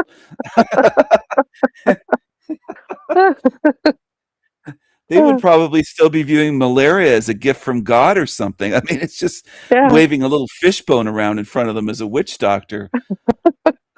yeah, I just don't care if they're offended. I don't care if I offend an entire continent. I don't care if I offend billions of people in this realm and they hate me. If I could reach an audience of billions, I would be saying the exact same things that I'm saying on my channel now. If this was on satellite, as they call it, satellite radio, but we know it's not the cartoons floating around in fake space. It's probably just antennas, those huge tall antennas that they have. With some of those antennas, I'm sure they could reach half of America in a broadcast. Those huge towers that they have, radio towers. That's all that I think satellite is. But if I I'm could reach looking a at one on worldwide the audience, hill opposite now. So there's a huge one on one of the farm fields in a distant hill. So yeah, it's funny that they're still building these huge towers, and they claim that everything's by satellite these days, and they're still putting up everywhere, even where I live, these yeah. great big towers on everywhere. And oh well, cell phone, not a single cell phone. I bet there's no cell phone or anything device on Earth that uses a quote unquote satellite. It's all through towers and perhaps in some locations, balloons, these great big high altitude balloons that stay up for years without having to be refilled. Wow. So in certain areas where the towers don't reach, they probably have those floating around higher than what we can see with the naked eye. I was And wondering then, about that. So yeah, invisible to the eye. Wow. yeah, they're just so high up because even at a certain height, airplanes, we can only see to a certain distance, and that's it. They just get so tiny, it's out of sight. Interesting. Interesting. So I think they Hmm. probably over, let's say, a desert or an ocean where they can't have a great big tower in the middle of the ocean and they have ship to ship or ship to shore calls, phone calls, and things Oh, like that. okay. They just That have a makes great big sense. a balloon up there with a Yeah. dish beaming it, and yeah, so it's not actually in orbit. It's Oh, just high okay. altitude floating, like a blimp, like what they had in the old days, similar to an airship, um, with the Germans with the huge airships and earlier in the last century. Something akin to that, but probably a lot smaller size and advanced where who knows what kind of lift or gases they're using or materials for the actual craft. It's probably unmanned, but I've seen some footage of some, but they probably have ones that I haven't seen or maybe none of us have seen, and they're just small. They wouldn't be like a great big, Zeppelin or airship, but they'd be something akin to that where they could stay up and travel, and maybe it's remote control or they have some kind of, uh, computerized control system. Maybe it's self-navigating at this point, and they don't have to have anybody involved, human involvement, and, in the middle of the ocean on these great big aircraft carriers and other ships, cruise ships and whatnot, they can make these calls, and the people think, "Oh, it's a satellite phone. We're out in the middle of nowhere, and I got this phone that's not a cell phone, they call it a satellite phone," and they believe that it's contacting space or something floating like a satellite in orbit, but it's just a kind of like a high altitude balloon type system. Hmm. Oh, hey, Rose. Rose is here. I just noticed she said hi and good night. Oh, hello, Rose. That's what I think they're doing, and I think the rest is covered by these huge towers and then the smaller towers that they have on top of stores. They have them everywhere here just for cell Yeah. phones. They just 'Cause put the you, smaller ones. sorry, because here you can tell when you're not getting the signal from the the tall mast is when if you go down in a valley that the mast is no longer in like visual range, you'll suddenly stop picking up sort of the roaming data, and then as soon as you get high enough that you can see it, or if it's bouncing off, I don't know if they bounce off the ground or whatever, then suddenly it picks up again. It's quite obvious that you have to be in range. It's not coming Mhm. from above, because then being in a valley wouldn't make any difference. So Exactly. But they'll lie to the masses and say, "Well, it's almost all by satellite now, and we're yeah, connected this way," and they just lie to us. yeah, But that's nothing new. They don't just lie about that. That's key to people understanding. how this stuff works is to look at the other things that people have already discovered they lied to us about, and then you just keep rolling and say, well, of course they lied to us about this. They only lie to us about everything. That's all. They never tell us the truth. And they just expect us to be dummies and fall for it. But we can tell when you drive into a valley, there goes the reception. Or if you look at the side of apartment buildings where I live, the old style satellite dishes that people used to have are still left on a lot of buildings unused. They don't come and take them off, the company that rents them out here. And they're just pointed parallel. They're not pointed up at space. Yes. They're just Yeah. pointed in the direction of the nearest tower. That's all it is. It's just like Yeah. like radio. It's just like when I had a stereo when I was a teenager, I bought a stereo system, and to get radio stations, I had a little antenna. And what came with it was a wire antenna, and then I upgraded to more of an antenna that plugged into the receiver. And at our cottage, we had a cottage growing up in the middle of nowhere, our grandpa's cottage, and then my parents, when I was around 6 or 7, bought our own cottage. And they had antennas, like the great big ones that you climb. I mean, not the towers that you see, but ones that would be 30, 40, maybe 30 feet high, something like that, I want to guess. Wow. Big ones. So maybe at least 30 feet tall, maybe higher than that, but I would guess around 30. So we would have antennas fastened to the side of our cottage and like a concrete pad underneath that it's fastened down to, and it would be connected. And sometimes they would need guide wires, those wires that are covered in plastic so it doesn't rust, attached somewhere as well so that it wouldn't sway in the wind. They might have even been 40 feet, but I climbed them once in a while because if there was a problem, as a kid, I would climb up and repair it at the top. And I wasn't afraid of heights at all as a kid. And I would climb trees and climb these antennas at our grandparents and at our cottage and things like that. But it would get the signal for TV and for radio. So our television in that remote area, there was no cable TV, there was nothing else. So we would get the stations that our antenna could pick up. So if you had a good antenna, you could pick up more stations than if you didn't have that. If you had rabbit ears on your TV, you weren't going to get too much. But if you had a tall antenna like that at your cottage, then you could get more TV shows and more radio stations as well because it was connected to our stereo for radio. So I just think it's the same thing. And I always thought that. I was like, well, of course, they're just sending signals through the air. It's not coming from space. And I used to laugh at people that thought that their satellite dish at the side of their house was aimed right at a satellite in space. I was like, how does that work? Don't they orbit the Earth? Don't they move? So if Yeah. it was aimed right in that direction, that satellite would be moving away from your dish. I mean, it never made sense to me how people could think that. And we could move our antenna.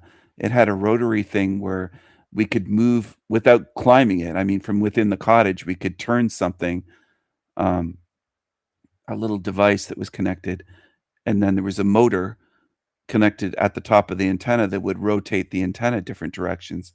So if we wanted to pick up a certain American station from Canada, we could turn it and we'd be picking up stations in Michigan. And we could get certain TV shows or certain whatever. And I just think it's the same thing with those satellites for satellite TV.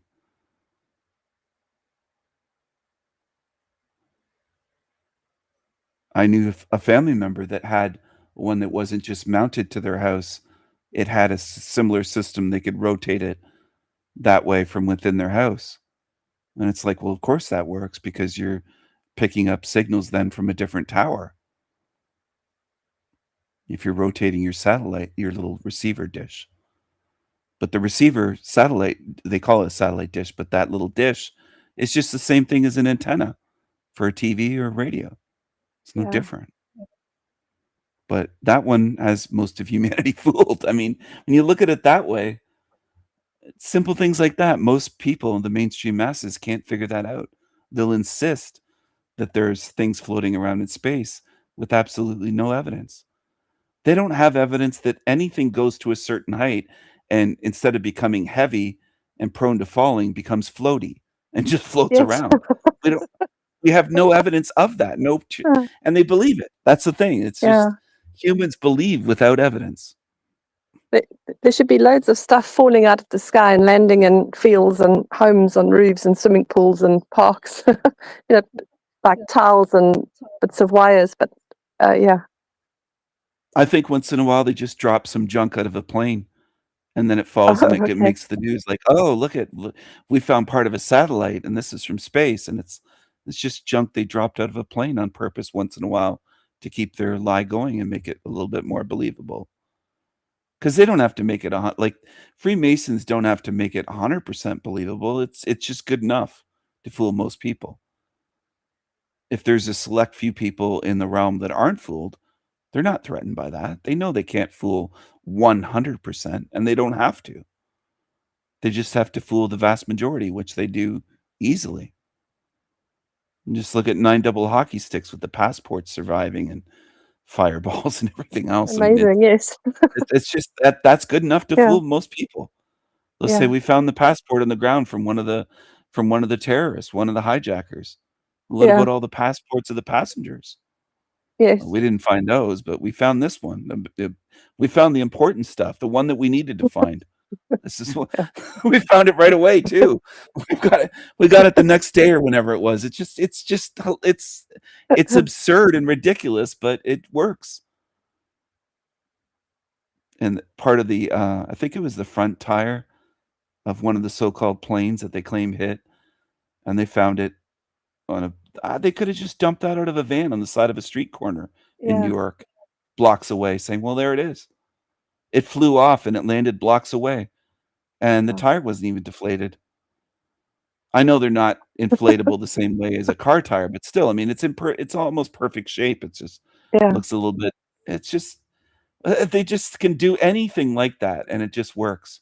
And because most people never question. Most people are never going to look at something with an analytical mind and say, "Well, how's that possible?" Yeah, it just looked so fake when it happened at I it was on they had it in the conference room on the TV, and I thought someone was playing a disaster movie at first. I thought, no, that looks so fake. When I walked in, and it was like, no, that's not. That's yeah. It looked exactly like a cinema thing. So it's Yeah. just It looks so Hmm. fake, and it was just like, well, how can that happen? How can a small plane take down these massive buildings? yeah, It doesn't add up right away. I was like, "Well, that's not real. That's not possible. It didn't happen that way. There's gotta be some other yeah, explanation for what's going on with this." But most people will never question. It's way too difficult for them to question something, and, it's it's remarkable because it's 25 years later, and I remember just years after it happened, people saying in certain chat rooms that I used to go to, "When are people gonna wake up and realize?" And I mean, it was like 4 or 5 years later, and I've now it's 25 years later, and most people still don't get it. They never will. And that's yeah. part of what my channel has been saying is that you can't expect them to be something that they're not.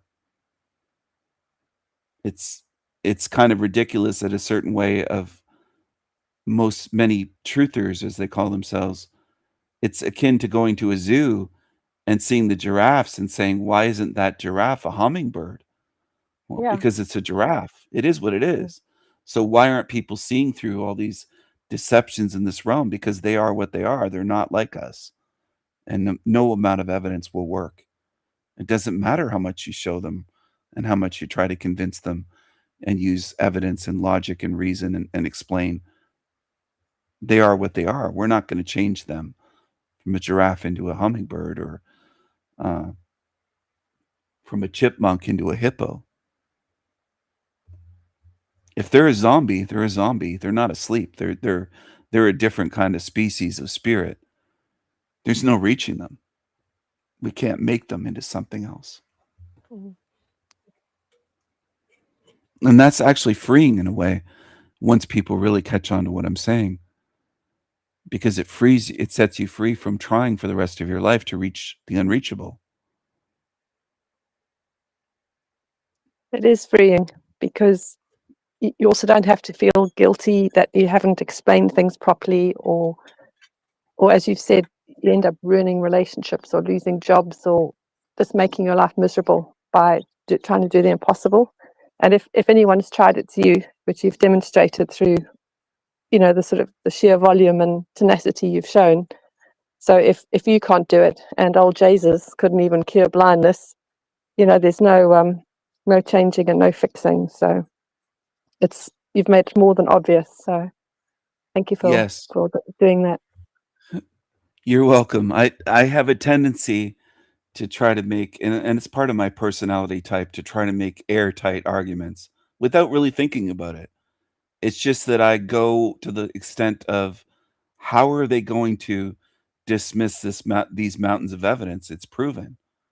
I won't just give a little bit of evidence. I'll try to give as much as possible to make sure that something is undeniable when it's shown. But I think it's very, very well said what you said earlier, that a lot of people they do end up guilting themselves and thinking, well, maybe I didn't explain it the right way. Maybe my tone of voice was wrong. Maybe I was too serious or pushed too hard, too fast, or maybe this, maybe that. And when I was new to a lot of this, or decades ago, a lot of people, even early with my YouTube channel, people would try to blame me. Well, it's your tone of voice, it's your approach, and on Facebook, when I was trying to reach people before YouTube, let's say in 2015, the critics would always blame and say, well, you didn't do it this way. Or maybe you need a gentler, softer approach. And it's always put on us like it's your fault why they don't understand. But it's actually the reverse that's true. They can't understand. So it's not my approach or your approach or technique, or if there's enough comedy or softness and soft voice, tone of voice, and this and that. It's not the methods and the approach. It's the difference in species of spirits. It's like they've got a different frequency of, sorry, that you were talking about the TV station and the radio signals, and we have to tune into the different ones that certain species can hear only certain frequencies. So it's not even going to reach them, that the message, they're unable to receive it. Yes, it's exactly like that. Where their antenna cannot reach, that frequency is not going to be reached at all. It won't reach them. They can't tune into the same frequency. And that's a better way than me putting it, saying I might as well be underwater speaking a dead language, archaic dead language, going and it's just it sounds like that to them. It just sounds, and my family years ago would say, well, they read some of my writings and they said it just seems like gibberish to them. They didn't understand it at all. And they were that blunt. Like they don't care if they're rude or insulting. They'll just say it sounds like gibberish. And meanwhile, some of those writings I could have had published just about anywhere. In terms of the places, at least maybe not mainstream, but places that I was interested in reading, journals and magazines and different places where there were intelligent people that are on more of my frequency, looking at the realm the way that I do, or similar, at least similar, maybe not with the exact same view, but that's the thing. To them, it does seem like it's gibberish, it's static. It's like between radio stations, half tuned in, half tuned out, in the old days on a car radio, where you're not quite getting the song coming in, and there's all this static and interference, and it's almost like you have two different radio stations tuned in at the same time. But they're not even getting that much out of it most of the time. It seems like they're either not hearing at all, where they're not receiving the frequency, or as I said to them, it's gibberish, that it doesn't reach them. They have no idea what it's about, and they find it difficult, or if not impossible, to understand and to believe that it makes any sense. And that's even on topics, I would say, far more obvious or far easier to understand than the hell realm reincarnation cycle system. Just showing a hoax on television, to my registered nurse, one of my family members is an RN, the highest level in, at least in Canada, of nursing. So she's quote unquote well educated, formally educated, and couldn't understand that no protocols were followed in a certain event in Sandy Hoax with Yeah. children in a bang bang event, and children being left on the damn floor in a school where you don't leave bodies anywhere like that. Like, none of that should have been happening. They should have been air flighted on helicopters, and CPR should have been performed even if they were showing no pulse, all the way to a hospital and a trauma unit. And she knows all of that because that's her job. But to Yes. her, she looked at me like a deer in the headlights, like, "What do you mean, Stephen? They didn't do that," or just no response. It's a lot of stuff, and I'm saying, "I thought you knew all this. If you were at a tragic event or emergency, you wouldn't be handling it the way they did, would you?" It's just unbelievable to me. Where it's like, you're the one with training in this. I'm a layman. I'm not a nurse. I'm not a doctor. I'm not a first responder. How come I know the protocols for this?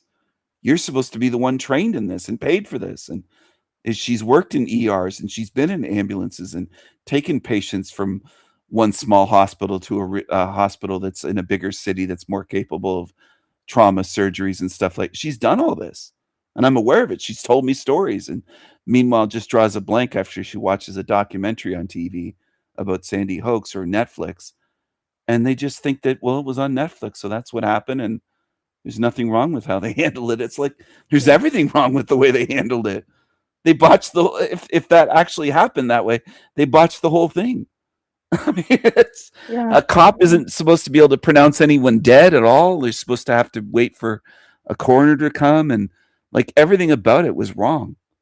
Those Is it children should have never been left in the school, and yeah, it's just ridiculous. what is it that makes them suspend their critical thinking when they're hearing it from the TV? Is it the frequencies in the TV set that convince them that it's truthful? Or because if someone said, if a situation happened outdoors, they'd click into whatever they'd done in their training programs. But when Yeah. they're watching, is that what it is? Is it the waves coming out of the devices that It's lull part of them it. into believing it?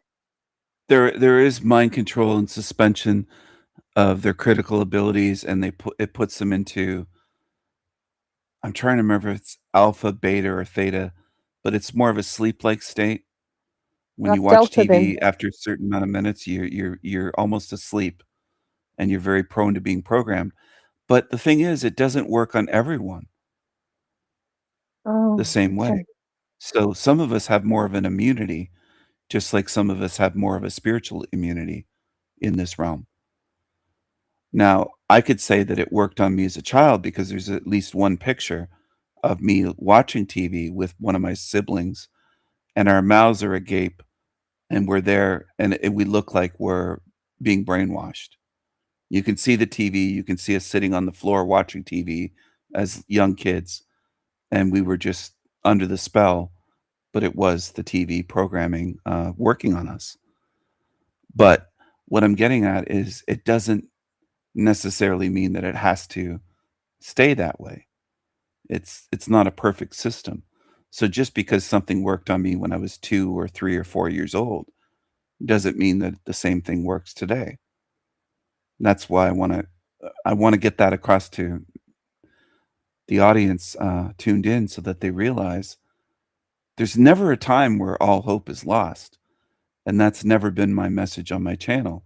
And somehow people misconstrue and say that he's depressing, he's disempowering us, he's making us depressed, saying hell realm, and all this, and saying I've never said there's no hope. Not once have I ever said that. I think every system can be defeated. Every prison, every lock, every type of mind control, type of technology. There's always a way. That's how I look at things. I am optimistic, But in terms of those waves of the TV, absolutely, the frequencies that they have, the hertz refresh rate, the frequencies they use, the light that comes off the TV as well is designed to mind control, and they could design it another way. It doesn't have to be that way, but it's that way by design on purpose. Just like this realm is set up to cause pain and suffering. It didn't have to be this way, but it was designed this way. So I think that some people are way more vulnerable and prone to being programmed and falling into that state than others. And it's just pointless if somebody watches a documentary on TV to do things, let's say decades ago that I did, or many years ago, and approach them and ask them questions about the documentary they just watched, because it's like talking to a sleepwalker. It doesn't reach them. They just stare at you like a deer in the headlights or a zombie. And even if they're trained in that very thing, it's like they don't even remember their training. They don't remember protocols that should have been followed, that are, whether it's in America, Canada, I would say it's probably across all of Western countries, certain emergency protocols. And when they're even reporting that none of them were followed, it was just remarkable, because I was thinking, oh, well, this is right up her alley. She'll know this because this is her training. How could she not catch on to this? She just watched the stupid documentary where they showed all this stuff that was done wrong. Surely she's going to catch on and say, well, yeah, they did that wrong and they should have never done. But no, none of it. She didn't disagree with the documentary at all. She just stared at me, her brother, like, you're crazy. It's like, I'm not crazy. I didn't leave children on the floor overnight and mention in a documentary that they're left in a school. I mean, that's crazy. She should have been eager to pick out all the flaws and inconsistencies. If that's what she was trained in, she should have been unstoppable talking about it. Well, yeah, you'd think that just like if someone was a master mechanic and somebody died in a car accident and it was very important and reported, and the master mechanic would say, well, that's not right. Brakes can't fail that way, or a brake line. There's something fishy about this. And they'd know right away that the way they're describing this accident, it can't happen that way, because they know from their experience and expertise and knowledge that that's not right. And as a nurse, she should have known there's no way that should have been done, especially on young children. Yeah. Because that does make a difference, even in the protocols. You could hypothetically leave someone not to die, but if they're dead and you've recognized and they're 85 and you say, okay, we lost them. But for young children, they're supposed to perform in the ambulance, even without a pulse, CPR, all the way to the hospital. And I know that's part of the protocol. And they didn't do that at all. So right off the bat, it's like, why wouldn't they do that? And then if you dig deeper into that, you're like, were their bodies at all? Was the whole thing a total psyop? Was the whole thing fake? Were those children at the Super Bowl years later the same ones, just grown up older? And a lot of it was lying and acting, and a lot of deception, which is how this realm really works, is by deception. As the Israeli state talks about, I think it's Mossad's motto that they wage war by deception, something akin to that, or that's a close translation. It might not be word for word, but they do wage war by deception. And if you really step back and look at the big picture, that's this whole realm. They wage war on us mentally, spiritually, physically, by deception. Yes, they do some certain things. They do mess with our water, our food, our air supply, spray in the sky, and all the baby truther stuff that everybody knows, and most people, some of us have known for a decade, 2 decades, 3 decades in some cases. It's nothing new what I'm saying with that, but they wage war by deception with spiritually as well. It's not just physical mind control, devices on our phones and TVs and frequencies. It's in the material realm. It's also spiritual warfare by deception. And that's where a lot of so-called truthers stop short, where they seem to expect the death of their body to end all evil. And once they die, they're home free and they go to heaven. And that's ridiculous because you're still in an evil matrix. So that's the ultimate in stopping short the belief that, oh, well, we're in an evil realm, or there is evil here and deceptions, or not nil, because movies Maddie calls it. But he thinks as soon as his body drops dead and his spirit pops out, that it's all good. Well, that's the ultimate fool, being a fool at that point. Because why would it stop just because you popped out of your body? You're still exactly the same place. You're still surrounded by evil. You haven't escaped. You haven't gotten home free.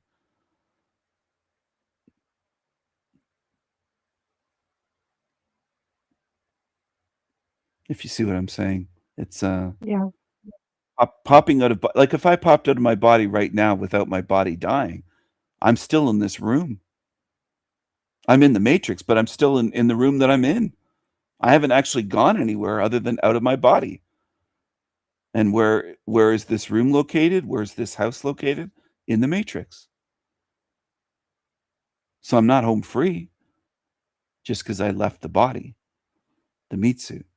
But movies Maddie seems to think that, oh, it's just scary, these people, that they're just miserable and they're just this, and they call it a hell realm, and they're worried about death, or that he treats us like we're worried, what's that expression? Worry warts, or we're just worrying all the time and fearful and victims, and he tries to spin it that way. I'm just preparing for what I know is not the end.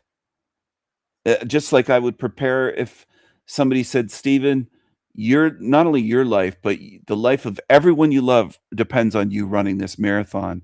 You don't have to win the race, but you have to finish the race. Well, I'm not going to raise my arms after running for 2 blocks and say I won and be delusional because I haven't crossed the finish line. And I'm not going to celebrate victory while I'm in this body, in this matrix, and say I don't have to do anything when I die. Because I know the deceptions do not end with my body's death. They just don't. This whole system is run by entities that we can't see when we're in the body. But as a child, I popped out of my body multiple times and saw entities right at the foot of my bed watching me in my room.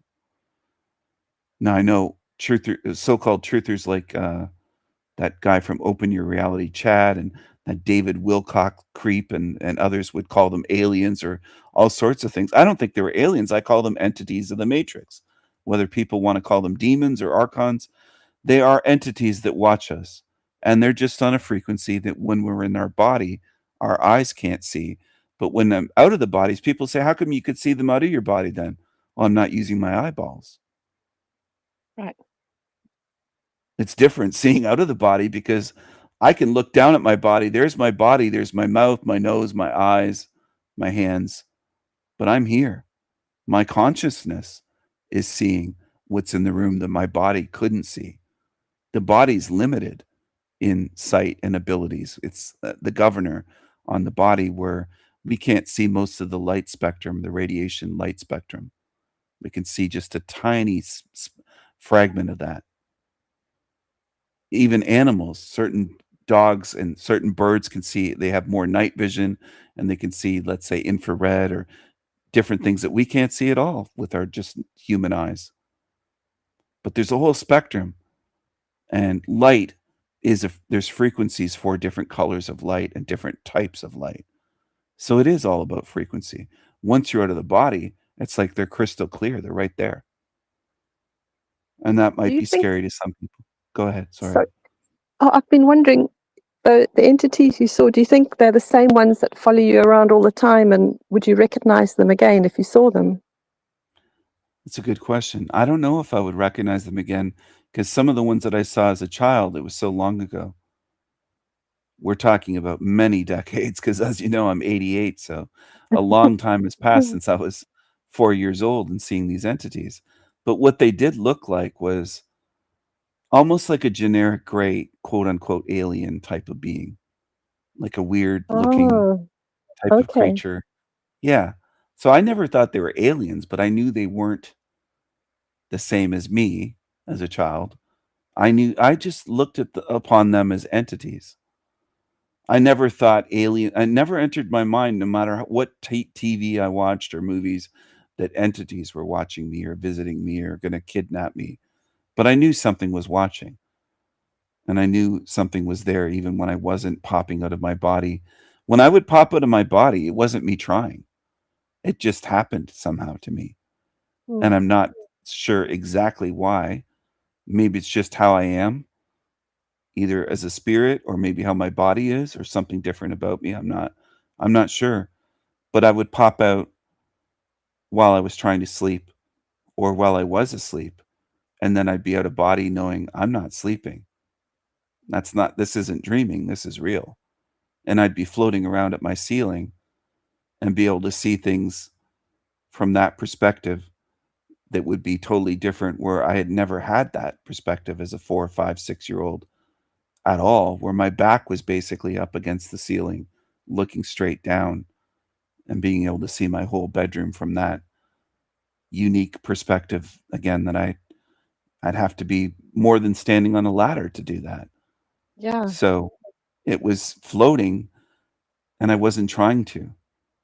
Now, there were dreams. I had lucid dreams as well in my life as a child and adult, where I was able to fly, but it was willfully doing that. So it was felt different than than popping out of body experiences and seeing these entities that they were just like observing.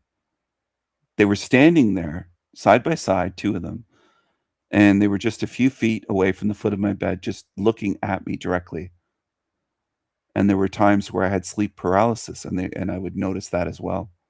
Times I had nightmares and woke up.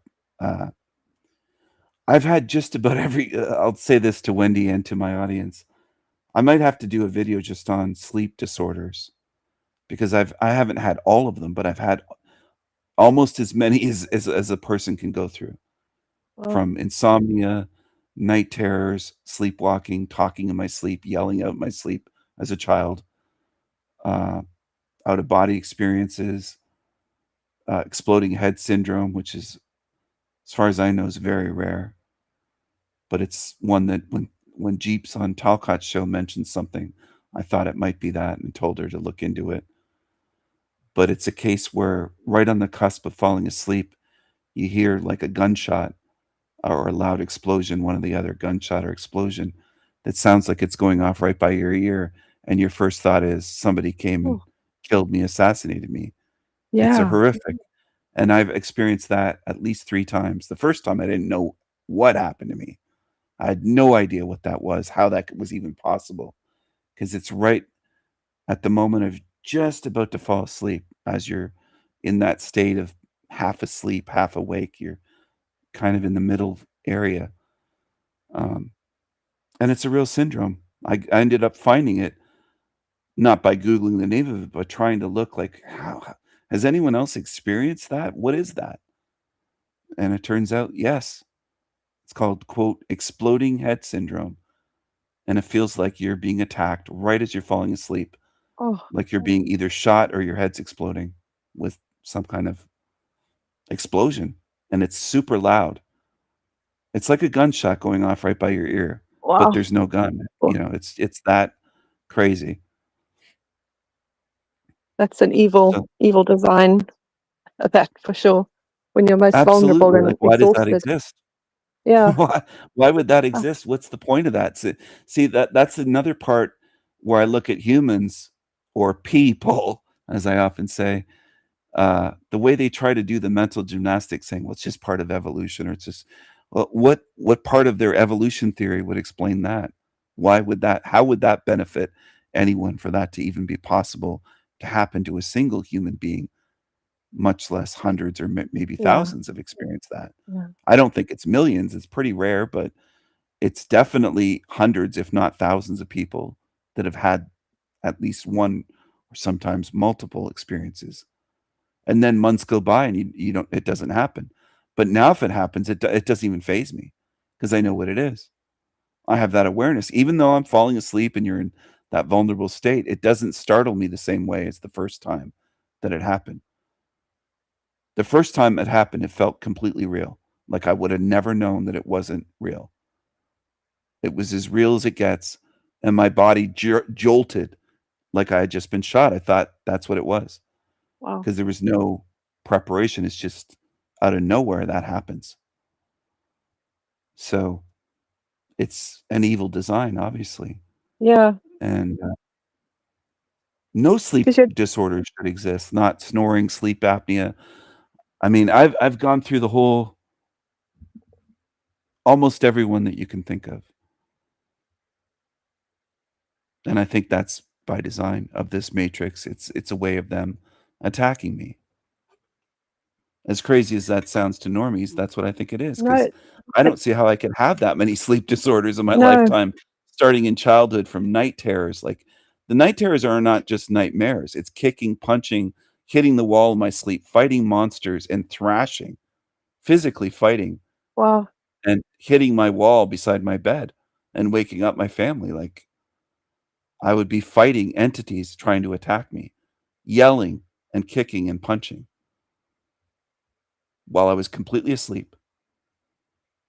Nightmares, night terrors, sleepwalking as a child, and then as a teenager and not as often as one of my siblings. She used to do it a lot more than me, sleepwalking, but yelling in my sleep, the night terrors, that stuff, I was the only one in my family doing that. And it's just exhausting. You wake up like you've been fighting all night long, fighting a battle, Because you because you don't were. get a rest. Yeah, Yeah. because I was, and people justify everything in this realm. They just try to come up with some mental gymnastics explanation. And my question is just a simple why? Why does that exist? Why should it? Why would a good God design it that way? Why would a good bunch of entities, and if they say, well, it's not God, dummy, it's evolution. Well, how would we evolve? What would be the benefit of that evolution? Millions of years or billions of years of evolution to get to the point where a 3 or 4-year-old child is thrashing in their sleep, fighting monsters in their sleep, and yelling and screaming out when they're attacking? How does that help a human being in terms of evolution? It doesn't add up in any which way you look at it. And that's a thing that I noticed that humans don't do. They don't look at it from all angles, like walking around a sculpture in an art gallery and examining it 360 degrees, going all the way around it in a circle. And if you look at things that way in this realm, you say, there is no benefit to that. It's evil.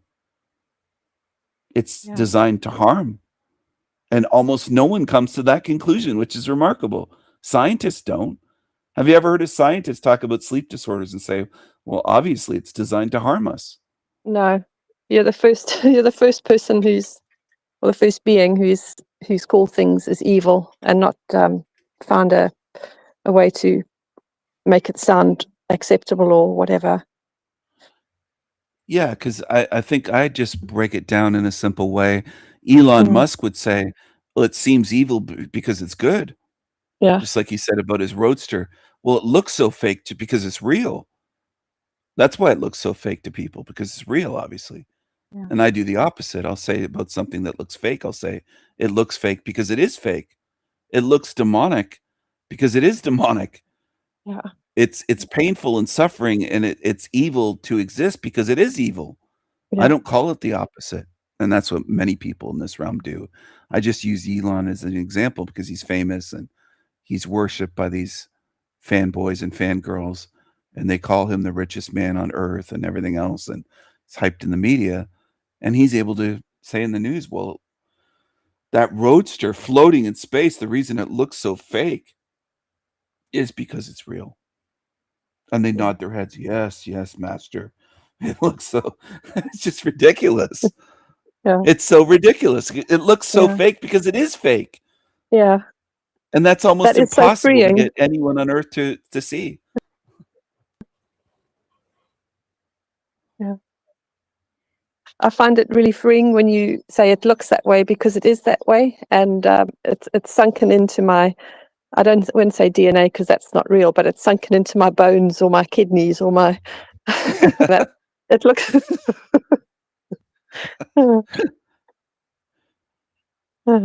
I think it's a good way to look at it. I think it's a real, honest, authentic way, and it is just, I don't complicate things. It doesn't need Yes, to be complicated. yeah. And I appreciate that you explain things in a way that's clear. It's not that you're simplifying it for the simpletons, but you're saying it in a way that there's no argument, but you don't use excessive sentences. You don't take 25 paragraphs to say something in 2 or 3 words. You say it the way it is, and it's absolutely clear. And I think that's really helpful. Well, I appreciate that, because if you're tired or exhausted or whatever, having a clear way of understanding is a lot more helpful than something that sounds all flowery and stuff. Even though you can be flowery if you wanted to, you can write poetry and things. But I'm just saying I appreciate the fact that you are sharing what you figured out yourself in a way that's absolutely clear. Even though you could make it more poetic and ramble on, you actually cut straight to the point. So thank you. You're welcome, and thank you for saying that. I appreciate it. I hope that other people as well see that it doesn't need to be a book, a novel explaining something. There is a clear, direct way of seeing things, observing things, and saying, "Well, it's observably true." And it's not just me saying it. That's the other aspect of it. I want people to say, "Well, I observe it myself." It's not just Steven saying and us agreeing, as Team Evil tries to portray my audience and my team as just mindless followers saying they're just cult followers and they just agree with him. No, you can see it. They can all see it for themselves. It's observably true. Oh, it is. It is. And It's as observably true as if somebody took a great big rock, half the size of their head or bigger than a brick, and threw it into a pond, a nice round rock, and you see the splash and the rock sinks. You did that. Let's say you did that and you observed it. You wouldn't need me to tell you that the rock made a big splash when you threw it into the pond and then it sank to the bottom because you observed it. And that's what I want people to be able to do, to say, yeah, it's not us just trusting or mindlessly following along with Stephen. We observe it ourselves. We observe the cruelty in this realm, the bad design, the design for pain, for suffering, for life eating life, the design for disease, the design for everything from as small as a cold, the common cold as they call it, up to any type of flu, up to the most serious and severe diseases that people are bedridden for months or years or suffer with chronic pain for the rest of their life. I have people on my channel suffering with multiple sclerosis that it never really leaves my mind that there are people on my channel suffering with something that there's nothing I can do about it, and I wish I could heal them. yeah, And it's me too. designed into this realm, and then people will deny and say, "Well, Stephen's just calling this a hell realm." I'm not calling it a hell realm for no reason. I'm describing what's observably true about this realm that anyone can observe. It isn't just me saying it or observing it. It is completely observable. And it's funny, often you'll talk about something, and then within a day or two, I'll see it in our tiny little town, exactly what you were talking about. It's everywhere. Yes. Whether it's a purple bonnet or it's it mightn't be purple, but it'll be a bonnet, or like the vaping shops, or the tongue flickers, or the change in the eyes. All of the changes you've mentioned and things you see in people, you can see it out and about. It's just, you're just sharing what you see, and also you're helping join the dots far in the future, because you've got that ability to see like an extra long range vision, which most people don't have and won't actually admit or talk about. So it's really useful. A lot of people are more like the guy, that Sov Dave guy on his live stream, saying, as he said, "Well, what do I care? I'll be gone before then." when I said, "Do you think that they're going to reset this realm?" I asked him a question about what he thinks of the future or near future, or, "Oh, by that time I'll be gone." That is the attitude of most people. So their Yeah. vision of even thinking about it stops because they just think they're selfish and self-centered to the point of thinking, "Why would I care about 500 years from now or 100 years?" They're in Yeah. their view, they'll say, "I won't be here." They never Yeah. consider reincarnation, of course, but they're just thinking of their body dying and, "Well, that's it. I don't care what happens," they think. Yeah. I Especially, I'm not that way. yeah. Sorry. I was Oh, just gonna say, I'm not that way. I am thinking about what's gonna happen to England 500 years from now.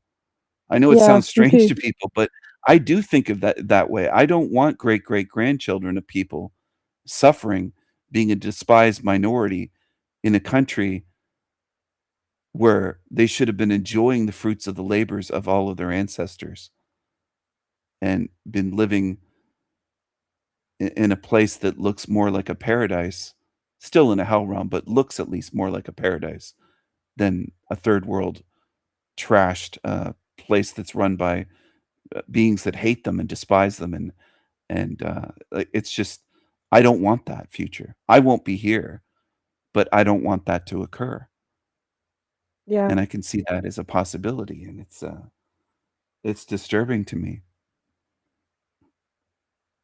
And it's happened in other places in the world. I started watching a documentary on Rhodesia because that happened before I was born. You know, a lot of the changes and things, and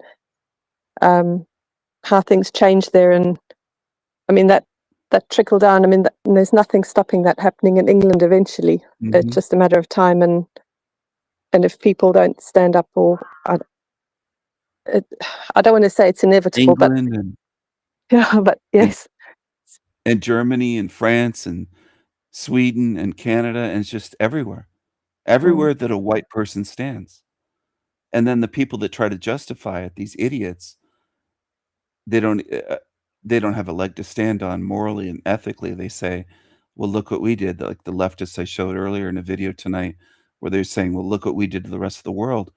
Even if everything that they claim were true, even if that were the case, if anyone else had done anything, which others have done atrocities, obviously, the Chinese have done atrocities, Japanese. I don't think there's a white person or a group of white people or blacks on earth that would say, "Well, then they deserve to be taken over, destroyed, wiped out, replaced, tortured," like they do with white people. They try to yeah, justify it with us, and I never hear it spoken about others like, "Well, if they did that centuries ago, they deserve all this to happen to them." Like, the Japanese committed massive tortures, massive atrocities against British soldiers, POWs, prisoners of war, Americans, Canadians, just for example, and against Chinese and others. The Japanese Empire, they did massive harm. I've never heard anybody say that they should just be wiped off the earth. And that's who true. cares if Japanese don't exist anymore? But I've heard it plenty about white people Yes, in general, every nation that's white, saying, "Well, who cares if white people look what they did? They colonized." And I've never heard that argument used against anyone other than white people. yeah. It's only against white people. It's beyond fashionable. It's almost accepted, and people feel virtuous for saying it. Even and the white ones saying it should find themselves a comfortable door or a not so comfortable Yeah. one. Yes, the white liberals. It's almost unbelievable. It's almost like the point of when you hear that, it's especially the first few times, and you're just like, how can that person even say that? How is it even possible that we're living in times where white people are saying such things about their own people, their own race? It's incredible. It's sickening, but it's also mind-bending. It's almost too much to believe that this is what's going on, and it isn't just a few. There's a lot of them like that from Canada to Australia. White liberals that say, "Well, we deserve it." Yeah, It's yeah, as I said, it's almost beyond belief. I don't wanna keep repeating myself, but even to this day, and I mean, I've been looking at this for a long time. I was making memes about replacement of white people, the great replacement, and all these sorts of things 11, 12 years ago at least on Facebook. So it's Wow. not like I just became aware about this yesterday. And it's still, to me, when I really think about how many white people just accept it, and as you said, it's like virtue signaling. Oh, I'm virtuous.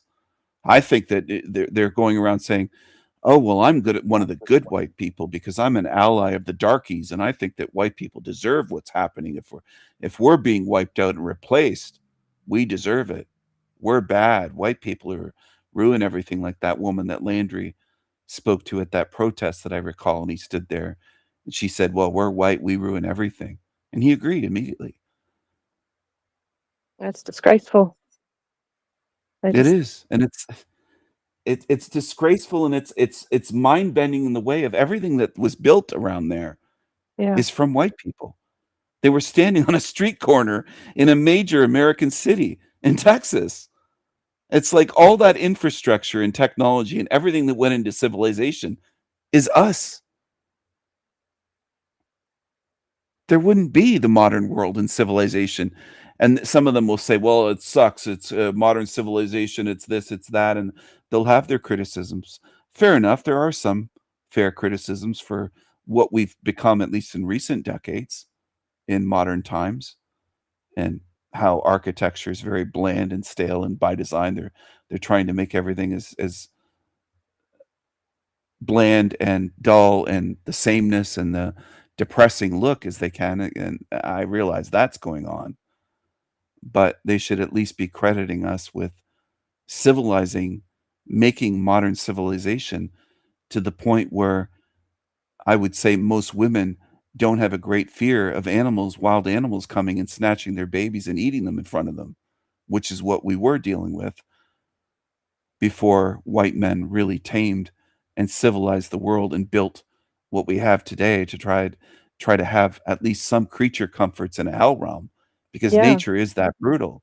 So they don't really think of that. They don't seem to care about that, where people froze to death just on wagon rides across America. They froze, or they starved, or they cannibalized each other on certain trips because they couldn't get food and they lost their ability, and they were in such dire straits when their supplies ran out. Like, it was a wilderness, it was something that I don't believe most humans can picture.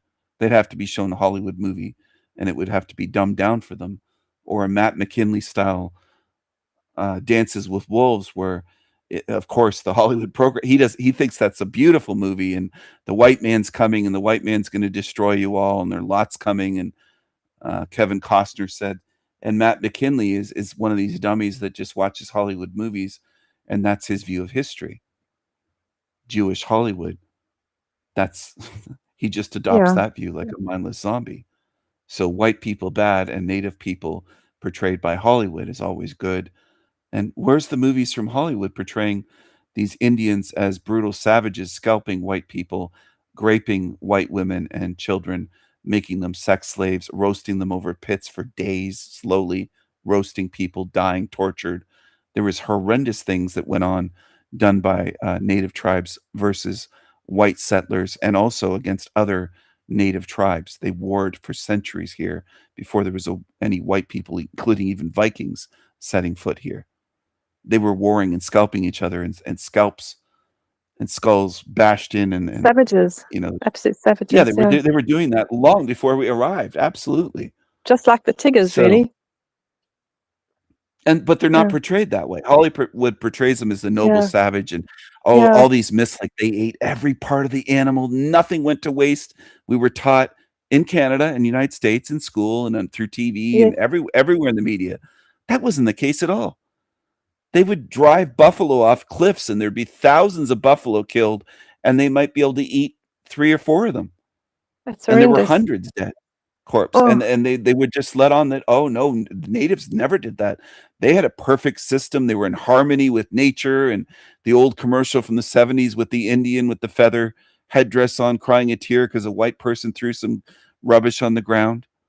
And they Well, programmed us to believe that, they had the best way of living and we ruined it. well, And that we were programming was told. going on when I was a child.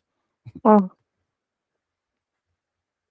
we were Sorry. told that the reason the bison, what do you call them, herds, died out was because of the white men shooting them all. Not that Yeah, we they. shot them all, and That was that's us, what I not was told them. as well. Yeah, Yeah. it's always us. But it's always Well, us. And that's another thing. It's not just with that particular example. They blamed us with that, but they blame us to this day for everything. That's a huge pattern where everything wrong with the world, they never blame anyone else. It's always a white man's fault or white people, white men and women. It's our fault, always. Whenever you want to see something, and if there's a big massive crime and they don't show say the race of the suspect, it's not a white person. yes, yes. They'll It's hide actually it for more days. obvious. More obvious. Yeah. They'll never say it was a black, So darky, right or away we know, okay, well, they're not white, because if they were white, they'd be yeah, announcing it immediately and then saying, yeah, well, this person's a racist, or it's a white, a yeah, evil white person, evil white man, but yeah, and days go by and it's like, well, obviously they're not white, it's a yeah, Tigger. It's one of the usual yeah. suspects. It's Or either if a it's a Tigger white or Middle man, Eastern.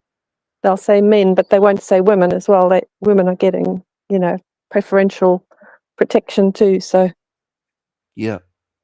yeah, The white man is enemy number one, especially straight, masculine, not leftist, not soy boy white men.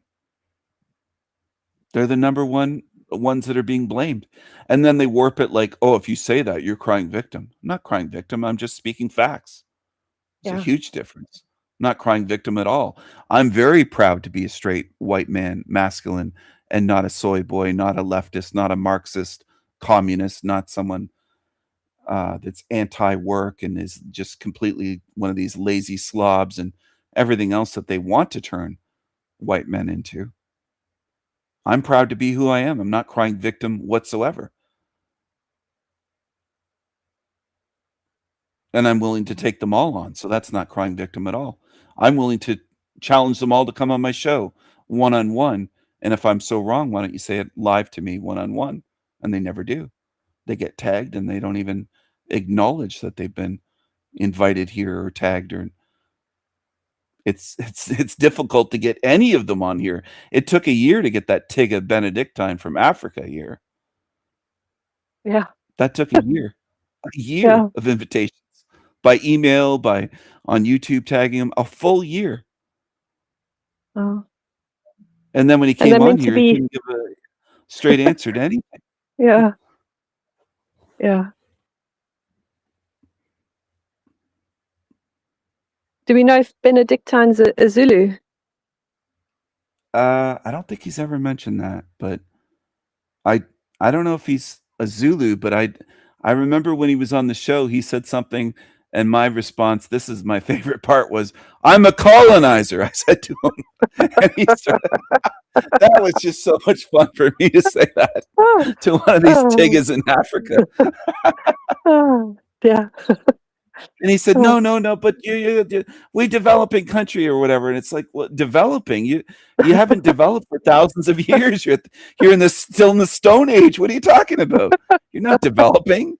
That they always go to that. We're developing. We're the developing world, but you're not Yeah. developing. That's the problem.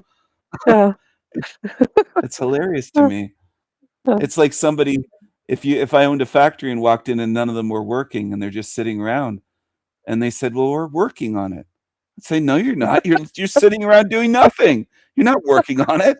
If you're developing, show me some development, for Christ's sake. Where's the development here?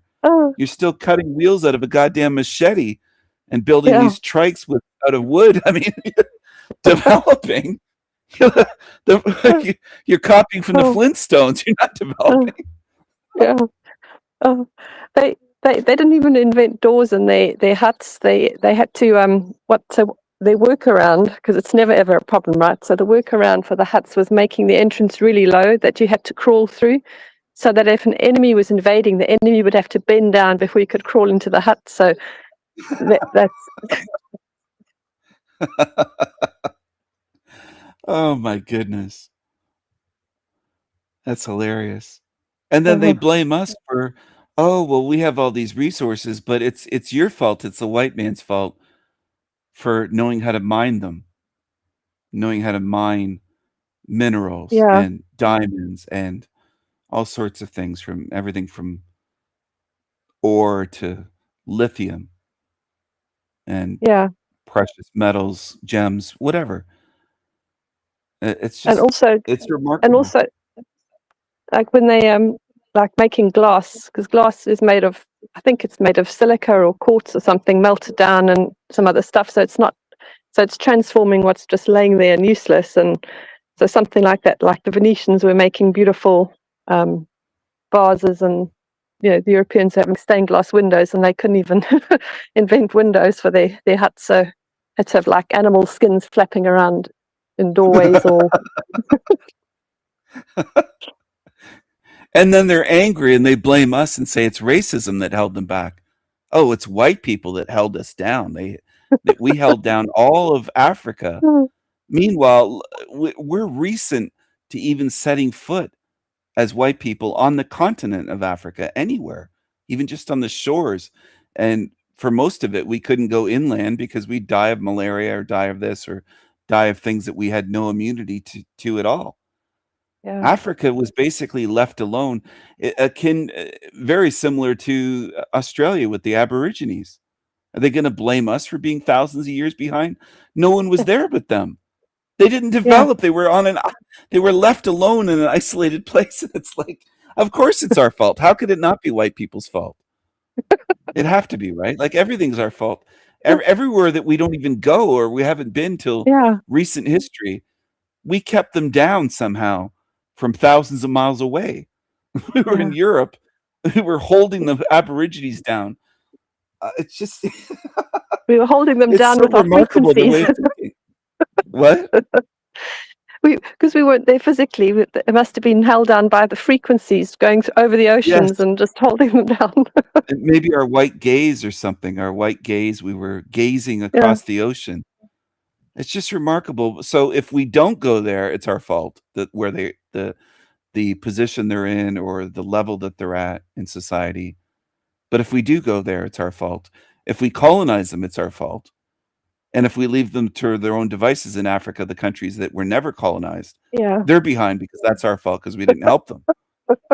We can't win. No matter what we do, we're blamed for everything, whether we yeah, colonize, don't colonize. yeah, That's why I tell people I'm not helping them anymore.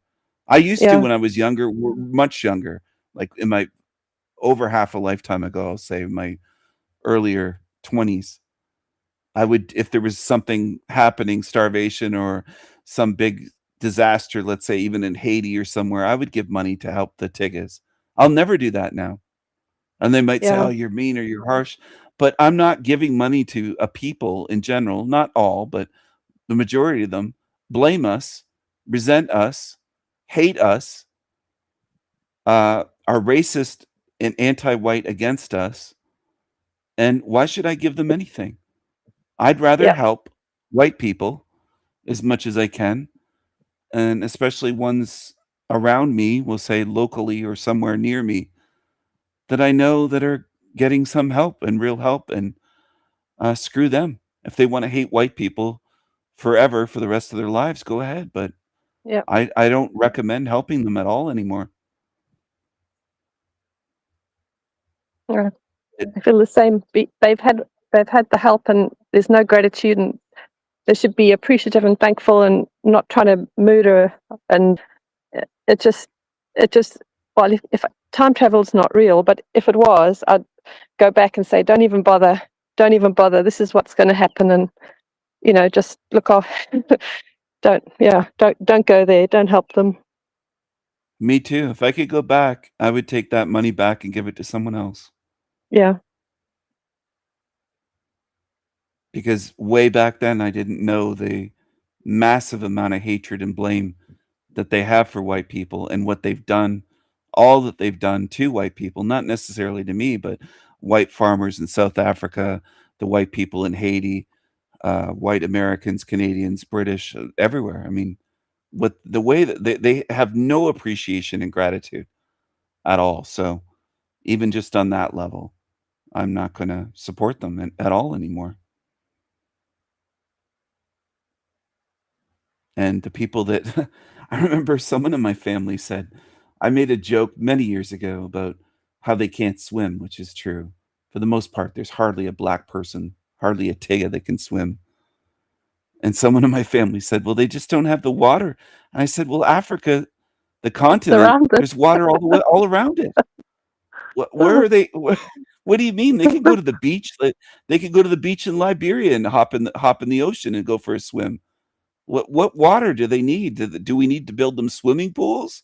They can't do it themselves, and they didn't like that. They thought it was racist.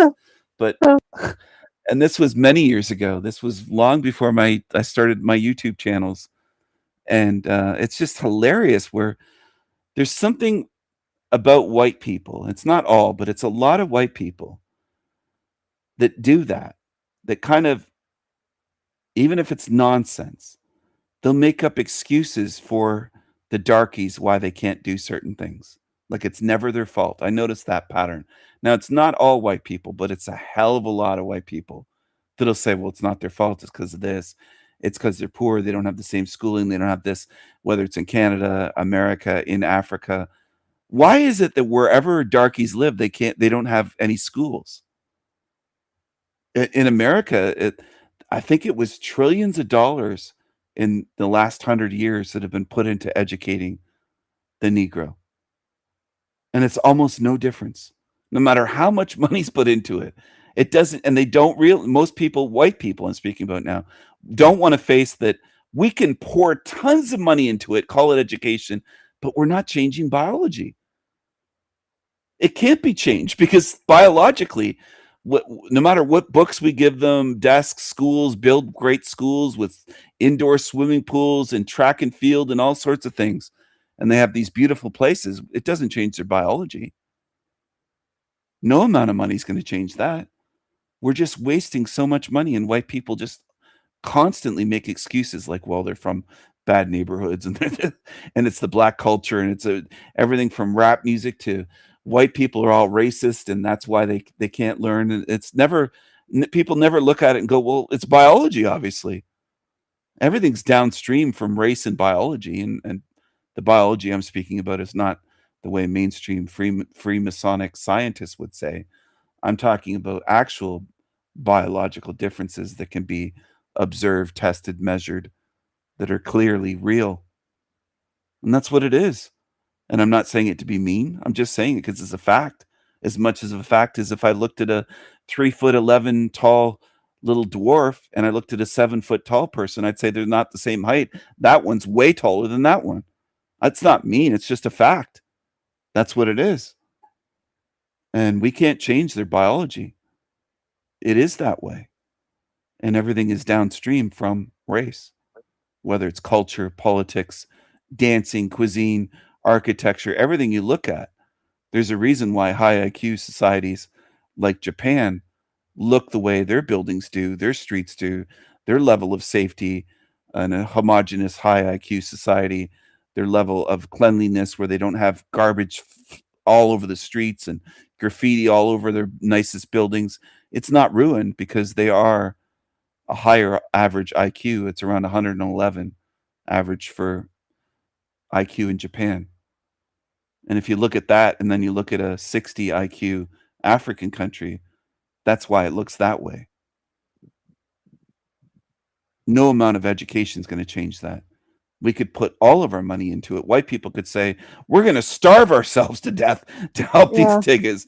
We're not going to spend anything on ourselves. We're going to give it all to them. And it won't Yeah. change anything. We're wasting our money. And Absolutely. a lot of white people don't realize that. They just keep trying it in Canada and America. The amount of money that is spent, and there's no difference. I showed a video recently where they doubled the amount of money in Chicago for just the Tigga neighborhoods. They spent double, millions and millions more on so-called education. And they're in high school and they can't read. They're illiterate. Wow. And they're just like, we keep spending more money. Why isn't this working? It's not working because you can't change their biology. It can't work. That's why. What you're doing Yeah. is not going to change anything. Yeah. Wow. Yeah, and they'll blame everything else, gangs and drugs and and rap music and it's this, it's that. Well, how come it's that way worldwide then? How come there's that pattern that we can look at with crime and poverty and low IQ darkies in any country, not just in Africa, but they're lower IQ in Great Britain. They're lower IQ in Canada. They're lower IQ in the United States. They're lower IQ when they're in Australia. When they visit our magic lands, their IQ doesn't suddenly go to 120. It Yeah. doesn't work that way. It doesn't work that way. We can take the Tigga out of Africa, but they're still the same. And then some people will argue, well, it's slightly higher in America. Well, you notice that most Americans are mixed, the Tiggas. They're not nearly as dark.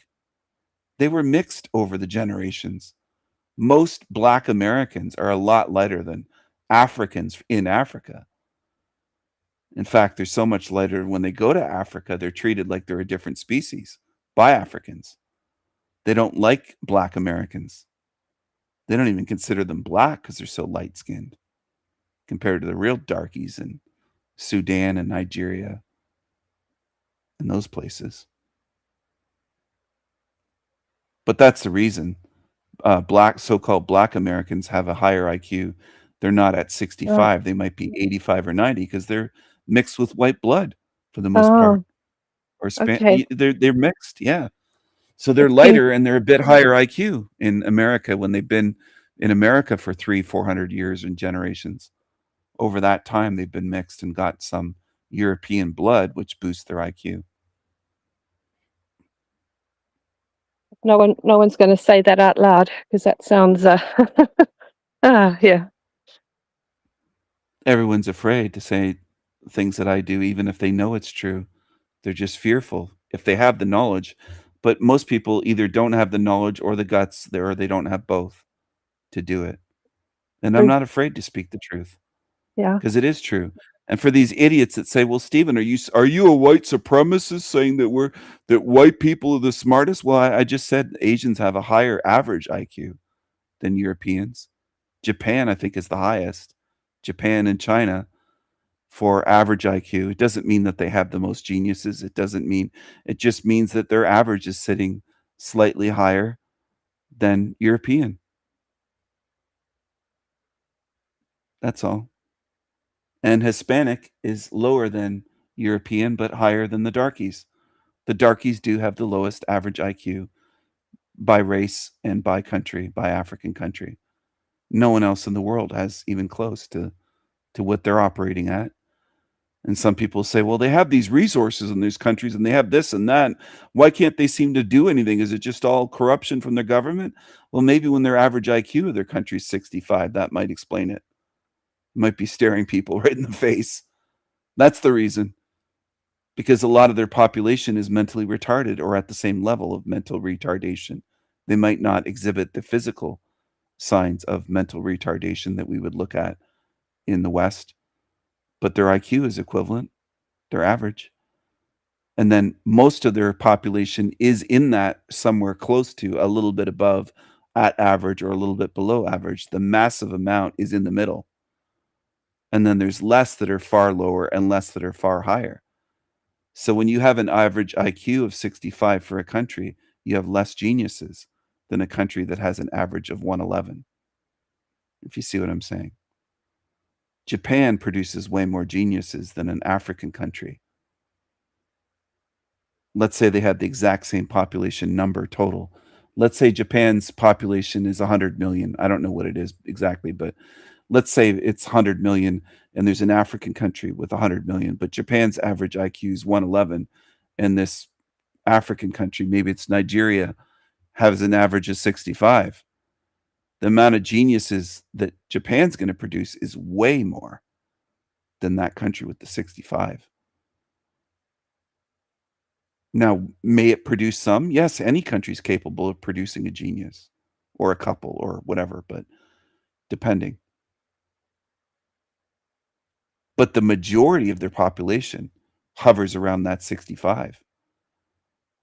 And 65 IQ is not high enough to do almost any job. It's so low. their cognitive ability is so low that they can't even problem solve. I'm not saying any of this to be mean, by the way, the people that are tuned in that want to take it that way with their feelings and think I'm being mean. I'm not. I'm not saying it thinking, ha ha ha, we're smarter and they're dumb.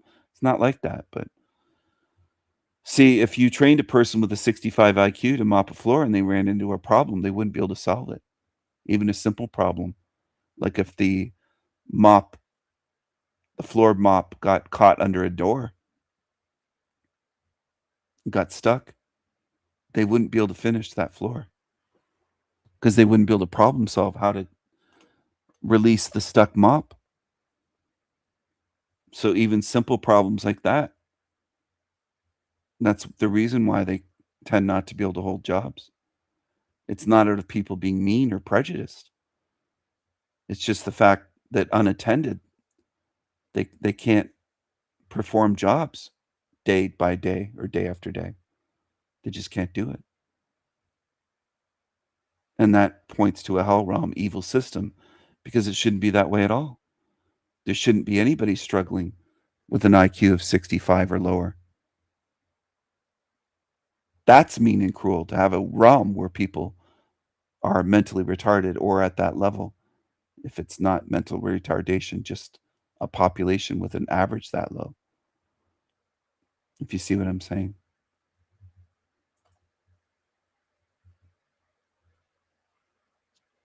Yes. Oh, you're going to head home? Breakfast time? I just saw. Yeah. Oh, was that from earlier? Oh no, I'm going to head home now. Just be ready for helping with breakfast. Didn't want to interrupt your flow. So. Oh, okay. No problem. I've really enjoyed chatting with you today. Thank you so much.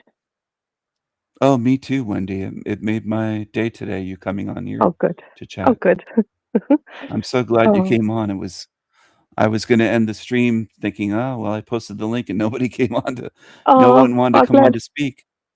I'm glad I did, and it all worked out really well, the timing and stuff. So thank you. And Thank you for coming on. I hope you have a delicious breakfast. You too. And I hope you have a great sleep. And thank you so much for everything that you do. So.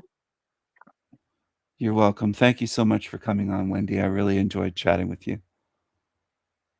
Bye now. Thank you. Bye for now. That was Wendy, everyone. I love chatting with Wendy.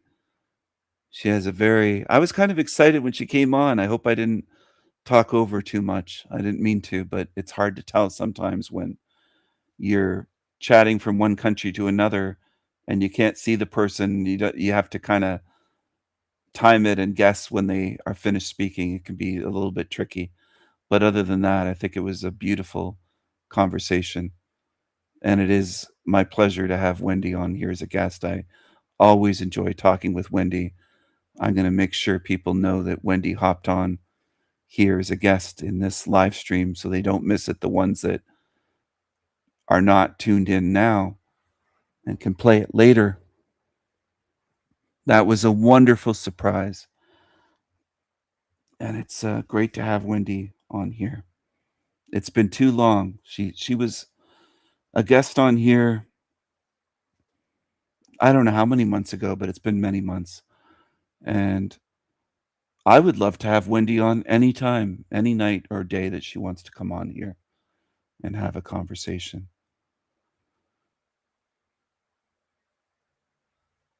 So I was speaking about the IQ gap. It makes a tremendous difference. Not because I say so, not because I want it to. It just does. If you have an IQ in the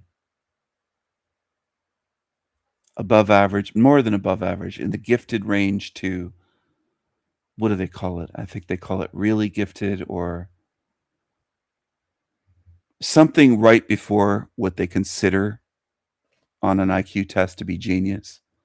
I don't mean just the online ones. I mean the ones that are a legit test like Stanford Binet, something like that psychologists use. If you have an IQ at a certain level, then you're able to perform any tasks, learn anything, and any type of employment is suitable, any type of job, career, whatever you want to call it. You're able to do anything at a certain level, or learn anything, learn to do anything. So you could learn to become a pilot. You could learn mechanical engineering. You could learn chemical engineering. You could learn this, that, whatever it is. Whatever you're interested in, you can set your mind to it and learn it. Now, some people, leftists, would argue, well, that anyone can do that. They would argue that, and some of them do argue this, that anyone can learn anything, and it just isn't the case. It isn't that way. Not because I say so, but because it isn't. We can observe that it isn't that way. Someone with an IQ of 65, and again, this was known decades ago in previous generations, would know that they're not going to become a pilot. Their parents would know that. Society knew that. That if they're mentally retarded, they're not going to be a pilot. They can watch planes.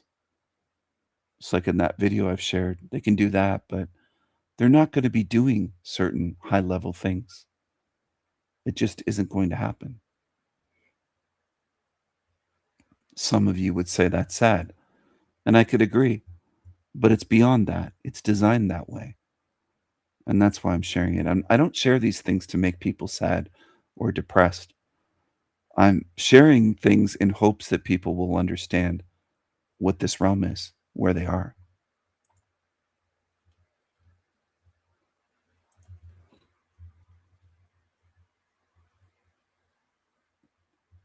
You're welcome, Wendy, and thank you very much for joining us. It was for joining me and being live for everyone here is what I meant to say. It was wonderful to have you on here. I always enjoy talking with you.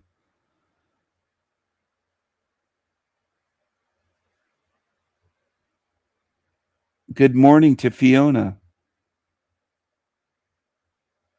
I wasn't looking at the chat earlier. Sorry, I'm scrolling through now.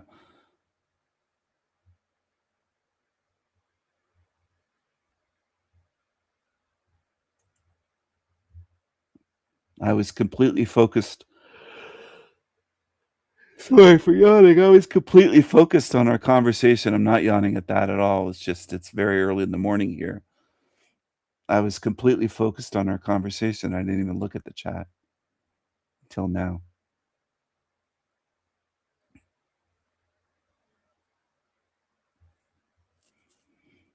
All the chemical engineers in RSA were white. No Tigges can make the grade. And that makes perfect sense. Now, leftists would say, well, that's because of racism. It's this boogeyman. It's this dark monster of racism that's holding them down. And no, it isn't. We can have fair testing. We can give them all the opportunities in the world, but they just can't do it. They can't do it. Yes, we did much better than them. Absolutely. And I really don't mind at all. I completely understand how it's difficult not to do that, blindly chatting from the way that we do it here. Yeah, it's a great conversation, Fiona. I do recommend that people go back and listen to the whole conversation. Once you start viewing things in this realm, just through observation, with honest eyes, an honest, open mind, without bias, without feelings, and without programming, and oh, well, it must be those bad white people, and you get rid of all that kind of stuff and just view it, it makes sense. And a lot of these channels on YouTube, these fake truthers, will say it makes no sense, it makes no sense. They're always repeating it makes no sense, but it does make sense. Yes, I did hear one of them. That was beautiful.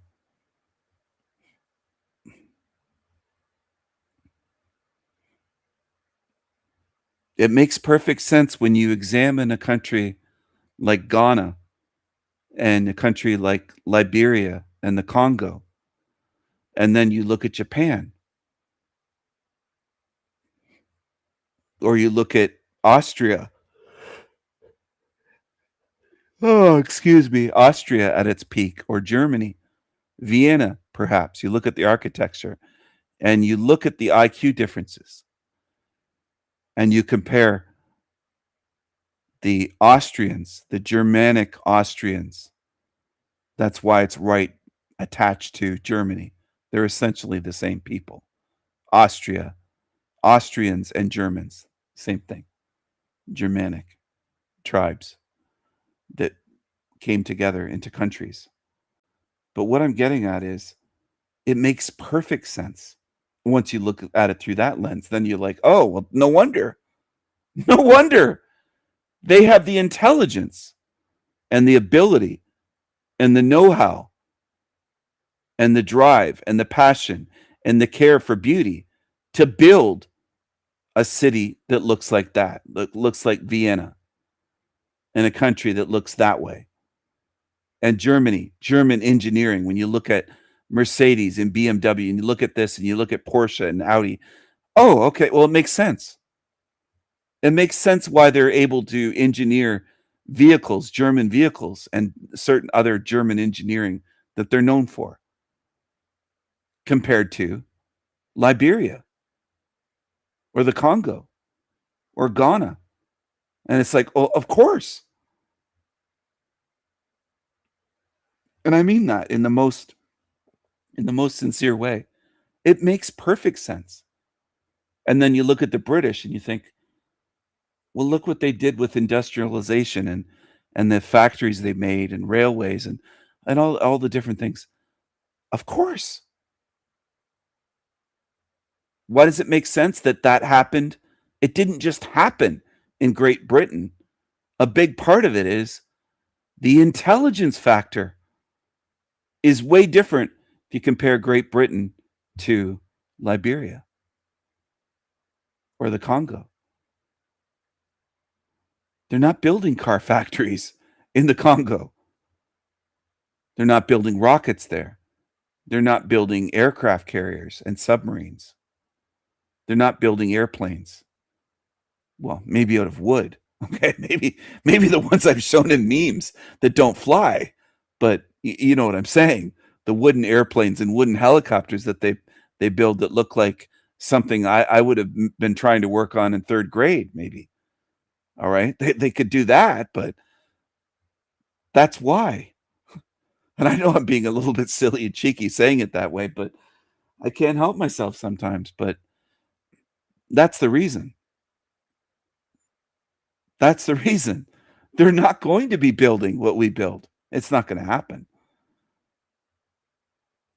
And then there's another, because it doesn't just take one person to create technology. It takes more than one person to build, let's say, a great car factory and do all of these things.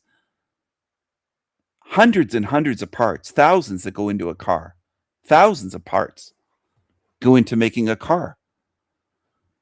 So it isn't just one person that came up with all of it and engineering, where it takes a lot of intelligent, high IQ people, mostly men, to come up with that type of engineering at the level of Mercedes, at the level of Audi, BMW, or Bentley, Rolls-Royce.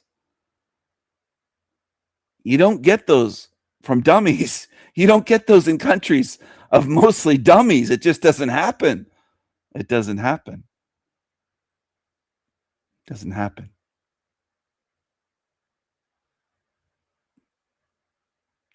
You get the exploding head thing now and again. Oh my goodness. I feel for you, Fiona. I've never known anyone else that said that. I wonder how rare it actually is, because they let on, of course, on the internet, they let on that it's pretty rare. Now I wonder how many people have experienced that and they just don't know what it is, or they don't have a term for it, a word for it.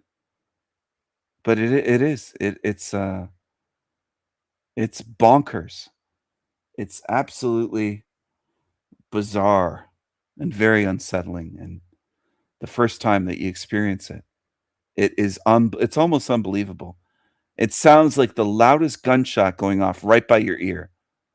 But it's not your ear hearing it, obviously. It's all within. It's like a matrix attack. That's what it's like.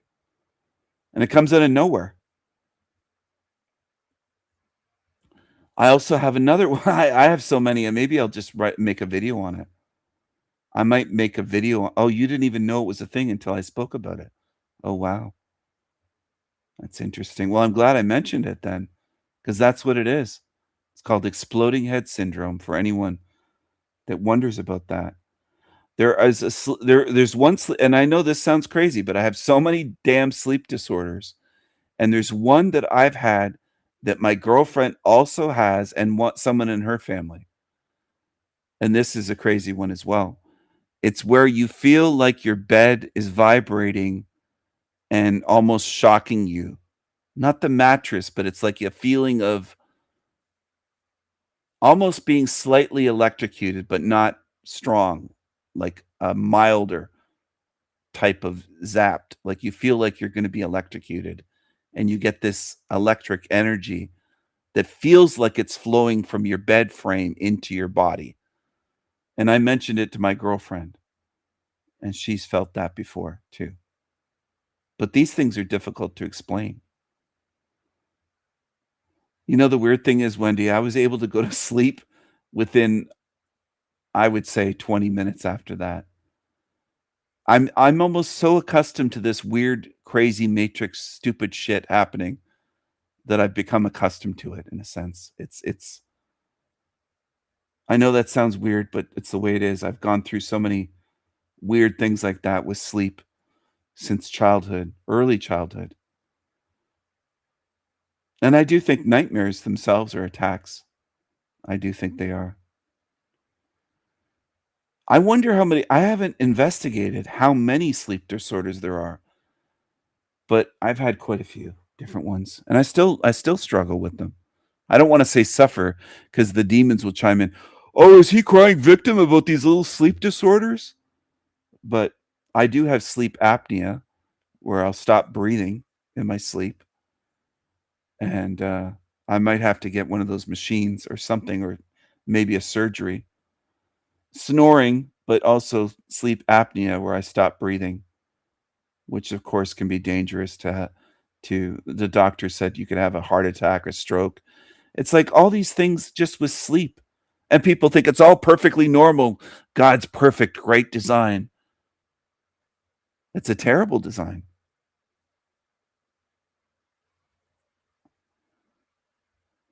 The first time it happened, I got up out of bed.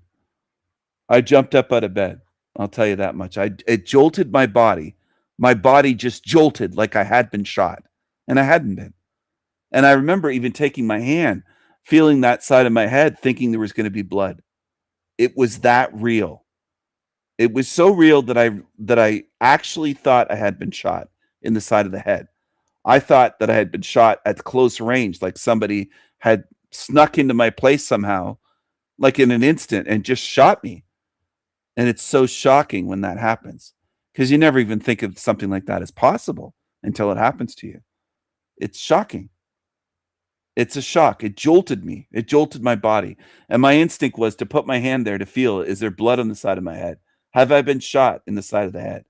Because it felt like that ear, that one side. That's what it thought. That's what I thought. It felt like, that's what it's so real. It's so damn real. It's not like a dream at all.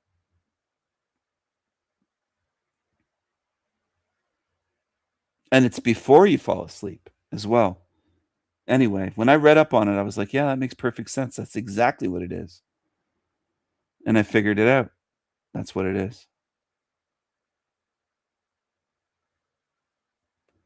I wonder if they'd even know about that syndrome at certain sleep clinics. Some of them might, but I bet not all of them know that do sleep studies.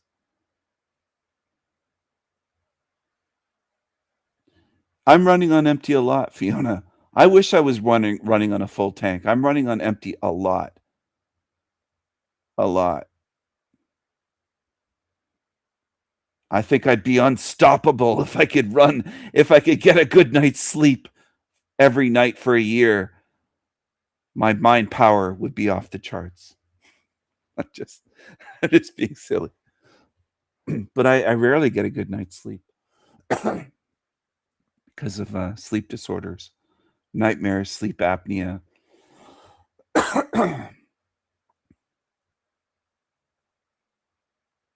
Restless legs. I've had, not often, but I've had sleep paralysis, waking up paralyzed, essentially. Not out of fright, just where your body's in paralysis during sleep and you wake up and you can't move. This matrix has thrown everything at me, including the kitchen sink, and they can't stop me.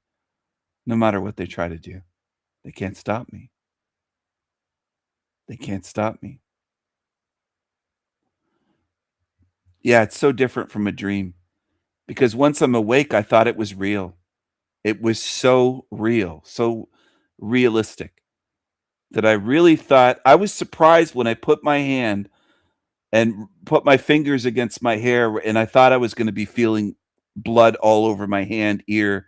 I really thought I had a bullet wound in the side of my head from close range the first time. It's happened at least 3 times to me. And it's been months since it's happened, but I don't even know if they know what causes it. From what I read, they don't seem to know. Excuse me. Yeah, it affects everything. It's just, you know what it is for me at this point? It's just one more struggle. And a lot is a struggle in this place. Not just for me. There's a lot of people on my channel that struggle with all sorts of things. And again, I have to go back to why. Why are there so many struggles built into this place, into the body, into waking life, sleeping life, nightmares, sleep disorders, people having strokes, heart attacks, getting diseases, cancers, all sorts of things in this place?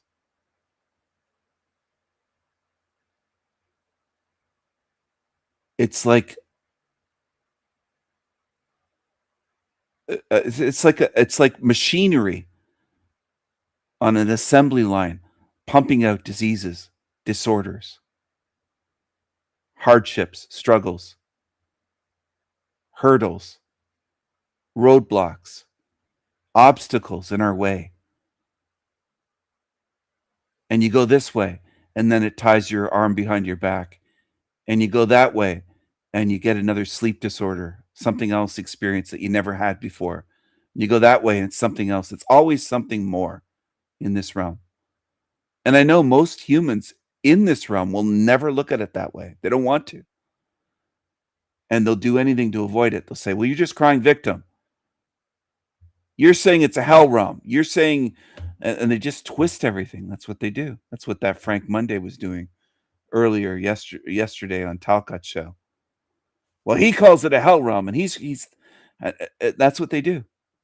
They don't want to look at all the evidence that I show. They never do that. And it is mountains of evidence. It's mountains. There's way more evidence that I've presented, even just alone myself, gathered and presented to show that this is a hell realm, than any amount of evidence for any other theory about this realm and life here, if you can call it life, that I've ever seen and looked into. Any religious theory, philosophy, anything else. And I encourage people to look, spend the next 20 years if you want to study all the world religions and waste your time. Look into all of that. Look into the dead philosophers. There's not one that presents as much evidence as I've done on these YouTube channels. Not one. I have the most evidence, is what I'm saying. The most evidence for this realm is the realm itself showing what it is. Massive amounts of evidence. Because everywhere I look, I see bad design. I'm not an engineer. I'm not formally educated. As I tell people, I dropped out of school in kindergarten. And they laugh, saying, oh, he's a dummy. See, he says he dropped out of school in kindergarten. What an idiot. I'm not an idiot at all. I'm a rebel. I saw it through the system. I saw it as a punishing system, not as a learning and teaching system.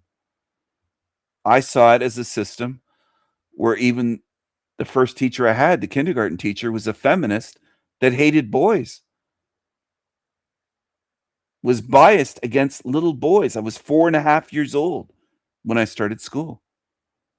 4.5. And she made it very clear that she preferred girls and gave girls preferential treatment. And everything she wrote about me on my very first kindergarten first report card was negative. And above and beyond what you would write, what any stable adult would write about a kindergarten child. She was critical of everything about me. Everything. This isn't life. This is more like death. I do have a video on that, an esoteric video called Life. This really isn't life.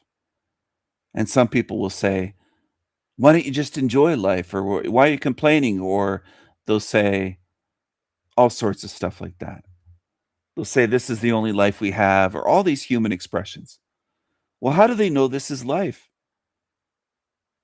This is more like death. This is more like being Walking Dead in a meat suit. This is very restrictive. And I don't tell people to hate their meat suit or their body or hate. I don't want people to be hateful or full of hate or be consumed by hate here. I do want people to enjoy the little things.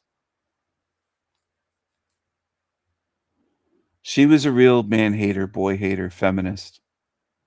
She spanked me and my best friend in front of the class the same day.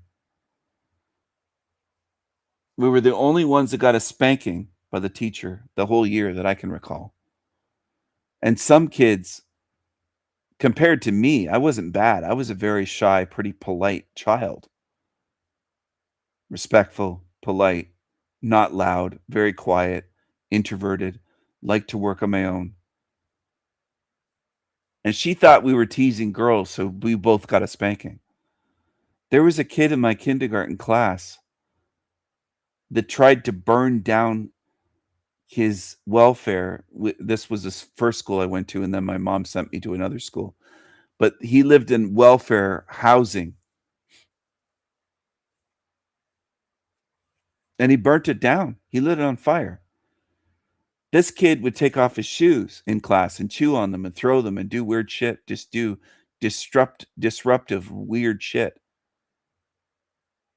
So yeah, she spanked us in front of the whole class.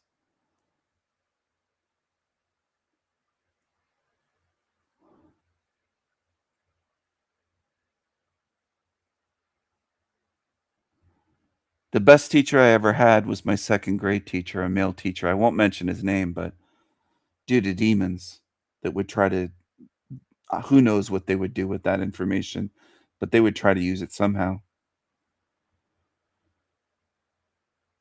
And he was a great teacher.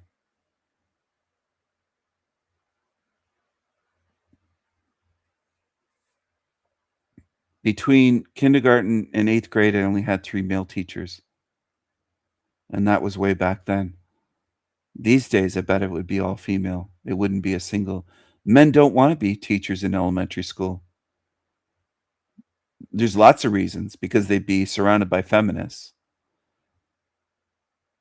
They'd also be involved in a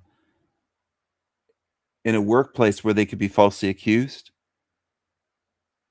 They're afraid to touch children the way that, I mean, appropriate touching, like comforting a child, putting your arm over their back or something like that, or helping a kid up that fell on the ground or hurt themselves or this or that. Certain things that when I was growing up, that was fine for teachers to do that.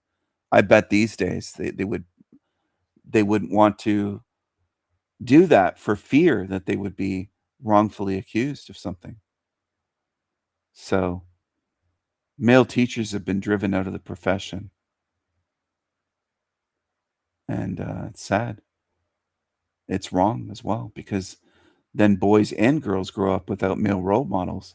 And all the boys have is all female. And they're telling them that they're bad, they're wrong, they have too much energy, sit still, shut up, Don't do that. Be more. Why can't you be more like the girls? Why can't you be obedient? Why can't you be this? And little girls are mostly trying to please the teacher. Now, I'm not saying that high school girls are the same, but young girls, from what I recall, with female siblings and with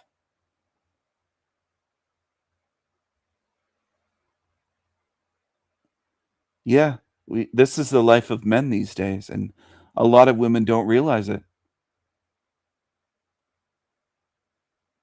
A lot of men second guess ourselves.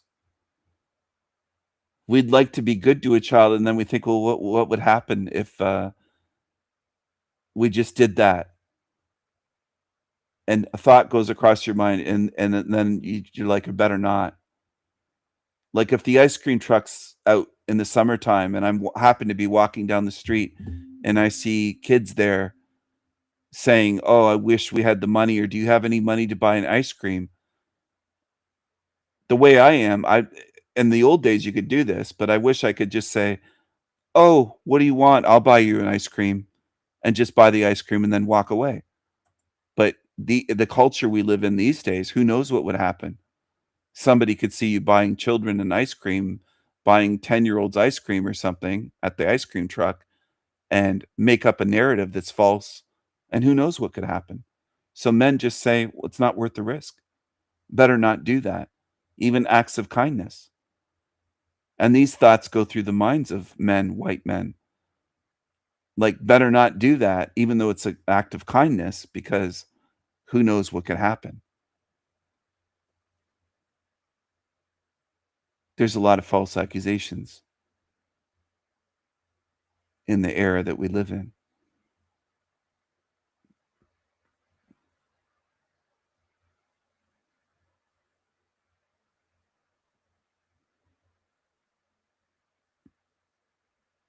So it sucks.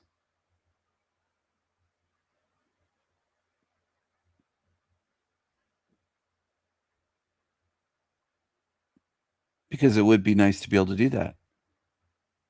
If this world were different, to just buy them ice cream and say, oh, yeah, whatever.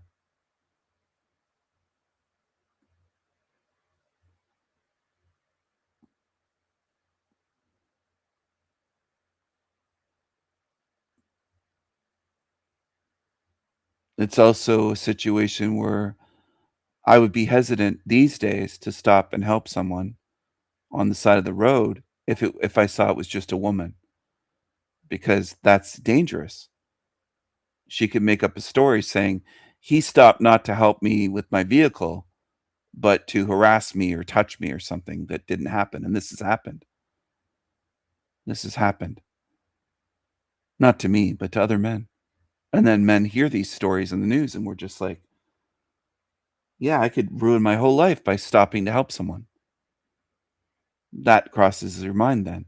Whereas in the old days, when I was a teenager or in my early 20s, I remember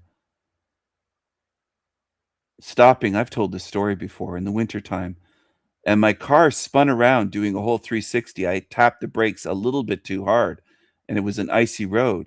There was a car in the ditch, and I saw them in the ditch, in a deep ditch, okay, on the side of the road in Canada, snowing, not quite a blizzard, but snowing a lot, icy road.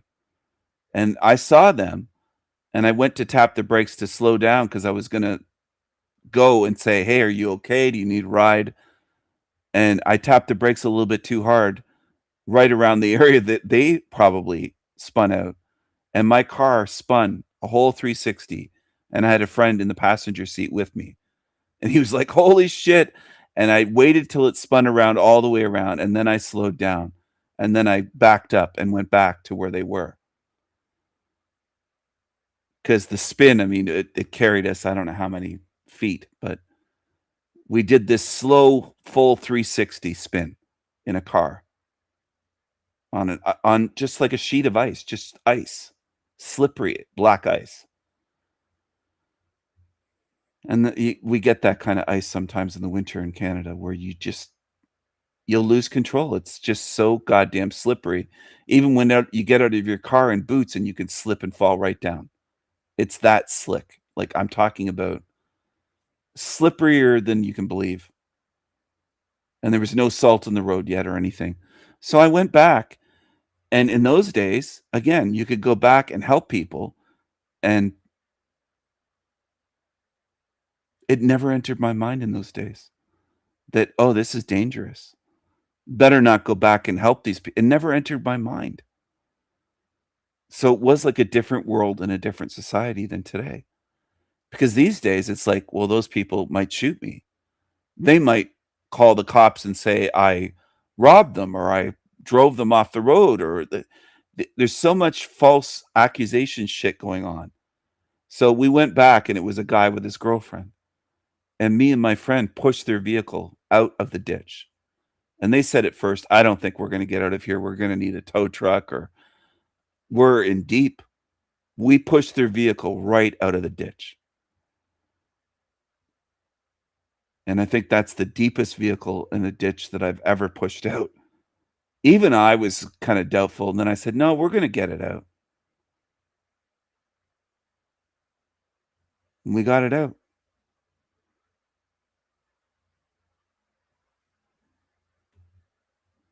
And they were happy and appreciative and saying thank you and all that stuff. Things were different back then in the late 80s, early to mid, I think early 90s it would have been when that happened. And there were other times helping vehicles, or there were times that I was leaving somewhere and I'd see a buddy of mine with his truck or his Jeep with a winch helping someone out, pulling someone out with the winch. And I'd be driving somewhere and wave. And I mean, people back then used to help each other.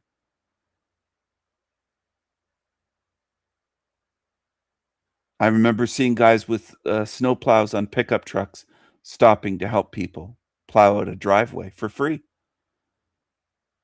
They'd see someone shoveling and it was a huge blizzard, and they'd say, oh, can I help you? Do you need help? That's the way it was. It's not, I don't think it's like that anymore for the most part.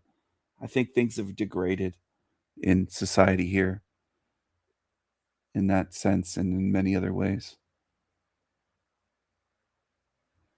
It's terrible. It's gotten worse in so many ways.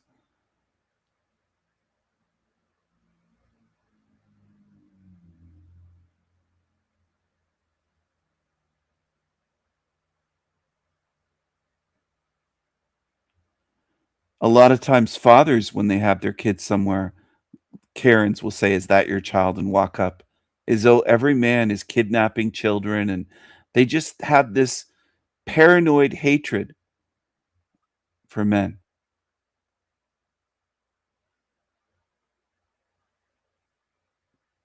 And it's just terrible the way it is. I don't like the way that things are.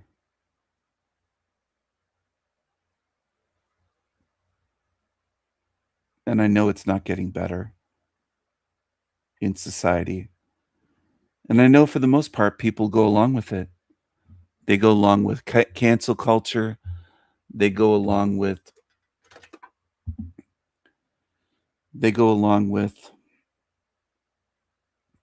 labeling white people and white men racist.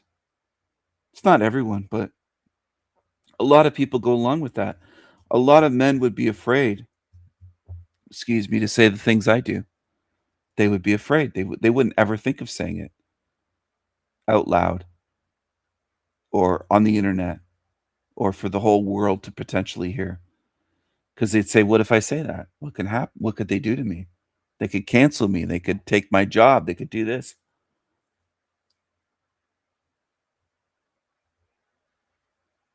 They can't say what they see. They're afraid.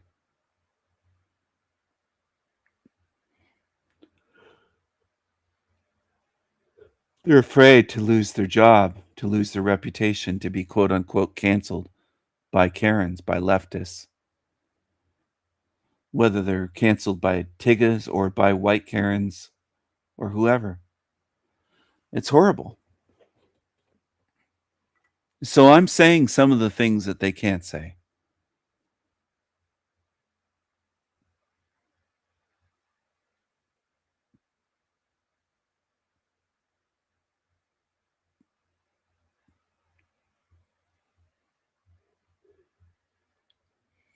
because these creatures calling me racist can't silence me.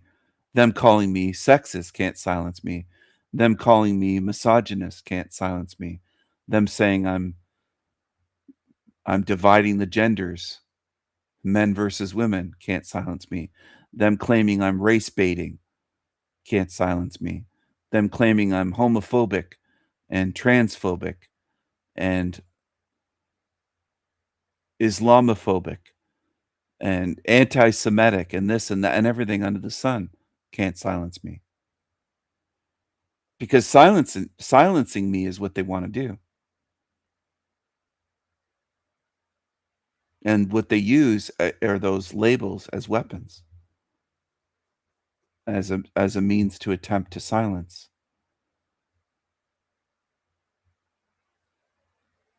And they can't do it.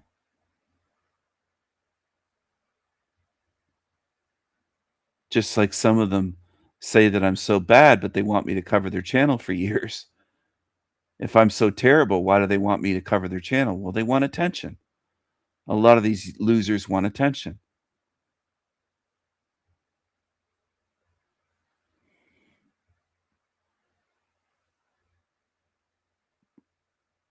I remember watching certain TV shows as a child and having that fearless feeling that I could fight evil.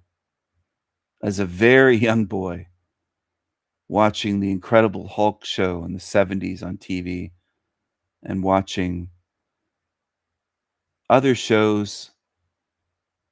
One of them was later on, I think, The Fall Guy. There were certain shows with stuntmen and even Little House on the Prairie. I remember Charles Ingalls fighting and would fight for his family or had to punch out certain guys and certain things like that. I always enjoyed the characters that were heroic and fighting against evil. Always. Tons of those shows. Even that Knight Rider show. I remember that show and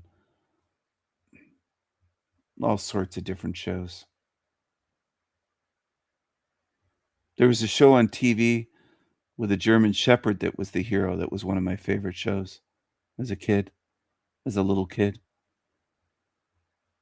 It was a German Shepherd dog that would go around helping people.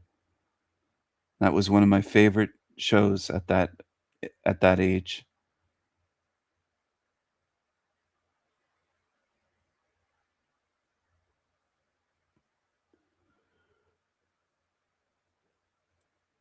I know Team Evil doesn't see me as a being that tries to help people, but I really do.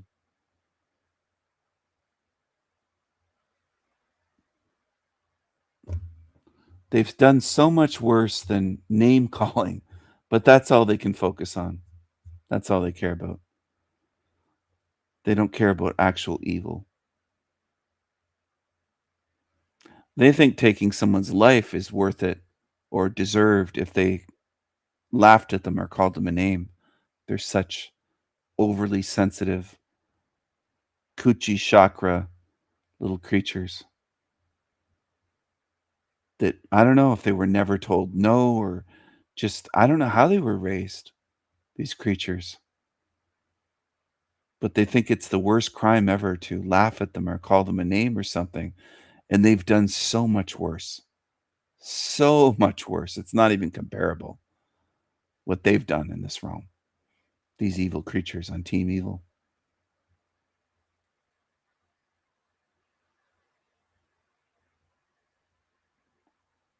They're the type that could murder someone's whole family. And if you took a little pebble and threw it back at them, they'd say that, oh, you did the worst thing ever. That's the way they are.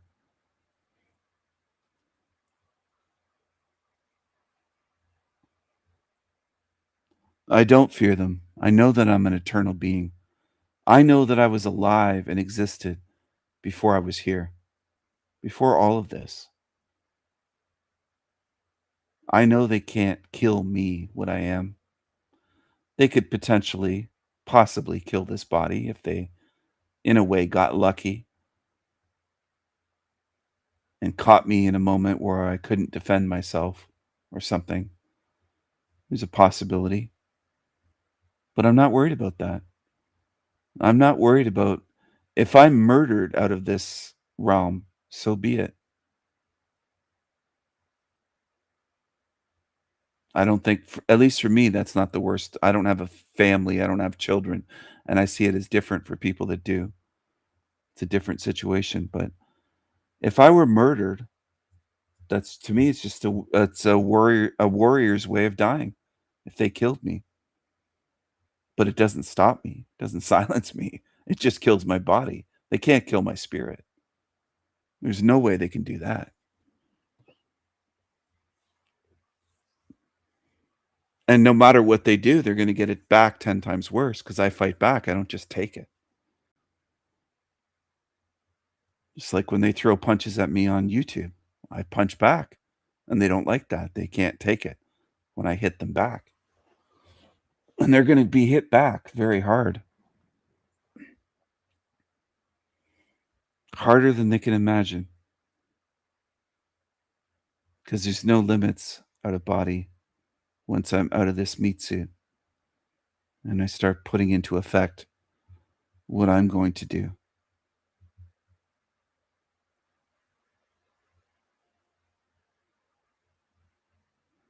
I'm not under their mind control. I'm not someone that feels, as that David Icke character says, little me, little me syndrome, that little me. I don't have that because I know I'm an eternal being. I have that memory and knowledge. Yes, I'll just begin my plan sooner, that's all. It won't stop me. I'm not attached to this realm.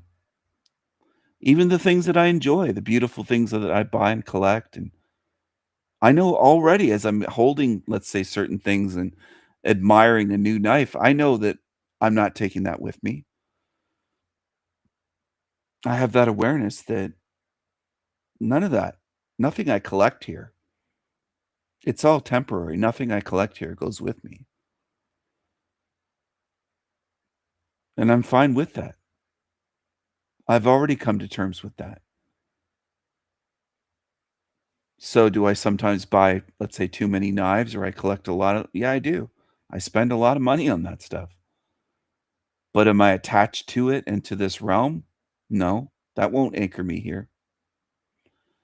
It's just temporary. I admire it while I have it. I can admire the people that designed it, crafted, the craftsmanship, the fit and finish, the art, the beauty, the deadliness of it, the sharpness of a blade, and just all sorts of little fine details of how they do things that I enjoy. I could enjoy myself, and this is what I recommend to people, to enjoy while you're here. Not to be miserable, not to hang our heads, not to ever feel defeated, but not to be so wrapped up in this place that you think what you buy here or build here will last forever, because it just doesn't.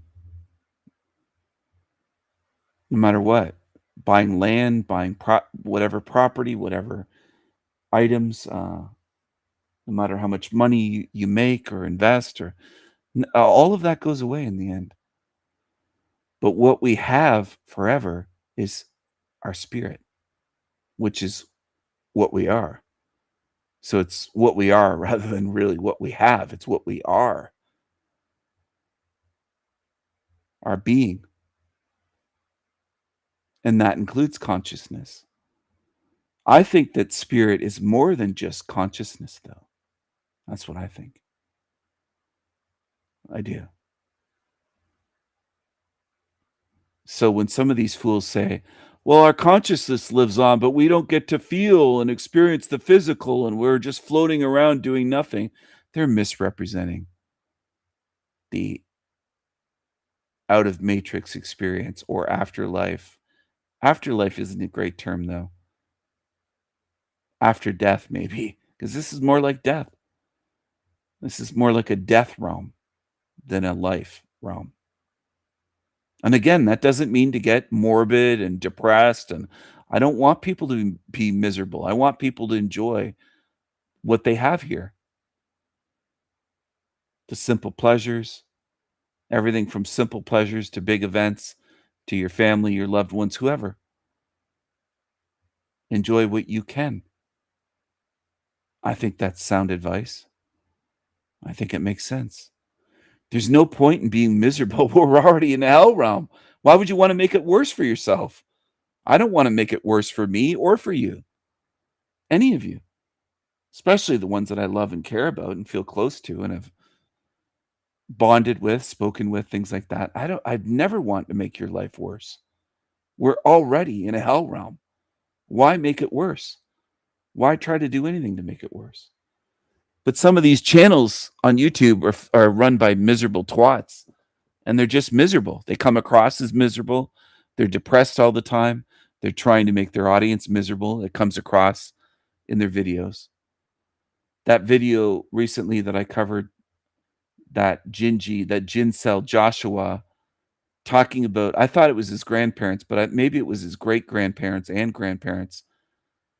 And just the disrespect that he put, the creepy way that he talked about them, and just the way he is in general. He is misery. A lot of these creatures are miserable, and they're pushing out misery. They have no sense of humor. They're not making anyone laugh that I can see. They're not making anyone laugh, and they're just putting out this depressing content that I don't agree with, even if there was truth in it. There's just the way they do it is so depressing. And they're just miserable. They hate themselves. They hate their life. They're bitching and complaining about money every damn video and working. And there's tons of these channels doing that. So many channels. And I think it's important not to fall prey to misery, depression. And then they're pushing this whole thing of non-existence and saying that awareness and existence itself is evil. Well, what we're in right now, I would say, is evil. This realm, this design. That does not mean that existence itself is evil or consciousness itself at all. They don't even know what consciousness is like and the experience is like out of this matrix to be able to say that, to be able to say it's all evil, that existing anywhere is evil. They say existing is evil. And I disagree. I think they're miserable, evil twats on Team Evil that are pushing that horrible narrative. They're the ones that are disempowering. They're the ones that are miserable. And their message is miserable. Their message is misery. And I think they're doing harm to people, which is one of the things that I take issue with and I disagree with, because I don't believe in putting out hours and hours of videos and doing harm. I think that's wrong.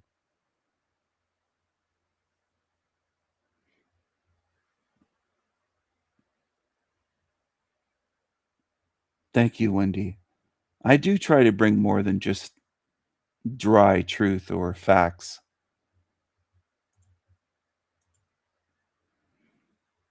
And I do enjoy challenges. That is built, hardwired into my personality. I do. And my astrological sign, some people know I'm a fire sign, but I am eternally optimistic. Even if I have bouts where I'm down for a little while, like mentally down, or maybe even temporarily depressed or sad or just not myself or tired and cranky, I always get back to being optimistic. I have a never say die attitude, never give up. I would never let evil win and just quit against evil. I'd fight them forever if I had to, if that's what it took.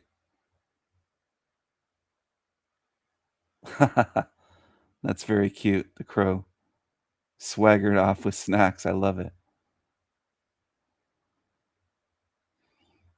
I love music, art, beauty. And I'm glad people have been enjoying my music and my voice. And I like that people said, why don't you sing on your songs? And they were trying it. Jeremiah Finkelstein, I think, was one of the first ones to say that. But he said other things. He was trying to imply that all I do is push a few buttons and create a song. It doesn't work that way. I spent many hours on those songs. And not just vocals, but putting it together and layers that way to compose a piece of music, to learn how to do it, to teach myself something, which I enjoy doing. I get enjoyment out of learning. I really love to learn.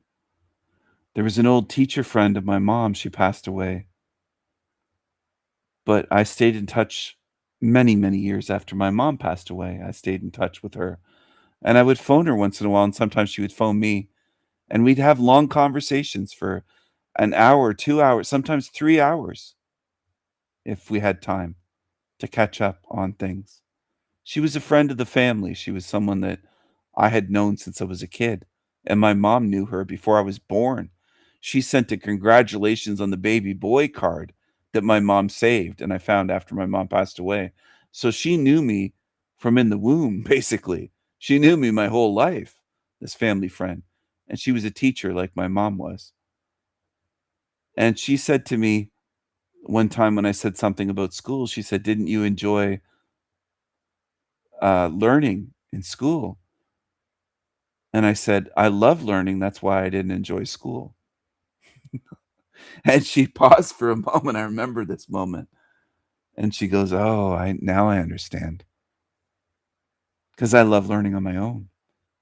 I love learning, but I don't love being told, just write this down, do this, do that, memorize this. 2 plus 2 equals 4. 5 plus 5 equals 10. 5 times 5 equals 25. Memorize this. To me, that's not learning. I love learning. School was just programming and conditioning, and do what you're told and be a conditioned animal. When the bell goes off, the alarm, the recess bell, recess is over, go line up, go into the school. It's all conditioning. And I saw that as a child. I remember saying to other children, this is a prison for children. They're forcing this on us. And I didn't like that. I'm a free spirit. I don't like to be forced at all.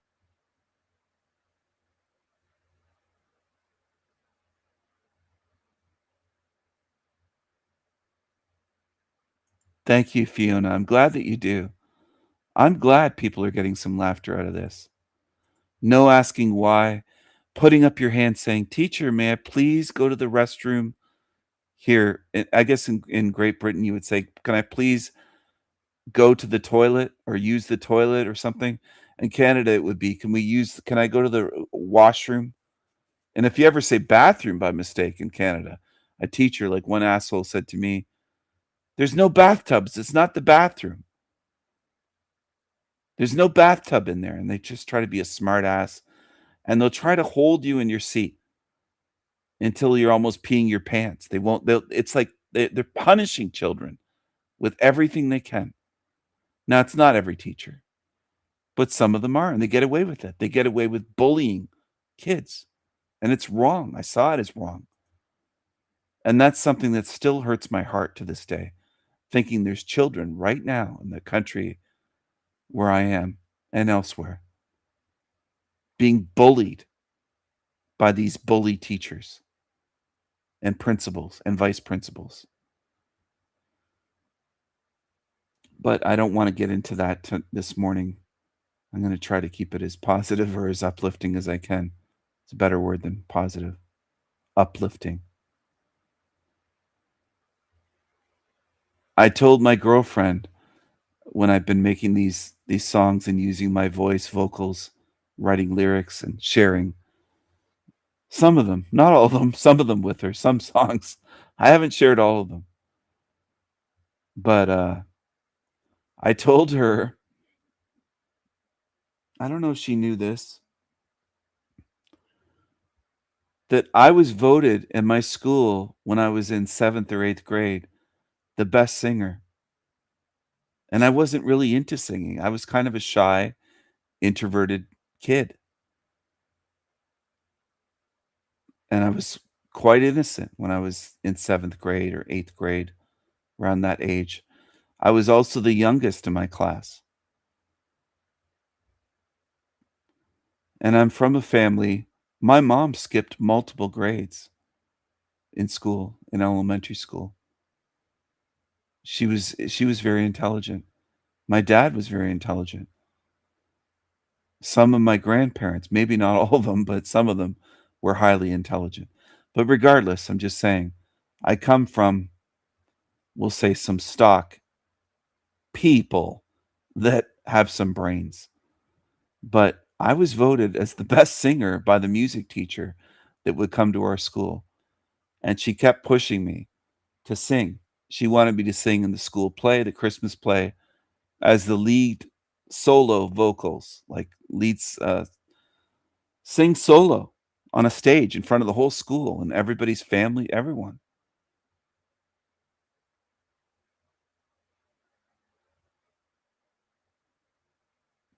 And I had anxiety about that. I did it, but I don't know how well I did. Thankfully, that was in the age where not everyone had a smartphone with a camera and could just record everything. So I don't know what I sounded like or what it was like. I have no idea. It wasn't recorded, as far as I know. But I did sing in front of the entire school for the Christmas play. I think that was 7th grade. Yeah, I think it was 7th grade. And then in 8th grade, I sang in front of the whole church. It wasn't solo though, it was a duet. It was me and another kid.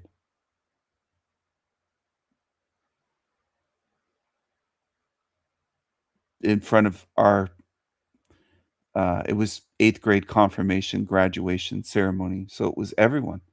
All the kids I went to school with and their families and my family were there.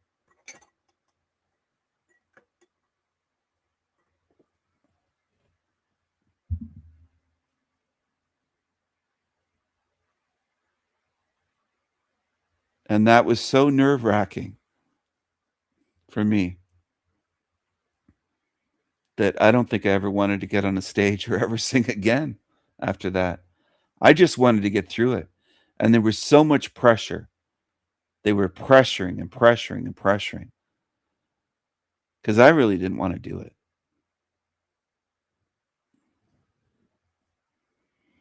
And it's kind of funny to me how so many in the Panelverse claim that I'm an attention seeker and I want the spotlight. And they have me read completely wrong. I'm not someone that wants the spotlight.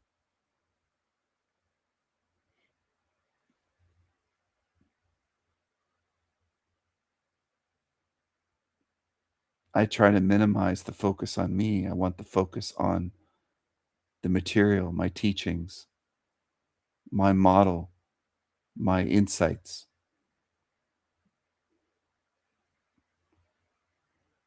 But as for the songs I've been making, I really am enjoying doing those for sure. And it's very cool that I can just record that on my own and be able to put songs together this way.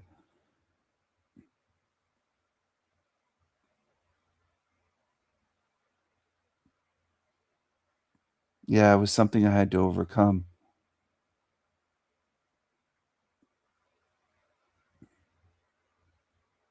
I got through it.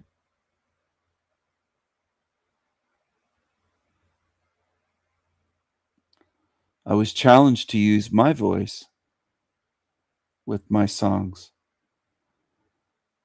Team Evil is always going to try to portray to diminish. They're trying to diminish anything that I do. But yeah, I'm having a lot of fun with the music. And I'm glad that I was challenged. Oh, why don't you sing? Why don't you use your own vocals? Well, I am now. And I think people actually like my music better this way.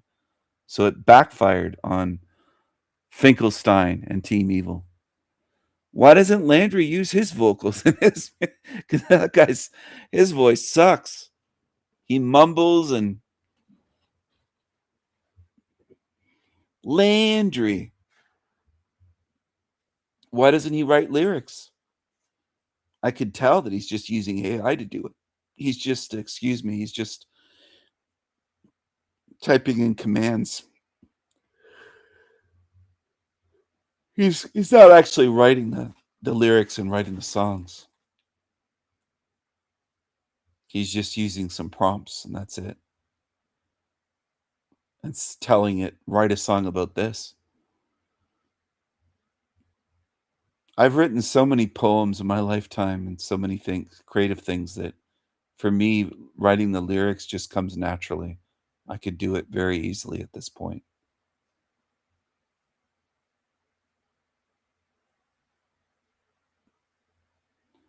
I don't want to say that I'm gifted or blessed, but I do feel, and lucky's not even the right word. I'm content, I guess you could say. I'm content that I'm able to do this and that I have a mind, a creative mind, and that I have things that I enjoy creating. But if I said I'm blessed, it would sound like I'm thanking some monster creature.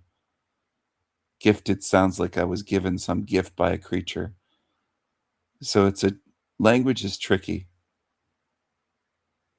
I'm happy.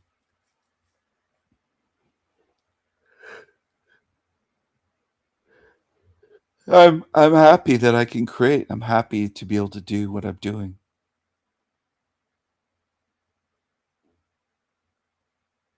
And I notice with humans, not with the music, but other things that I did in my life, people would ask when I would share poetry on Facebook, let's say years ago, or share other creative things that I did.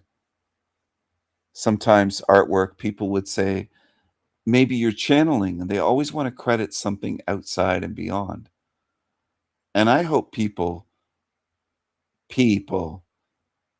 at least begin to do what I'm doing and say, oh, it's from me. That's my creation. It isn't me channeling some ideas or some entities or getting it from somewhere outside of myself. It's me expressing myself. And I don't think that's egotistical. I don't think it's wrong. I don't think it's arrogant. It's just giving yourself a little credit and not crediting some imaginary thing that I don't believe is creating.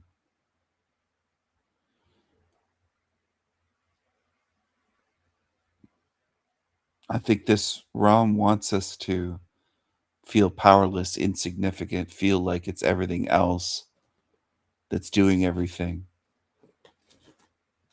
And I just don't believe it. I think they've tried to program us with that disempowering message. And it starts young. They try to make us believe that our imagination's wrong and that it's just silly to imagine or silly to use your imagination.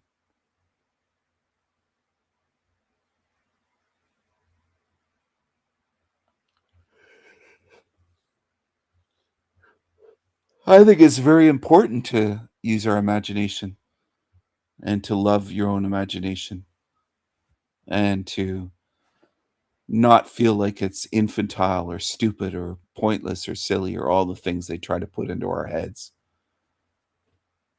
I think imagination is beautiful. Beautiful, powerful, necessary, valid. Imagination can be like a friend. And they try to vilify it by making children believe, well, you're not grown up if you use your imagination. They want children to kill their imaginations. It's that sick. That's a crime. That's a spiritual crime against young, innocent, pure beings. That's a crime against them.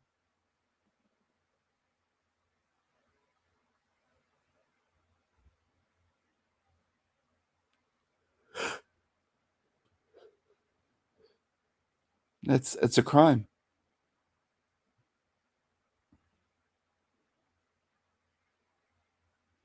I think if anything, we should be using our imaginations more, not less. More than we do. And I'm using we in the sense of good spirits to apply to good spirits. I use my imagination quite a bit. I don't know if I use it less or more today than as a child, but I was always a being that did use my imagination. Always.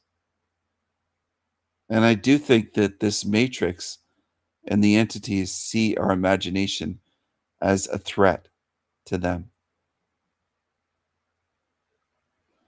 So instead of them using brute force or just trying to make us believe it's evil or outlawing it, which they can't do, I think what they do is they use the tricky way of making us believe that, oh, it's just childish. You got to outgrow that. So that's a very tricky way of getting us to stop using it. In a sick, evil way, it's ingenious that they get many people to stop using it voluntarily just by planting that idea that, oh, you just aren't grown up if you use your imagination. You're not an adult then. You're just a child if you're still daydreaming and imagining. You're just a fool if you do that. That's what they try to do. They use that tactic. That's their strategy. They'll say, "Oh, you're just a baby." They'll say, "Oh, you're just a baby if you're 7th, 8th grade and you're still a being that uses a lot of your imagination and you can kind of drift off into your daydreams." They want to get you to give that up.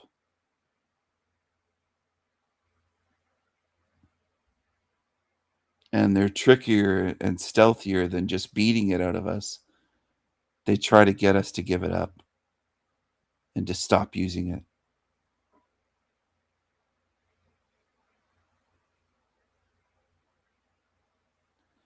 I was I was called a dreamer and a daydreamer on almost every report card. And you can imagine having an intelligent mother who is also a teacher seeing my report cards year after year that I'm a daydreamer and they wish I'd pay more attention in class and just listen to the teacher. And they would write Steve in the comments, Stephen has a tendency to just stare out the window.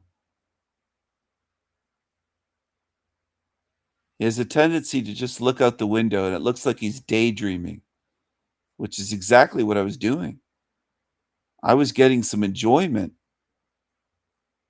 Perish the thought, right? Having some enjoyment as a child sitting for all those hours in a classroom. I was looking out to the only tree that I could see out the window in the distance, off of the playground, off of school property. The tree was far away, and I would daydream looking out at that tree and daydream about being out in the woods or climbing the tree or something. I'd be daydreaming about something being other than indoors in that classroom.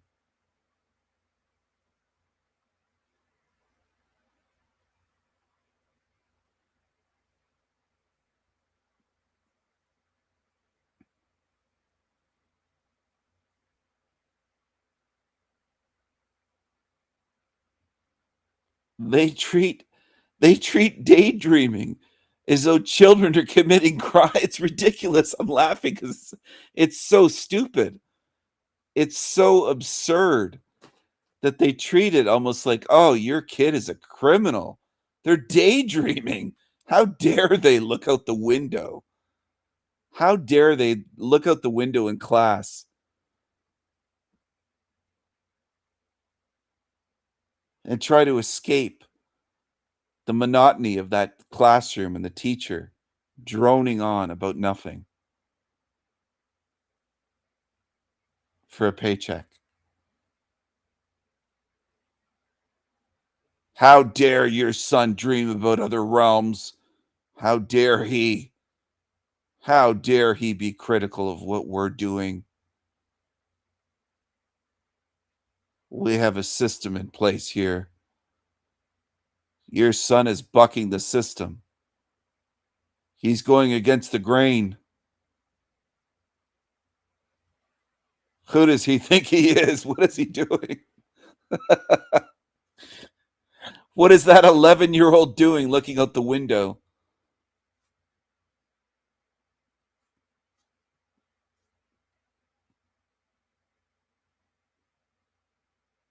What is he drawing in his notebook? What is he doing?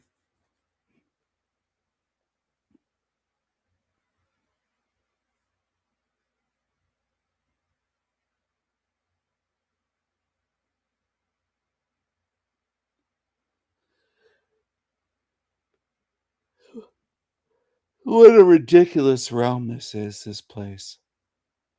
Absolutely ridiculous. The things that people tolerate and just they treat it as normal.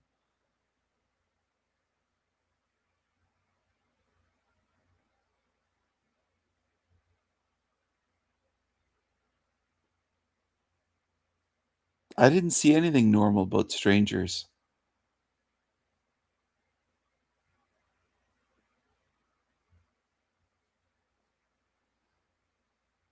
Strangers that I didn't like being in charge of me all day long.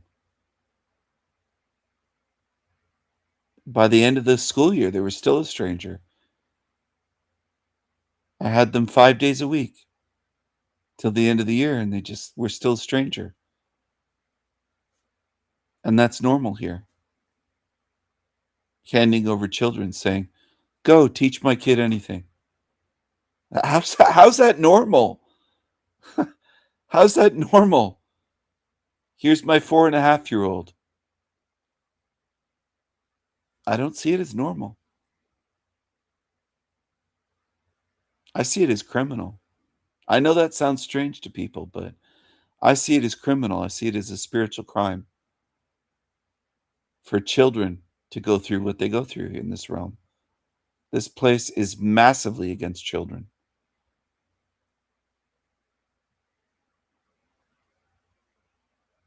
Crimes of imagination. I wrote a poem called that many years ago. Crimes of imagination. What a criminal to have an imagination in a slave realm. How dare you? How dare you have an imagination in a slave realm? How are you going to be a slave if you imagine better and different? How are we going to get you to be a slave? Stephen, how are you going to be one of our good slaves if you use your imagination? Your imagination is anti-slavery. It's against being a slave. Only free spirits have an imagination. You're not going to be a good little slave if you use that imagination to imagine better than what there is here.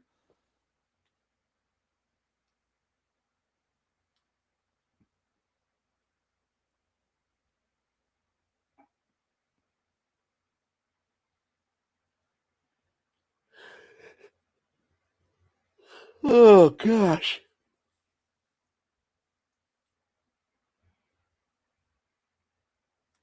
They can do anything.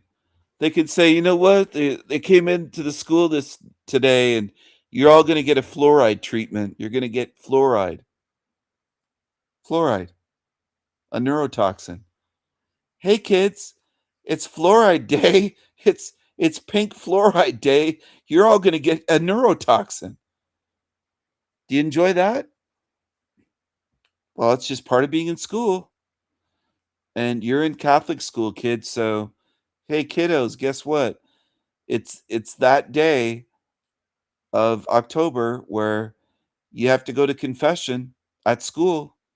I know it's school, but it's a Catholic school. So you got to go to confession in school. For you kids especially that don't go to church outside of school. We're bringing the priests here. We're bringing them here. And you know what? They're going to see you face to face. It's not a confessional like in church. You're just going to be sitting one by one alone in a classroom facing a priest. There's his chair. He's there, and you're going to walk in the door and sit there facing him, 2 feet away, and tell him your sins and beg for forgiveness. And they're going to say, you must have done more than that. That's it? That's not enough. You must have done more wrong. You have to confess more, my son. Well, I'm not a bad kid. I don't remember doing very much that was bad. I don't remember any more sins. Gotta have more. You gotta have more than that. That's not enough. That's not enough. Can you imagine that? Can you imagine being a grown adult saying that to a child in elementary school? Saying that's not enough? Surely you could remember doing more this week or this month. You must have sinned more than that. Grown men sitting there with a collar on, the priest collar, saying that to children. And it's just remarkable what goes on in this world, and people think it's all normal. They think that these creatures care for children somehow. It's incredible.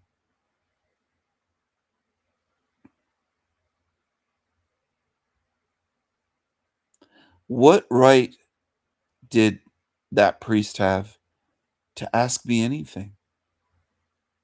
Did I sin to my thoughts, or did I ever talk back to my parents? Or what fucking right did that adult have that was a stranger to me to do that at all? To me or to any other child in that school or in any school? What right did they have to do that? And again, that's taken as normal to most people, most Catholics. They'll say, well, that's normal. That's all normal. How's it normal? You know, I remember one big fat female teacher at that elementary Catholic school scolding me, saying that I mispronounced amen when I was taking communion as a little kid. And I think I said amen. And the way she said it was amen. I think that's what it was. And that's the way they are. They will do anything they can, these bullies. She was as big as a house. She was a Baxter Lard. She was my first grade teacher. And I missed the first 2 weeks of first grade, grade 1, because I almost died. I was in the hospital. At the end of that summer, I got so massively dehydrated from some type of stomach infection that I ended up in the hospital in isolation. So I missed the very first 2 weeks of first grade at a new school. It's a different school from kindergarten I went to. So I didn't have a seat. I walked into the classroom when they showed me where to go. I didn't have a seat, and I didn't know where to sit.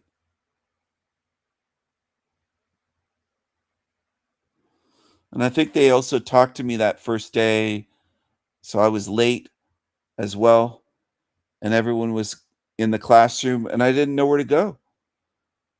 And I sat in someone else's seat I just took a seat. I didn't know that seats were assigned. And I was scolded day 1, minute 1 of first grade at a new school by the big fat Bextralard teacher that was so wide you had to almost squeeze by her in a hallway, like to get around her. Just a Bextralard.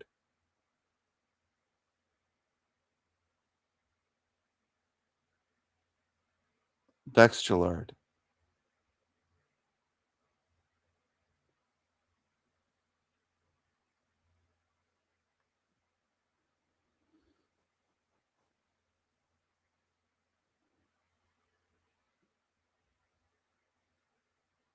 Yeah, the change room.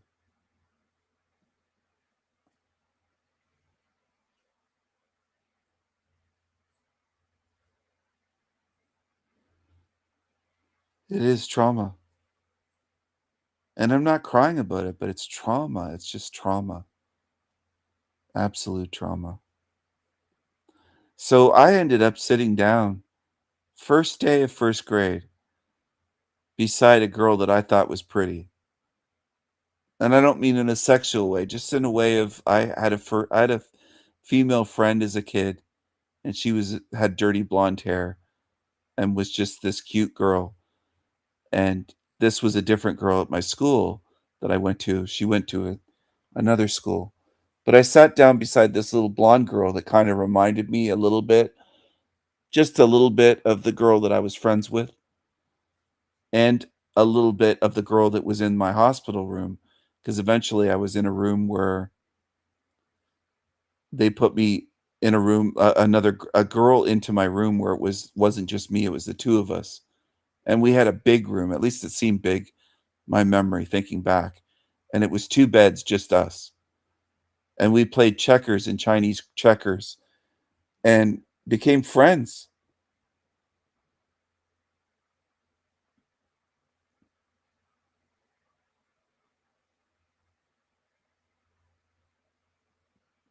Circus tent size, yes. And they think this is good for children to have these great big huge dinosaur-sized creatures. And I know dinosaurs are fake. They fake the bones and everything else. We have no real evidence of dinosaurs, but just these big mammoth creatures, massive.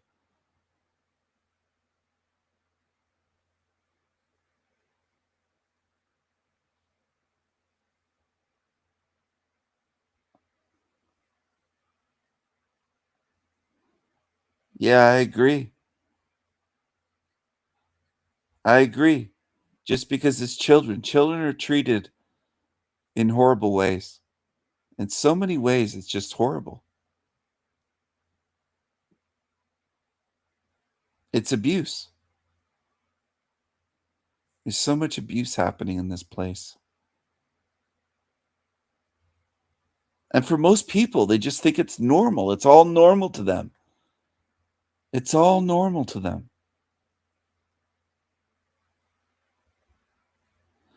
Anyway, in first grade, the teacher yelled at me. The first minute of first grade, I got yelled at. That's not your seat. Get up. That's someone else's seat. You don't have a seat yet. And I didn't have a seat. So I had to get up out of the chair at this desk that was a communal desk.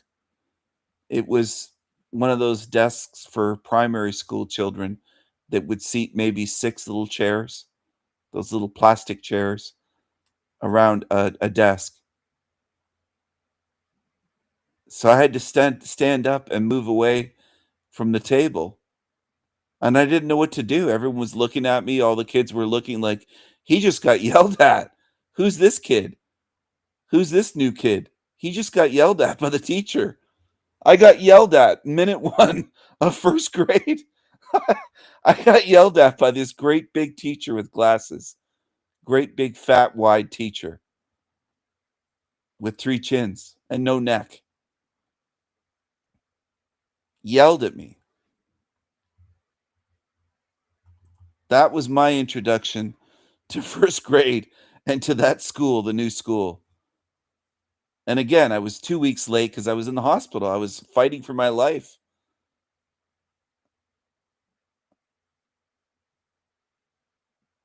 And then I got to school, and that's what I got. So I had to stand there waiting, who knows how long, till somebody came in with a chair. Some guy came in. I don't know if it was the janitor. I don't think it was a teacher. But I just stood there. And everyone had already turned around because they heard her raise her voice. They looked at me. So just school was kind of one traumatic event after another like that.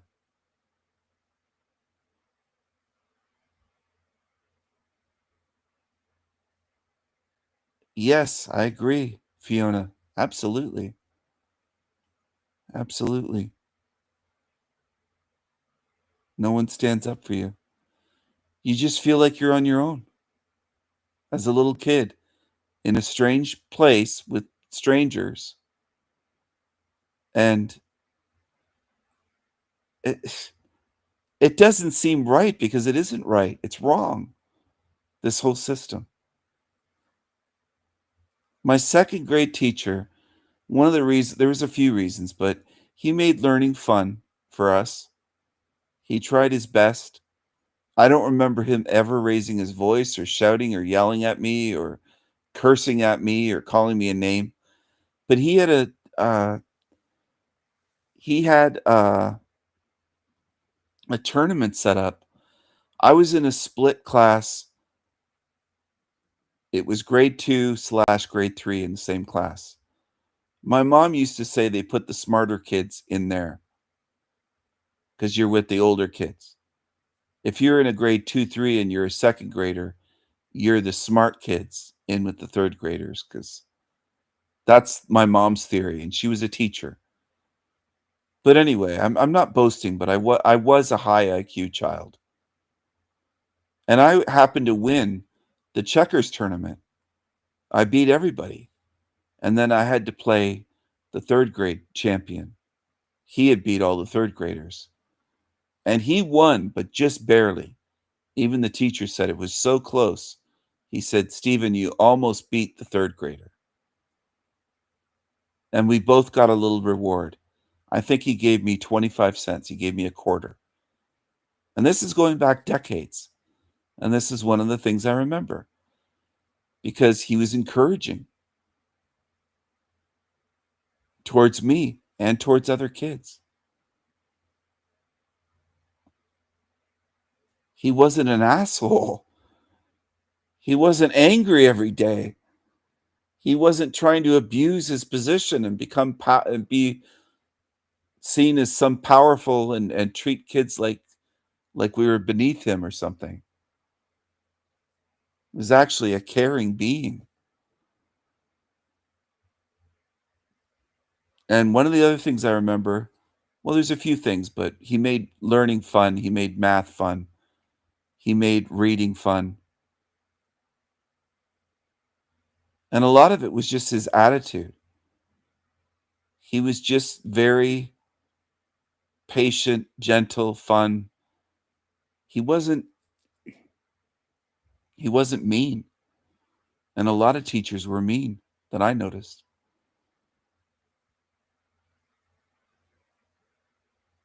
Yes, I agree, Fiona. Unfortunately, they want their kids in school, so they're away. The other thing is he went hunting and he made a point of bringing in rabbit stew to class. So maybe this is more of a Canadian thing, or back when I was growing up, that teachers would actually go hunting or do anything like that. It's probably different these days. But he brought in rabbit stew in a pot in class, and we didn't have to eat it, but he said, "Hey, if you want to try this." And I was curious and I tasted it. I thought it was delicious. But I remember that the teacher brought that in. I don't think you'd ever be able to do that these days. I doubt it, but it happened.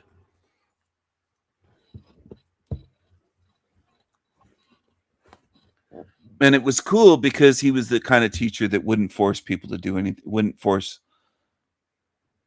kids in his class to do anything. If it was another teacher, he probably would have yelled at kids saying, "You're eating it. I don't care if you don't want to." But he didn't do that.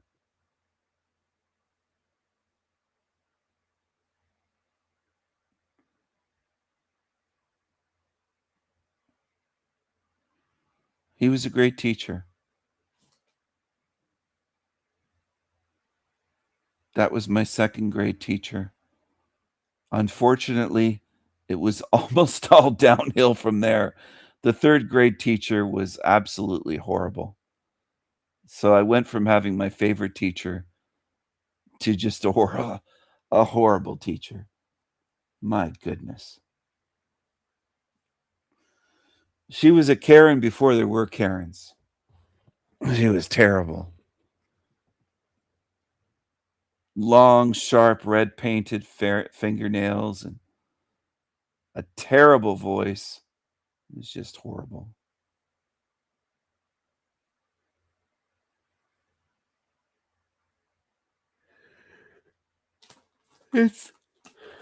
I'm sorry. It's so sad. I mean, I just feel sorry for children these days.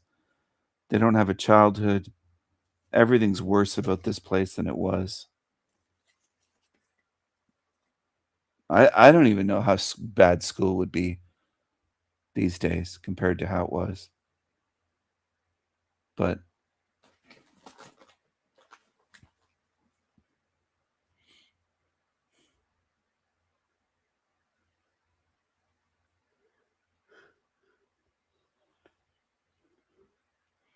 it is a hell realm.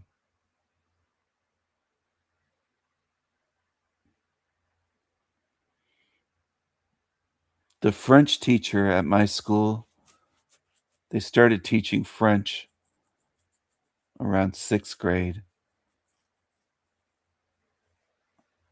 And that bitch, that absolute bitch, was the worst.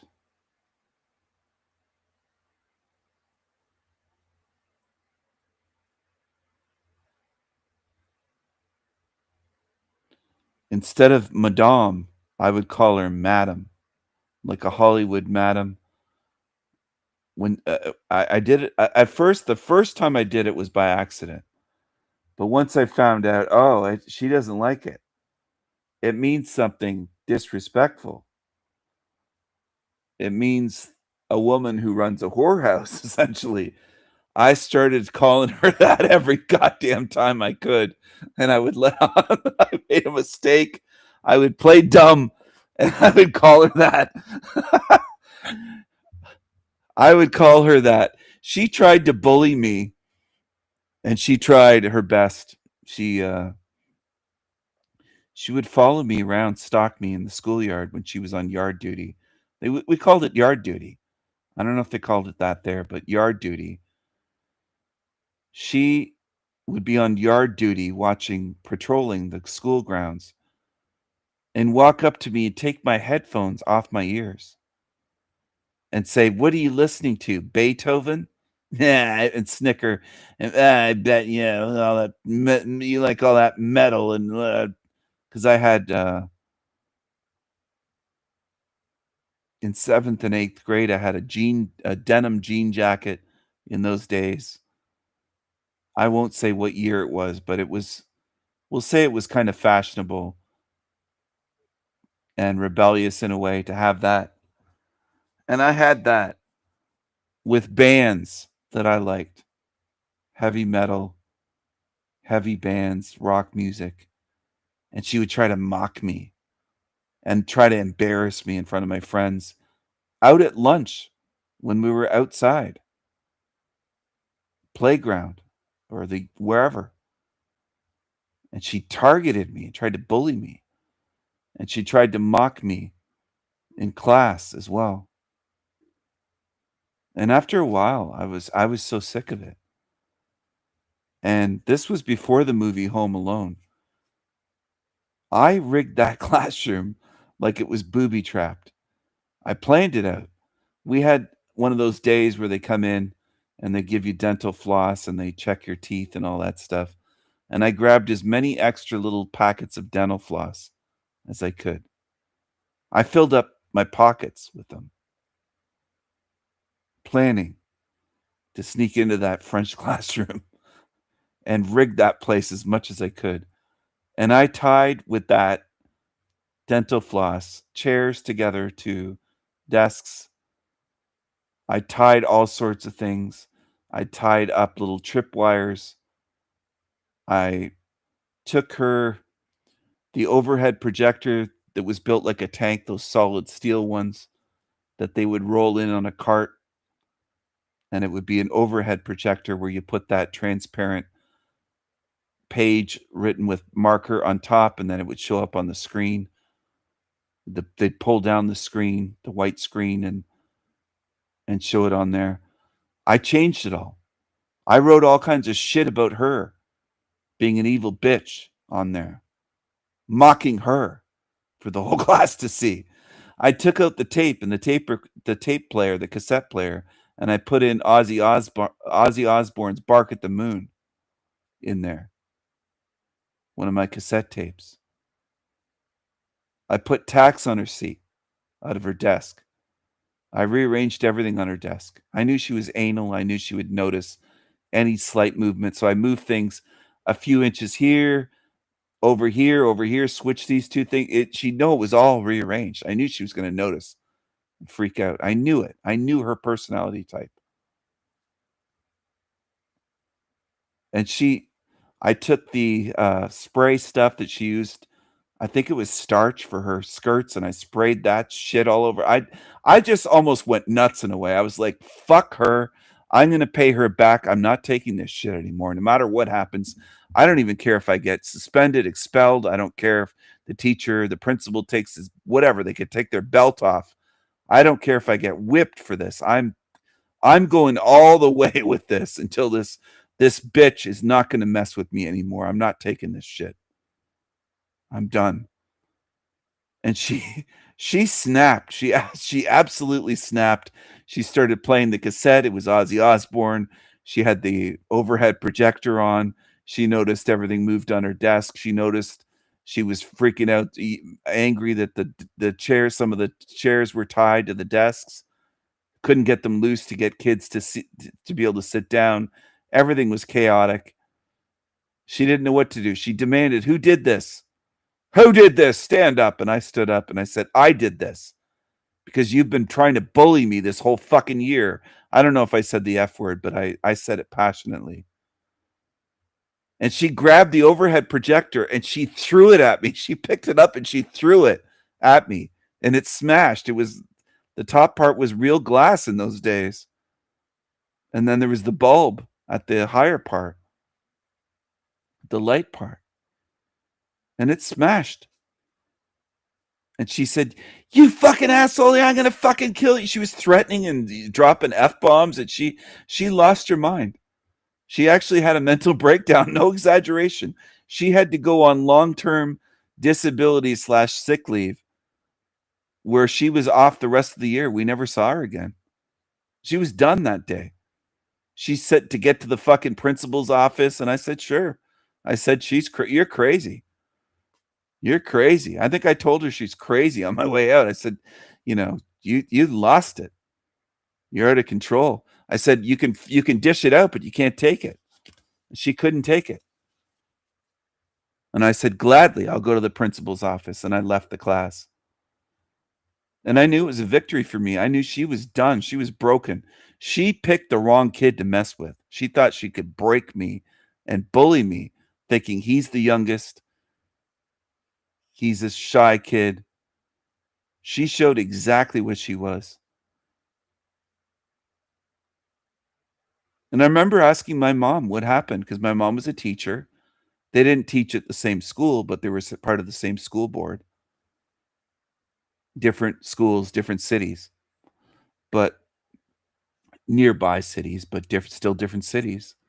And we ran into her a year later at Christmas at the mall. I was Christmas shopping with my mom, and I saw her. I spotted that French teacher. And I pointed her out and I go, Mom, look, there's the French teacher. That's the one that bullied me and quit.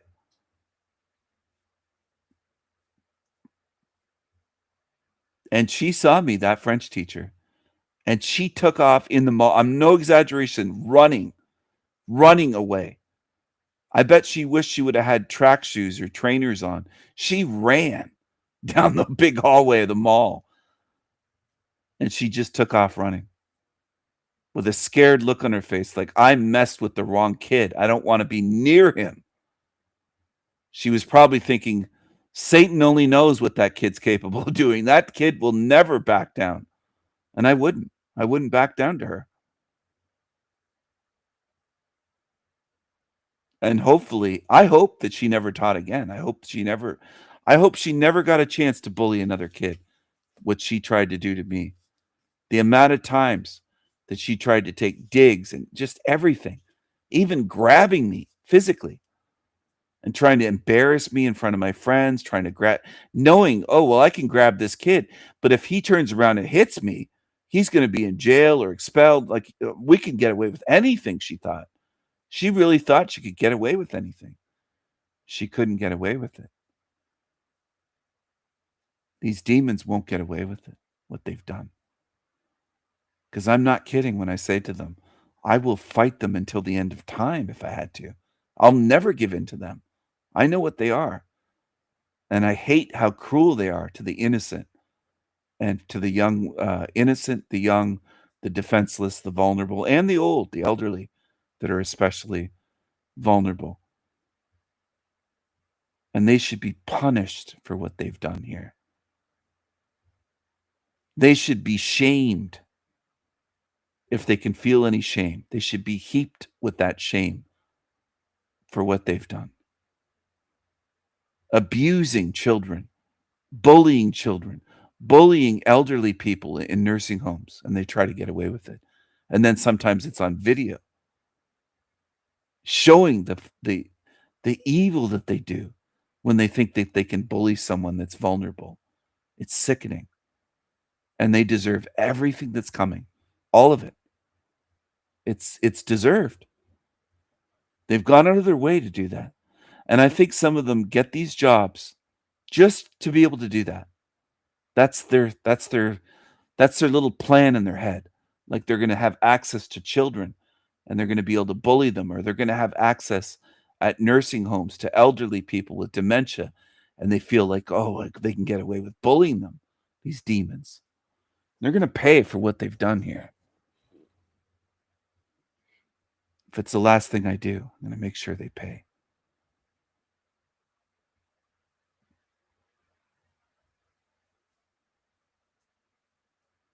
That teacher was so red in the face and yelling and almost in tears, screaming at me.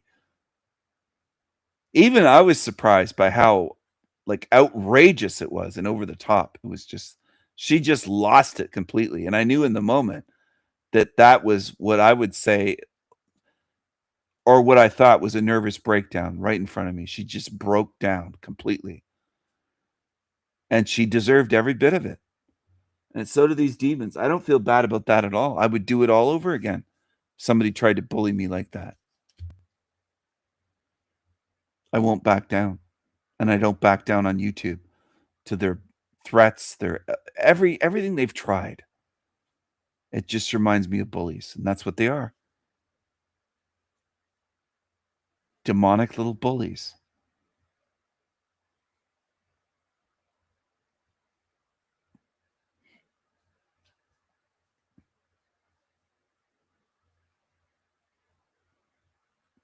I hope that demon French teacher had to struggle the rest of her life after most likely being on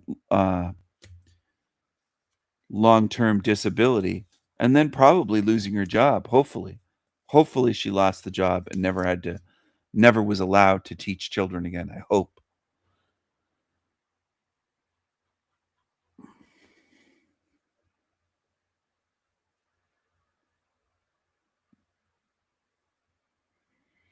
I'm not surprised. And that's what they do. There's a lot of sickos working in these places. I know they do that stuff. They do horrible things in this realm. Selfish psychos. That includes even prison guards. They'll mess with people's food and do sick things, not even knowing if the inmates, some of them haven't even been to trial yet. You're supposed to be innocent until proven guilty when you're in jail. But this is what they do. And I know it's happened. Disgusting pigs. There's a lot of psychos that have jobs as nurses, guards, teachers in those positions. Nursing care homes, workers. A lot of psychos. Everything about this place reveals that it's a hell realm. Because that shouldn't even be possible. In a good realm, would it be possible for a black, anti-white, hateful, big black mama bitch to be in a position to smack and hit and abuse a white elderly woman that's 80 years old with dementia? It wouldn't be. It wouldn't be possible at all.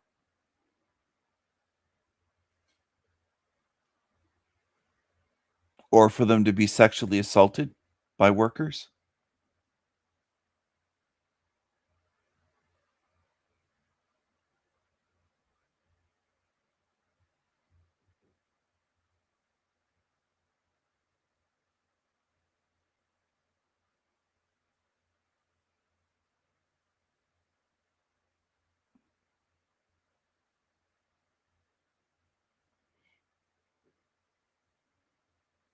Oh, a care, take a... Yes, this is a playground. Playground for demons. It's a demon's playground. This place.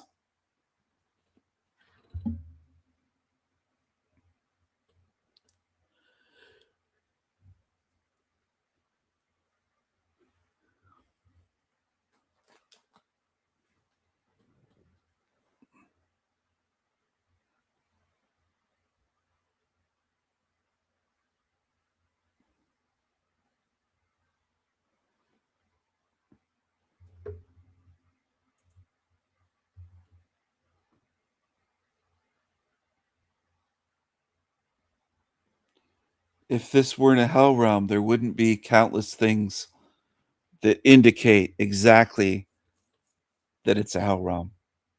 There wouldn't be so many things to talk about saying, why is this evil? Why is that evil? Why is this set up this way? Why is evil allowed to do this and that and have power here and there and positions here, there? That's why I shake my head at these other channels that say this place makes no sense. It makes perfect sense. It makes more sense than any movie or book you'll ever read. Any movie you'll see or book. This realm makes perfect sense because it's evil. It is a hell realm. It's designed this way. But a lot of people don't want to admit to that. So then they shake their heads and go, oh, this place doesn't make any sense. And they're stuck on believing it's supposed to be good. It's not designed to be good.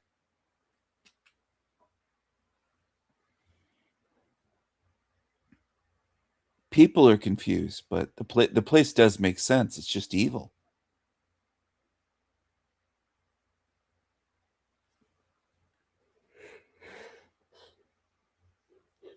It's an evil realm with random sprinklings of goodness in it. But overall, it's absolutely evil.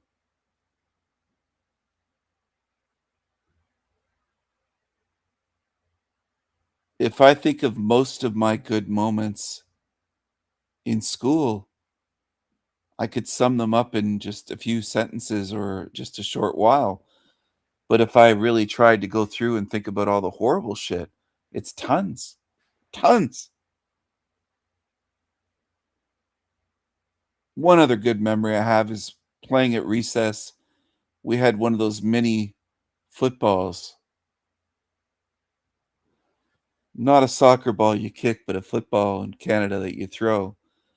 And I was one of the wide receivers usually, and my best friend was the quarterback that we would play. And there was a certain spot that I would always go to where I'd be wide open to catch a touchdown. And I scored so many touchdowns. And that was fun playing certain things outdoors and when we had a chance to do things like that.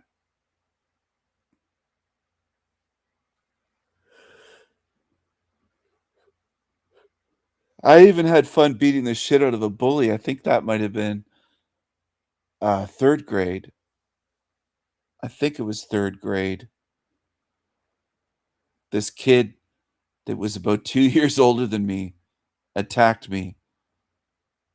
And my best friend that was at least a year older than me and at least half a head taller, maybe a whole head taller than me. He was a big kid. Said on the school bus that he would never forget that the rest of his life. He said, "What you did to that kid."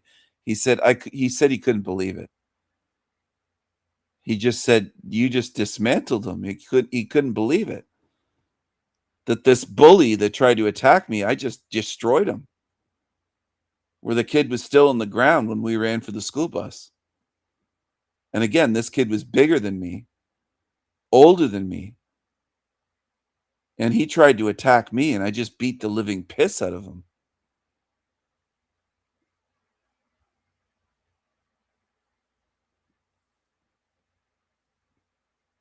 I took him down to the ground, and I just pounded him. But I was always very strong for my size as a kid. I would reel in big fish that even adults would be like, how did a 4 or 5, 6-year-old reel in a great big fish like that, like a 30-inch long pike, and great big fish that will fight you? And I would reel him in. How big is, just a second, I'll see. How big is 30 inches? 30 inches to 76.2 centimeters. So when you think of a fish 76 centimeters long,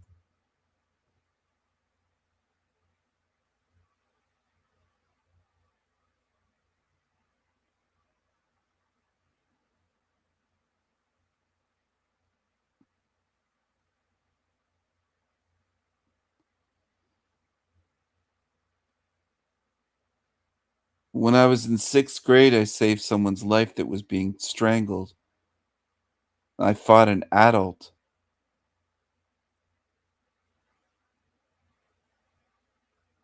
I think I've always been a brave spirit, willing to stand against evil and violence.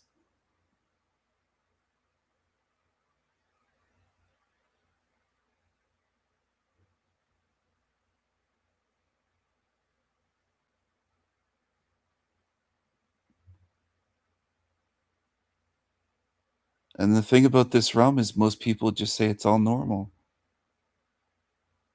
The only thing they really complain about is money and having to work.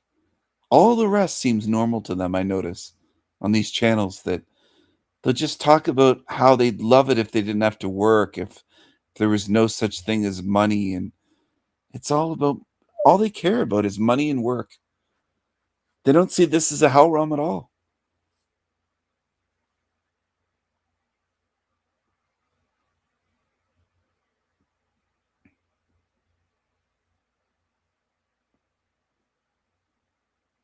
They just don't see it as a hell realm. There's a picture somewhere of one of my fish that I caught as a little kid. And my dad had it on the picnic table, and he had a measuring tape out showing how long that fish was.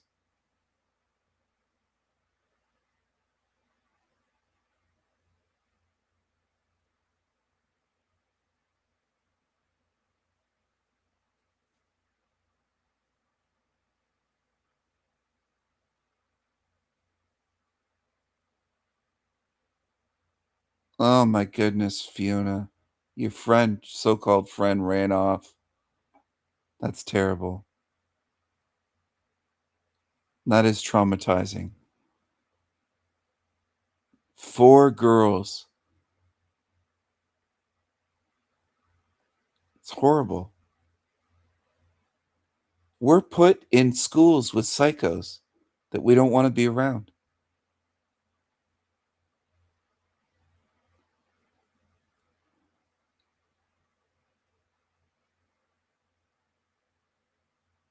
That's horrible.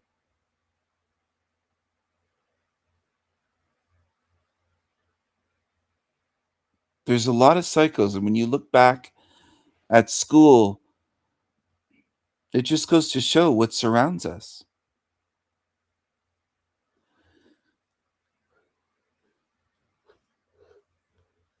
There's psychos all around us, bullies and psychos.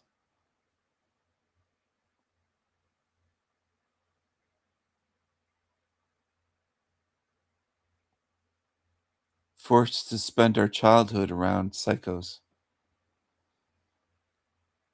that if we had a choice, we wouldn't be around at all.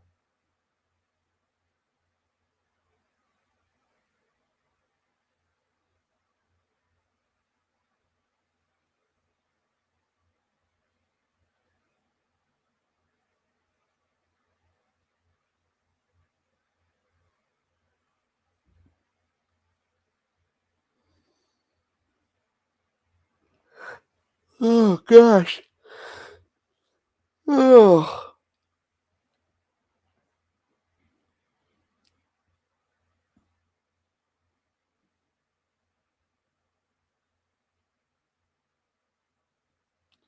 I bet they're losers. We don't have that type of class system here, but the division would be public schools versus Catholic schools. Most of the religious schools are Catholic schools here. And then public schools is just everyone else, whether you're part of a religion or not, you can go to a public school. I chose to go to a public school for high school because I was tired of Catholic school. I was tired of going to confession and all the Catholic shit and mass and all those different things. All of it. I had a choice.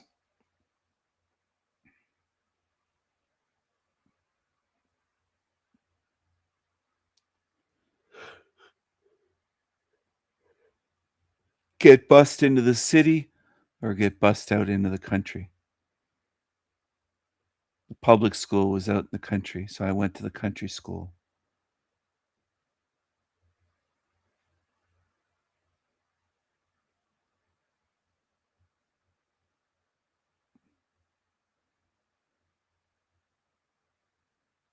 I also didn't want to wear a school uniform, which was part of the Catholic school, high school. Public school, you're actually allowed to dress yourself. And imagine that, being a teenager, allowed to wear the clothes that you want. Imagine that freedom in a hell realm where you're allowed to wear the clothing that you want.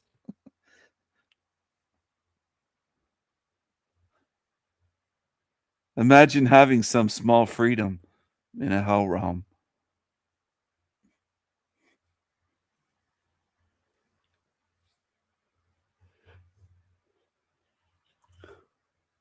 Oh my goodness. What a realm this is. And I'm still fascinated that this is normal to most people. They don't think of this stuff and look at it this way. It's all just normal to them. They'll look back on school fondly. They'll talk about their fond memories. And they love it. And they view it entirely differently.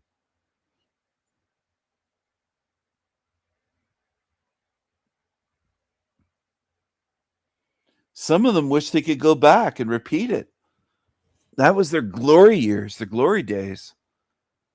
That was the peak of their life, was in school.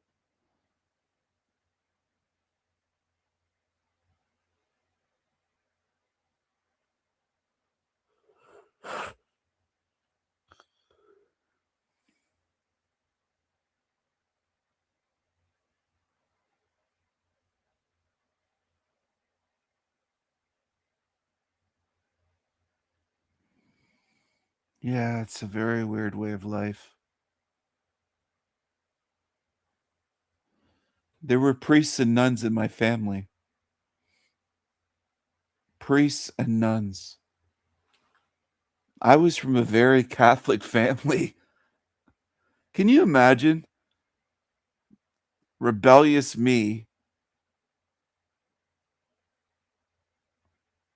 hating school, standing up to teachers, quitting Catholicism, and I'm from a Catholic family of teachers. I mean, you just can't make this up, but that's the way it was. I never did homework.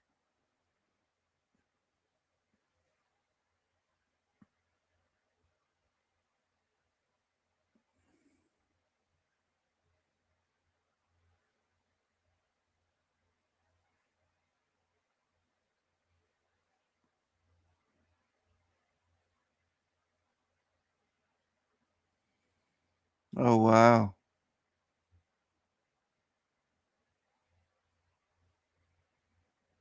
They got pregnant. Were the donuts in their mouths or the mouths of the babies? My goodness. That's crazy.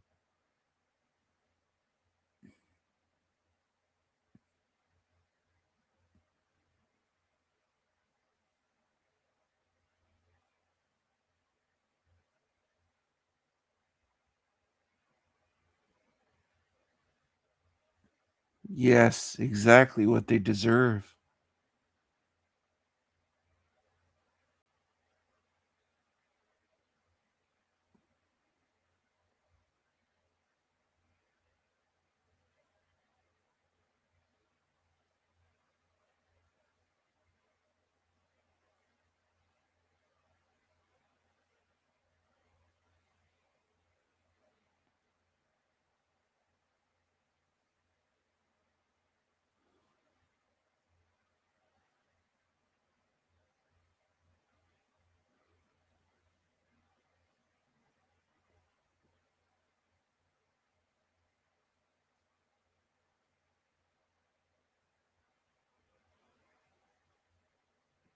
Oh, wow.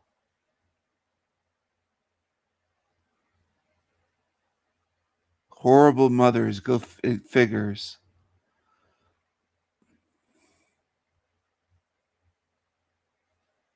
My goodness.